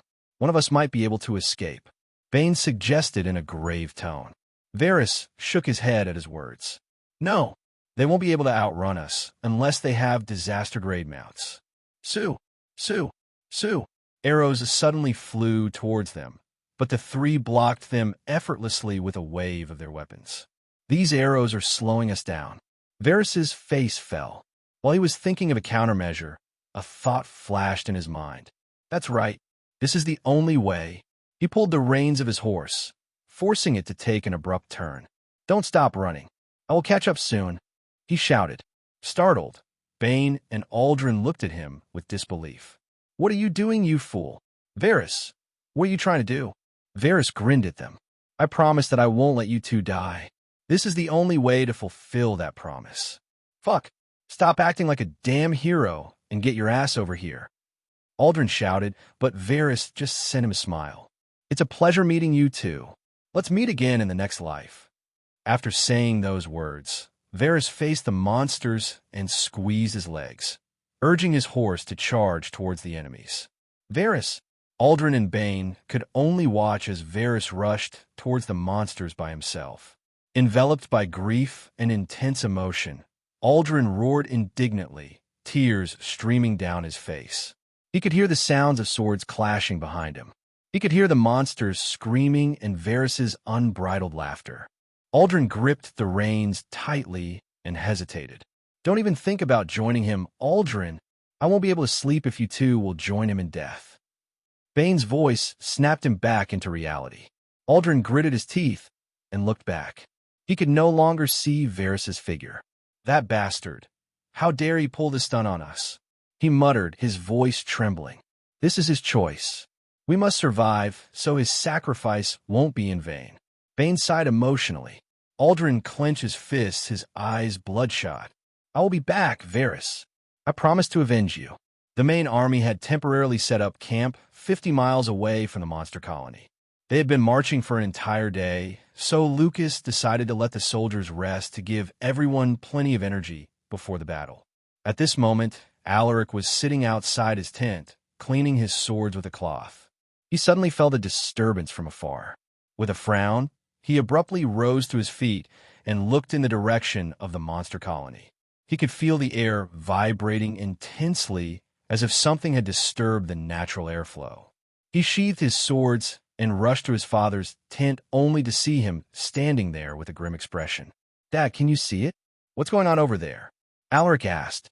There was an explosion in the monster colony. A big one at that. Lucas responded. Alaric furrowed his eyebrows.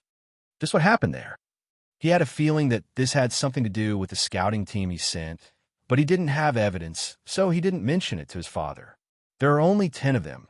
It couldn't be them, right? He felt inexplicably nervous. Looking at his unusual expression, Lucas probed. Is this related to the scout team you sent? Alaric was taken aback. He shook his head with uncertainty. I'm not sure either. I only told them to gather information. Lucas sighed and nodded. We should receive word from them soon. If they're still alive, that is.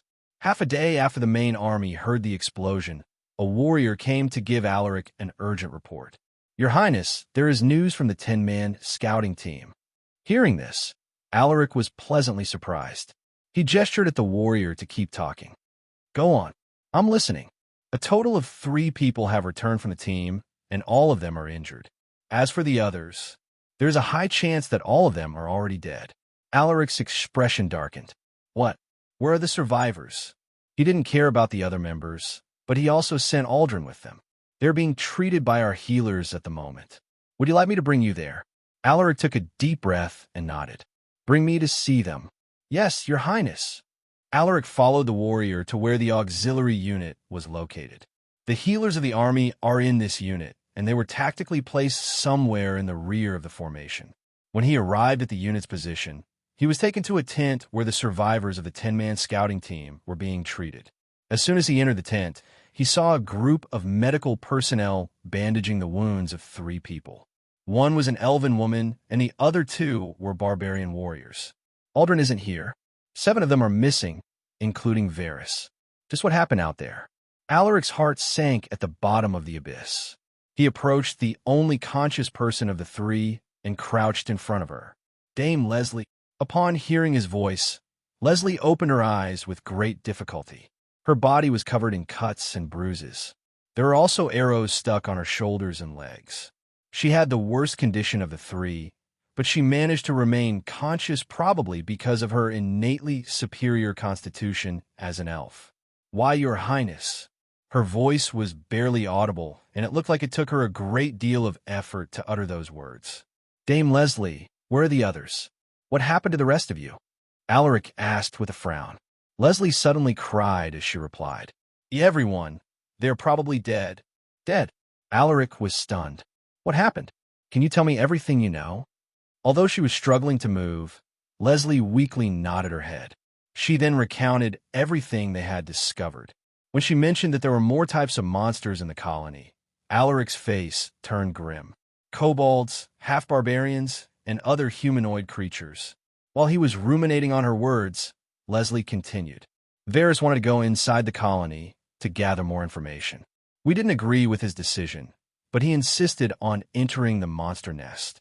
Sir Bane and Sir Aldrin went with him. The entrances to the monster nest looked complicated, so I don't know what happened. That is all I know since we parted ways afterwards. After hearing what happened, Alaric fell into deep thought. Based on her words, there was a high chance that the three caused the explosion in the monster nest. However, until they gathered more evidence, this would only remain a speculation. "Thank you."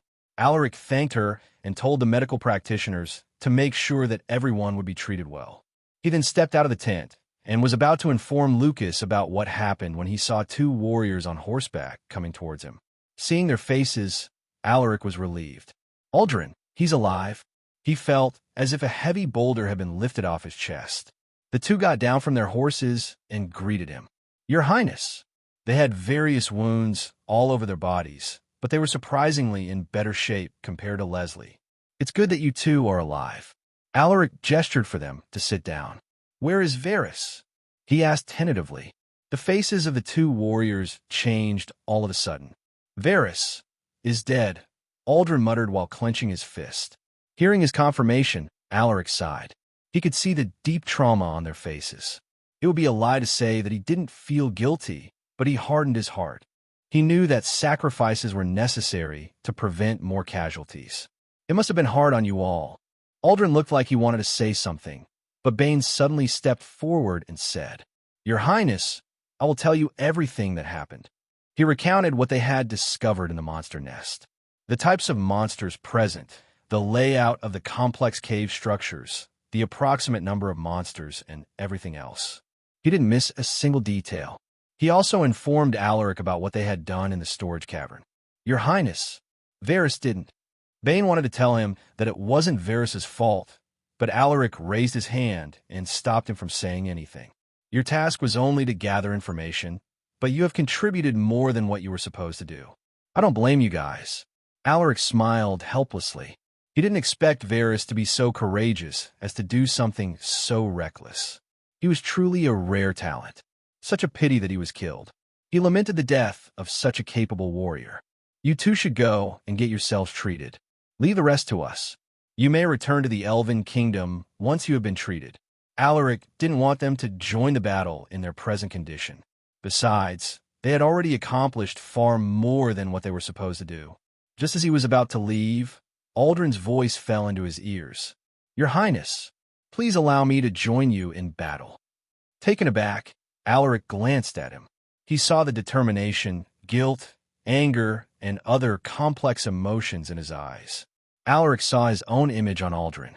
He looked just like him in his past life. Seeing your comrades die before you would make you live with guilt and regret. With a heavy sigh, Alaric nodded. "All right, but you must get treated first." "Yes, Your Highness." Aldrin lowered his head gratefully. "I will also join the battle, Your Highness." Bane opened his mouth. He had the same fierce determination in his eyes. "All right, you two can come and find me once you are done with your treatment." With the information provided by the scouting team, Lucas convened the military officers. "Everyone, we received new information from our scouts about the colony." Lucas didn't beat around the bush and told everyone the reason for the meeting. According to the collected data, there are more than 200,000 monsters in the colony, including new types of monsters like kobolds, half-barbarians. When he mentioned that there were half-barbarians, some of the barbarian warriors felt slightly uncomfortable. Although those half-barbarians had monster bloodlines, they still carried the bloodline of barbarians. Lucas continued, "The explosion yesterday was caused by our men, and with their efforts, the colony's storage cavern has been destroyed. Without food reserves, their army would be on edge, and they would have a hard time surviving an invasion as long as we prevent them from stepping out of the nest." Hearing this, everyone was surprised. They couldn't believe that a 10-man unit composed of elite knights could accomplish such a feat. Now that the colony is in chaos, this is the best time to strike them. Lucas's words garnered everyone's approval. With the colony in turmoil, they wouldn't be able to react properly against an attack. Lucas and the military officers discussed the changes to their plans. After half an hour, he sent everyone off to deliver the message to their respective units. The army resumed its march towards the monster colony, but this time, everyone was positive about the coming battle. This gave rise to an increase in their morale. Soon, the monster nest came into their view. Just like what had been reported, it was an underground cave system. The monsters had set up several layers of defensive lines in anticipation of their arrival. Looking at the earthen walls and the large numbers of monsters waiting for them, Lucas raised his sword and shouted, "Charge!" Following his command, the army of 200,000 warriors charged towards the defensive walls. The sounds of the war horns, the roars of the warriors and monsters, and the violent clashing of blades echoed. On the first day of the battle, the monster army managed to defend the outer walls, but they lost tens of thousands of monsters. On the other hand, the alliance of the barbarian tribes and the Elven Kingdom only lost a few thousand warriors. Considering the results, it was a victory for them, but Lucas was unsatisfied with the outcome. The monsters were surprisingly resilient, and they also moved as if someone was manipulating them from the shadows. It didn't feel like they were fighting an army of brainless monsters, but a properly trained army with a brilliant tactician. Later that evening, Lucas gathered the representatives from each unit to discuss the situation. "Can someone tell me what is happening? How are those monsters fighting with that kind of energy when they had lost their food reserves?"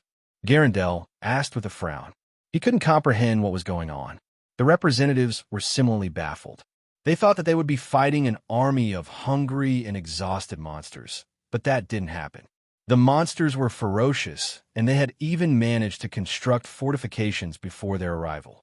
"What do you think, Lucas?" Vulcan turned his head to Lucas. Author's note: Vulcan is a barbarian warrior and is Lucas's longtime friend. He is also the right-hand man of the barbarian king. Lucas frowned as he replied in a grim tone. An ordinary monster wouldn't be capable of such detailed military tactics. Only someone with deep knowledge can do this. He paused for a moment before he continued. "We once fought a powerful monster back then. It was a creature that was about to become a catastrophe-grade beast. Its intelligence far surpassed that of ordinary monsters." Everyone's faces became serious upon hearing this. They had heard stories about catastrophe-grade beasts. They were terrifying creatures that could destroy a small empire. Even a mythical knight would have a hard time against them. "Can you fight a monster at that level?" Vulcan asked while staring deeply at him. Lucas took a deep breath and responded with uncertainty. "I'm not sure. Catastrophe-grade beasts also have different levels. I can probably fight against an ordinary one, but if it's something as powerful as Zephyr..." He didn't say anything and just shook his head, but everyone understood his message. "That's right. We have a draconic lion on our side," exclaimed Garandel. Everyone's faces eased upon hearing this. They also had a catastrophe-grade beast on their side, a powerful one at that. "That is true, but what if there isn't just one catastrophe-grade beast in the nest?" Someone from the crowd suddenly spoke. Everyone turned their heads and saw that it was Alaric. "What do you mean?" Lucas furrowed his eyebrows. Alaric was also uncertain. His only clue was the level of difficulty in his mission. A single catastrophe-grade beast wasn't enough to turn the difficulty into hell mode, so he guessed that there was more. "I'm only saying what could be the worst that could happen." Alaric shook his head. "We must move while thinking that there could be more of them, so we could be prepared for the situation," he added. Lucas narrowed his eyes. Whenever Alaric said something like this, it would always come true. "Your son is right, Lucas. We should be prepared for any situation." Our warriors would be in disarray if an unexpected variable appeared. Giving them a warning should be enough, so they would be prepared for this kind of situation. Vulcan expressed his agreement to Alaric's words. Crossing his arms, Lucas nodded. Then what do you think we should do? Everyone looked at Alaric, waiting for his response. Sensing their gazes, Alaric adjusted his posture and responded. We will draw out those monsters. During our first attack, Venerable Lucas joined the battle to give momentum to our warriors, but no catastrophe-grade beast revealed itself. This means that they're being cautious. We need to force them to come out, and this is how we should do it. The next day, before the sun had risen, Vulcan led the army to launch another attack on the outer defensive walls of the monster nest. He brought a total of 50,000 warriors. Half of them were cavalrymen, while the other half was a mix of infantrymen and ranged units. Vulcan's role was to gather the attention of the monsters. Once the focus was on his army, Garandel would lead another group to attack the other side of the outer walls. This was the plan they had discussed yesterday, a two-pronged attack to divide the enemy's forces. At this moment, Alaric was in their camp watching the battle half a mile from his location.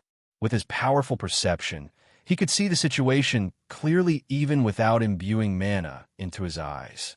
Do you think the catastrophe-grade beasts will reveal themselves with this plan? A voice drifted into his ears. Even without turning his head, he knew that it was Lucas. Alaric furrowed his eyebrows as he replied, This strategy will only divide the monsters into two defensive positions. He crossed his arms and continued. With their defense concentrated on these two locations, there is bound to be a gap in other areas. That's when you enter the battle. Since most of their forces are focused on defending two areas, only a few monsters will be left to fight against you. If those catastrophe-grade beasts wouldn't come out, they would have to give up on their outer walls and move further back. Whether they choose to reveal themselves or not, it will be a win for us. Alaric was no longer the weak warrior that he was in his past life. He had gone through numerous battles, and he had seen all sorts of military tactics used on the battlefield. This was merely one of the many tricks he learned from those experiences. Looking at his son's calm expression, Lucas smiled faintly. You have become more dependable, son. Hearing this, Alaric smiled and shook his head. I still have a lot to learn. An hour into the battle, just as Alaric had predicted, the monsters had focused their attention on Vulcan's troops. Just then, a signal was released to the sky. It was a signal for Garandel's troops to take action. Leading a force of 50,000 soldiers, Garandel attacked the northern side of the outer walls. While he was watching the battle intently, Lucas asked, What if those catastrophe-grade beasts were to attack now? Alaric had already taken this into consideration. It was indeed possible for those beasts to reveal themselves to help the monsters defend the outer layers. Don't worry, Dad. Zephyr is on standby for that reason. He reassured his father. So you also calculated that, huh? Lucas was pleased with his response. 2 hours into the battle, the outer walls were still going strong. Surprisingly, the monsters managed to resist the two-pronged attack, but there were also signs of collapse in their formations. Given the situation, their defenses were bound to fall apart in a few more hours. By then, both Vulcan's and Garandel's troops will be able to breach the outer walls. Are you going to sit out of today's battle? Lucas stared at his son. Alaric let out a sigh and nodded. I promised the survivors of the scouting team that I would wait for them. Hearing this, Lucas was taken aback. I thought you were sending them back to the Elven Kingdom after fulfilling their task. That was the plan, but Alaric shook his head helplessly. It appears that they had developed a deep grudge with those monsters. I can't blame them. Watching your comrades die in front of you isn't so easy to overcome, no matter how hard you try to forget them. His words trailed off. Lucas noticed the fluctuations in his eyes.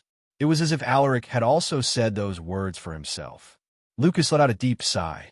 His son was just like him during his younger days. One's trauma was indeed hard to forget. Half an hour later, the battle had reached a crucial point. Dad, it's about time, Alaric suddenly said. Lucas nodded his head. Before leaving, he tapped his son's shoulder and said, Alaric, we are born in troubled times. Don't blame yourself for the deaths of your men. We are only trying our best to survive and to make our country a better place for our people." After saying those words, Lucas disappeared with a whoosh. His father's words resonated deeply in his heart.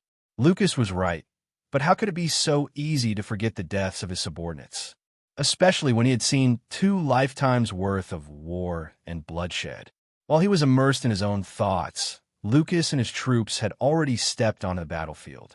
Their loud war cries resounded across the forest. The monsters didn't expect their attack, so they weren't able to put up a proper defense against Lucas's troops. With a mythical knight leading them, Lucas's troops quickly breached the outer walls. It only took them half an hour. Suddenly, a large number of monsters came out of the nest. Leading them was a weird-looking ogre with 2 heads and 4 arms. "Do you want to use appraisal on the selected target?" "Yes, no." Alaric subconsciously clicked yes upon seeing the creature.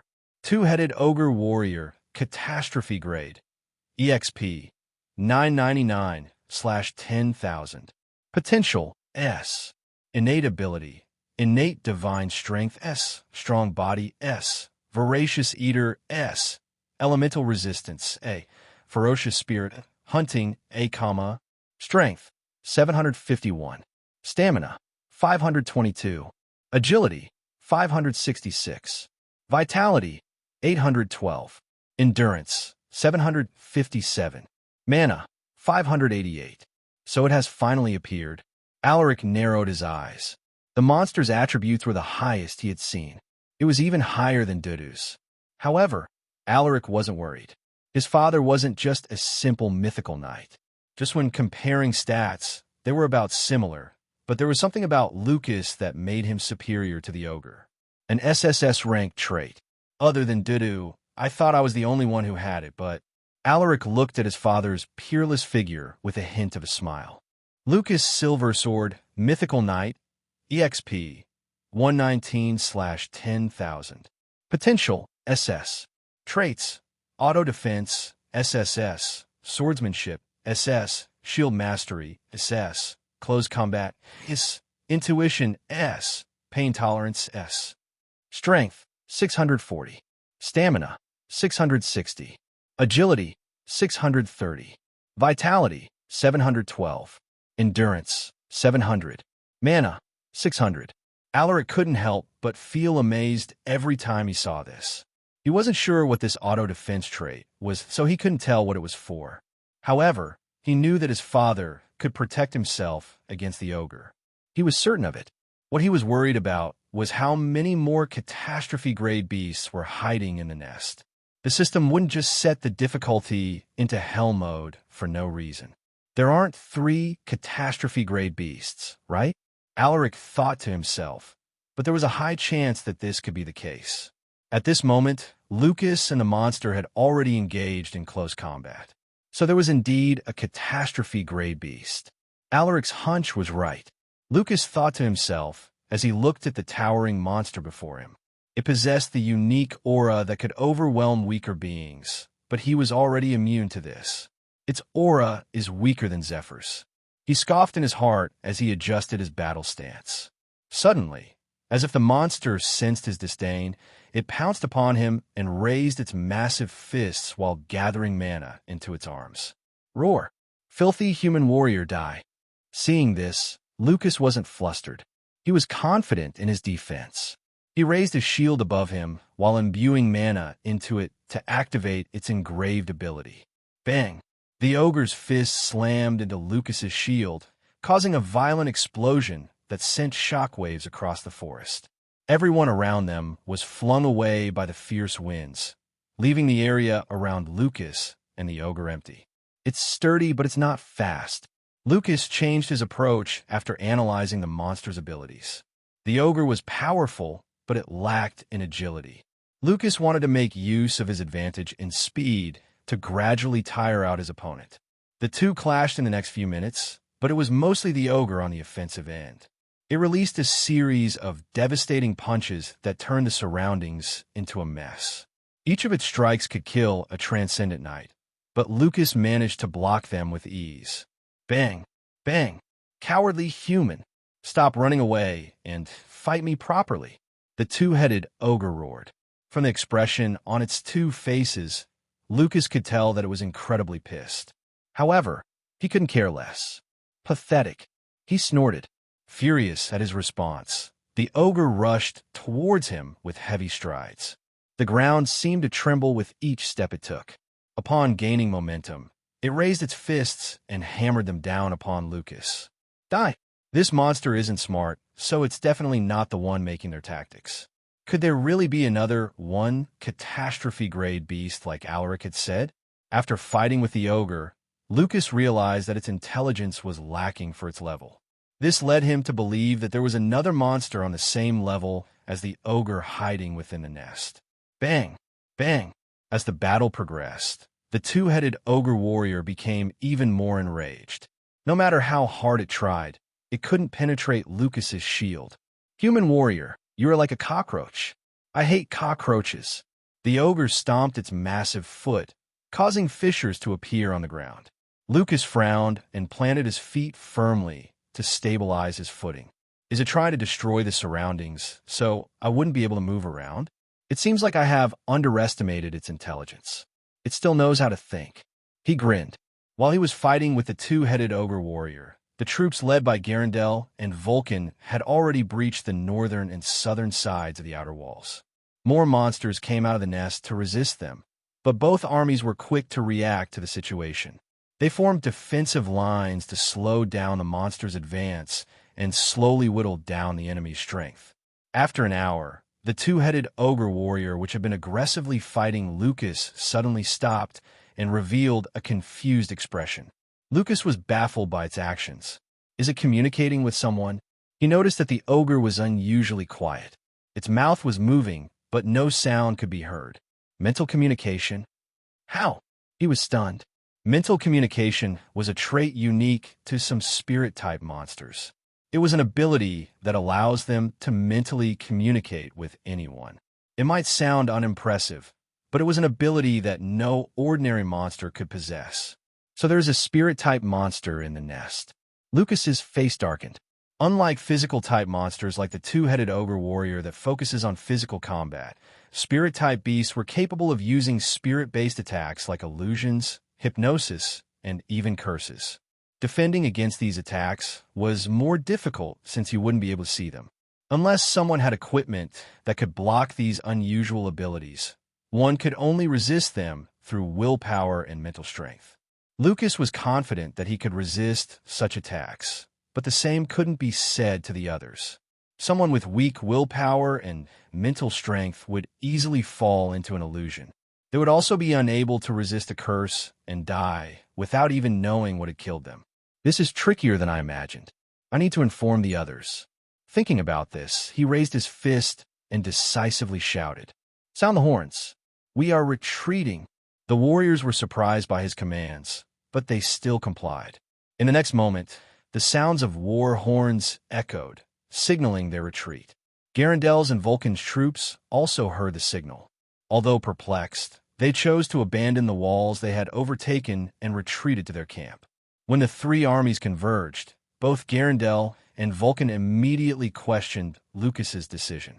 "Venerable, why did you ask us to retreat? We have already taken control of their walls, so we only need to hold the position and force them to retreat to their nest." Garandel asked with a frown. "I know you are confused. I will tell you everything later." Lucas replied in a grim tone. Upon returning to the camp, Lucas gathered all the highest-ranking military officers. "Venerable, everyone is here now," Garandel told Lucas after all the military officers had arrived. Hearing this, Lucas nodded and cleared his throat to gather everyone's attention. Ahem. With all eyes on him, Lucas spoke. "I know all of you are confused by the sudden call for retreat when we are close to victory." He paused and scanned everyone's faces before he continued. "However, if we hadn't retreated earlier, many of our soldiers would have died." When he said those words, the military officers frowned. Looking at their confused faces, Lucas explained. "When I was fighting with the catastrophe-grade ogre, I noticed that it was mentally communicating with someone. It was reluctant to stop fighting, but it still chose to retreat. Do you understand what that means?" "What?" Is there really something that can command a creature at that level? If it's a creature capable of mental communication, that means it's a spirit-type beast. Garandel's expression darkened. And not just a simple spirit-type beast. It should be a catastrophe-grade monster too, one that is more powerful than that ogre. Otherwise, a stubborn monster like the ogre wouldn't listen to its orders. Vulcan chimed in, his expression unsightly to behold. This wasn't good news for them. When they were starting to panic, Lucas's calm voice suddenly drifted into their ears. There's no need to panic, everyone. Everyone turned their heads to look at him. We still have a catastrophe-grade beast on our side, and I can assure you that it is way stronger than the ogre. Lucas smiled faintly. Is what you said true, Venerable? A transcendent knight, barbarian warrior asked. Lucas nodded. I won't lie to you about this. The ogre may be powerful physically, but it's slow for a catastrophe-grade beast. Moreover, its usage of mana is also very simple since it relies mostly on its raw power. If it wasn't for the spirit-type beast, I would have slain that ogre. Lucas's voice was filled with confidence, making everyone reassured. So, the only problem here is that spirit-type beast, huh? Vulcan crossed his arms, seemingly in deep thought. The others also fell silent. What do you think we should do, Venerable? Garandel asked. Lucas held the final say here, since he was the strongest fighting force. The Draconic Lion was also under House Silversword's control. Even though he was an elven royalty, his status was meaningless in front of absolute power. Lucas rubbed his chin with a thoughtful look. He tried to come up with a plan, but he found himself stumped. He had faced spirit-type beasts before, but never had he fought one at the catastrophe grade. In the end, he turned his head to his son and asked, Alaric, do you have any ideas? Everyone turned their gazes to Alaric. Sensing everyone gazes, Alaric was silent for a moment. So it was a spirit-type beast capable of controlling catastrophe-grade monsters. No wonder the difficulty was set to hell mode. This isn't a kind of monster that can be defeated with mere martial power. There's also a possibility that the two-headed ogre warrior isn't the only catastrophe-grade beast under its control. After some time, Alaric lifted his head, took a deep breath, and opened his mouth. We all know that facing a spirit-type beast is dangerous, especially to those with low willpower and mental strength. If we want to defeat it, we have two choices. One is to use the same method we did earlier. We can force it to come out by sending Zephyr to join the battle. The second way is to concentrate our attack in one place and brute force our way through the nest. This method is very risky, and there might be high casualties on our side. However, the spirit-type beast wouldn't expect us to use this method, so it's highly likely that we will catch it unprepared. Everyone ruminated on his words. The second method is out of the question. It's very dangerous. I don't want to sacrifice my subordinates for a mere chance. Garandel expressed his disapproval of the second method. Some military officers nodded in agreement. They also believed it to be dangerous and not worth the risk. So that leaves us with the first method, but will it fall for the same scheme? Vulcan raised an eyebrow, feeling skeptical of the idea. At this moment, Lucas seemed to have understood something and said, Of course not, but will have no choice but to show itself. So, do we all agree with doing the first method? Alaric glanced at everyone present. Most of the military officers expressed their approval. Vulcan and Garandel also supported the plan. In that case, let us discuss how we are going to execute this strategy. Lucas sent Alaric a knowing look. With his father's encouraging look, Alaric told everyone his plans. A long discussion followed afterwards. At this moment, Ivana was also in the meeting room, but she was only one of the many listeners. She didn't even have the authority to express her opinion. Looking at Alaric calmly discussing with her father and the rest of the highest-ranking military officers, she didn't want to admit it, but she found herself admiring his abilities. If only he hadn't. She shook off her random thoughts and focused her attention on the meeting. Our kingdom comes first before me. She tried to convince herself to forget her feelings. She lowered her head and gently touched the bracelet on her left wrist. Initially, Ivana thought about throwing it away, but she couldn't bear to do it. She felt that it might be her last memento of him, so she chose to keep it. Why is it hard to forget you? Her shoulders trembled as she lifted her head to look at Alaric's face. As if sensing her gaze, Alaric glanced in her direction, but he quickly averted his gaze. Ivana felt uncomfortable. She hardened her gaze and muttered to herself, "I can do this. I will try to move on." On the third day of the battle, the same method was used to besiege the outer walls of the monster nest. This time, the monsters only briefly resisted before they retreated to their second defensive position. The two-headed ogre warrior that fought with Lucas yesterday didn't even appear. It was as if the monsters had given up on defending the outer walls.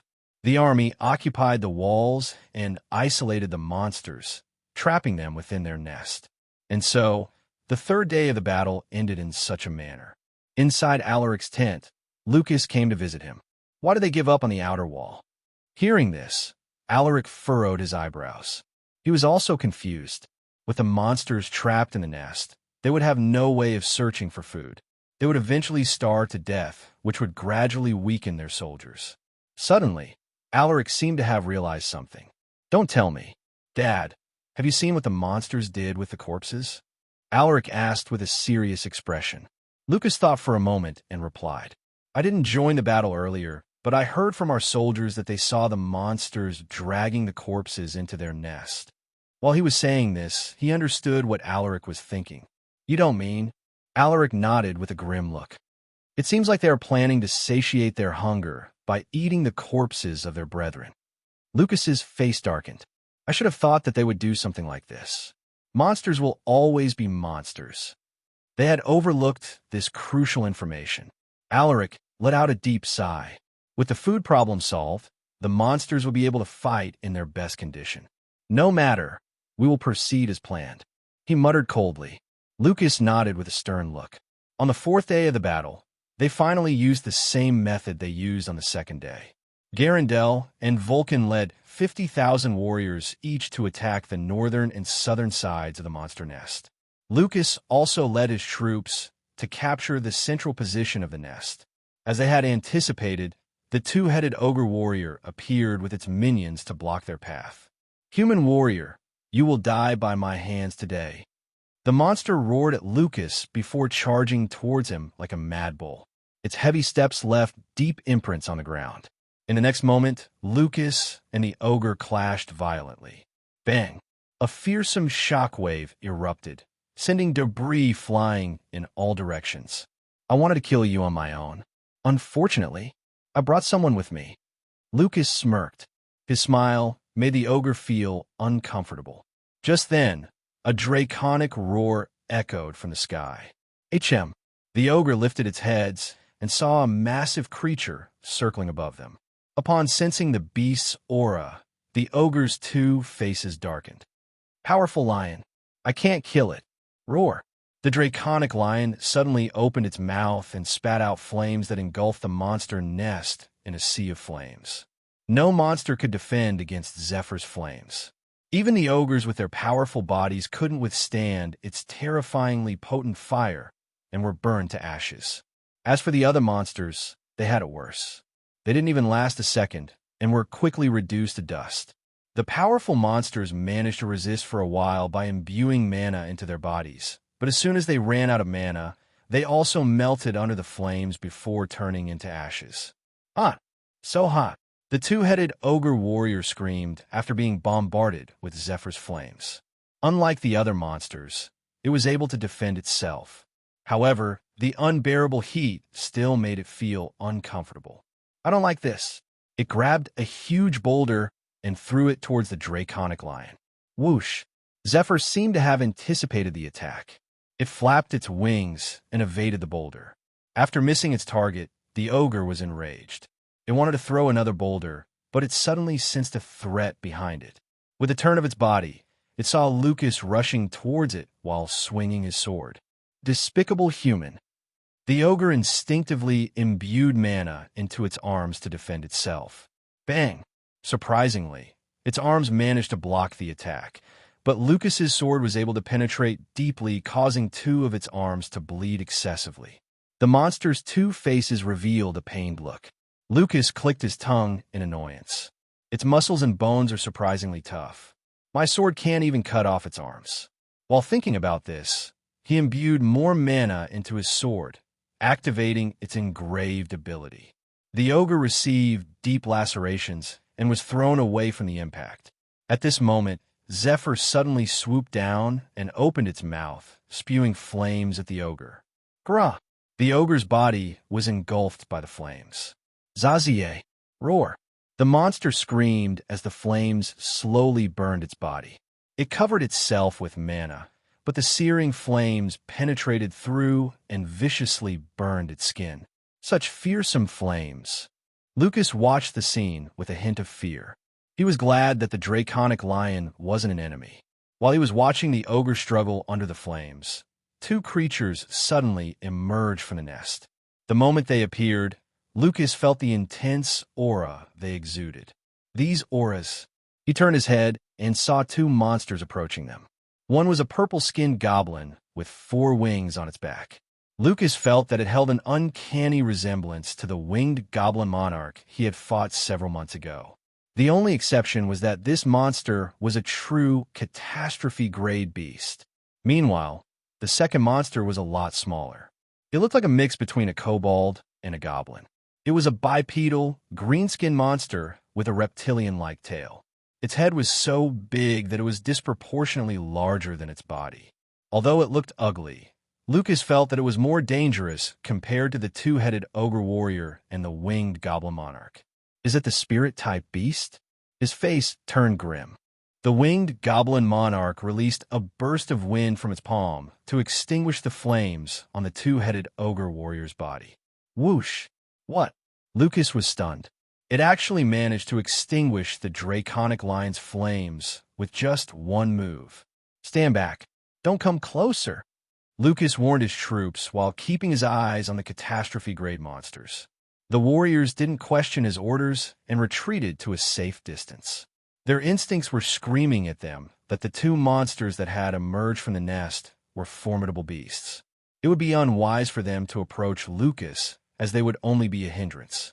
After warning his troops, Zephyr landed before Lucas and growled at him as if it wanted to say something. Lucas was baffled. He couldn't understand what it was trying to say.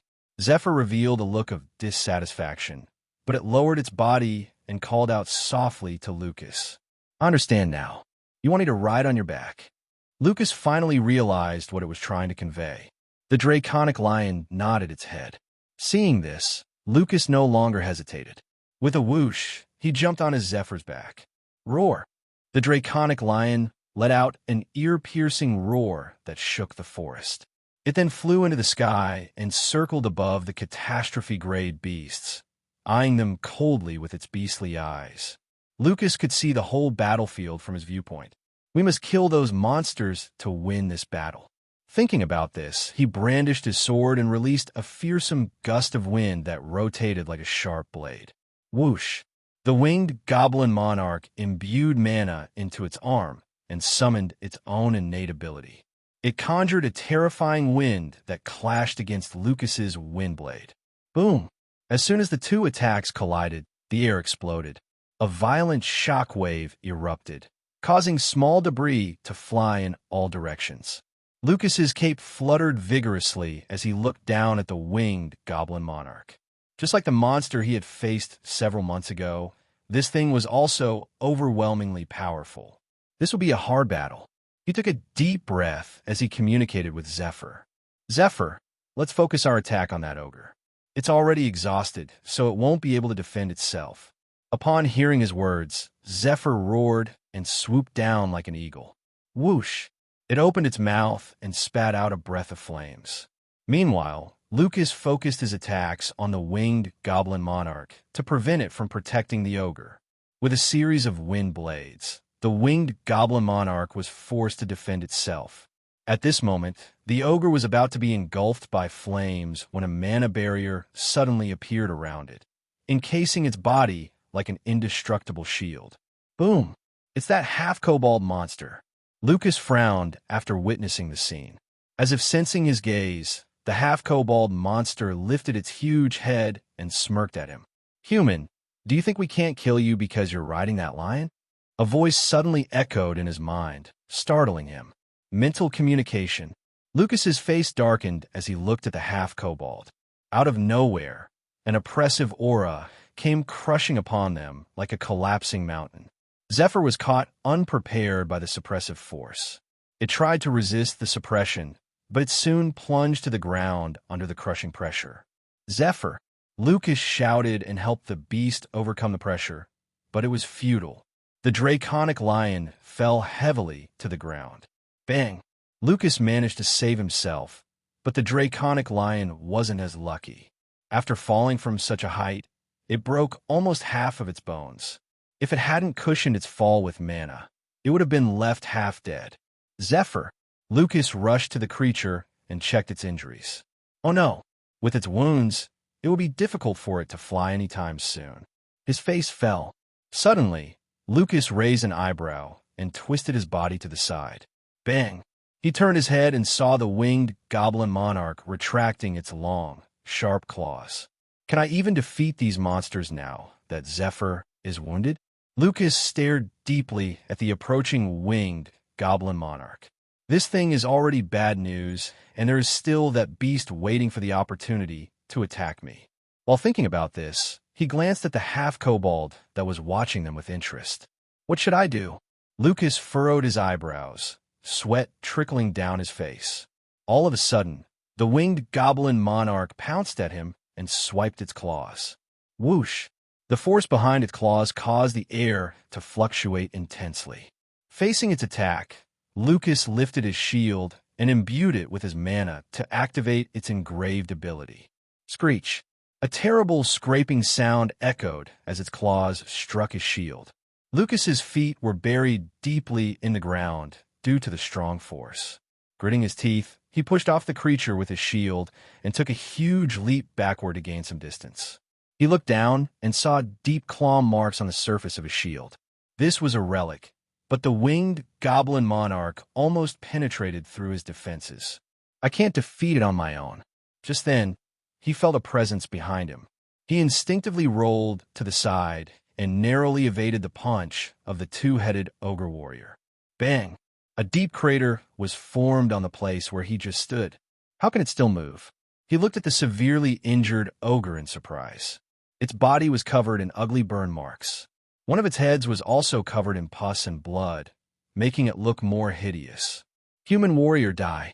Enraged, the two-headed ogre charged at him and swung its fists aggressively. Lucas nimbly evaded its punches. He could block them with his shield, but he didn't want to waste his mana. How can it be this strong when it's already severely wounded? Lucas found himself in a tough spot now that two catastrophe-grade monsters had teamed up against him. Lucas fought continuously with the winged goblin monarch and the two-headed ogre, while also keeping an eye on half-kobold. This is driving me nuts. Exhaustion had caught up to him. He could feel his stamina dwindling as the battle continued. His mana also couldn't keep up with his usage. My mana will be depleted if this goes on, he thought to himself. While he was fighting with the two monsters, Zephyr lifted its injured body to help him, but a figure suddenly blocked its path. It was the half-kobold. You aren't allowed to interfere, stupid lion. The half-kobold snorted and used telekinesis to lift a huge boulder and throw it towards Zephyr. Whoosh! The draconic lion opened its mouth and spat out a breath of flames at the boulder. Upon contact with its flames, the boulder gradually melted and turned into magma before it fell to the ground. Oh! The half-kobold raised an eyebrow and raised its slender arm to conjure an invisible spirit arrow. After gathering enough power, it swung its arm and released the spirit arrow towards Zephyr. The draconic lion couldn't perceive its attack, but it could still feel it through its powerful senses. With nimble movements, it leaped to the side to avoid the spirit arrow. Bang! The spirit arrow left a long and deep pit on the ground. Seeing this, Zephyr let out a furious roar. Roar! Noisy! The half-kobold seemed to be displeased and conjured 5 spirit arrows successively. With a wave of its arm, the 5 spirit arrows shot towards Zephyr with deadly speed. Sue! Sue! Sue! Zephyr tried to flap its wings, but it was unable to fly. In the end, It could only evade the spirit arrows by running in zigzag motion. It managed to avoid 4 spirit arrows, but one arrow struck its hind leg, making it stumble and fall to the ground. It rolled several times before it collapsed onto a big tree with a bang. Zephyr. Lucas saw this and wanted to help it, but the winged goblin monarch and the 2-headed ogre quickly blocked his path. If Zephyr died here, there would be no one to stop that half-kobold monster. Venerable, we are here to help. A voice suddenly drifted into his ears. From the corner of his eyes, he saw Garandel and Vulcan leading their troops towards him. Those fools! No, don't come here. You will only get in my way, he shouted furiously. However, the two ignored his warnings and led their troops to attack the 2-headed ogre warrior. Stop looking down on us, Lucas! Vulcan shouted back at him with a snort. His words stunned Lucas, and he was unable to retort. We will take care of this ogre. You go and deal with that thing. Vulcan grinned at him. Hearing this, Lucas could only helplessly smile. This bastard, still as stubborn as always. With Garandel's and Vulcan's troops joining the fray, the pressure on Lucas significantly decreased. I will leave the ogre to you guys. Please be careful. After giving them a warning, Lucas pounced on the winged goblin monarch and engaged in brutal combat with the beast. Meanwhile, Alaric had also joined the battle against the 2-headed ogre warrior. Against the catastrophe-grade beast, they had to gang up on it using their numbers. However, despite being severely injured and surrounded by enemies, the 2-headed ogre unleashed a deadly carnage. It wildly swung its arms, killing dozens of warriors with each strike. Even elite knights couldn't defend against its fists and were killed in just one move. Such fearsome power. Alaric frowned. I will take the front and attract its attention. You guys try to deal as much damage to that beast. Vulcan shouted as he urged his horse to move ahead of the group. As his horse galloped towards the ogre, the others rushed on either side of the monster, flanking it from both sides to confuse it. Pesky bugs. The 2-headed ogre roared and released a burst of mana as it threw a series of punches. Each punch left a deep crater on the ground, and whoever was struck by its fist was turned into a meat paste. In the blink of an eye, hundreds of warriors were killed, leaving the surroundings filled with mangled corpses and puddles of blood. At this moment, Vulcan suddenly appeared before the ogre and shouted, I'm here, you ugly piece of shit. The ogre was provoked by his words. It turned its heads and focused its attention on him. Smelly barbarian warrior, die. Vulcan took a deep breath and braced himself for the impact. The ogre's fists came crushing upon him. He quickly lifted his shield and imbued a large portion of his mana to improve its defense. Bang, bang, bang. Each punch caused his internal organs to twist and turn. Blood leaked out from the corner of his lips, but he gritted his teeth and bore through the pain. Now, he roared. At this moment, Alaric, Garandel, and a few more Transcendent Knights and 3-ringed Beast-Soul Masters suddenly appeared around the ogre. They simultaneously attacked the beast from all directions while it was still occupied by Vulcan. The 2-headed ogre was struck, but it managed to defend the vital parts of its body. Roar! It let out a pained roar as it fell on its knees. It might have blocked its vital parts, but their attacks still left deep wounds on its body. One more! Garandel shouted as he pulled the reins of his horse, forcing it to change direction. Alaric gathered mana into his swords and performed his sword techniques. A wave of dazzling light followed as his sword stabbed into the ogre's chest. SCHCK. The others also managed to hit the beast, but its resilient body withstood their attacks. I will kill you all.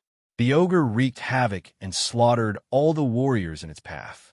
No one could block its path, and those who tried were ruthlessly killed. Alaric was also flung away from the impact and slammed into a tree with a bang. Lifting his body, Alaric wiped off the blood on his lips and glared at the ogre.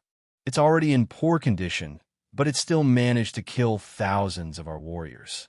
If it were in its peak state, we wouldn't be able to harm it in the slightest, thought Alaric as he stimulated his energy core to gather more mana.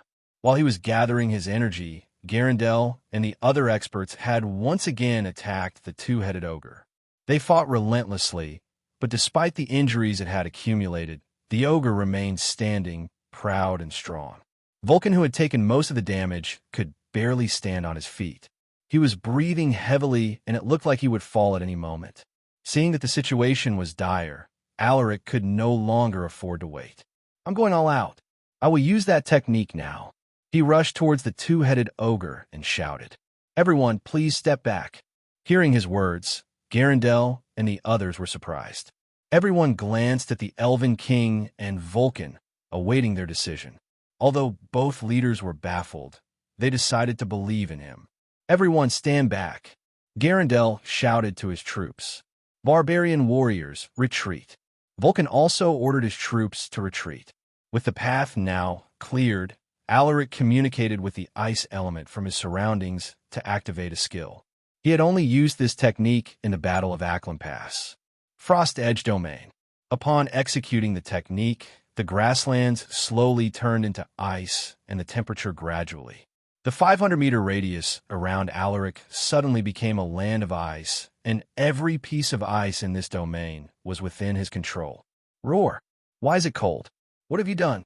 The two-headed ogre warrior roared and stomped on the ice underneath its feet. Bang! Bang! Fragments of ice exploded under its furious stomping. "It's trying to destroy my domain using brute force. I must stop it." Using his ability to control ice, 100 ice warriors emerged. Each of them carried a sword of ice, and they all had the aura of an elite knight. The two-headed ogre warrior unleashed its fury upon the ice warriors. It charged towards them and bulldozed its way with unstoppable force. The ice warriors broke apart under its fearsome power, but some of them also managed to stab its body with their swords. Alaric summoned more ice warriors to replace those that had been destroyed. "Using this technique is quickly draining my mana, but this will also lessen our casualties." He gritted his teeth, his face covered in sweat. His energy core was rampaging because of how fast his mana was being expended.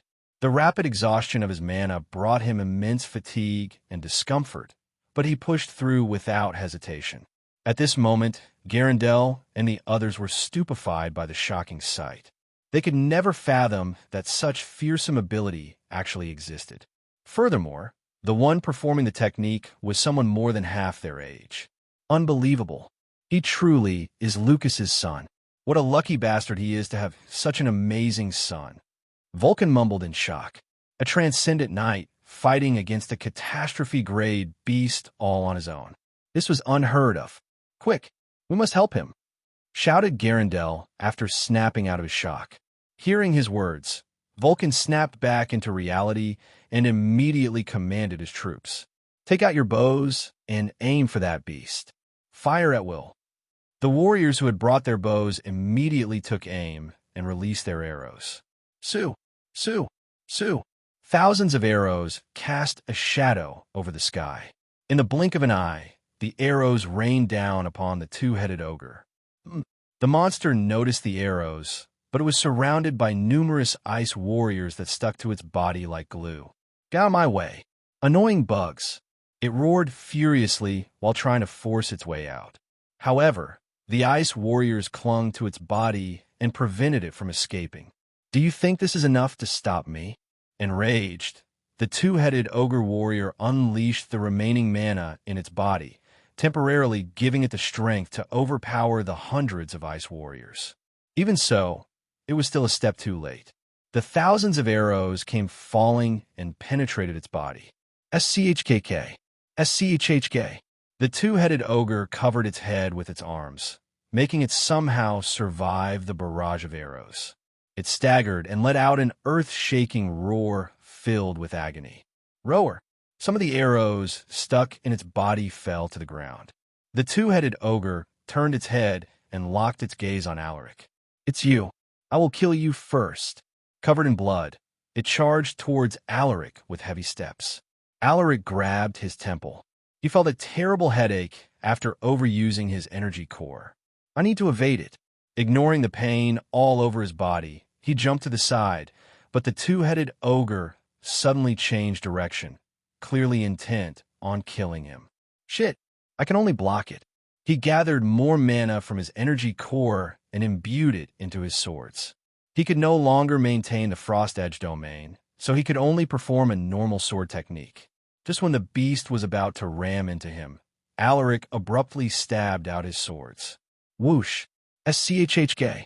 SCHHK! His swords pierced through the monster's tough skin, but the ogre also managed to slam into Alaric's body and send him crashing into multiple trees. Your Highness! Alaric, the two-headed ogre warrior, looked down at the sword that had stabbed its chest. Arg! Its vision suddenly darkened before it collapsed heavily onto the ground with a thud. Quick! Find Alaric and check his condition. Vulcan shouted to his troops. He then turned his head to Garandel and said, Let's go check the ogre. Garandel nodded with a grim look. While the warriors were searching for Alaric, Garandel, Vulcan, and a few other experts cautiously approached the two-headed ogre's body. Vulcan was the first one to get near its body, and, to his alarm, he noticed that it was still breathing. It's still alive. Kill it now. Stab it with your weapons. Vulcan shouted as he stabbed his sword into the monster's head. SCHHK. Garandel and the other experts didn't hesitate. They swung their weapons and repeatedly stabbed the ogre's vital organs. After an entire minute of continuous stabbing, they finally stopped. Vulcan poked the ogre's head using his sword. It's no longer moving. He let out a sigh of relief. I will check its heartbeat just in case. Garandel jumped onto the monster's chest and placed his palm on its body. After a few seconds of silence, he shook his head. It's dead. Everyone relaxed upon hearing his words. Just to kill an injured catastrophe-grade beast, almost 10 transcendents were killed. Moreover, more than 10,000 warriors also perished. Vulcan took a deep breath and turned his head. The battle isn't over yet. They followed his gaze and saw Lucas defending the injured Zephyr from the remaining 2 catastrophe-grade monsters. The venerable one whom they thought had an indestructible body was now covered in wounds. His shield had already been destroyed, and his armor was covered in holes and claw marks. On the other hand, the 2 catastrophe-grade beasts didn't seem to be injured. Only the winged goblin monarch appeared to be slightly exhausted, but other than that, it looked completely fine. We need to help Lucas, Vulcan muttered, his expression unsightly. Can we really kill those beasts? It took us great effort to kill this thing, even though it was severely wounded. How can we defeat those 2 when they are still in great condition? A barbarian, transcendent knight hesitated. Vulcan turned his head and glared at the person who had spoken. If Lucas is killed here, we are all going to die. Calm down, everyone. This is not the time to fight amongst ourselves. Garandel quickly stepped in. Vulcan snorted. He looked at the experts around him and shouted, Follow me to help Lucas. Without waiting for their response, he rushed out with quick steps. The barbarian warriors followed him, including the guy who had hesitated earlier. What should we do, Your Majesty? Neo glanced at the Elven King. The rest of the Elven warriors also stared at Garandel, waiting for his decision. With a fierce look, Garandel responded, We are joining the battle. With a wave of his hand, he commanded, Gather the troops and tell them to attack the catastrophe-grade beasts. Yes, Your Majesty. With Garandel taking the lead, the Elven army rushed over to join the battle. Meanwhile, Alaric was now lying beneath a collapsed tree. He tried to gather his mana, but his energy core suddenly vibrated and sent a wave of pain all over his body. Arg! He grimaced. It felt as if his body was being burned by scorching hot flames. It was so unbearable that he wanted to scream. The ogre's last attack must have damaged my energy core. Damn it! He gritted his teeth and tried to lift his beaten body to no avail. In the end, he collapsed weakly, exhausted and out of breath. Blood leaked out at the corner of his lips, but he didn't even have the energy to lift his arm and wipe it off. I'm losing consciousness, he thought to himself, his eyes becoming heavier by the second. Your Highness Alaric. He could hear the distant sound of someone looking for him. I'm here. That was what he wanted to say, but he had no energy to utter a word. Suddenly, Alaric, where are you? A familiar voice drifted into his ears right when he was about to lose consciousness. Ivana, why does she sound so worried? Those were his last thoughts before he passed out. At this moment, an elven warrior finally found Alaric. He is here. His Highness Alaric is here. He shouted to the others. Everyone immediately rushed in his direction, including Ivana, who was nearby. Alaric! No! A wave of fear, regret, and sadness gripped her heart when she saw Alaric's body. She rushed to his side and cried, her face filled with remorse. Alaric! Her voice trembled as she called out to him, but he didn't respond. Your Highness, please step aside. I will check his pulse. An elven warrior cautiously said as he crouched beside her. Ivana took a deep breath. Right, his pulse. She moved to the side and let the elven warrior check Alaric's pulse. She looked nervous as she waited in silence. As time ticked by, her anxiety intensified. Give me some space. The elven warrior shouted while gesturing at everyone not to come closer. Everyone stopped in their tracks and watched the scene, their faces showing various emotions. The elven warrior who was checking Alaric's pulse suddenly frowned. Seeing this, Ivana's face fell. His pulse has stopped. Quick, call a healer here. No! Ivana pushed the elven warrior aside and lifted Alaric's body. She used her nature's blessing to facilitate his healing, but her ability didn't work. Everyone sighed upon seeing this. He is a transcendent knight. He won't die so easily. Ivana looked at Alaric's face, distraught. She wiped off the blood on his lips, her tears falling. Just then, the bracelet on her wrist suddenly lit up. She raised her eyebrow in surprise. What is going on? Why did the bracelet react? Ivana seemed to have realized something. She gently placed Alaric on the ground and took off the bracelet. She didn't know why, but she felt that it could help him. As soon as she placed the bracelet on his wrist, a powerful healing ability was activated. That is an equipment engraved with superior healing ability. Someone exclaimed. Everyone was pleasantly surprised as they watched Alaric's wounds gradually recover. They could see the lacerations closing up, leaving only scars on his body. His bruises also vanished like they were never there. It was a miracle. Ivana watched this with great anticipation, anxiety, and joy. Please wake up. Suddenly, Alaric opened his eyes. He looked disoriented and confused. It was then that he noticed Ivana crying next to him. Ivana looked at his face and hesitated. There were so many things she wanted to tell him, but the words were stuck in her mouth. Seeing that she was silent, Alaric lowered his head. Of course, how could she forgive me just like that? Suddenly, he noticed the bracelet on his wrist. It was then that he realized what had happened. I see. So is she who saved me. His lips curved upwards. He stared at her and was about to say something when, boom, there was a loud explosion that erupted in the distance. Alaric rose to his feet and turned his head toward the direction of the commotion. The battle isn't over yet. I need help, Dad. Thinking about this, he looked at Ivana and said, Ivana, thank you for saving me. Let's talk after this war is over. While saying those words, he took off the bracelet and returned it to her. This bracelet, Ivana already knew that it was a relic, but she had no idea that it was engraved with a superior healing ability, one that surpassed the healing powers of anyone in the Elven Kingdom.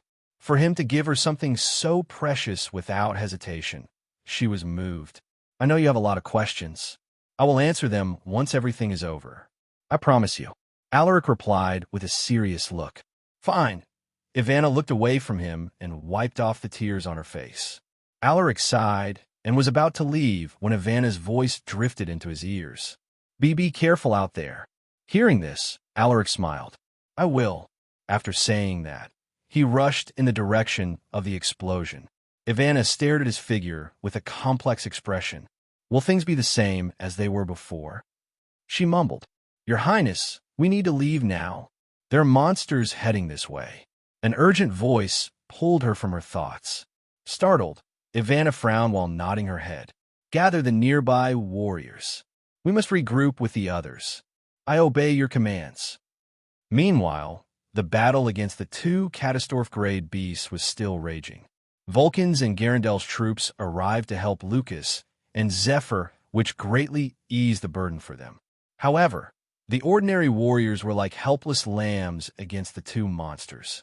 Even with superior numbers, they couldn't defend themselves and were ruthlessly killed. In just a quarter of an hour, thousands of warriors died, drenching the grasslands with blood. It was a gruesome sight. How can we kill those monsters? Lucas was out of options. With Zephyr seriously wounded, it could barely defend itself against the beast, so it was Lucas who did most of the fighting. As for the others, they were nothing more than cannon fodder. Even transcendents like Vulcan and Garandel were like bugs in front of the two monsters. While he was immersed in his thoughts, the half-kobold monster suddenly emitted a strange sound that echoed in all directions. What is going on? What is it trying to do? Vulcan furrowed his eyebrows.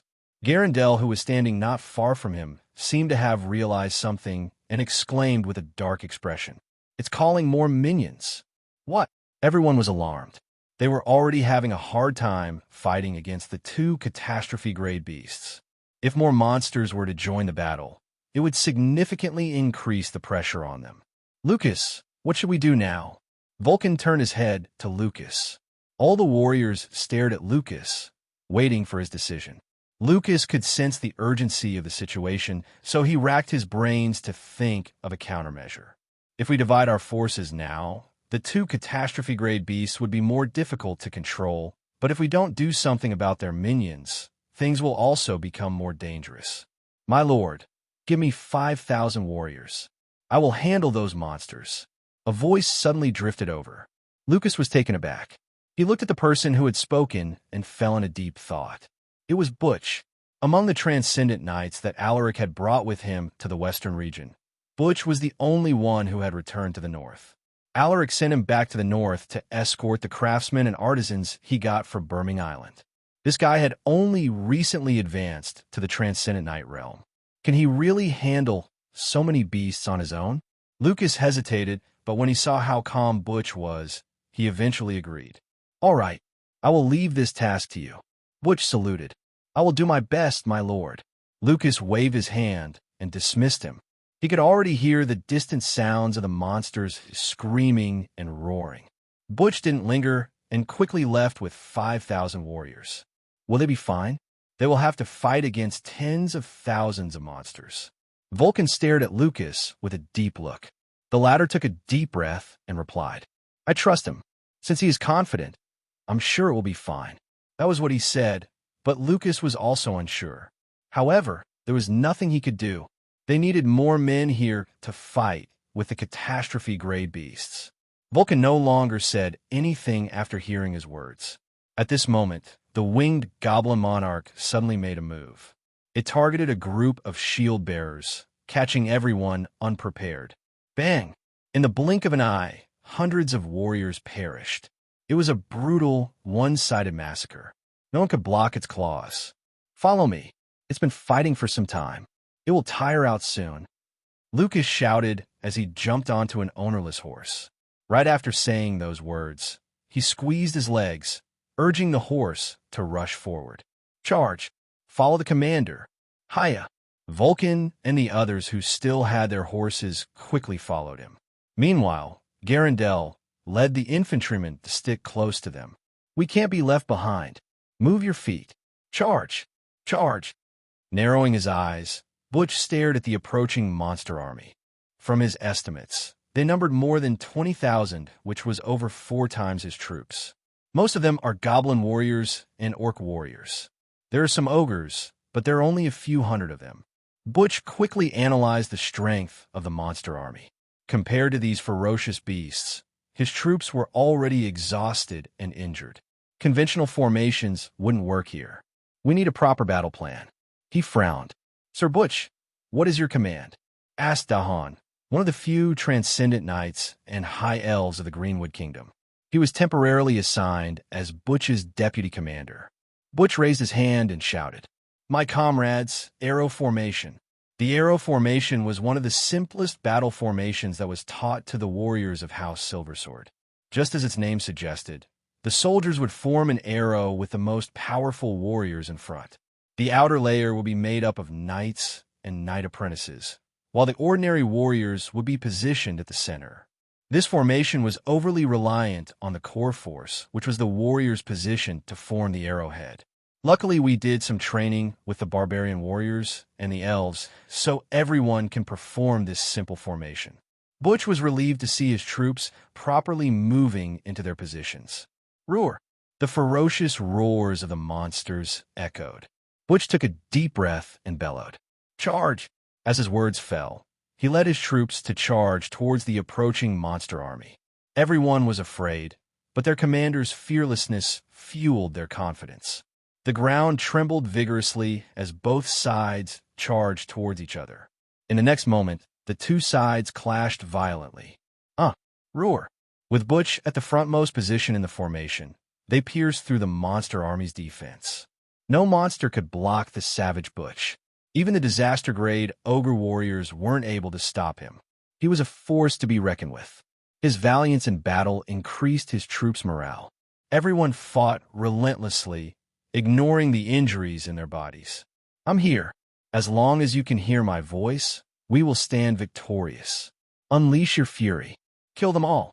He roared at the top of his lungs. His voice was so loud that it had overpowered the roars of the monsters.